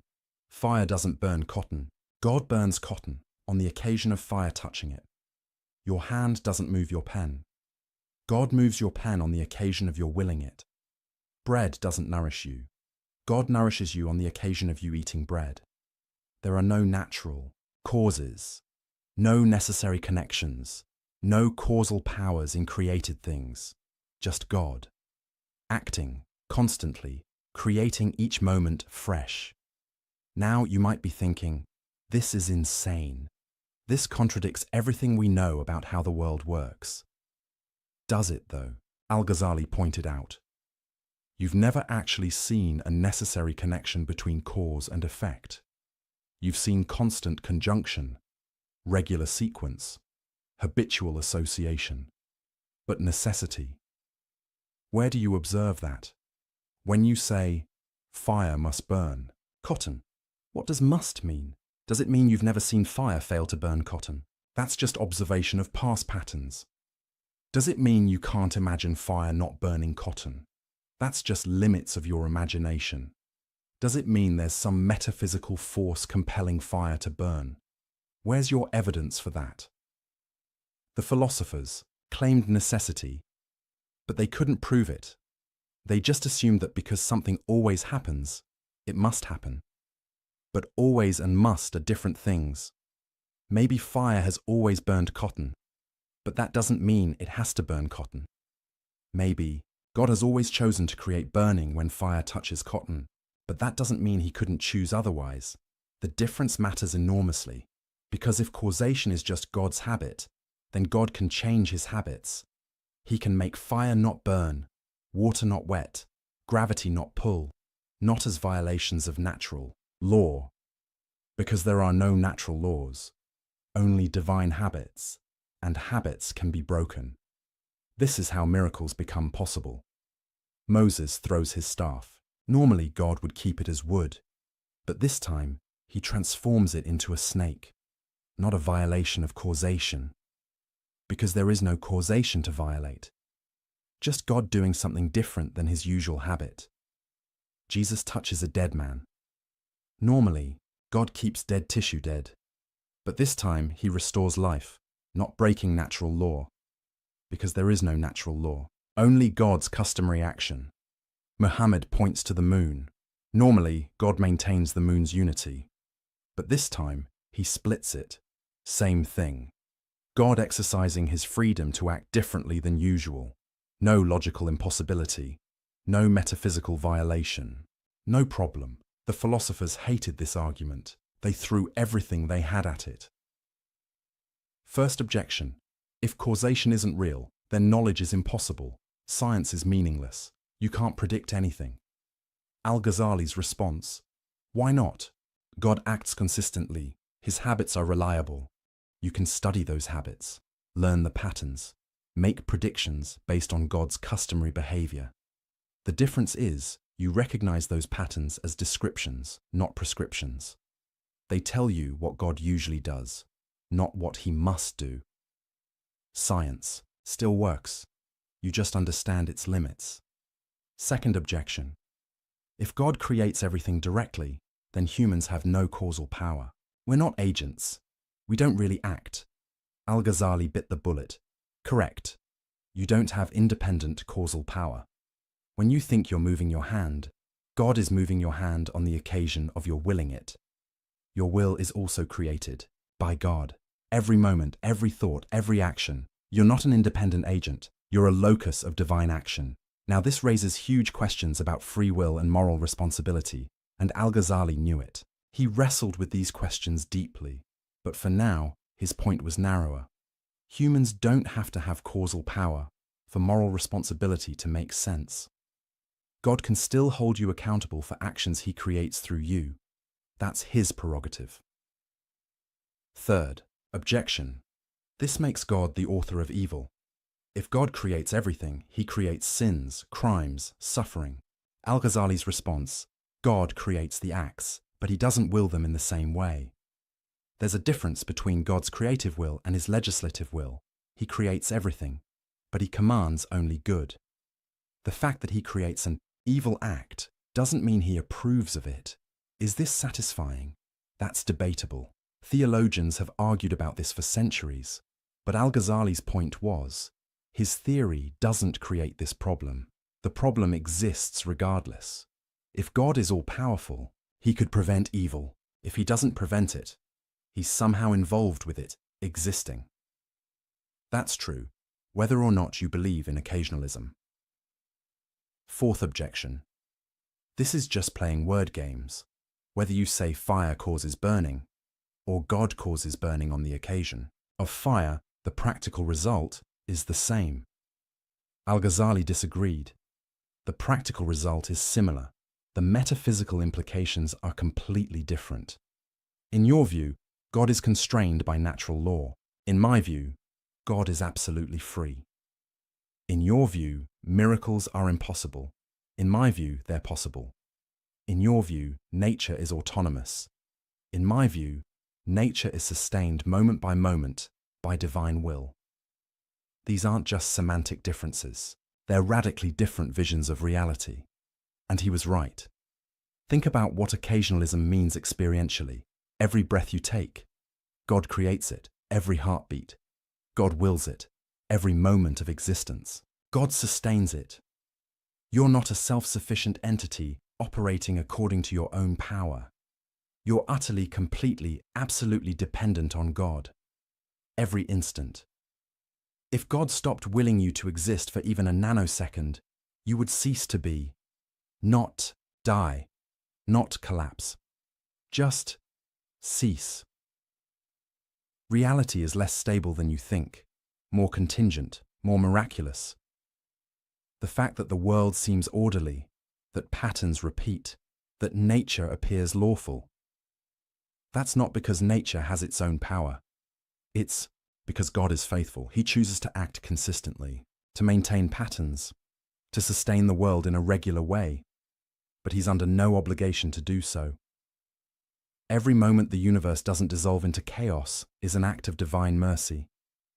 Every moment fire burns cotton is an act of divine choice. Every moment you exist is a gift. This is a universe of radical dependence, radical contingency, radical divine involvement. Not the distant, mechanistic universe of the philosophers, but a universe where God is intimately involved in every event, every action, every moment. Some people find this comforting. God is never absent, never distant, always acting. Others find it terrifying. There's no stability, no natural law, no independence. Al-Ghazali found it liberating because it meant God was free, truly free, not bound by anything, not by logic, not by necessity, not by natural law, only by his own wisdom and mercy. And that meant miracles were possible, revelation was possible, divine intervention was possible. The prophets weren't liars, the Quran wasn't myth-making, the miracles weren't legends, they were moments when God's hidden freedom became visible. When his customary action shifted to reveal what was always true, he's in control, always has been, always will be. Now here's what's brilliant about Al-Ghazali's strategy. He didn't claim he could prove occasionalism was true. He just claimed he could show that the philosopher's theory of causation couldn't be proven. That necessary causal connections are assumptions, not observations. That you can't demonstrate through reason alone that causes must produce their effects. And if you can't demonstrate it, then you can't rule out miracles on philosophical grounds. The philosopher's certainty about causation was just another example of unwarranted confidence. They claimed to know something they couldn't possibly know. They elevated their observation of patterns into metaphysical necessity. They confused "this is how things always happen" with "this is how things must happen," and that confusion allowed them to reject miracles, prophecy, and divine intervention. Al-Ghazali's occasionalism was a philosophical nuclear option. It didn't just challenge the philosopher's theory of causation. It obliterated the very concept of natural causation. It said, there are no secondary causes, no created powers, no autonomous natural processes, just God, acting, always and everywhere. Was Al-Ghazali right? That's a question philosophers and theologians still debate. But right or wrong, he accomplished his goal. He showed that the philosopher's rejection of miracles wasn't based on demonstrated truth. It was based on assumptions, preferences, philosophical commitments. And those commitments couldn't be proven, which meant miracles couldn't be ruled out, which meant revelation couldn't be dismissed, which meant the prophets couldn't be rejected on philosophical grounds. The third major pillar of the philosopher's system was demolished. They claimed the universe operated according to necessary causal laws that even God couldn't violate, Al-Ghazali showed. That's not knowledge. That's assumption. You don't know that fire must burn. You just know it always has. You don't know that causes must produce effects. You just observe regular sequences. You don't know that miracles are impossible. You just prefer a world without them. But preference isn't proof. Observation isn't necessity. Habit isn't law. The philosophers had built their confident rejection of miracles on sand, and Al-Ghazali had washed it away. But he'd done something else too. Something perhaps more important. He'd shown that the universe is stranger, more mysterious, more dependent on the divine than the philosophers imagined. That what looks like ironclad natural law might be divine custom. That what seems like independent causation might be continuous creation. That what appears to be a mechanistic universe might be a stage for constant divine action. Whether you accept his occasionalism or not, he'd opened a door to wonder, to mystery, to possibilities beyond what reason can prove or disprove. The philosophers had closed that door. They'd said, we know how reality works. Necessarily, certainly, Al-Ghazali had pried it open again, and through that open door, the light of something beyond philosophy could shine through. Not irrationality, not anti-intellectualism, not blind faith, but an acknowledgement that reason has limits. That certainty is rare. That mystery is real. And in that acknowledgement, space for revelation, for prophecy, for divine action, for a God who isn't bound by philosophers' categories, for a universe that's bigger than logic can contain, for possibilities that reason can't rule out. The match still lights when you strike it, but now you know that's not inevitable, that's not necessary, that's not an iron law, that's God, choosing, acting, sustaining the pattern. And he could choose otherwise. He usually doesn't, but he could. And sometimes, for prophets, for signs, for miracles, he does. And there's nothing the philosophers can do about it, because their certainty was always an illusion. Their necessary connections were always assumptions. Their closed universe was always just a cage they built around their own imagination. Al-Ghazali broke the cage, and the philosophers would never get it closed again. Let me tell you about a man who knew too much. Not in the sense that he'd discovered dangerous secrets, but in the sense that he'd pushed his mind to see contradictions everywhere, to question everything so thoroughly that certainty became impossible, to analyze so deeply that the ground beneath every thought turned to quicksand. That man was Al-Ghazali, and in the process of dismantling the philosophers, he was dismantling himself. Because here's what happens when you truly commit to radical doubt. When you question not just conclusions but methods, not just theories, but the tools used to build theories. When you push skepticism all the way to its logical conclusion, you don't end up with alternative certainty, you end up with intellectual paralysis. You don't discover solid ground, you discover there is no solid ground. And that realization doesn't feel like victory. It feels like madness. Al-Ghazali was winning his war against the philosophers. He'd shown their arguments didn't prove what they claimed. Their certainty wasn't justified. Their system rested on assumptions they couldn't defend. But in doing so, he'd also shown something more troubling, that all rational argument might rest on assumptions that can't be defended. That certainty itself might be impossible to achieve through reason alone, that the tools we use to know things might be unreliable at their core. This is the metacritique, the argument that turns back on itself. It's not just, the philosophers are wrong about X, Y, and Z. It's, philosophy itself can't deliver what it promises. Reason itself has fatal limitations. The entire project of knowing through rational demonstration might be fundamentally flawed. Let me show you how deep this goes. Remember how Al-Ghazali questioned sense perception, how he pointed out that dreams feel real while you're dreaming.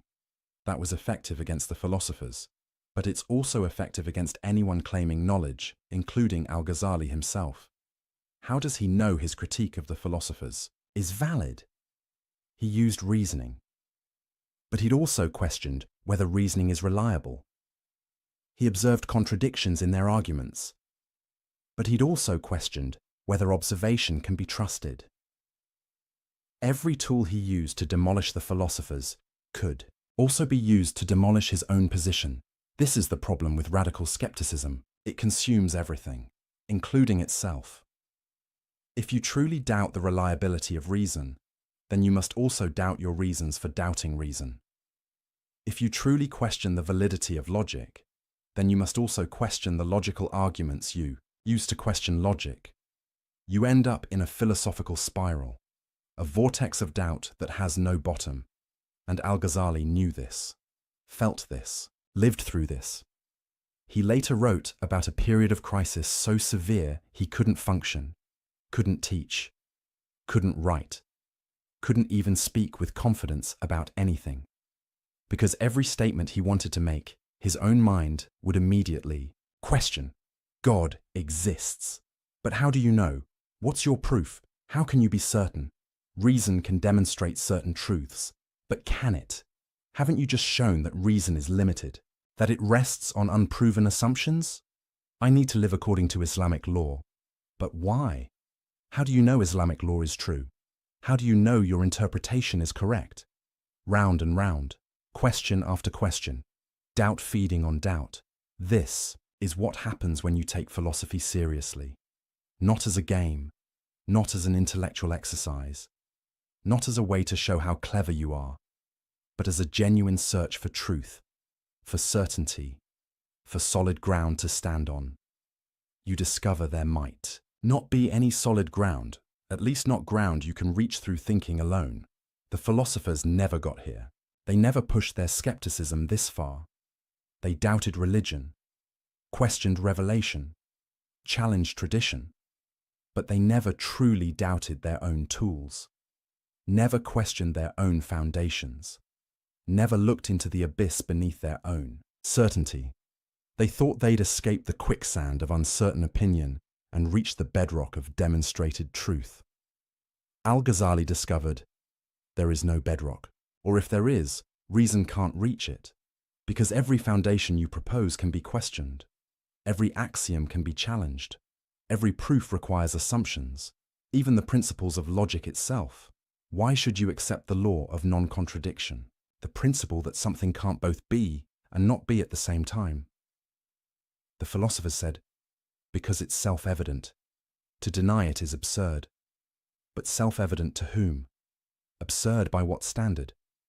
Your mind finds it self-evident. But how do you know your mind is reliable? You can't use logic to prove logic is valid. That's circular. You can't use reason to prove reason works. That assumes what you're trying to prove.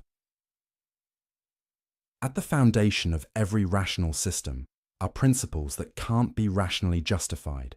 You have to start somewhere, and wherever you start, you're making a leap. A leap of faith, if you will, not religious faith necessarily, but intellectual faith, trust, commitment to unprovable starting points. This is what the philosophers never admitted. They claimed to build their system on reason alone, on logical necessity, on demonstrated truth, but they were actually building on faith. Faith in reason, faith in logic, faith that their minds could access truth. They just didn't call it faith. They called it self-evident principles, or rational, intuition, or necessary truths. But change the labels all you want. It's still trust in something you can't prove. Al-Ghazali saw this with devastating clarity, and it broke him. Because if even the philosophers' vaunted reason requires faith at its foundation, then what makes it superior to religious faith? If you have to trust something without proof either way, why not trust revelation instead of reason? Why not trust prophetic experience instead of philosophical deduction? Why not trust divine guidance instead of human intellect? The philosophers had claimed their path was certain while religion's path was blind faith. But Al-Ghazali had shown their path requires faith too, just faith in different things. Faith that sense perception is generally reliable. Faith that logical inference preserves truth. Faith that the human mind can grasp reality. All unprovable, all assumed, all taken on trust. This realization was both liberating and terrifying. Liberating because it meant the philosophers had no grounds to look down on religious belief.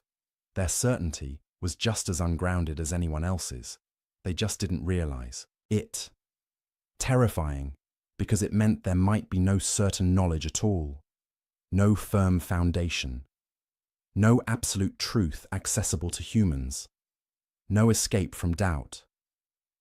Al-Ghazali was stuck in this place for months, unable to commit to anything, unable to claim knowledge about anything, unable to function as a scholar or teacher or human being, because his intellectual honesty wouldn't let him pretend. He couldn't go back to uncritical certainty, couldn't unsee what he'd seen, couldn't unknow what he'd learned. He knew too much about the limits of knowing, and that knowledge was paralyzing. This is the metaphysics of madness, the philosophy that leads to psychological breakdown. Not because the arguments are wrong, but because they're too right. Because if you follow them all the way, you end up unable to assert anything with confidence, unable to trust your own thoughts, unable to believe your own reasoning, unable to claim knowledge about reality. And a human being can't live like that. You have to make decisions, take actions, commit to beliefs, live your life. But how do you do that when you've lost all certainty? When every belief seems equally questionable? When every foundation crumbles under scrutiny? The philosophers had an answer. Just trust reason. It's self-validating, self-evident, reliable. But Al-Ghazali had demolished that answer. Reason isn't self-validating. It requires trust, and that trust can be questioned. So where does that leave you? Al-Ghazali later wrote about what saved him from this crisis. And his answer is surprising, unexpected, not what you'd think from a rigorous philosopher. He said, God cured me, not through a better argument, not through a more sophisticated proof, not through discovering the one foundation that couldn't be questioned, but through direct experience, immediate certainty, knowledge that bypassed rational demonstration. He called it a light that God cast into my heart, not something he reasoned his way to, something that happened to him. A certainty that didn't come from building arguments, a knowledge that didn't depend on premises and conclusions, an assurance that he couldn't produce through thinking, but could only receive. This is where Al-Ghazali's critique of philosophy ultimately led. Not to another philosophical system, not to better arguments, not to more rigorous proofs, but to the acknowledgement that some knowledge transcends reason, that there are truths you can't think your way to, realities you can't deduce, certainties you can't construct. You can only encounter them, receive them, experience them directly. The philosophers would have scoffed at this. Mystical nonsense, they'd say. Emotional experiences aren't knowledge. Only rational demonstration gives real certainty. But Al-Ghazali could now ask, prove it. Prove that rational demonstration is the only path to knowledge. Prove that direct experience can't give certainty. Prove that mystical encounter isn't a valid way of knowing. You can't, not without assuming. What you're trying to prove, you're just privileging one type of knowing over another, based on your preferences, your assumptions, your intellectual commitments. But those are faith commitments, not demonstrated truths. So maybe the mystics are onto something. Maybe the prophets had access to knowledge philosophers can't reach. Maybe revelation conveys truths that reason can't grasp. Maybe the universe is bigger, stranger, more mysterious than philosophy can accommodate. And maybe that's okay. Maybe the proper response to the limits of reason isn't despair. It's humility. The recognition that we're not as smart as we think we are. That our minds are powerful but not omnipotent. That we can know some things but not everything. That certainty is rare. Mystery is common. And trust is unavoidable. You're going to trust something. The question is what? Will you trust reason, even though reason can't validate itself? Will you trust sense perception, even though perception can deceive? Will you trust revelation, even though revelation can't be proven to those who haven't experienced it? Will you trust mystical experience, even though experience is subjective and personal? There's no neutral standpoint, no view from nowhere, no way to escape making commitments you can't fully justify. The philosophers pretended they'd escaped this human condition. They claimed to stand on firm, rational ground that required no faith. Al-Ghazali showed them, you're standing on faith just like everyone else. You just won't admit it. And once you admit it, everything changes. Philosophy becomes humbler, less arrogant, less dismissive of other ways of knowing. It becomes a tool for clarifying thought and exposing bad arguments. Not a path to absolute certainty. It becomes useful for showing what can't be proven, not for building unchallengeable systems. It becomes a servant of wisdom, not wisdom itself. This is Al-Ghazali's ultimate lesson. Not that philosophy is worthless, but that philosophy is limited. Not that reason is useless, but that reason isn't everything. Not that logic doesn't matter, but that logic can't answer all questions. The philosophers had made philosophy into an idol, an object of worship, the highest human faculty. Al-Ghazali had smashed that idol, not by being anti-intellectual, not by rejecting reason, not by embracing irrationality, but by pushing reason to its limits, by showing with rigorous argument that reason can't justify itself, by demonstrating philosophically that philosophy can't deliver what it promises. He used philosophy to show philosophy's limits. He used reason to reveal reason's boundaries. He used logic to demonstrate that logic rests on unprovable foundations, and in doing so, he opened space for other ways of knowing, other sources of truth, other paths to certainty, not by discrediting reason, but by right-sizing it, putting it in its proper place, acknowledging its power while recognizing its limits. This is intellectual maturity, the wisdom that comes after you've explored the limits of cleverness. The philosophers never got there. They stayed trapped in the intoxication of their own intellect. Drunk on the power of argument, addicted to the feeling of certainty, unable to acknowledge that they were building castles on clouds. Al-Ghazali got sober, and sobriety didn't mean giving up thinking. It meant thinking more carefully, more humbly, more honestly about what thought can and can't do. The metaphysics of madness was real. The abyss of doubt was real. The spiral of skepticism was real. Al-Ghazali had looked into it, had fallen into it, had nearly been consumed by it. But he'd emerged on the other side, not with a philosophical solution, but with a lived realization that you can't think your way out of radical doubt. You can only be pulled out, rescued, given a gift you can't earn.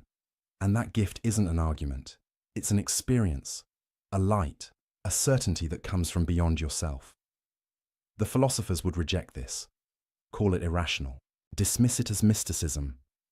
But Al-Ghazali could now say, I've been where you are. I've mastered what you've mastered. I've trusted what you've trusted. And I've found it insufficient. Not wrong, not useless, but insufficient. There's more to reality than reason can grasp, more to knowledge than philosophy can deliver, more to truth than logic can demonstrate, and acknowledging that isn't weakness, it's wisdom. The madness wasn't in doubting too much, it was in claiming to know too much. The philosophers were mad with certainty. Al-Ghazali became sane through doubt, and from that sanity he could finally speak with real authority. Not the authority of someone who claims to have all the answers, but the authority of someone who's seen the limits of answers, who's wrestled with uncertainty, who's found something beyond argument. The three great philosophical positions had fallen, the system had crumbled, the certainty had dissolved, but something more important had been revealed. Not a rival philosophical system, but a different way of approaching reality altogether, and that's where we're going next. To the final implications, the last confrontation, the ultimate question, what do you do after philosophy fails? There's a moment in every intellectual war when diplomacy ends, when critique becomes condemnation, when disagreement becomes denunciation, when you stop saying, I think you're mistaken, and start saying what you believe is dangerous. For Al-Ghazali, that moment came when he looked at three specific philosophical positions, three ideas that weren't just wrong, weren't just unproven, weren't just questionable. They were heretical. They were kufr, disbelief. This wasn't a word he used lightly. In Islamic intellectual discourse, calling something heresy has weight, consequences, implications. It means this belief is so incompatible with Islamic faith that you can't hold it and remain Muslim. It means this isn't a matter of scholarly debate. This is a line in the sand. It means if you believe this, you've crossed a boundary. You're outside the circle. You've abandoned something essential. Al-Ghazali had spent months, maybe years, dismantling philosophical arguments, showing their logical flaws, exposing their assumptions, demonstrating their overreach. But he'd been relatively measured, academic, philosophical. He'd said, your proofs don't work. Your certainty is unjustified. Your claims exceed your evidence. But now he was going further. He was saying, three of your positions aren't just philosophically questionable, they're religiously unacceptable. They're not just errors, they're heresies. Why these three? Why not others? Because these three didn't just challenge specific interpretations of Islamic doctrine. They challenged the very possibility of Islamic belief making sense. They didn't just contradict scripture. They made scripture meaningless. They didn't just disagree with theology. They made theology impossible. Let's revisit them. But this time, not as philosophical problems, as religious catastrophes. First, the eternity of the world. We already explored the logical issues with this claim, the impossibility of traversing an infinite past, the incoherence of actual infinities. But Al-Ghazali's charge of heresy wasn't about logic. It was about what this belief does to the concept of God. If the world is eternal, if it has always existed, then what does it mean to call God the Creator? The Quran repeatedly describes God as Creator, as the one who brings things into existence, as the one who made the heavens and the earth. This isn't peripheral to Islamic belief. It's central, foundational, definitional. God's relationship to the universe is that of creator to creation, maker to made, originator to originated. But if the world is eternal, this relationship dissolves. God doesn't create. He doesn't originate. He doesn't bring into being. He just is the eternal source from which an eternal universe eternally flows. That's not creation. That's emanation, automatic, necessary, impersonal, like heat from fire, light from sun, effect from cause. No choice, no will, no decision to create. The philosophers tried to maintain that God is still supreme in this arrangement, still the source of all being. But Al-Ghazali saw through this, saw that they'd hollowed out the meaning of divine lordship. Because a lord commands, chooses, acts according to will. But if the universe necessarily flows from God's nature, where's the choice? Where's the command? Where's the will? God becomes like a mathematical principle, the number one from which all other numbers derive. Sure, it's foundational, but it's not a lord, it's not a ruler, it's not someone you worship. You don't pray to the number one. You don't submit to a principle. You don't love an abstract source. The philosophers had preserved the word God while evacuating it of meaning. They kept the shell, discarded the substance, maintained the label while changing the reality it referred to. And Al-Ghazali said, no, this is unacceptable. If you deny that God created the universe in time, you're denying something so fundamental to Islamic belief that you've left Islam, not because the Quran explicitly says the universe began in time, in those exact words, but because the entire Quranic narrative assumes a God who acts, who creates, who brings things into existence by choice and will. Take that away, and what's left isn't Islam. It's a philosophical abstraction wearing Islamic vocabulary. Second, God's knowledge of particulars. We explored this earlier too. The emotional devastation of believing God doesn't know you individually, but the charge of heresy goes deeper. If God doesn't know particulars, then the Quran itself becomes impossible. Think about it. The Quran claims to be God's speech, specific words, revealed at specific times, to a specific person, about specific events. The Quran contains detailed legal rulings, historical narratives, responses to particular situations Muhammad faced. It describes Pharaoh by name, references the Battle of Badr, addresses the Prophet's wives individually. These are all particulars, specific people, specific events, specific moments in time. If God doesn't know particulars, he can't speak about them. He can't reveal information about specific historical figures, can't give laws for particular situations, can't address individual people. The entire concept of divine revelation collapses. The philosopher's response. The Quran uses particular examples to communicate universal truths, but that's not what the Quran claims about itself. The Quran presents its particulars as real, as historical, as actual events God knows about and describes. It's not using Pharaoh as a metaphor. It's telling you what actually happened to Pharaoh. A specific person God dealt with. If God doesn't know Pharaoh as a particular individual, then this entire narrative is false, not just imprecise, not just metaphorical. False. Same with prophecy more broadly. A prophet is called at a particular time, given a particular message, sent to a particular people. Moses at the burning bush, Jesus in Nazareth, Muhammad in Mecca.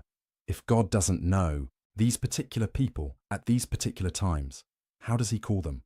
How does he send specific messages? How does he guide particular prophets through specific challenges? The philosophers had to reinterpret all of this. They said prophets don't actually receive messages from God. They just have souls refined enough to receive emanations from the active intellect. It's not God communicating personally.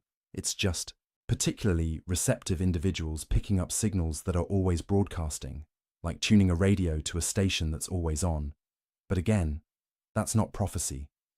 That's just having a special talent, a psychological sensitivity. Muhammad didn't tune in to a cosmic frequency. He received a message from someone who knew him personally. And Al-Ghazali said, if you deny that God can know particular people, and send them particular messages, you've denied prophecy. And if you've denied prophecy, you've denied Islam. Because Islam is founded on the claim that God sent specific revelations through specific prophets. Take that away, and you're left with a vague philosophical spirituality, not Islam. Third, the denial of bodily resurrection. This was perhaps the most explicit heresy, because the Quran is absolutely clear about bodily resurrection, not just spiritual survival, not just the soul continuing, physical bodies, raised from graves, reconstituted, brought back to life. The philosophers called this impossible, philosophically absurd, against natural law. Bodies decay, atoms scatter. The elements that composed your body get redistributed throughout nature. How could God reassemble the same body? Which atoms would he use? If you ate another person's body, whose atoms are they at resurrection? These questions seemed devastating to the philosophers, proof that bodily resurrection was incoherent. Al-Ghazali had answers to all of them. Technical, philosophical answers. But the charge of heresy didn't depend on those answers. The charge was simpler. The Quran explicitly, repeatedly, emphatically teaches bodily resurrection. It describes it in vivid detail. It uses it as proof of God's power. It makes it central to divine justice. To deny it isn't to offer an alternative interpretation. It's to say the Quran is wrong. And if the Quran is wrong about something it states clearly and repeatedly, then it's not divine revelation. If it's not divine revelation, then Muhammad isn't a prophet. If Muhammad isn't a prophet, then Islam is false. The philosophers couldn't accept this conclusion, so they reinterpreted. They said bodily resurrection is symbolic, metaphorical, a way of communicating spiritual truths to the masses. The real resurrection is spiritual. The soul continues and receives reward or punishment according to its state. The body stuff? That's just imagery, not meant to be taken literally. But Al-Ghazali asked, who gave you the authority to decide what's literal and what's metaphorical? The Quran doesn't say, we're speaking metaphorically about resurrection. It presents it as fact. You're importing your philosophical commitments, using them to override the plain meaning of Scripture. You've decided bodily resurrection is impossible based on your theory of causation, your view of natural law, your philosophical assumptions. Then you're using those assumptions to reinterpret Scripture to fit your philosophy. But that's backwards. That's putting philosophy above revelation, human reason above divine speech. And if you do that, you're not a Muslim who happens to be a philosopher. You're a philosopher who's trying to stay nominally Muslim by gutting Islamic doctrine of its content. These three positions, these three denials, together they formed a comprehensive rejection of Islamic teaching. Deny creation, and you lose God as Lord. Deny divine knowledge of particulars, and you lose prophecy and revelation. Deny bodily resurrection, and you lose divine justice and scriptural authority. Take all three together, and what's left? A philosophical system wearing Islamic clothing, using Islamic vocabulary, claiming Islamic identity, but bearing no resemblance to what Islam actually teaches or what Muslims actually believe.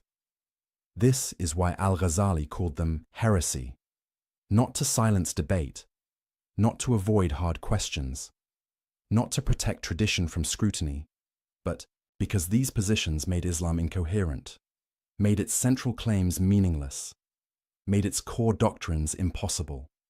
You can't deny that God creates, knows, and resurrects, and still claim to be Muslim. Those aren't peripheral issues. They're definitional, foundational, essential. Now here's what's crucial to understand. Al-Ghazali wasn't saying these positions were logically impossible. He'd already shown the philosophers couldn't prove their claims, but he also couldn't prove they were wrong. Maybe the world is eternal. Maybe it's not. Philosophy can't decide with certainty. Maybe God knows only universals. Maybe he knows particulars. Again, philosophy can't prove it either way. maybe bodily. Resurrection is impossible according to natural law, or maybe natural law isn't what the philosophers think it is. The point is, these questions can't be settled by philosophical demonstration. The philosophers claimed they could prove these positions. Al-Ghazali showed they couldn't. But that means the questions remain open, undecided by reason alone. So how do you decide? You turn to revelation, to scripture, to prophetic teaching. And when you do, the answer is clear. God creates. God knows. God resurrects. The philosophers tried to have it both ways. They tried to be Muslim while denying what Islam teaches. They tried to respect revelation while overriding it with philosophy. They tried to honor scripture while gutting it of meaning. Through reinterpretation, Al-Ghazali said, you can't do that. You have to choose. Either you're a philosopher who rejects Islamic teaching, be honest about it, or you're a Muslim who accepts revelation, then accept what it actually says. But you can't be a Muslim philosopher who claims Islamic identity while denying Islamic doctrine. That's not intellectual sophistication. That's intellectual dishonesty. The charge of heresy was controversial then, still is now. Some scholars thought Al-Ghazali went too far, that he was too harsh, too quick to exclude. Others thought he didn't go far enough. That philosophy itself was suspect.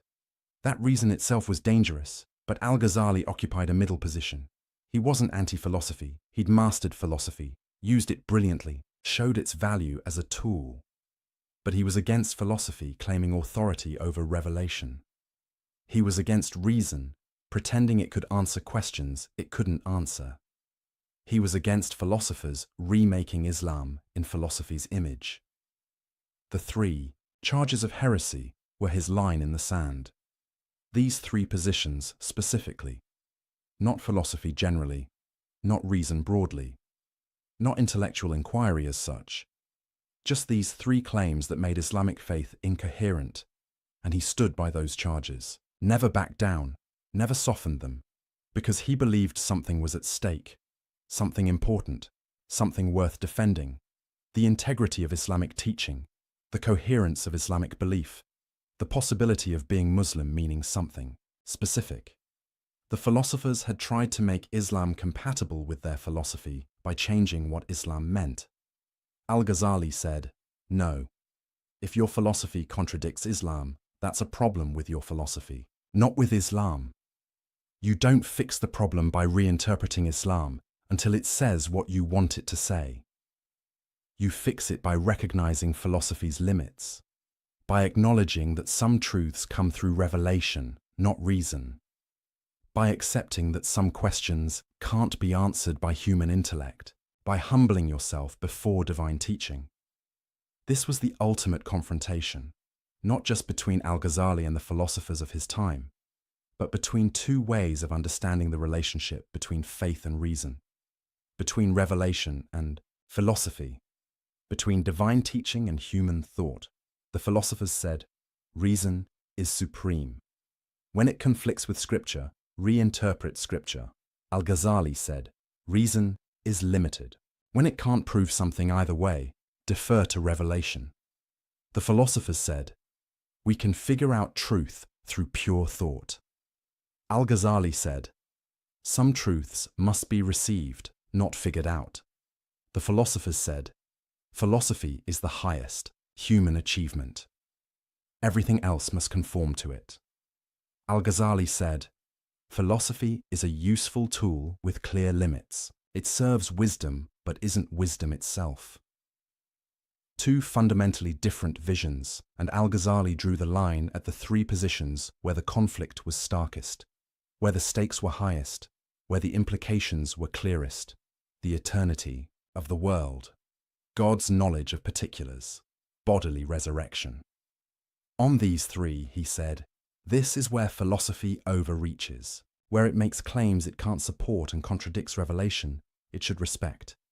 This is where the philosophers stopped being philosophers and became missionaries for a different religion, a religion of reason, of philosophical speculation, of human intellectual achievement, dressed in Islamic language, but fundamentally opposed to Islamic teaching, and Al-Ghazali wouldn't allow it, couldn't allow it, felt compelled to expose it, hence the charges of heresy. Harsh, perhaps, necessary. He thought so. Because sometimes tolerance becomes complicity. Sometimes open-mindedness becomes empty-headedness. Sometimes including everything means standing for nothing. And Al-Ghazali believed Islam stood for something, taught something, meant something, and that something was incompatible with these three philosophical positions. The war was won. The philosophers' certainty was demolished. Their overreach was exposed, but the cost was high. The battle was exhausting. The intellectual crisis was real. Al-Ghazali had taken the philosopher's system apart piece by piece, but in doing so, he'd also taken his own certainty apart. He'd shown the limits of reason, but he still needed to live, to act, to believe. He'd destroyed false confidence, but he still needed real confidence. He'd cleared the ground, but now something needed to be built on it, and that's where we're going next.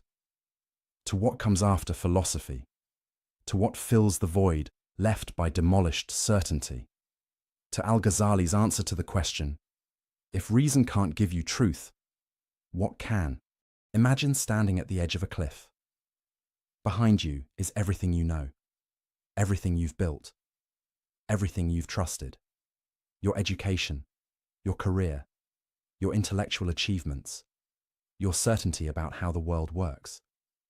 In front of you is nothing, empty air, a void you can't see across, and you have to jump, not because you want to, not because it makes sense, not because you've reasoned your way to the conclusion that jumping is the logical next step, but because standing still is no longer possible, because the ground beneath you is crumbling, because staying where you are means falling anyway. This is where Al-Ghazali found himself. He'd demolished the philosophers' certainty, exposed their assumptions, shown their limits, but in doing so, he'd also demolished his own ability to be certain through reason alone. He'd won the intellectual war, but he'd lost his intellectual peace. He couldn't go back to naive confidence, couldn't pretend he didn't see the problems, couldn't unthink what he'd thought. But he also couldn't move forward using the tools he'd just proven were inadequate. Reason couldn't save him. Logic couldn't guide him. Philosophy couldn't deliver him. Because he'd shown that these tools, powerful as they are, can't provide the bedrock certainty he needed. They can critique, they can question, they can demolish bad arguments, but they can't build unshakable foundations, can't reach ultimate truth, can't give you something solid to stand on. So what do? The philosophers would say, give up, embrace uncertainty, accept that we're floating in a sea of probability and best guesses. But that's not livable. Not for someone who needs to act, to choose, to commit, to live a meaningful life. You can't spend every moment paralyzed by doubt. Can't question every step before you take it. Can't analyze every decision into indecision. At some point, you have to trust something, commit to something, believe in something. But what, and why, and how? This is the crisis Al-Ghazali lived through, and what happened next is remarkable. He didn't figure his way out. He was found. He describes it in his autobiography, Deliverance from Error. He writes about months of psychological paralysis, unable to teach, unable to function. Physically, sick from intellectual crisis, his tongue wouldn't speak, his mind wouldn't settle, his heart wouldn't rest. And then, he says, something happened, not through reasoning, not through study, not through philosophical insight, but through direct intervention, divine action, a light cast into his heart. He couldn't produce it, couldn't earn it, couldn't think his way to it. It was given, received, experienced, and it gave him the certainty that reason couldn't provide. Now, the philosophers would immediately object. This is just emotion, subjectivity, personal experience that can't be verified or validated. How do you know this light was real? How do you know it wasn't self-deception? How do you distinguish divine experience from delusion? These are fair questions, important questions, and Al-Ghazali had an answer, but not the answer philosophers wanted. He said, "You can't know from the outside, can't judge from a distance, can't verify through rational proof. You can only know by experiencing it yourself. It's like trying to explain color to someone blind from birth, or taste to someone without a tongue, or love to someone who's never felt it. You can describe it, analyze it, talk about it philosophically, but until they experience it directly, they don't really know what you're talking about. Mystical experience is like that. Direct knowledge of the divine is like that. Certainty through encounter is like that. It's not less real because it's experiential. It's not less valid because it's personal. It's not less true because it can't be proven to skeptics. Some knowledge comes through experience, not through argument. Some truths are known by acquaintance, not by description. Some certainties arise from encounter, not from demonstration. And this, Al-Ghazali realized, is what the prophets had, what the mystics discovered, what the Sufis cultivated. A way of knowing that doesn't go through rational demonstration, a path to truth that doesn't depend on philosophical proof, a source of certainty that transcends logical inference. This was revolutionary. Not because mystical experience was new to Islam, it wasn't. But because Al-Ghazali was saying it as the greatest philosopher and theologian of his age, he wasn't a naive believer who'd never engaged with philosophy. He was a master philosopher who'd gone beyond philosophy. He wasn't rejecting reason from ignorance. He was transcending reason from experience. He'd climbed the ladder of philosophical achievement to the very top. And from that height, he could see that there was something higher still. Not higher in the sense of more sophisticated arguments, but higher in the sense of a different kind of knowledge altogether. The philosophers knew about God, through inference, through deduction, through rational proof. The mystics knew God, through experience, through encounter, through direct awareness. The difference is everything. Knowing about someone isn't the same as knowing them. Reading about love isn't the same as being in love. Studying fire isn't the same as being burned. The philosophers had built elaborate theories about God, complex arguments for his existence, sophisticated descriptions of his attributes. But they didn't know him. Not really, not personally, not experientially. They knew propositions about God, not God himself. And Al-Ghazali had discovered propositions aren't enough. Arguments aren't enough. Theories aren't enough. At some point, you need encounter, relationship, direct knowing. This is what pushed him towards Sufism, the mystical tradition within Islam, the path of those who seek direct experience of the divine, who cultivate spiritual states, who practice disciplines that open the heart to God's presence. The philosophers had dismissed these people as irrational, emotional, unsophisticated, people who couldn't handle the rigors of philosophical thought, who needed comforting experiences because they couldn't accept hard truths. Al-Ghazali now saw this was backwards. The Sufis weren't intellectually inferior to philosophers. They were epistemologically superior. They'd found a way to know that the philosophers hadn't found. They'd accessed truths the philosophers couldn't access. They'd achieved certainties the philosophers couldn't achieve, not because they were smarter, but because they'd gone beyond the mind. They'd discovered that some knowledge requires more than thinking. It requires preparation, purification, practice. It requires what the Sufis call the cleansing of the heart. Because the heart, in Islamic psychology, is the organ of spiritual perception, the faculty that can directly apprehend divine realities. But most people's hearts are clouded, covered, veiled by attachments, desires, distractions, like a mirror covered in dust.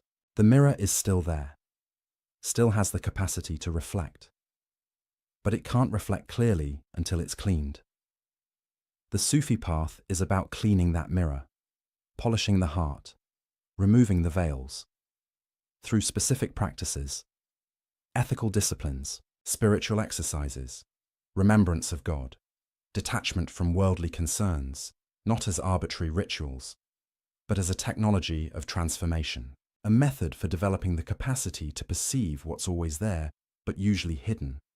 Al-Ghazali began walking this path, practicing these disciplines, engaging in these exercises, and he describes what happened, experiences of certainty that didn't come through reasoning, knowledge that arose without inference, truth that appeared without argument.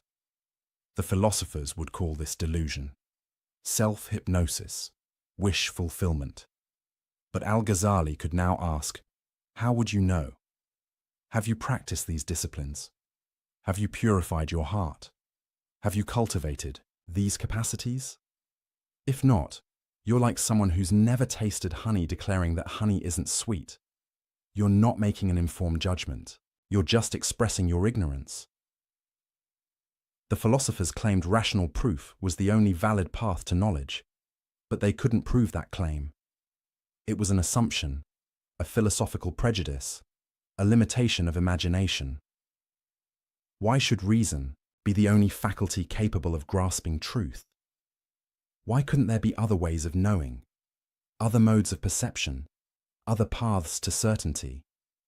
The philosophers assumed there weren't, but they never proved it. They just took it for granted. Al-Ghazali had broken free of that assumption.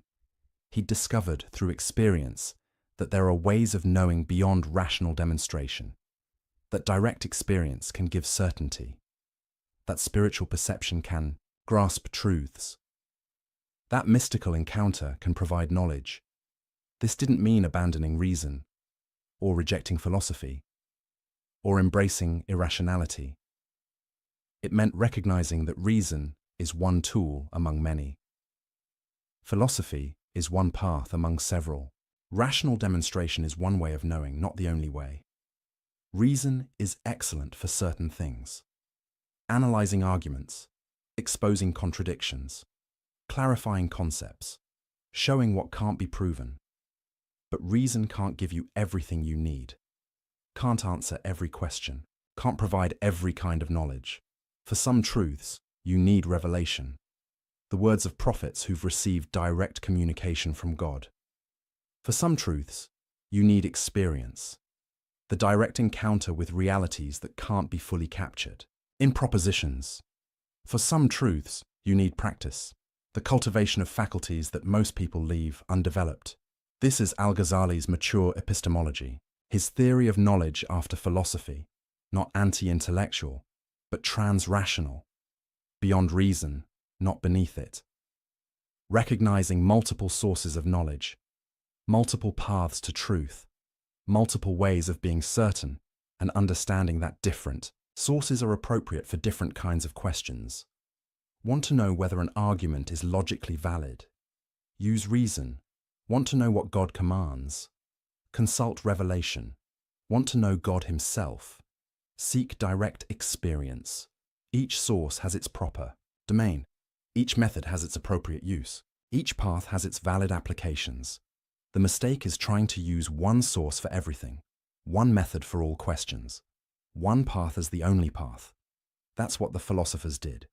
They tried to make reason answer questions it couldn't answer. They tried to use philosophical demonstration to grasp realities that transcend demonstration. They tried to think their way to truths that can only be experienced, and they failed. Necessarily. Because they were using the wrong tool for the job. It's like trying to see music or hear colors. You're using the wrong faculty. It won't work no matter how hard you try.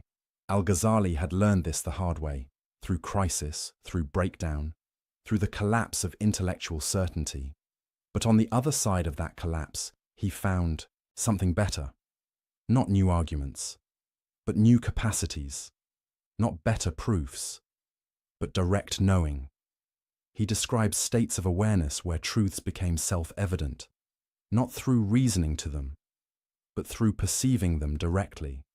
States where God's reality wasn't an inference from premises, but a presence impossible to deny. states where certainty wasn't the conclusion of an argument, but the content of immediate experience. This is what saved him from the abyss of doubt, not a better philosophical system, but a different way of knowing, altogether.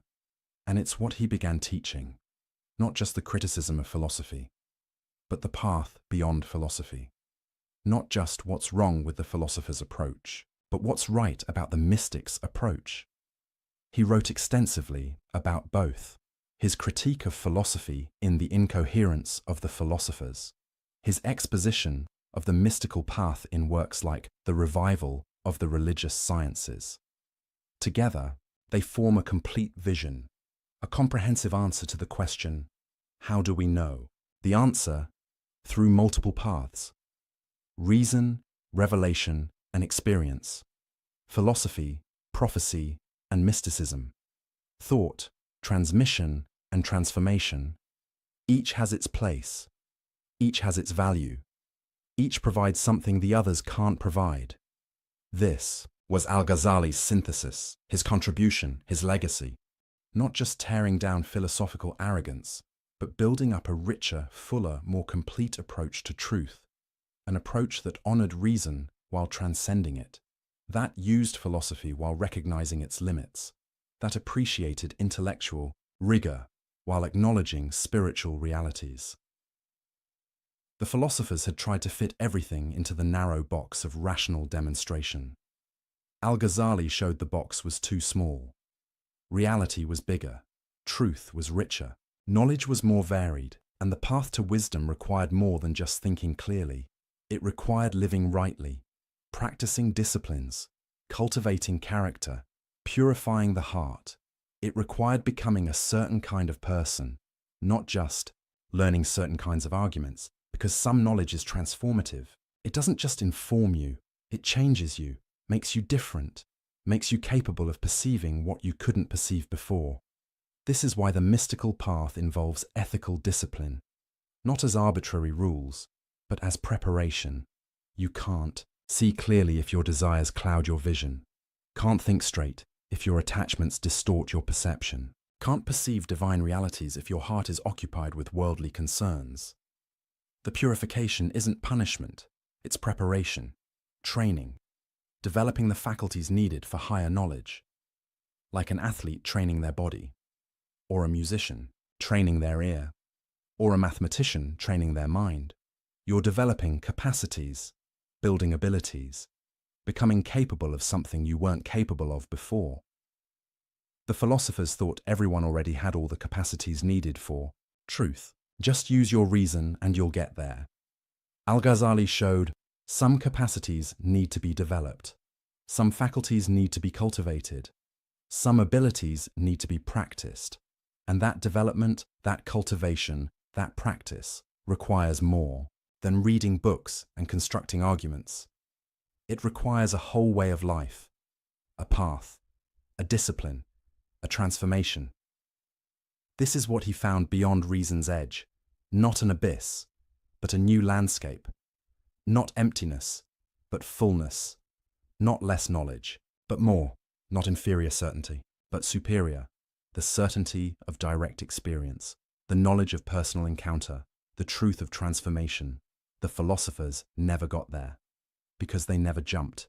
They stood at the edge of reason's capacity and declared, "This is as far as truth goes." Al-Ghazali stood at the same edge and declared, "This is where the real journey begins, beyond argument, beyond proof, beyond rational demonstration, into the realm of immediate knowing, of direct perception, of transformative encounter." This didn't make him anti-philosophical. He continued using philosophy, continued teaching logic, continued analyzing arguments. But he did it from a different place, with a different understanding, with a different foundation. Not philosophy as the source of certainty, but philosophy as a tool in service of wisdom. Not reason as the ultimate authority, but reason as a valuable servant. Not logic as the path to God, but logic as a skill useful for many things, while insufficient for the most important thing. The most important thing being actually knowing God, not just knowing about Him, actually experiencing certainty, not just constructing arguments for belief, actually being transformed, not just accumulating information. This is Al-Ghazali's gift to intellectual history, not just the critique of philosophy, but the vision of what lies beyond it, not just showing what reason can't do, but pointing toward what other faculties can do, not just demolishing false certainty, but indicating where real certainty might be found. He jumped, and he found solid ground on the other side, not the ground of logical proof, but the ground of lived experience, not the foundation of philosophical demonstration, but the foundation of direct knowing, not the bedrock of rational argument, but the bedrock of spiritual encounter. And from that ground he could finally speak with real authority, not borrowed, not constructed, not argued into existence, but earned, experienced, known. The philosophers claimed authority they didn't have, certainty they couldn't justify, knowledge they couldn't possess. Al-Ghazali found authority they couldn't claim, certainty they couldn't understand, knowledge they couldn't access, because he'd gone where they refused to go, beyond reason's edge, into the territory of transformed consciousness and direct divine encounter. And that journey changed everything, for him and for everyone who came after. Every intellectual earthquake has aftershocks, tremors that continue long after the main event, ripples that spread across centuries, cracks that keep widening in unexpected directions. Al-Ghazali's critique of philosophy was that kind of earthquake, and we're still feeling the aftershocks today, nearly 1,000 years later. The question is, what kind of aftershocks? What did his critique actually accomplish? What world did it create? The answers depend on who you ask, and when you ask them. Because Al-Ghazali's legacy is complicated, contested, contradictory. Some see him as a hero, the man who saved Islamic faith from philosophical corruption, who exposed intellectual arrogance, who redirected Islamic civilization towards spiritual authenticity. Others see him as a villain, the man who killed Islamic philosophy, who ended the golden age of Islamic science, who closed the door on rational inquiry. Both narratives exist, both have evidence, both can't be entirely right. So let's look at what actually happened, starting with the immediate aftermath.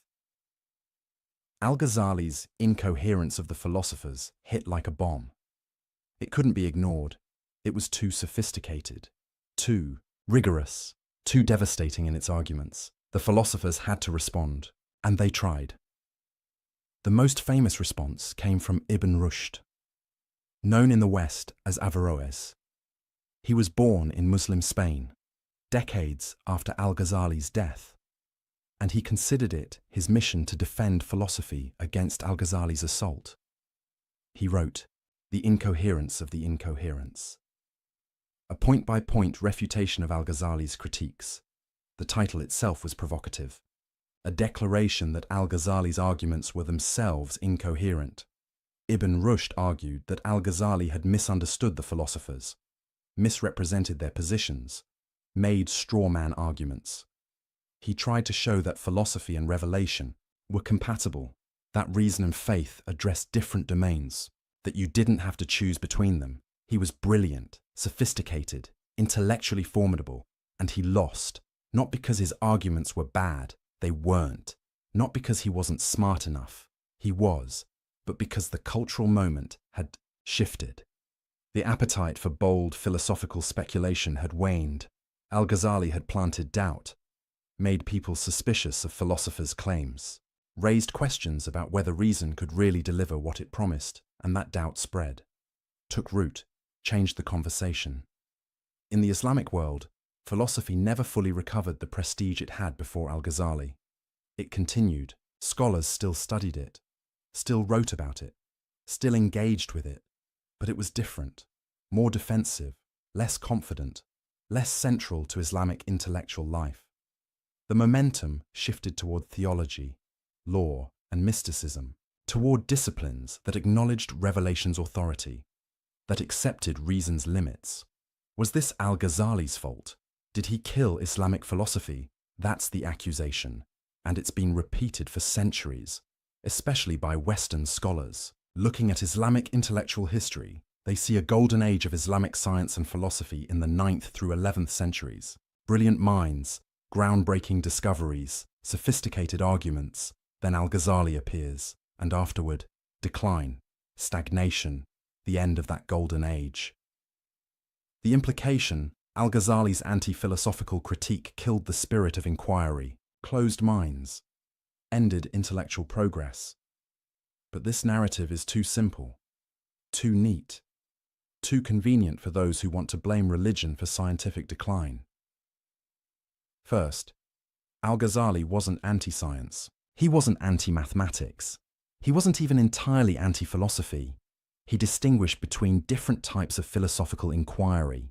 He accepted logic, valued mathematics, had no problem with natural philosophy as a descriptive enterprise. His critique was narrower, more specific, aimed at metaphysical claims that couldn't be proven, at philosophical certainty about ultimate questions, at reason overreaching its domain.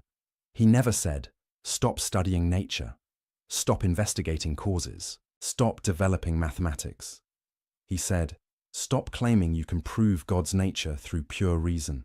Stop dismissing revelation because it conflicts with your philosophical assumptions. Stop pretending philosophy gives you certainty about questions it can't answer.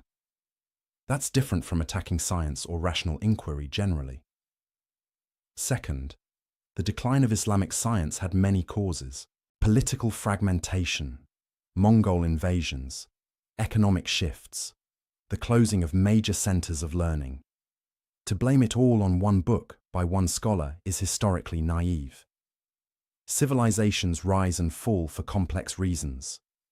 Economic, political, social, military ideas matter, but they're not the only thing that matters, and they don't operate in a vacuum. Third, philosophy continued in the Islamic world after Al-Ghazali, just in different forms, with different emphases, in different locations. In Persia, illuminationist philosophy flourished. Suhrawardi created sophisticated systems that tried to integrate reason and mystical experience. In the Ottoman Empire, philosophical inquiry continued for centuries. Commentaries, debates, new developments. It wasn't the vibrant, confident, speculative philosophy of the earlier period. But it wasn't dead either. The story is more complex than Al-Ghazali killed philosophy. But here's what he did do. Undeniably. Intentionally. He changed the hierarchy of knowledge in Islamic civilization. Before Al-Ghazali, philosophy was ascending, gaining prestige, claiming authority, positioning itself as the highest form of knowledge. After Al-Ghazali, philosophy was humbled, put in its place, acknowledged as useful but limited. Theology reasserted its primacy. Mysticism gained legitimacy. Revealed knowledge regained authority. The question is, was this good or bad? From one perspective, it's terrible. A tragedy. The closing of the Islamic mind. Philosophy represents open inquiry, rational investigation, the courage to question everything, the refusal to accept authority without proof. When you subordinate philosophy to theology, you're saying, some questions are off limits, some conclusions are predetermined, some truths can't be questioned. That's the death of free inquiry, the end of intellectual courage, the victory of dogma over reason. From this view, Al-Ghazali's legacy is disaster. He gave religious authorities a weapon against philosophical inquiry. He made it respectable to reject reason in favor of revelation. He closed doors that should have stayed open. But from another perspective, it's exactly right. A necessary correction. The restoration of proper hierarchy. Philosophy had become arrogant, overconfident, dismissive of revelation and tradition. Philosophers were using unproven, assumptions to override clear religious teachings. They were claiming certainty about things they couldn't know. They were making religion conform to philosophy rather than the reverse. Someone needed to expose this, needed to show that the emperor had no clothes, needed to demonstrate that philosophical certainty was often philosophical arrogance. From this view, Al-Ghazali's legacy is heroic. He defended faith against intellectual corruption. He preserved Islamic teaching from philosophical distortion. He maintained the integrity of revealed religion. So which is it? Hero or villain? Savior or destroyer? Maybe the question is wrong. Maybe the legacy is mixed. Maybe he was both right and dangerous. Right about philosophy's limits. Right that reason can't prove everything. Right that some knowledge comes through experience rather than argument. But dangerous in how his critique could be weaponized, how it could be used to shut down legitimate inquiry, how it could justify intellectual laziness masquerading as piety. Al-Ghazali himself would probably reject both extremes. He valued reason, used it brilliantly, never advocated abandoning intellectual rigor. But he also saw its limits, recognized its boundaries, understood that some truths lie beyond its reach. His goal wasn't to kill philosophy. It was to right-size it, to put it in proper perspective, to acknowledge both its power and its limitations. The problem is, ideas have consequences you can't always control. Al-Ghazali wrote sophisticated, nuanced arguments, but not everyone who read them understood the nuance. Some people took his critique as permission to reject all philosophy, to distrust all rational inquiry, to retreat into pure traditionalism. That wasn't his intention, but it was one result. Similarly, his embrace of mysticism opened important doors, made space for experiential knowledge, legitimized spiritual practice as a path to truth. But it also created problems, because mystical experience is subjective, hard to verify, easy to fake, prone to excess and delusion. Al-Ghazali knew this, warned about it, tried to provide guidelines for distinguishing authentic spiritual experience from self-deception. But again, not everyone paid attention to the nuances. Some used mysticism as an excuse for anti-intellectualism, for rejecting any attempt at rational analysis. The legacy is messy, as legacies usually are. But here's what's undeniable.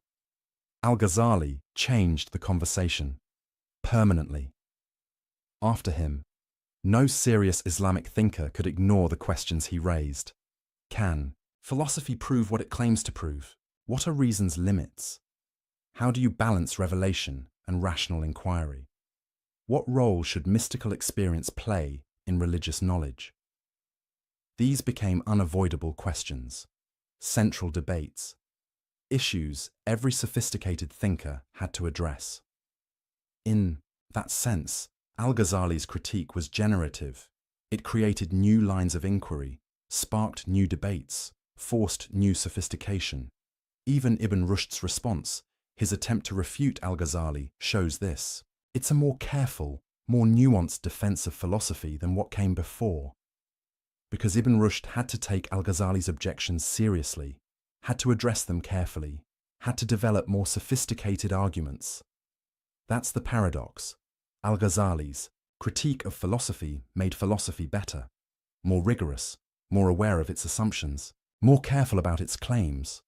The lazy, overconfident philosophy that claimed to prove everything. That died. And maybe it needed to. But careful, humble, sophisticated philosophy, that could still flourish. And in some places, it did. Now, let's zoom out. Because Al-Ghazali's impact wasn't limited to Islamic civilization. His ideas reached medieval Europe through translations, influenced Christian scholastic theology, shaped how Europeans thought about the relationship between faith and reason.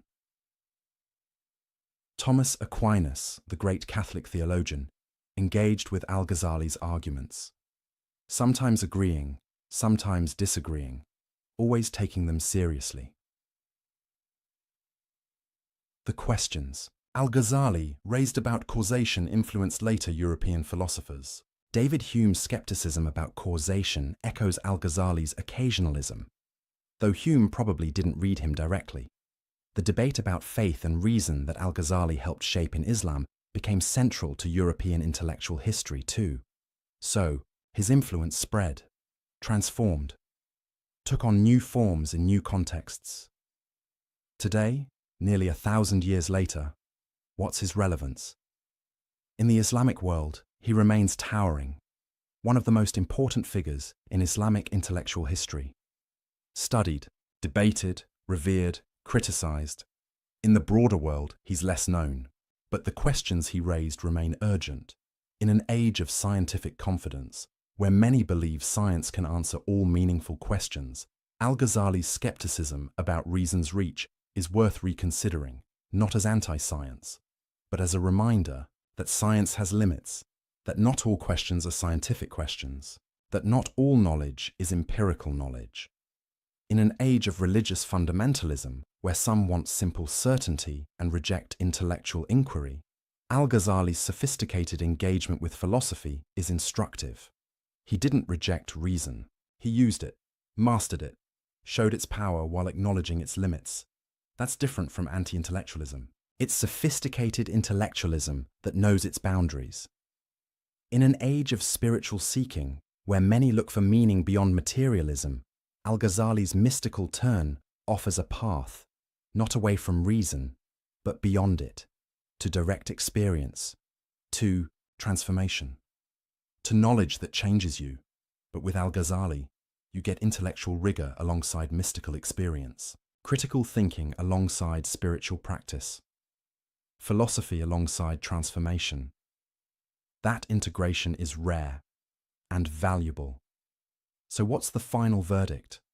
What do we make of Al-Ghazali's legacy? Perhaps this: he was right about the questions, profoundly, right about philosophy's limits, about reason's boundaries, about the need for multiple paths to knowledge.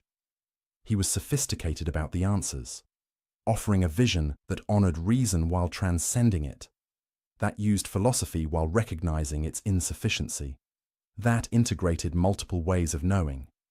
But he couldn't control how his ideas would be used, how they'd be simplified, how they'd be weaponized by some and ignored by others.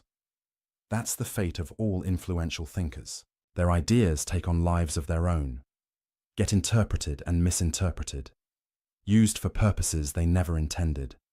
Al-Ghazali broke philosophy's monopoly on knowledge. That was necessary. Philosophy had overreached, claimed too much, dismissed other ways of knowing too easily. But some people took the breaking too far, used it to reject all philosophy, all rational inquiry, all intellectual rigor. That's not what Al-Ghazali wanted, but it's part of what happened. So we're left with a mixed legacy, a complicated inheritance, a set of insights that cut multiple ways. And maybe that's appropriate, because the questions Al-Ghazali raised don't have simple answers. How do you balance faith and reason? How do you honor both revelation and rational inquiry? How do you acknowledge multiple paths to truth without descending into relativism? These are hard questions, eternal questions. Questions every thoughtful person must wrestle with. Al-Ghazali didn't solve them definitively. He couldn't. They're not the kind of questions that have final solutions, but he illuminated them, showed their complexity, demonstrated why easy answers won't work, and he modeled something important: the courage to question your own certainty, the honesty to admit what you don't know, the humility to recognize your tool's limitations. He was at the peak of intellectual achievement, the most respected scholar of his age, secure in his position and prestige, and he threw it all away to pursue truth more honestly, to question more deeply, to seek more authentically. That's rare. That takes courage. That matters. So here's the question I'll leave you with. The question Al-Ghazali forces us to confront. What are you certain about? And how do you know? Not what do you believe, not what seems likely, but what are you absolutely certain about? And on what grounds? If you're honest, if you push hard enough, if you follow Al-Ghazali's example of radical questioning, you'll probably find your certainties are fewer than you thought, that some things you took for granted are actually assumptions, that some beliefs you held confidently are actually probabilities, that some knowledge you claimed was actually trust, and that's okay. That's not weakness, that's honesty, because false certainty is worse than acknowledged uncertainty. Pretending to know what you don't know is worse than admitting you don't know. Al-Ghazali taught that lesson, lived that lesson, suffered through that lesson. And on the other side, he found something better than false certainty. He found a richer, more complex, more honest relationship with truth. One that honored reason without worshipping it, that used philosophy without being enslaved by it. That acknowledged mystery without abandoning intellect. That's his gift to us. Not a final answer, but a better way of asking the question, not solved problems, but deeper understanding of why the problems are hard. Not certainty about everything, but clarity about what we can and can't know. And for some questions, for some truths, for some encounters with reality, an invitation to go beyond knowing about and seek knowing directly, to jump beyond reason's edge and see what's there, to experience rather than just theorize, to be transformed rather than just informed. Nearly 1,000 years later, the invitation still stands, the questions still press, the challenge still beckons. Al-Ghazali broke philosophy, but he didn't leave us with nothing. He left us with something harder, something richer, something more real. The acknowledgement that we're finite creatures reaching for infinite truth, limited minds grasping at unlimited reality, temporal beings trying to understand the eternal, and in that acknowledgement, there's honesty, there's humility, there's the beginning of real wisdom, not the false wisdom of those who claim to have figured it all out, but the real wisdom of those who know how much they don't know, and who keep seeking anyway, keep questioning, keep reaching, keep being transformed by truth rather than just accumulating information about it. That's Al-Ghazali's legacy. Messy, complicated, contested, but profound. The man who broke philosophy, and in breaking it, opened something deeper, something truer, something more worth seeking. The question is, will you seek it? Will you question your certainties? Will you jump?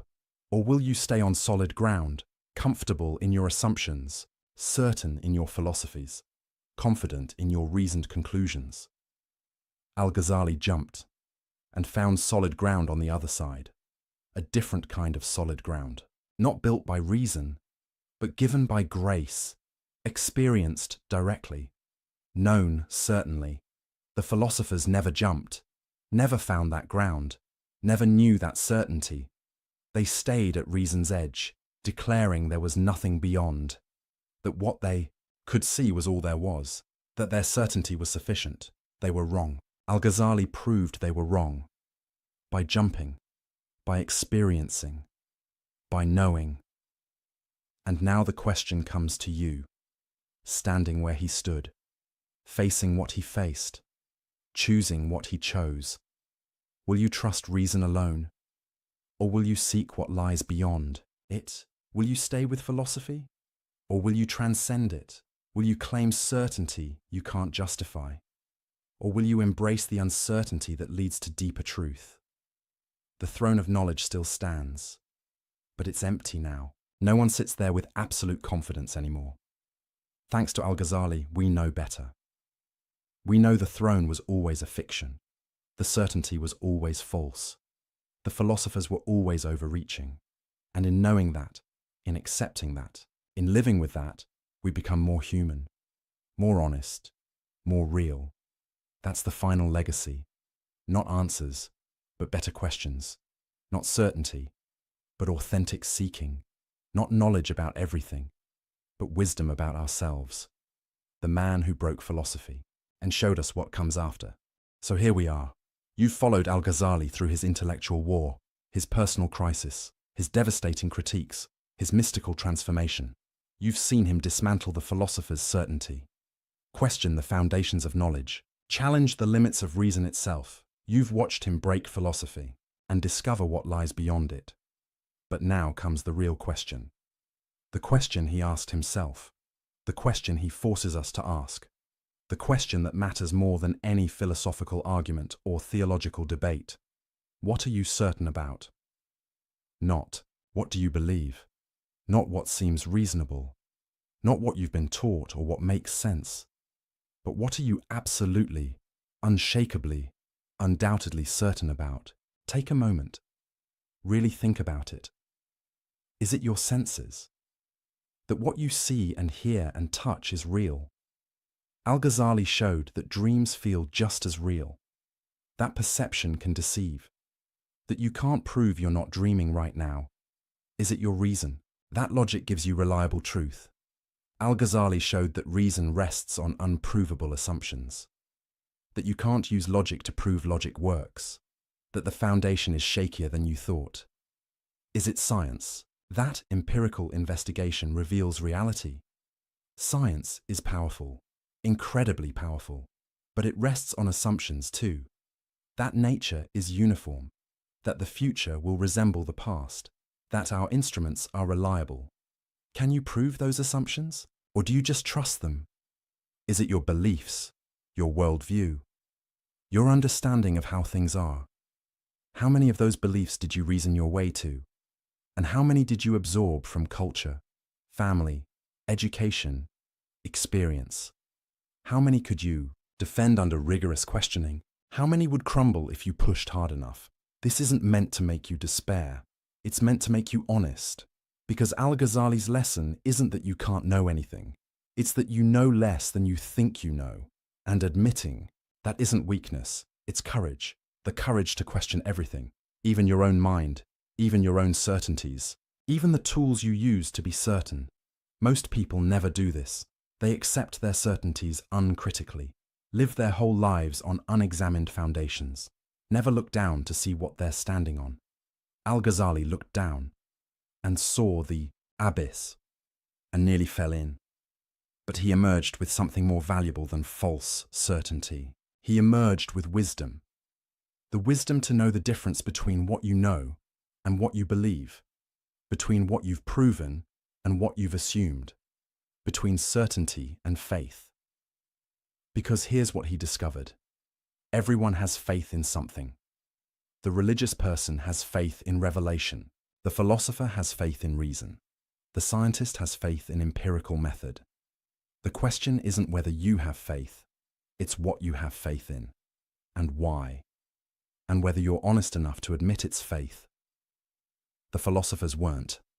They called their faith rational demonstration, called their assumptions self-evident truths, called their beliefs necessary conclusions. But it was faith all along. They just didn't have the courage to admit it. Al-Ghazali had that courage. And that's what makes him worth studying nearly 1,000 years later. Not because he had all the answers. He didn't. Nobody does. But because he asked the right questions, questioned honestly, followed the truth wherever it led, even when it cost him everything. He was at the peak of success, the most respected scholar of his age, secure, comfortable, certain, and he threw it all away to pursue truth more honestly. He walked away from his position, his prestige, his intellectual certainty, because staying where he was meant living a lie, pretending to know what he didn't know, teaching with confidence he no longer felt and he couldn't do it. His integrity wouldn't let him. That's rare. That's admirable. That's worth emulating. Not the specific conclusions he reached. You might agree with them or not. That's between you and your own search for truth. But the method, the honesty, the courage, the willingness to question everything and follow where the questions lead, that's what matters. That's what endures. That's what we need more of today, because we live in an age of false certainties on all sides, from all perspectives.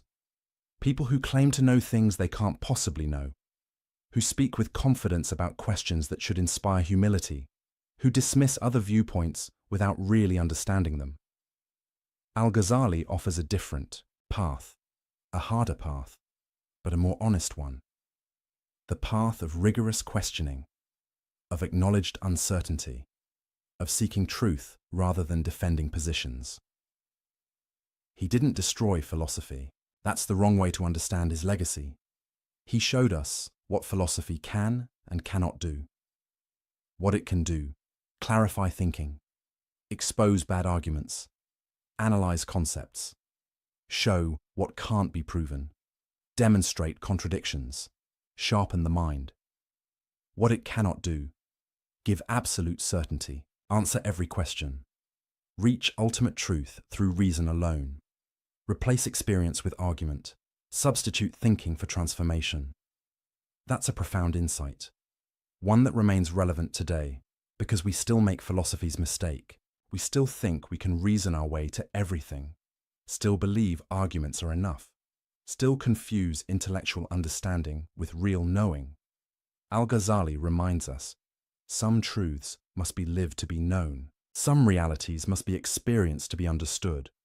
Some knowledge requires transformation, not just information. That's not anti-intellectual.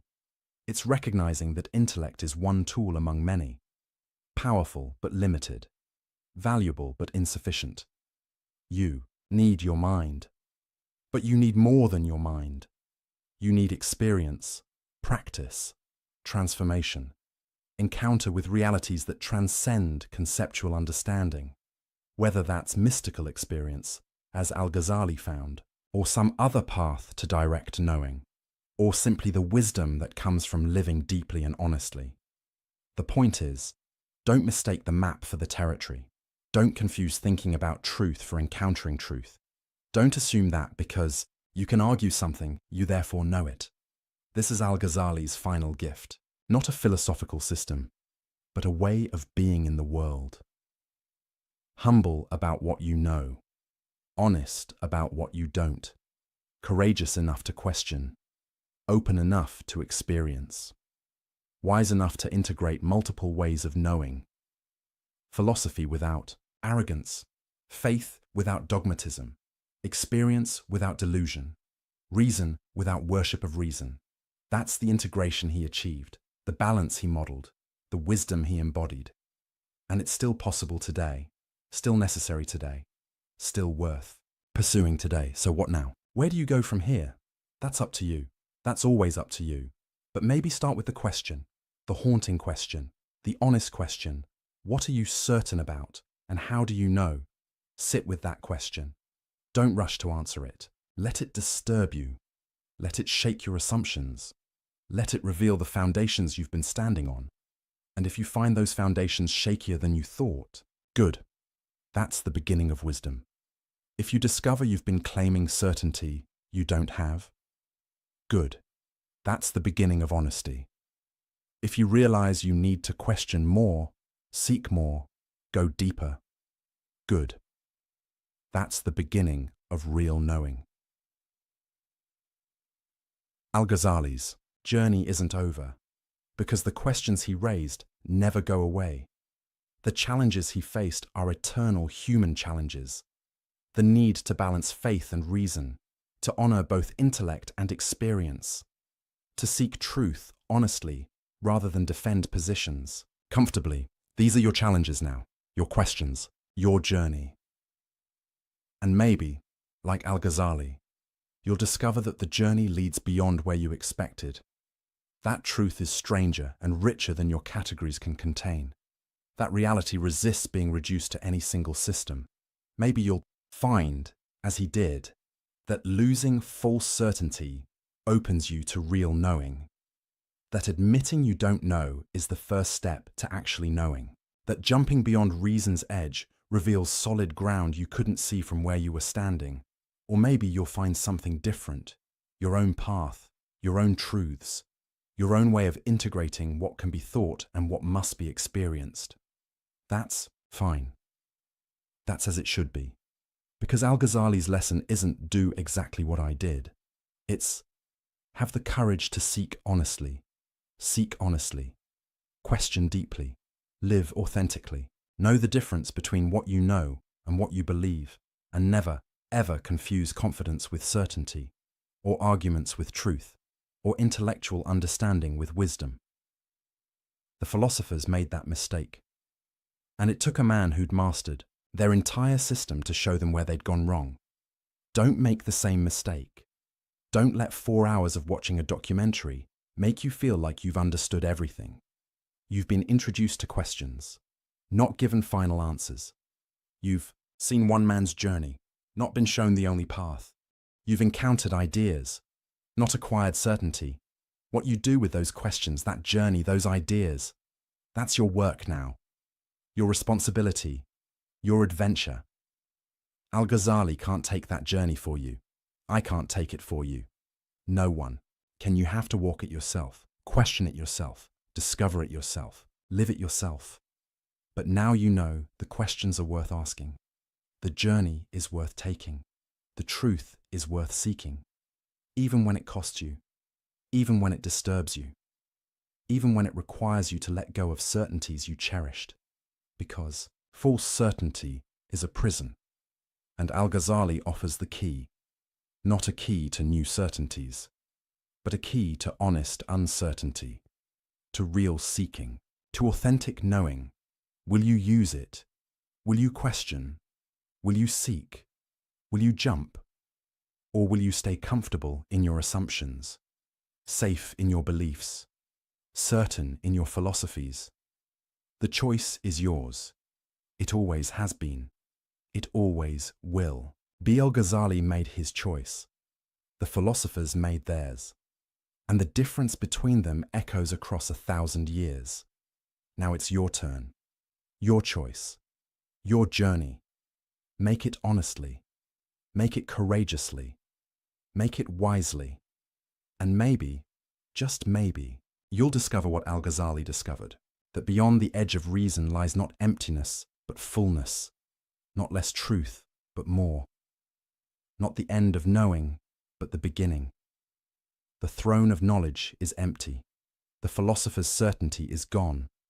The old confident systems have crumbled. But that's not tragedy. That's opportunity. Opportunity to seek truth more honestly than they did. To know more authentically than they could. To integrate what they left separate. The opportunity is yours. The questions are waiting. The journey beckons. Will you begin? Welcome back, dear friends. Before we begin, let me know where in the world you are watching, and please don't forget to subscribe and like to support the channel. Picture this. A 13-year-old boy stands in a sunlit courtyard in northern Greece, surrounded by gardens that will become his classroom for the next 3 years. His father, the most powerful king in the Greek world, has just introduced him to a middle-aged philosopher with small, penetrating eyes and a slight lisp. The boy is Alexander, destined to conquer an empire stretching from Greece to India. The philosopher is Aristotle, who will conquer something far more enduring. He will map the territory of human excellence itself. Aristotle leans forward and asks the young prince a question that will echo through 23 centuries to reach us tonight. What does it mean to live well?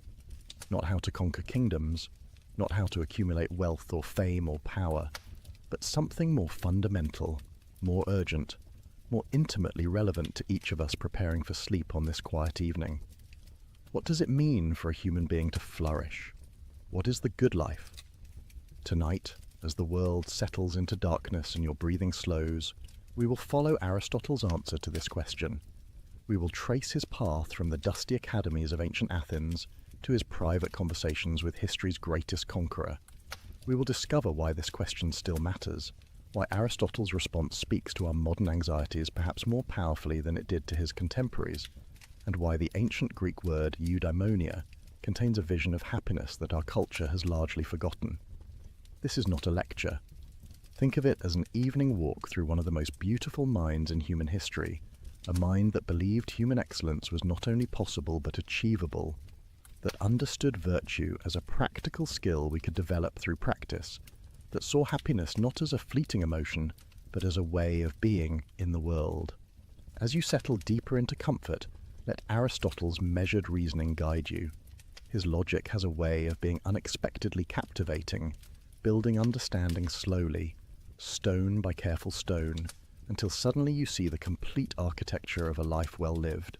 Fair warning, you may find yourself wide awake at the end, mind illuminated by ideas that have guided humanity's greatest achievements.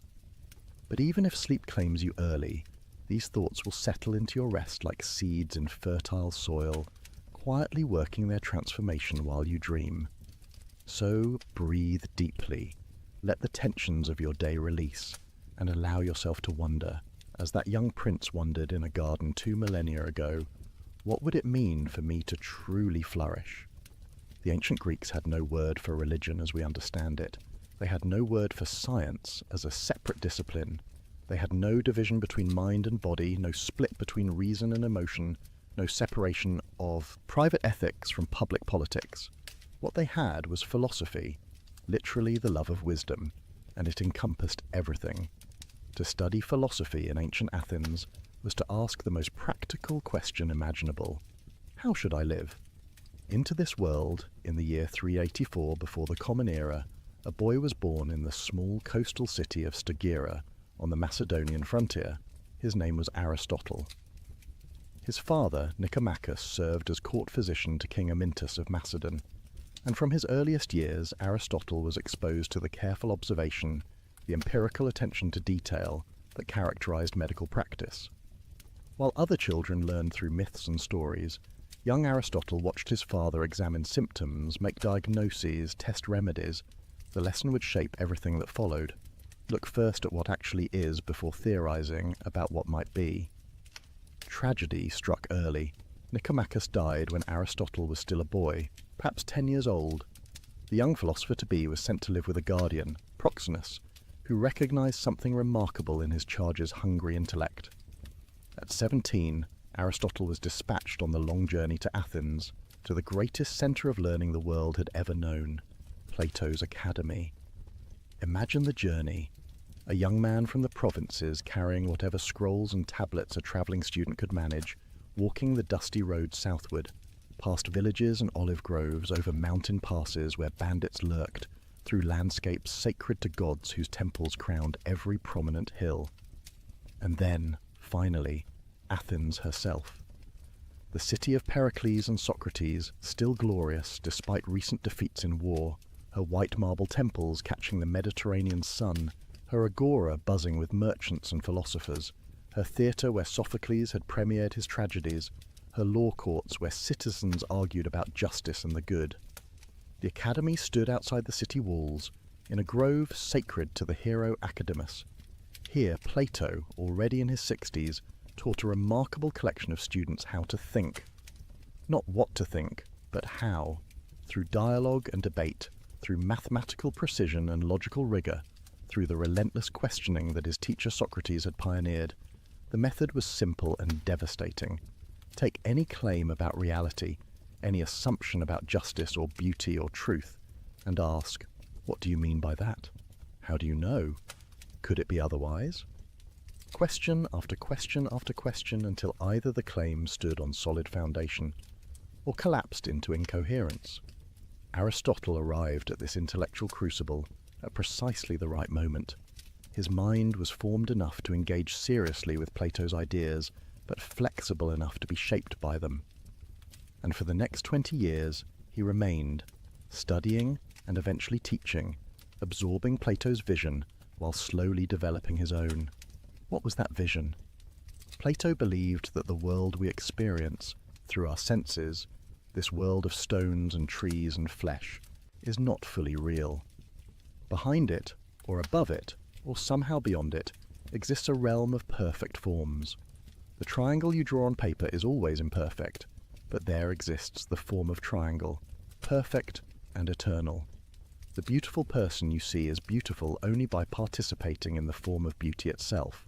Justice in our world is always approximate, but justice itself exists in this transcendent realm, perfect and unchanging. It was a breathtaking vision, answering profound questions about how knowledge is possible and why we recognize universal concepts despite experiencing only particular instances. But Aristotle found himself increasingly troubled by it. If these forms exist separately from the world of experience, how exactly do particular things participate in them? How does the form of horse make this particular horse here and now? The explanation seemed to push the mystery back one step without really solving it. More fundamentally, Aristotle couldn't shake his physician father's influence. Look at the world, his training insisted. Study what actually exists. The answers aren't in some transcendent realm, but here, in the structures and patterns of nature itself. Don't flee from particulars to universals, but find the universal within the particular. Walking through the Academy's gardens, past the stone colonnades where students debated, beneath olive trees that dappled the sunlight, Aristotle began formulating an alternative. Yes, we need universal concepts to understand reality. Yes, we recognize patterns that transcend individual instances, but perhaps these universals exist in things themselves, not in some separate realm. Perhaps the form of a horse is what makes this particular arrangement of matter a horse rather than a tree. Form and matter together constitute reality, inseparable, interdependent. The disagreement was profound, but never acrimonious. In later writings, Aristotle would criticize his teacher's theory of forms, but always with respect, always acknowledging Plato's brilliance. Plato is dear to me, but truth is dearer. This saying captures Aristotle's spirit. Loyalty to persons matters, but loyalty to truth matters more. The teacher-student relationship need not become adversarial just because the student thinks the teacher wrong about something fundamental. For 20 years, this was Aristotle's life. Study, debate, teach, think, write. The rhythms of academic existence, the slow accumulation of understanding, the gradual refinement of arguments. He was becoming a master of multiple disciplines, logic and rhetoric, biology and physics, politics and ethics, metaphysics and poetry. The breadth of his interests was staggering. While his contemporaries specialized, Aristotle ranged across the entire landscape of human knowledge, finding connections, building systems, constructing a unified vision of reality. Then, in 347 BCE, Plato died. The Academy passed to Plato's nephew Speusippus, and Aristotle chose to leave. The reasons remain debated. Was it disappointment at not being chosen to lead? Was it time for the student to step out of his master's shadow? Or was it simply that Aristotle's intellectual project required independence? Whatever the reason, Aristotle departed Athens. He travelled first to Asia Minor, to the court of Hermias in Atarneus, where he continued his research and married Pythias, Hermias's adopted daughter. He spent time on the island of Lesbos, studying marine biology, wading through tide pools, dissecting sea creatures, observing with the meticulous attention to detail that would characterize all his work. These were years of intellectual wandering, of gathering observations, of letting his systematic approach mature. He studied how baby squids develop inside their eggs. He examined the hearts of different animals, noting structural variations. He watched the migration patterns of birds and wondered what internal mechanism drove them. In all of this, he was developing a method.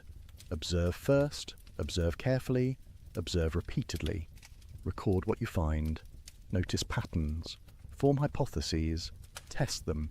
Build explanations from the ground up. This was radically different from the prevailing approach to natural philosophy, which tended towards speculation from first principles. Aristotle was teaching himself to be empirical, to trust experience, to build theory on the foundation of observed fact. The lessons learned watching his father practice medicine were flowering into a comprehensive scientific method. His personal life in these years remains shadowy to us. We know he married Pythias and loved her. We know they had a daughter together. We know that when Pythias died, Aristotle grieved deeply. Later he would form a relationship with Herpyllis, with whom he had a son, Nicomachus. But Aristotle rarely wrote about his private emotions. His work focused outward, on the structures of reality, on the patterns of nature, on the principles of living well. Then, around 343 BCE, an invitation arrived that would change everything. King Philip of Macedon, who was transforming his kingdom into the dominant military power in Greece, wanted a tutor for his 13-year-old son. And he wanted that tutor to be Aristotle. Why? Perhaps because Aristotle's father had served Philip's own father as court physician, creating a family connection. Perhaps because Aristotle, though not yet famous, had already acquired a reputation for brilliance. Perhaps because Philip, in his ambition to unite Greece under Macedonian leadership, wanted his heir educated in the finest Greek traditions. Whatever the reason, the offer came with considerable inducements. Philip promised to rebuild Stagira, Aristotle's home city, which he himself had destroyed in an earlier campaign. The payment would be generous, the position would be prestigious, but most importantly, Aristotle would have the opportunity to shape the mind of a future king, to plant ideas of justice and virtue and excellence in a boy who would wield tremendous power, to perhaps create through education a ruler who would govern wisely and well, for a philosopher who believed that ethics and politics were inseparable, that the good life required a good community. This opportunity must have been irresistible. And so Aristotle journeyed north, back to the Macedonian frontier of his youth, to meet the young prince who would become Alexander the Great. The teaching took place at Mieza, a small village in the verdant countryside outside the Macedonian capital. Here, in or near a temple dedicated to the nymphs, surrounded by forests and streams, Aristotle established what amounted to a private academy for Alexander and a select group of other young Macedonian nobles. Among these students were Hephaestion, who would become Alexander's closest companion, and Ptolemy, who would eventually rule Egypt. The future masters of the Hellenistic world all sat at Aristotle's feet, learning how to think. What did they learn? Not a catechism, but a method.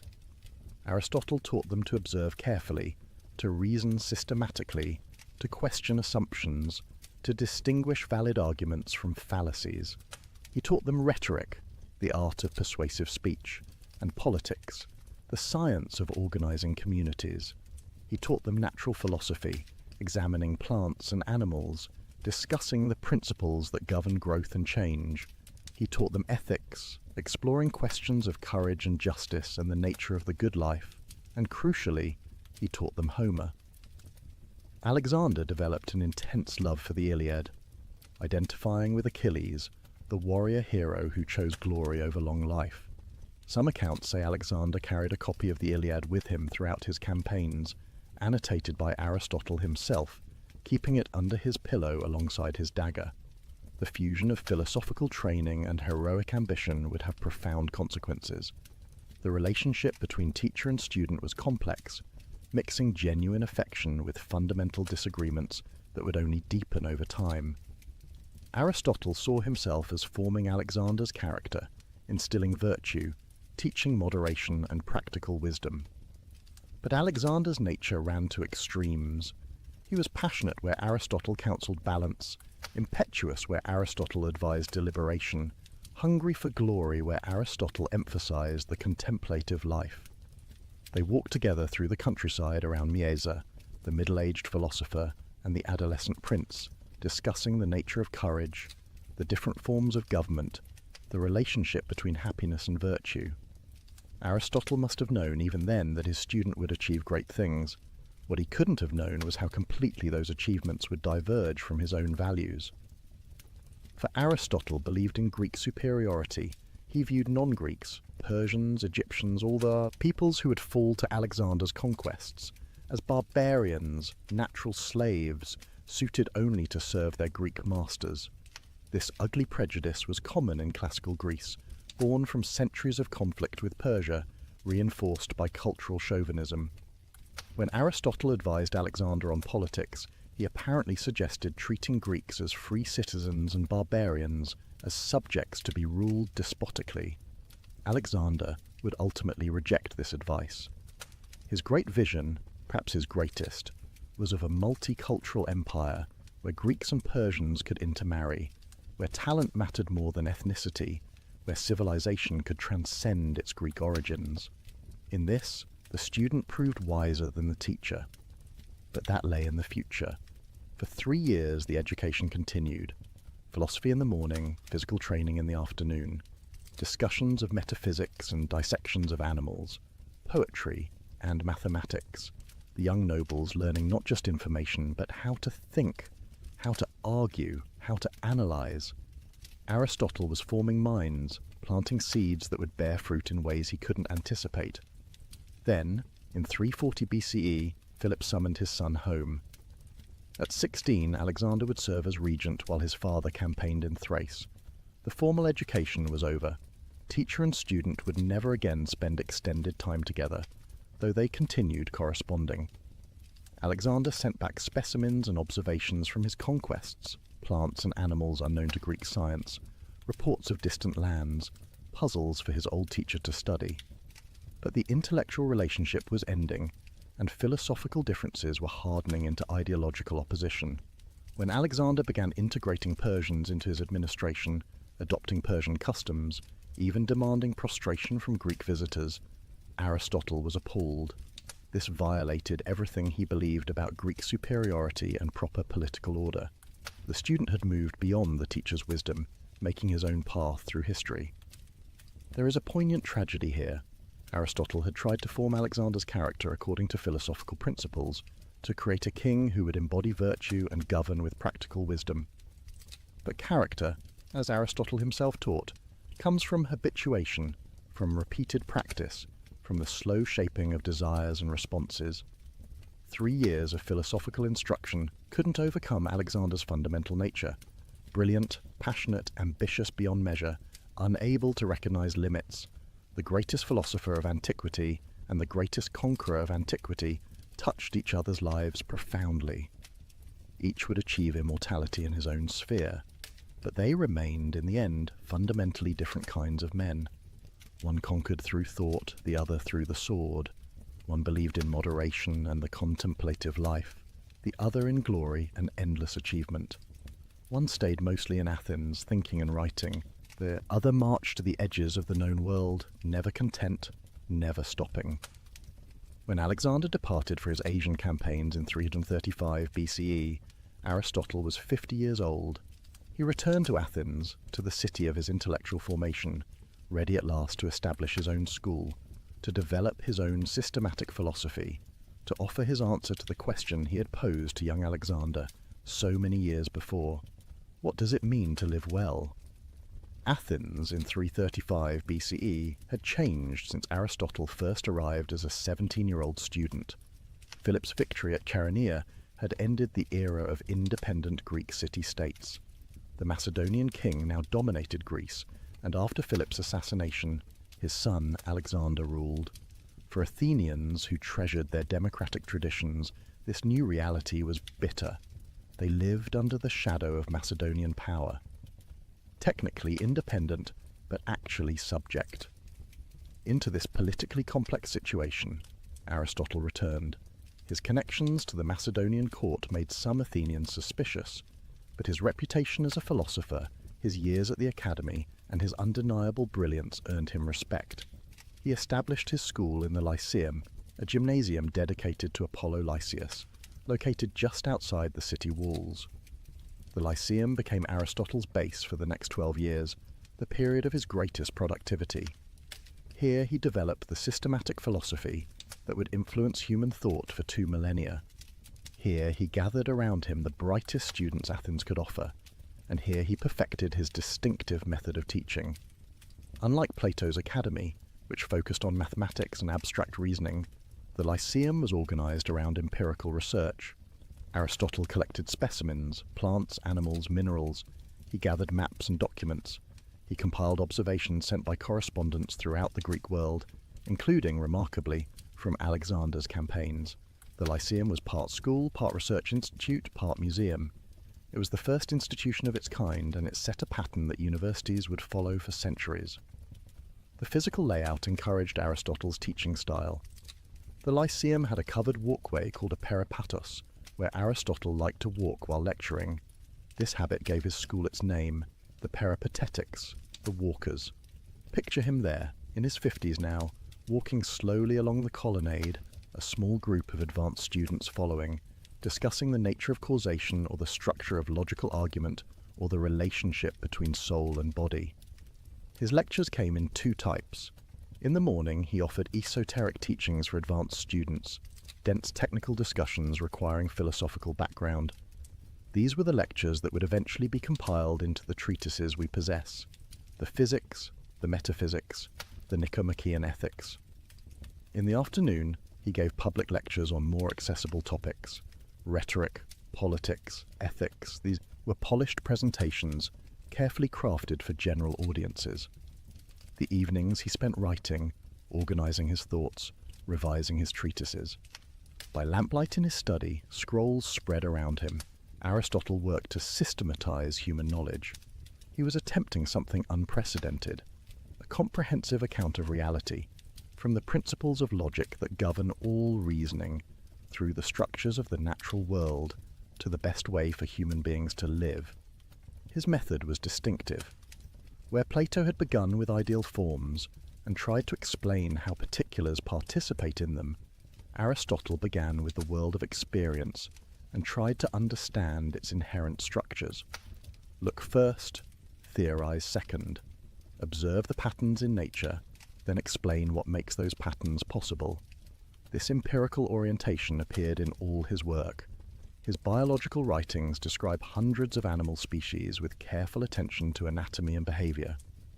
His meteorology examines weather patterns, winds, rain, thunder. His politics analyzes 158 different constitutions of Greek city-states, comparing their structures and outcomes. Even his ethics, as we will see, begins with observed facts about human nature and behavior rather than abstract principles. But Aristotle was no mere compiler of facts.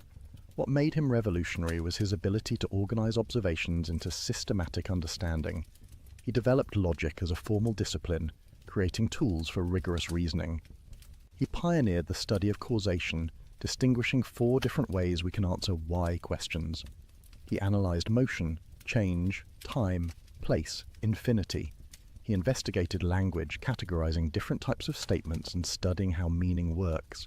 And running through all of this was a deep conviction that the universe makes sense. Reality is not chaos but cosmos, not random but ordered. Natural things have purposes, built-in tendencies, characteristic activities.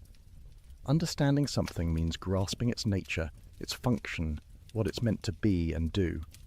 This teleological vision, the idea that things have inherent purposes, would remain influential until the scientific revolution 2,000 years later. Yet despite this comprehensive intellectual productivity, Aristotle's time at the Lyceum was politically precarious. He was a metic, a resident alien, without citizenship rights. He depended on the tolerance of a city that had reasons to distrust him. When Alexander died suddenly in 323 BCE, everything changed. The death of the conqueror unleashed a wave of anti-Macedonian sentiment across Greece. Athens erupted in rebellion, and Aristotle, known to have been Alexander's tutor, connected to the Macedonian court, suddenly found himself in danger. Charges of impiety were brought against him, the same charges that had led to Socrates' execution 76 years earlier. Aristotle was 62 years old, at the height of his intellectual powers. He had spent 12 years building the Lyceum into one of the ancient world's great centers of learning. His systematic philosophy was substantially complete.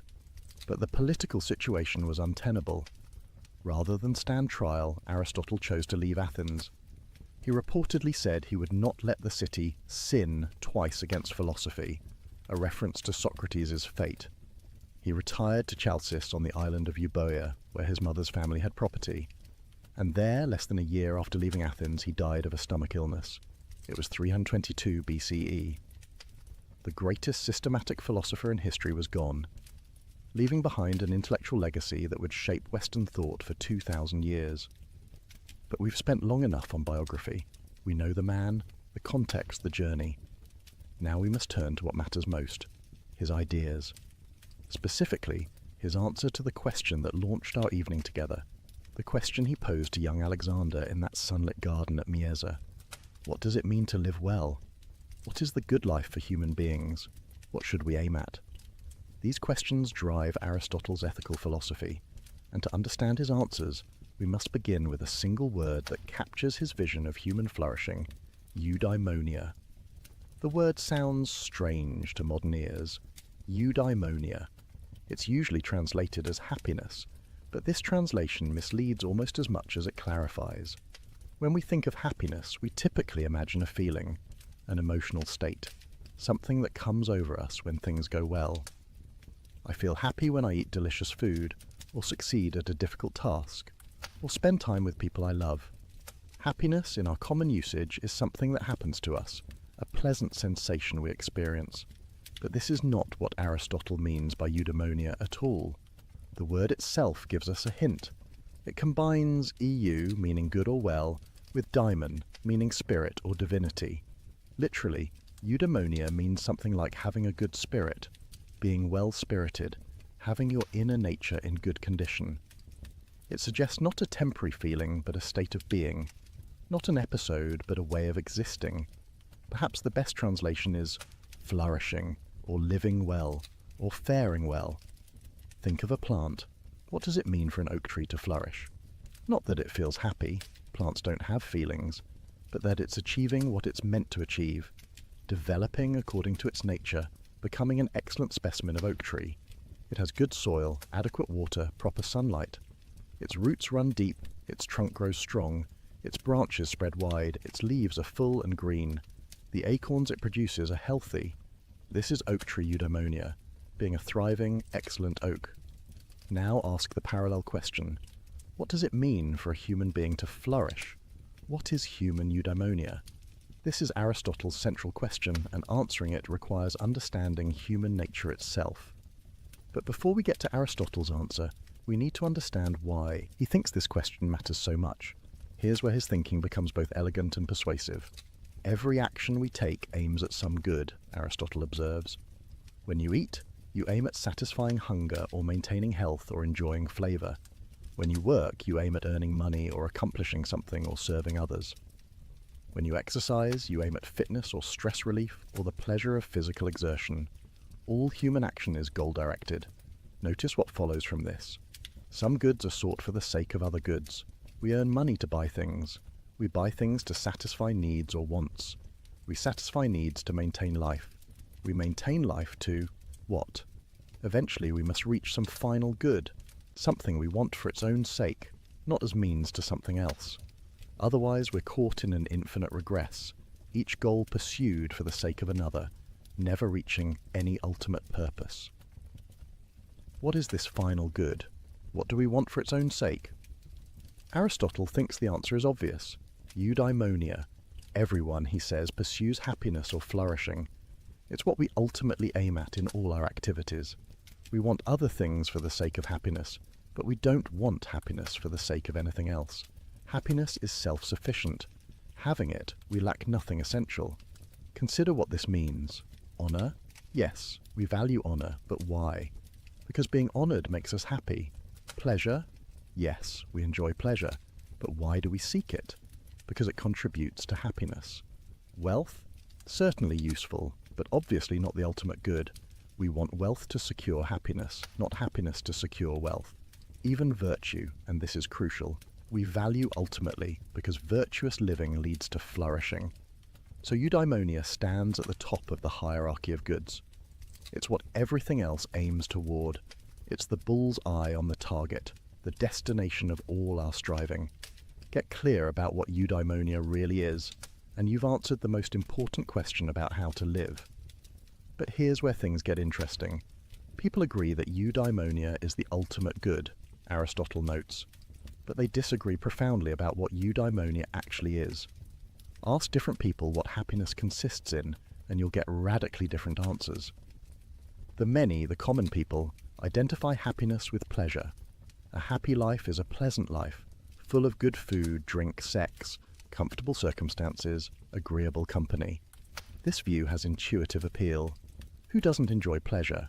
And misery certainly doesn't seem like flourishing. But Aristotle thinks this view fundamentally mistakes what happiness is. Why? Because pleasure is something we share with animals.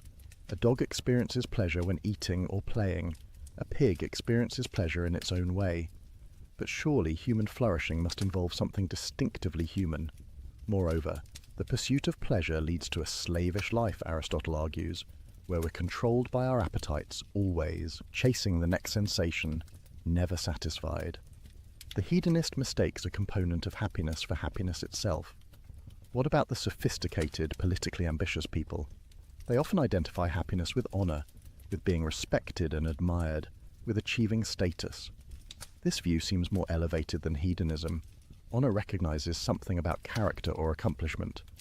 But Aristotle rejects this view too. Why? Because honor depends on other people. They can bestow it or withdraw it. Your happiness can't depend on something so external to you, so vulnerable to others' opinions. Moreover, we pursue honor because we believe we deserve it, because we've achieved something excellent.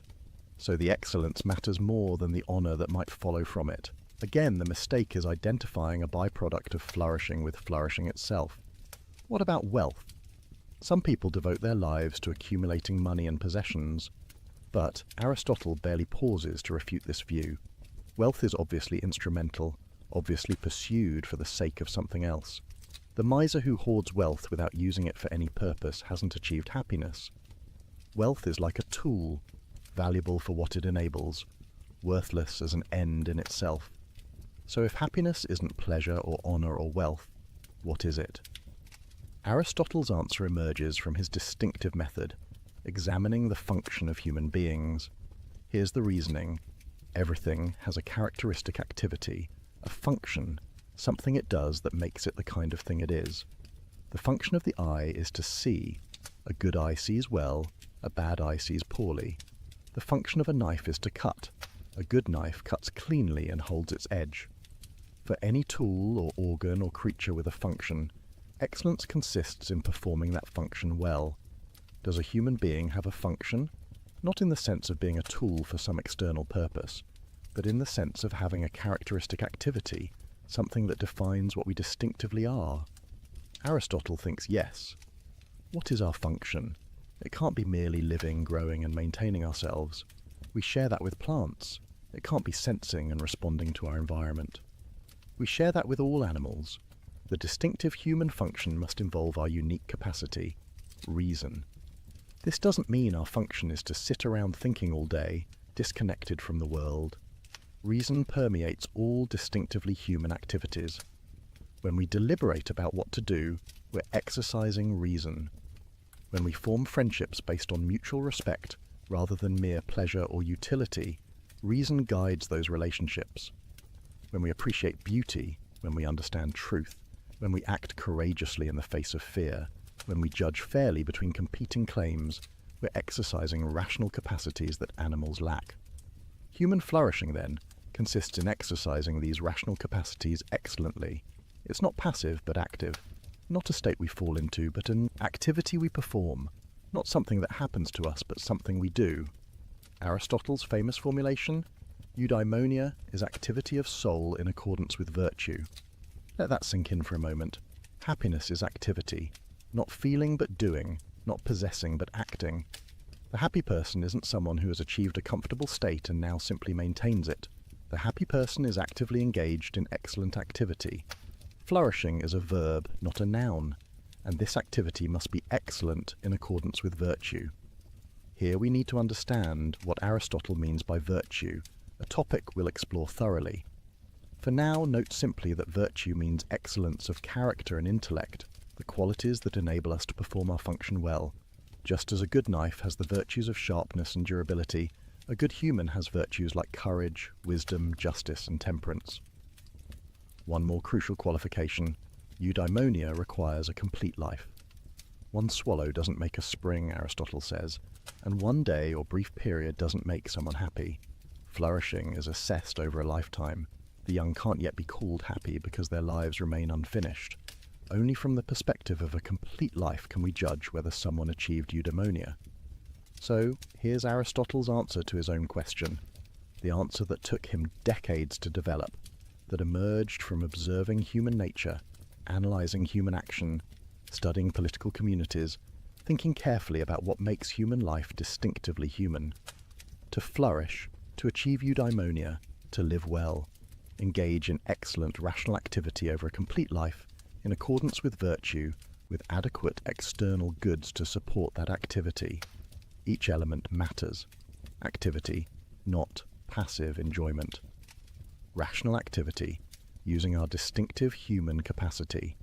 Excellent activity, performing it well. In accordance with virtue, the settled dispositions that enable excellence. Over a complete life, not just moments or episodes. With adequate external goods, acknowledging we need certain material conditions.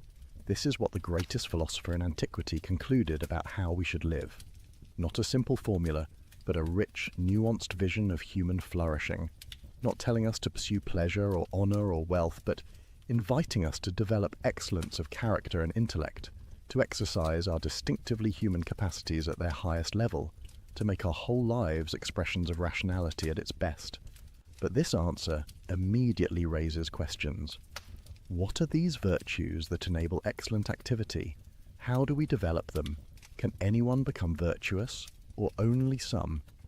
What role does luck play, those external goods Aristotle mentions? And most practically, how do I actually live this way? The rest of our evening together explores these questions. We turn now from Aristotle's destination, eudaimonia, to his map of how to get there, and that map begins with a revolutionary idea about the nature of excellence itself. If you've ever tried to improve yourself, you know the frustration. You want to be more patient, but find yourself snapping at small annoyances. You want to be generous, but hesitate when opportunities arise. You know intellectually what the right thing to do is, yet doing it feels unnatural, forced, exhausting. Virtue seems to require constant effort against your inclinations.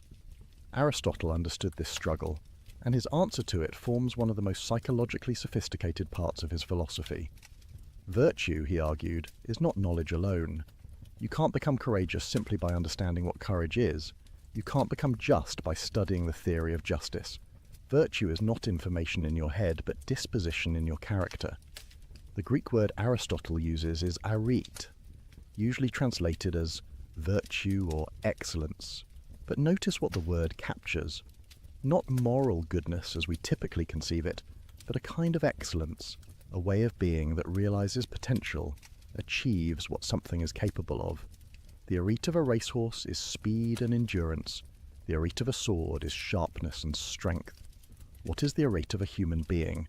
For Aristotle, virtue is a hexis, a stable state or disposition of character. It's not a fleeting decision, but a relatively permanent way of being. The virtuous person doesn't simply perform virtuous acts occasionally through gritted teeth. Rather, they've developed a settled way of responding to situations such that virtuous action flows naturally from who they've become. But how do you develop such dispositions?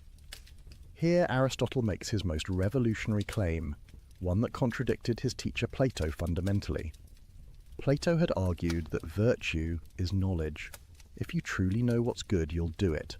Vice is just ignorance. Education, then, is the key to virtue. Aristotle disagreed. Virtue requires knowledge, yes, but knowledge isn't sufficient. You also need proper habituation, repeated practice, the formation of emotional responses and action patterns through experience. In the famous formulation, we become just by doing just acts, temperate by doing temperate acts, courageous by doing courageous acts. Think of learning to play an instrument. You can study music theory, understand harmony and rhythm intellectually, but that won't make you a pianist. You must practice, repeating scales and exercises until your fingers move correctly without conscious thought, until the patterns become second nature. Only through habit does knowledge become skill. The same applies to virtue.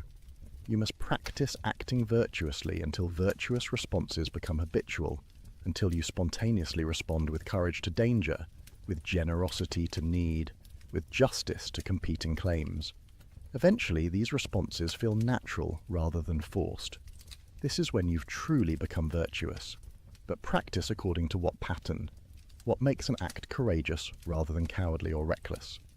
What distinguishes generous, giving from wasteful excess, or stingy withholding? Aristotle's answer: virtue is a mean between extremes. This doctrine of the mean, sometimes called the golden mean, represents Aristotle's most distinctive contribution to ethics. Every virtue, he argues, lies between two vices, one of excess and one of deficiency. Think of it as a spectrum with virtue in the middle, though not at the exact mathematical centre. Take courage, the paradigm virtue in Greek culture. What is courage? Not absence of fear. That would be insensibility or foolhardiness. The coward feels appropriate fear but is paralysed by it, unable to act when action is needed. The reckless person either feels no fear or ignores reasonable danger, rushing into situations that call for caution. Courage lies between these extremes, feeling fear appropriately, but acting despite it when the situation demands. The courageous person stands their ground in battle when standing is necessary for a just cause. They speak truth to power when silence would be cowardice. They admit mistakes when pride tempts them to double down, but they don't seek danger for its own sake. They don't take foolish risks to prove their bravery. They recognize when retreat is wise, when compromise is appropriate, when holding firm would be stubbornness rather than courage. Or consider temperance, the virtue concerning bodily pleasures. On one extreme sits the ascetic who denies all pleasure, treats the body as enemy, lives in miserable self-deprivation. On the other extreme sits the glutton or libertine, enslaved to every appetite, incapable of saying no to desire, life organized around the next indulgence. Temperance lies between, enjoying pleasures appropriately, neither denying them entirely, nor being ruled by them. The temperate person eats delicious food with pleasure, but stops when satisfied. They enjoy wine without becoming drunk. They engage in sexual activity within appropriate relationships. They find entertainment refreshing without becoming addicted to constant stimulation. Their pleasures enhance life rather than dominating it. Generosity provides another example. The stingy person hoards resources, gives nothing or gives only reluctantly, values possessions over relationships. They're incapable of sharing, trapped in scarcity mentality, even when they have plenty. On the opposite extreme, the wasteful person gives indiscriminately, spends recklessly, depletes resources that should be conserved. They might enjoy a reputation for generosity, but ultimately can't sustain it. True generosity lies between these, giving appropriately to the right people, at the right time, in the right way, for the right reasons. The generous person gives freely because they recognize resources as means to good ends, not ends in themselves. But they give thoughtfully, considering whether their giving truly helps.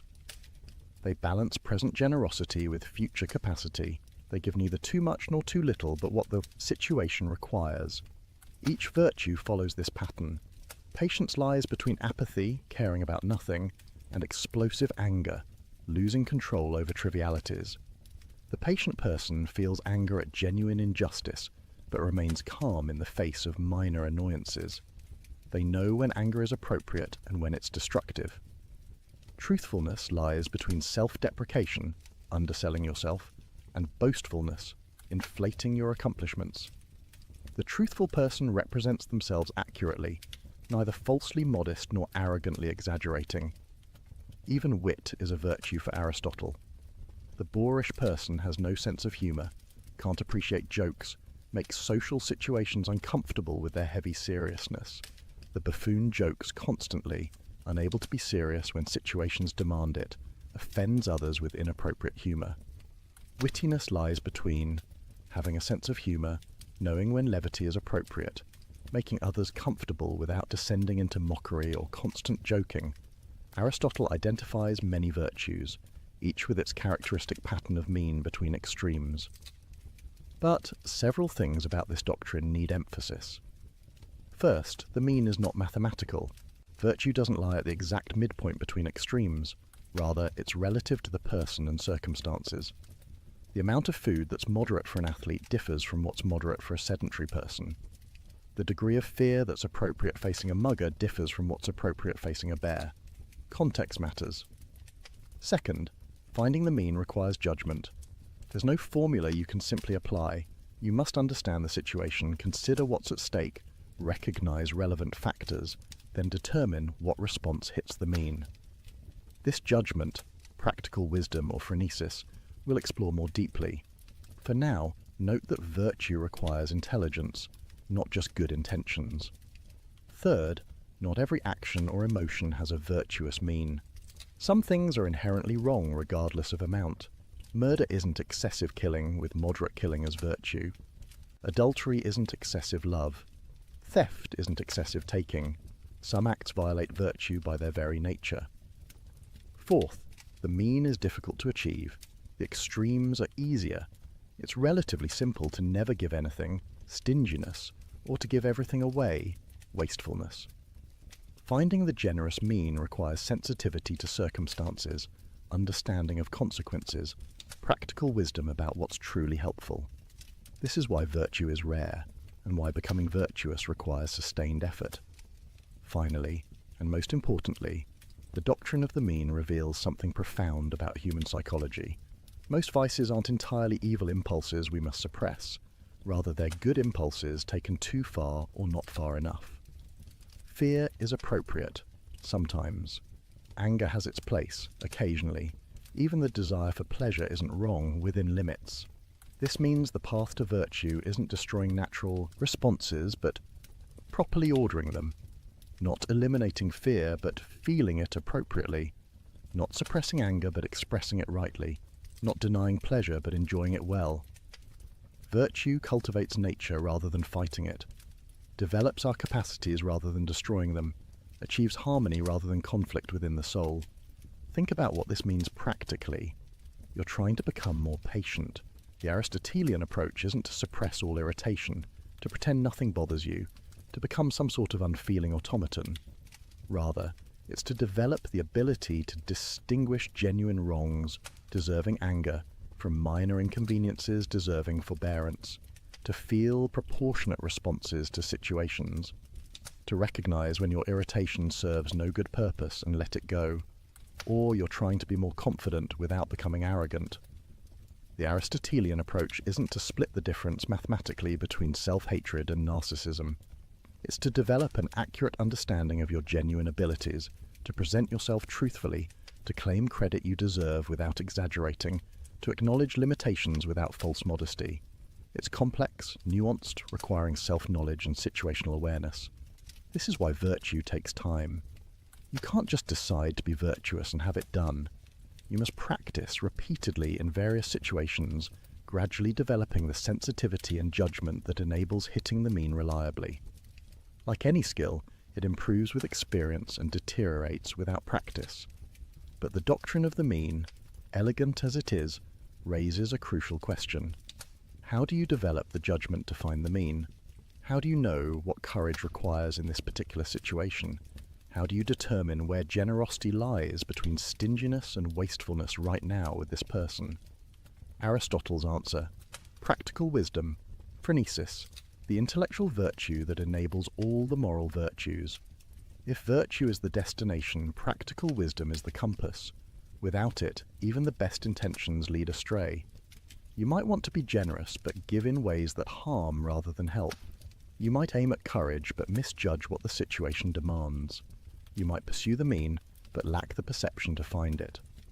Practical wisdom is hard to define precisely because it's fundamentally practical rather than theoretical.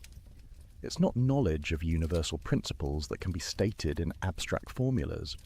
It's the ability to see what's required in particular situations, to recognize what action would hit the mean, to understand how general principles apply in specific contexts. Think of an expert chef. They know recipes, understand cooking techniques, can explain why certain ingredients work together. But their expertise goes beyond this theoretical knowledge. When actually cooking, they adjust by taste, compensate for ingredient variations, improvise when something goes wrong. They see what the dish needs, right now, not just what recipes generally recommend. This is practical wisdom applied to cooking. Or consider a skilled therapist. They understand psychological theory, know research about what treatments work. But with any particular client, they must perceive that person's specific needs, recognize what approach will help them, adjust strategies when initial attempts don't work. They exercise judgment that goes beyond applying rules, wisdom that emerges from experience with particulars.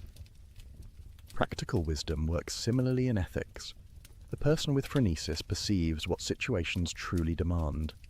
They see that this apparent conflict between friendship and honesty actually requires tactful truth-telling. They recognize that this request for help, though sincere, would enable destructive behavior. They understand that standing firm here would be courage, but standing firm there would be stubbornness. How do they see these things? Through experience, primarily. Practical wisdom develops over time as you face various situations. Try different responses, observe consequences, learn from mistakes. You can't acquire it from books alone. any more than you can become a chef or therapist purely through reading. You must practice repeatedly in the messiness of actual circumstances. But experience alone isn't sufficient. You need to experience situations with the right orientation, paying attention to what's morally relevant, trying to hit the mean, caring about doing the right thing. Bad people accumulate experience without developing practical wisdom because they're paying attention to the wrong things, pursuing the wrong goals, developing skill at vice rather than virtue. This creates a puzzle Aristotle recognizes. You need virtue to develop practical wisdom, because only the virtuous person perceives situations correctly, judges what's truly good, aims at the right target. But you need practical wisdom to exercise virtue, because without it, you can't determine what the virtuous response requires. They seem to depend on each other, creating a circle. Aristotle's answer: they develop together in a spiral. You start with basic good habits instilled in childhood, following rules your parents teach, imitating people you respect. This isn't yet true virtue, because you're following external guidance rather than your own practical wisdom. But it starts forming your character, shaping your emotional responses, giving you some initial grasp of what virtue looks like. As your rational capacities mature, you begin understanding why these rules exist, what purposes they serve, how to apply them in new situations. Your practical wisdom develops as you reason about what to do, learn from experience, refine your judgment.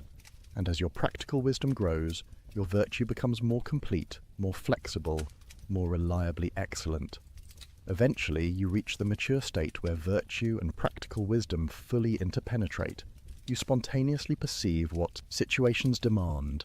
You respond appropriately without laborious deliberation. You hit the mean naturally because your character, emotions, and reason are all aligned. This is the person Aristotle calls spoudios, the excellent person, the one who serves as standard for ethical judgment. But what does practical wisdom actually look like in operation? Consider an extended example. A friend asks you to lie for them to protect them from consequences of their own mistake. You care about your friend and want to help, but you also value honesty and worry about enabling irresponsibility. What should you do? Practical wisdom begins by recognizing the genuine complexity. This isn't simply a conflict between friendship and honesty as abstract principles. It's a situation involving this particular friend, this particular mistake, these particular consequences, this particular relationship history, this particular request.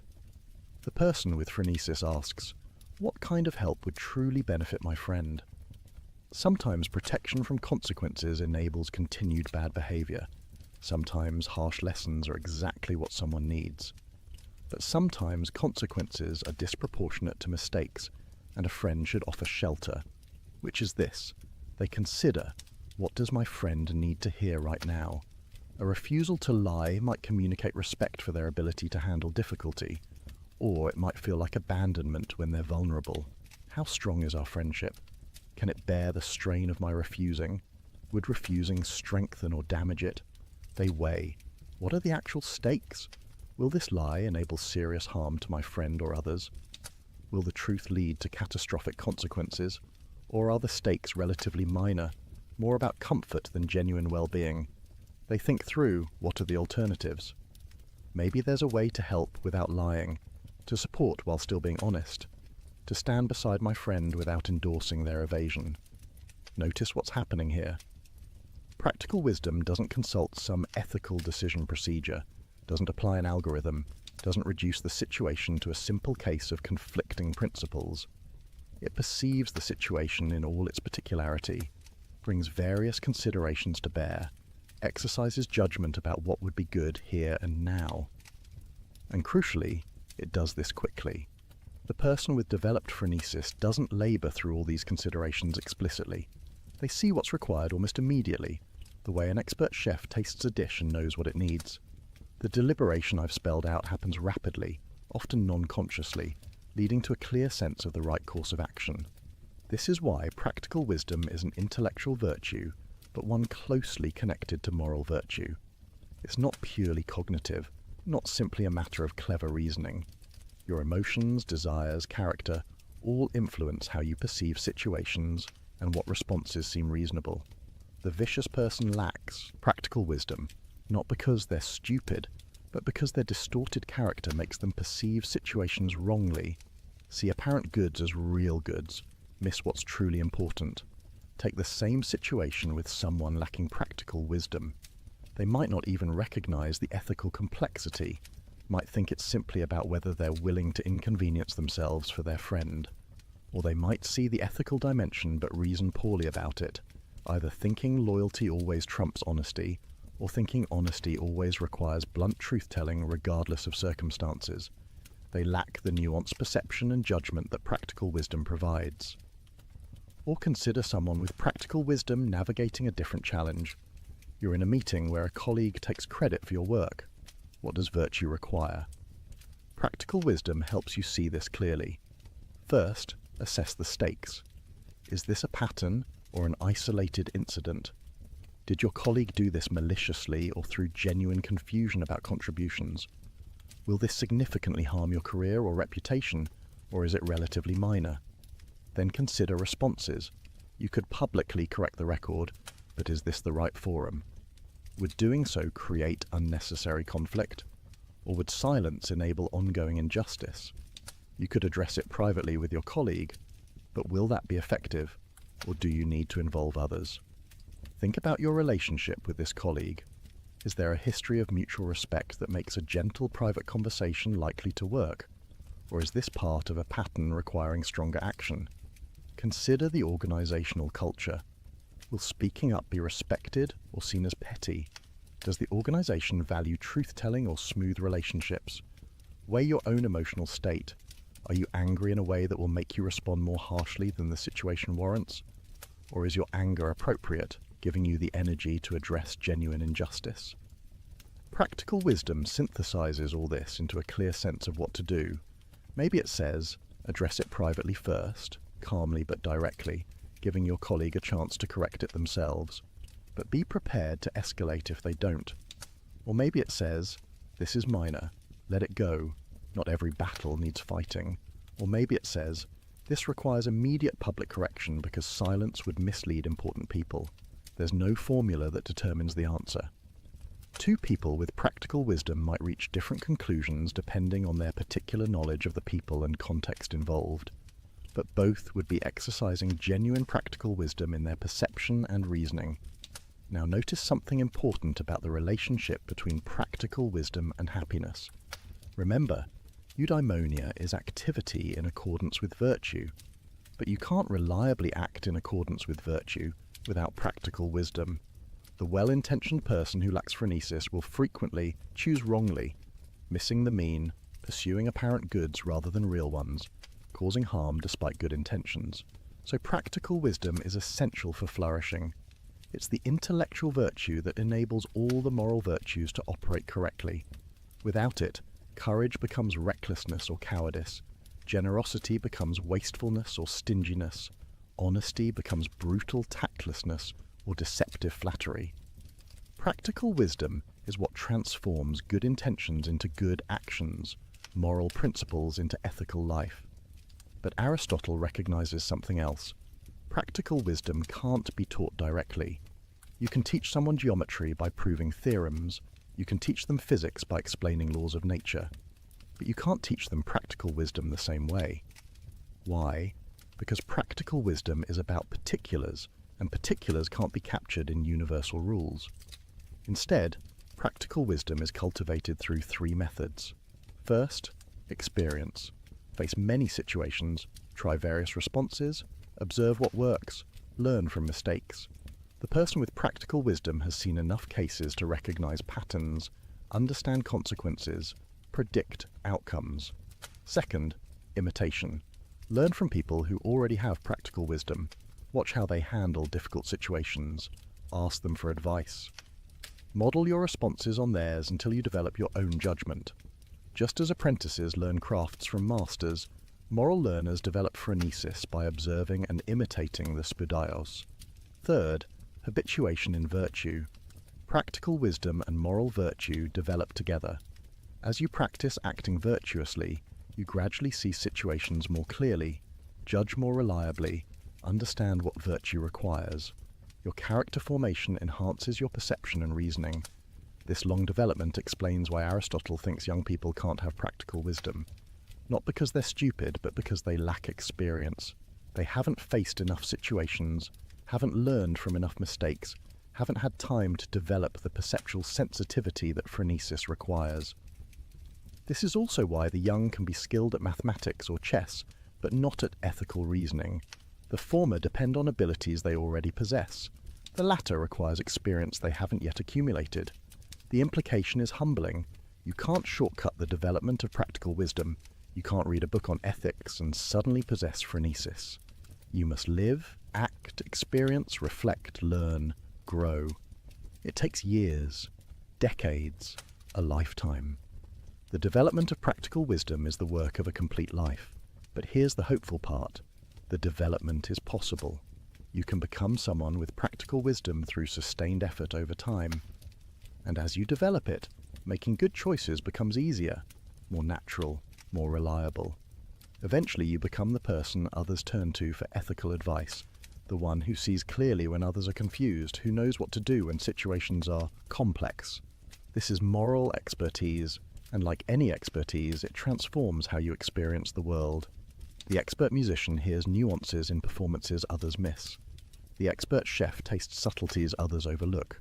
The person with practical wisdom perceives ethical dimensions of situations others don't notice, sees possibilities for action others don't recognize, understands consequences others don't anticipate. And this expertise serves eudaimonia directly. It enables you to act excellently, to exercise virtue reliably, to navigate life's complexities without constantly stumbling. Practical wisdom makes flourishing possible by giving you the tools to live well consistently over time. But how does this development happen? How do we actually become virtuous? This brings us to one of Aristotle's most important psychological insights. We are not born virtuous or vicious. Human infants are born with capacities for virtue, with the raw material, but not with virtue itself. A child can become courageous or cowardly, generous or stingy, just or unjust. Which they become depends on their formation. This formation happens through habituation, through repeated practice, through the gradual shaping of character. We become just by doing just acts, temperate by doing temperate acts, courageous by doing courageous acts. The famous analogy, we learn to play the harp by playing it, we become builders by building, we become good by doing good. But this raises an obvious question, one that puzzled commentators for centuries. If we become virtuous by acting virtuously, how do we perform the first virtuous acts before we're virtuous? It seems impossible, like saying you learn to swim by swimming, but how can you swim before you know how to swim? Aristotle's answer involves distinguishing stages of moral development. In childhood, we act virtuously through external guidance. Parents and teachers tell us what to do. We obey rules we don't yet fully understand. We imitate people we respect. We follow social conventions. At this stage, we're doing virtuous acts without having virtue as a settled disposition.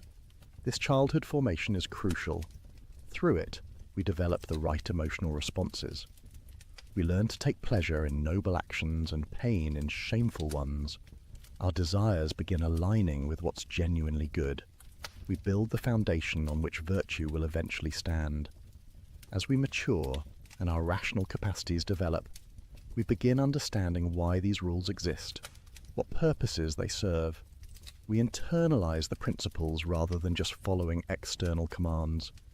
We start choosing virtuous acts for their own sake, because we recognize them as good, not merely because authority figures say so. Eventually, for those who successfully develop, virtue becomes a settled hexis, a stable disposition. Now we spontaneously perceive what situations require. We feel appropriate emotions and perform appropriate actions without constant deliberation. The struggle diminishes. Virtuous action flows naturally from who we've become. This is true virtue, choosing virtuous acts for their own sake, from a stable character with the right emotions and motivations. It's qualitatively different from simply performing the same external behaviors out of fear of punishment or hope for reward. But the transition between stages isn't always smooth. Many people get stuck in intermediate states, understanding intellectually what they should do, but finding themselves unable to do it consistently. Aristotle has a name for this frustrating condition, acrasia, usually translated as weakness of will or incontinence. The person with acrasia knows what's right. They genuinely believe they should exercise, control their temper, resist the extra dessert, do the work they've been avoiding. But when the moment comes, they act against their better judgment. They do what they know they shouldn't and immediately regret it. This phenomenon puzzled Greek philosophers. How is acrasia possible? If you truly know what's good, why would you choose what's bad? Socrates had argued that acrasia is impossible. If you choose badly, you must not really know what's good. What looks like choosing bad while knowing good is actually not knowing at all. Aristotle disagrees. Acrasia is real. People genuinely do act against their knowledge. But how? His explanation involves distinguishing different ways of having knowledge. You can know something in an abstract, theoretical way without that knowledge being active and operative in your current situation. Like the drunk person who can recite moral principles but can't apply them to their own behavior right now. When desire overwhelms reason, your knowledge becomes merely potential rather than actual. You have the information stored somewhere but can't access it effectively. Your emotions or appetites override your rational judgment in the moment. Afterwards, when desire subsides, your knowledge becomes active again, and you wonder how you could have acted so foolishly. The person with complete virtue doesn't face this problem because their emotions and reason are aligned. They don't just know intellectually what's good, they desire it emotionally. Their appetites have been shaped through habituation to want what's genuinely worth wanting, so they don't experience the internal conflict that characterizes acrasia. This explains why moral formation must start young before reason fully develops. If you wait until someone is an adult to start instilling virtue, their emotional responses are already set. They can understand intellectually why virtue matters, but their desires pull in opposite directions. Achieving virtue becomes much harder, maybe impossible. But this raises troubling questions. If character formation depends on childhood habituation, does that mean people who had bad upbringings are doomed? Can someone with vicious character ever reform? Or is virtue available only to those lucky enough to receive proper early training? Aristotle is somewhat pessimistic here. He thinks character change is very difficult once dispositions are set. The person whose appetites were poorly formed in youth will struggle to achieve virtue later. Not impossible, but requiring tremendous sustained effort, working against ingrained patterns, fighting one's own habituated responses. This is one reason why Aristotle emphasizes the importance of good laws and proper education. Society has responsibility to raise children well, to instill virtue in the young, to create conditions that enable character formation. The person with proper upbringing has a massive advantage in achieving eudaimonia. Those denied this advantage face much steeper paths, but even with good upbringing, moral development continues throughout life. You don't achieve complete virtue at age 20 and then simply maintain it. Rather, virtue deepens and matures through continued experience and reflection. The courage of a young soldier differs from the courage of a seasoned leader. The justice of an apprentice judge differs from the justice of a wise elder. Practical wisdom develops gradually as you face new situations, learn from mistakes, refine your judgment. This means moral development is lifelong work. You never reach a point where you can relax, where virtue is so secure you need not attend to it anymore. Until your complete life ends, the project of becoming excellent continues. But here's the encouraging part. Progress is genuinely possible at any stage. Even if you start with disadvantages, even if your character formation was poor, even if you've made countless mistakes, you can still move toward virtue.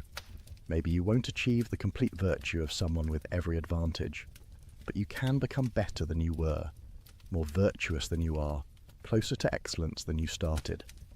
The path requires honesty about your current state, clear vision of where you want to go, sustained effort in practicing virtue, patience with setbacks, and perhaps most importantly, surrounding yourself with virtuous people who model excellence and support your development. Because you can't become virtuous alone. We are social creatures, shaped by our communities, influenced by those around us. The company we keep forms our character as surely as our own choices do. This brings us to one of the most beautiful aspects of Aristotle's ethics, his account of friendship. No one, Aristotle says, would choose to live without friends, even if he had all other goods. Not wealth, not honour, not pleasure, not even virtue itself could make a life good without friendship. Friendship is not optional for eudaimonia, but essential. Not an extra pleasure, but a necessary component of human flourishing.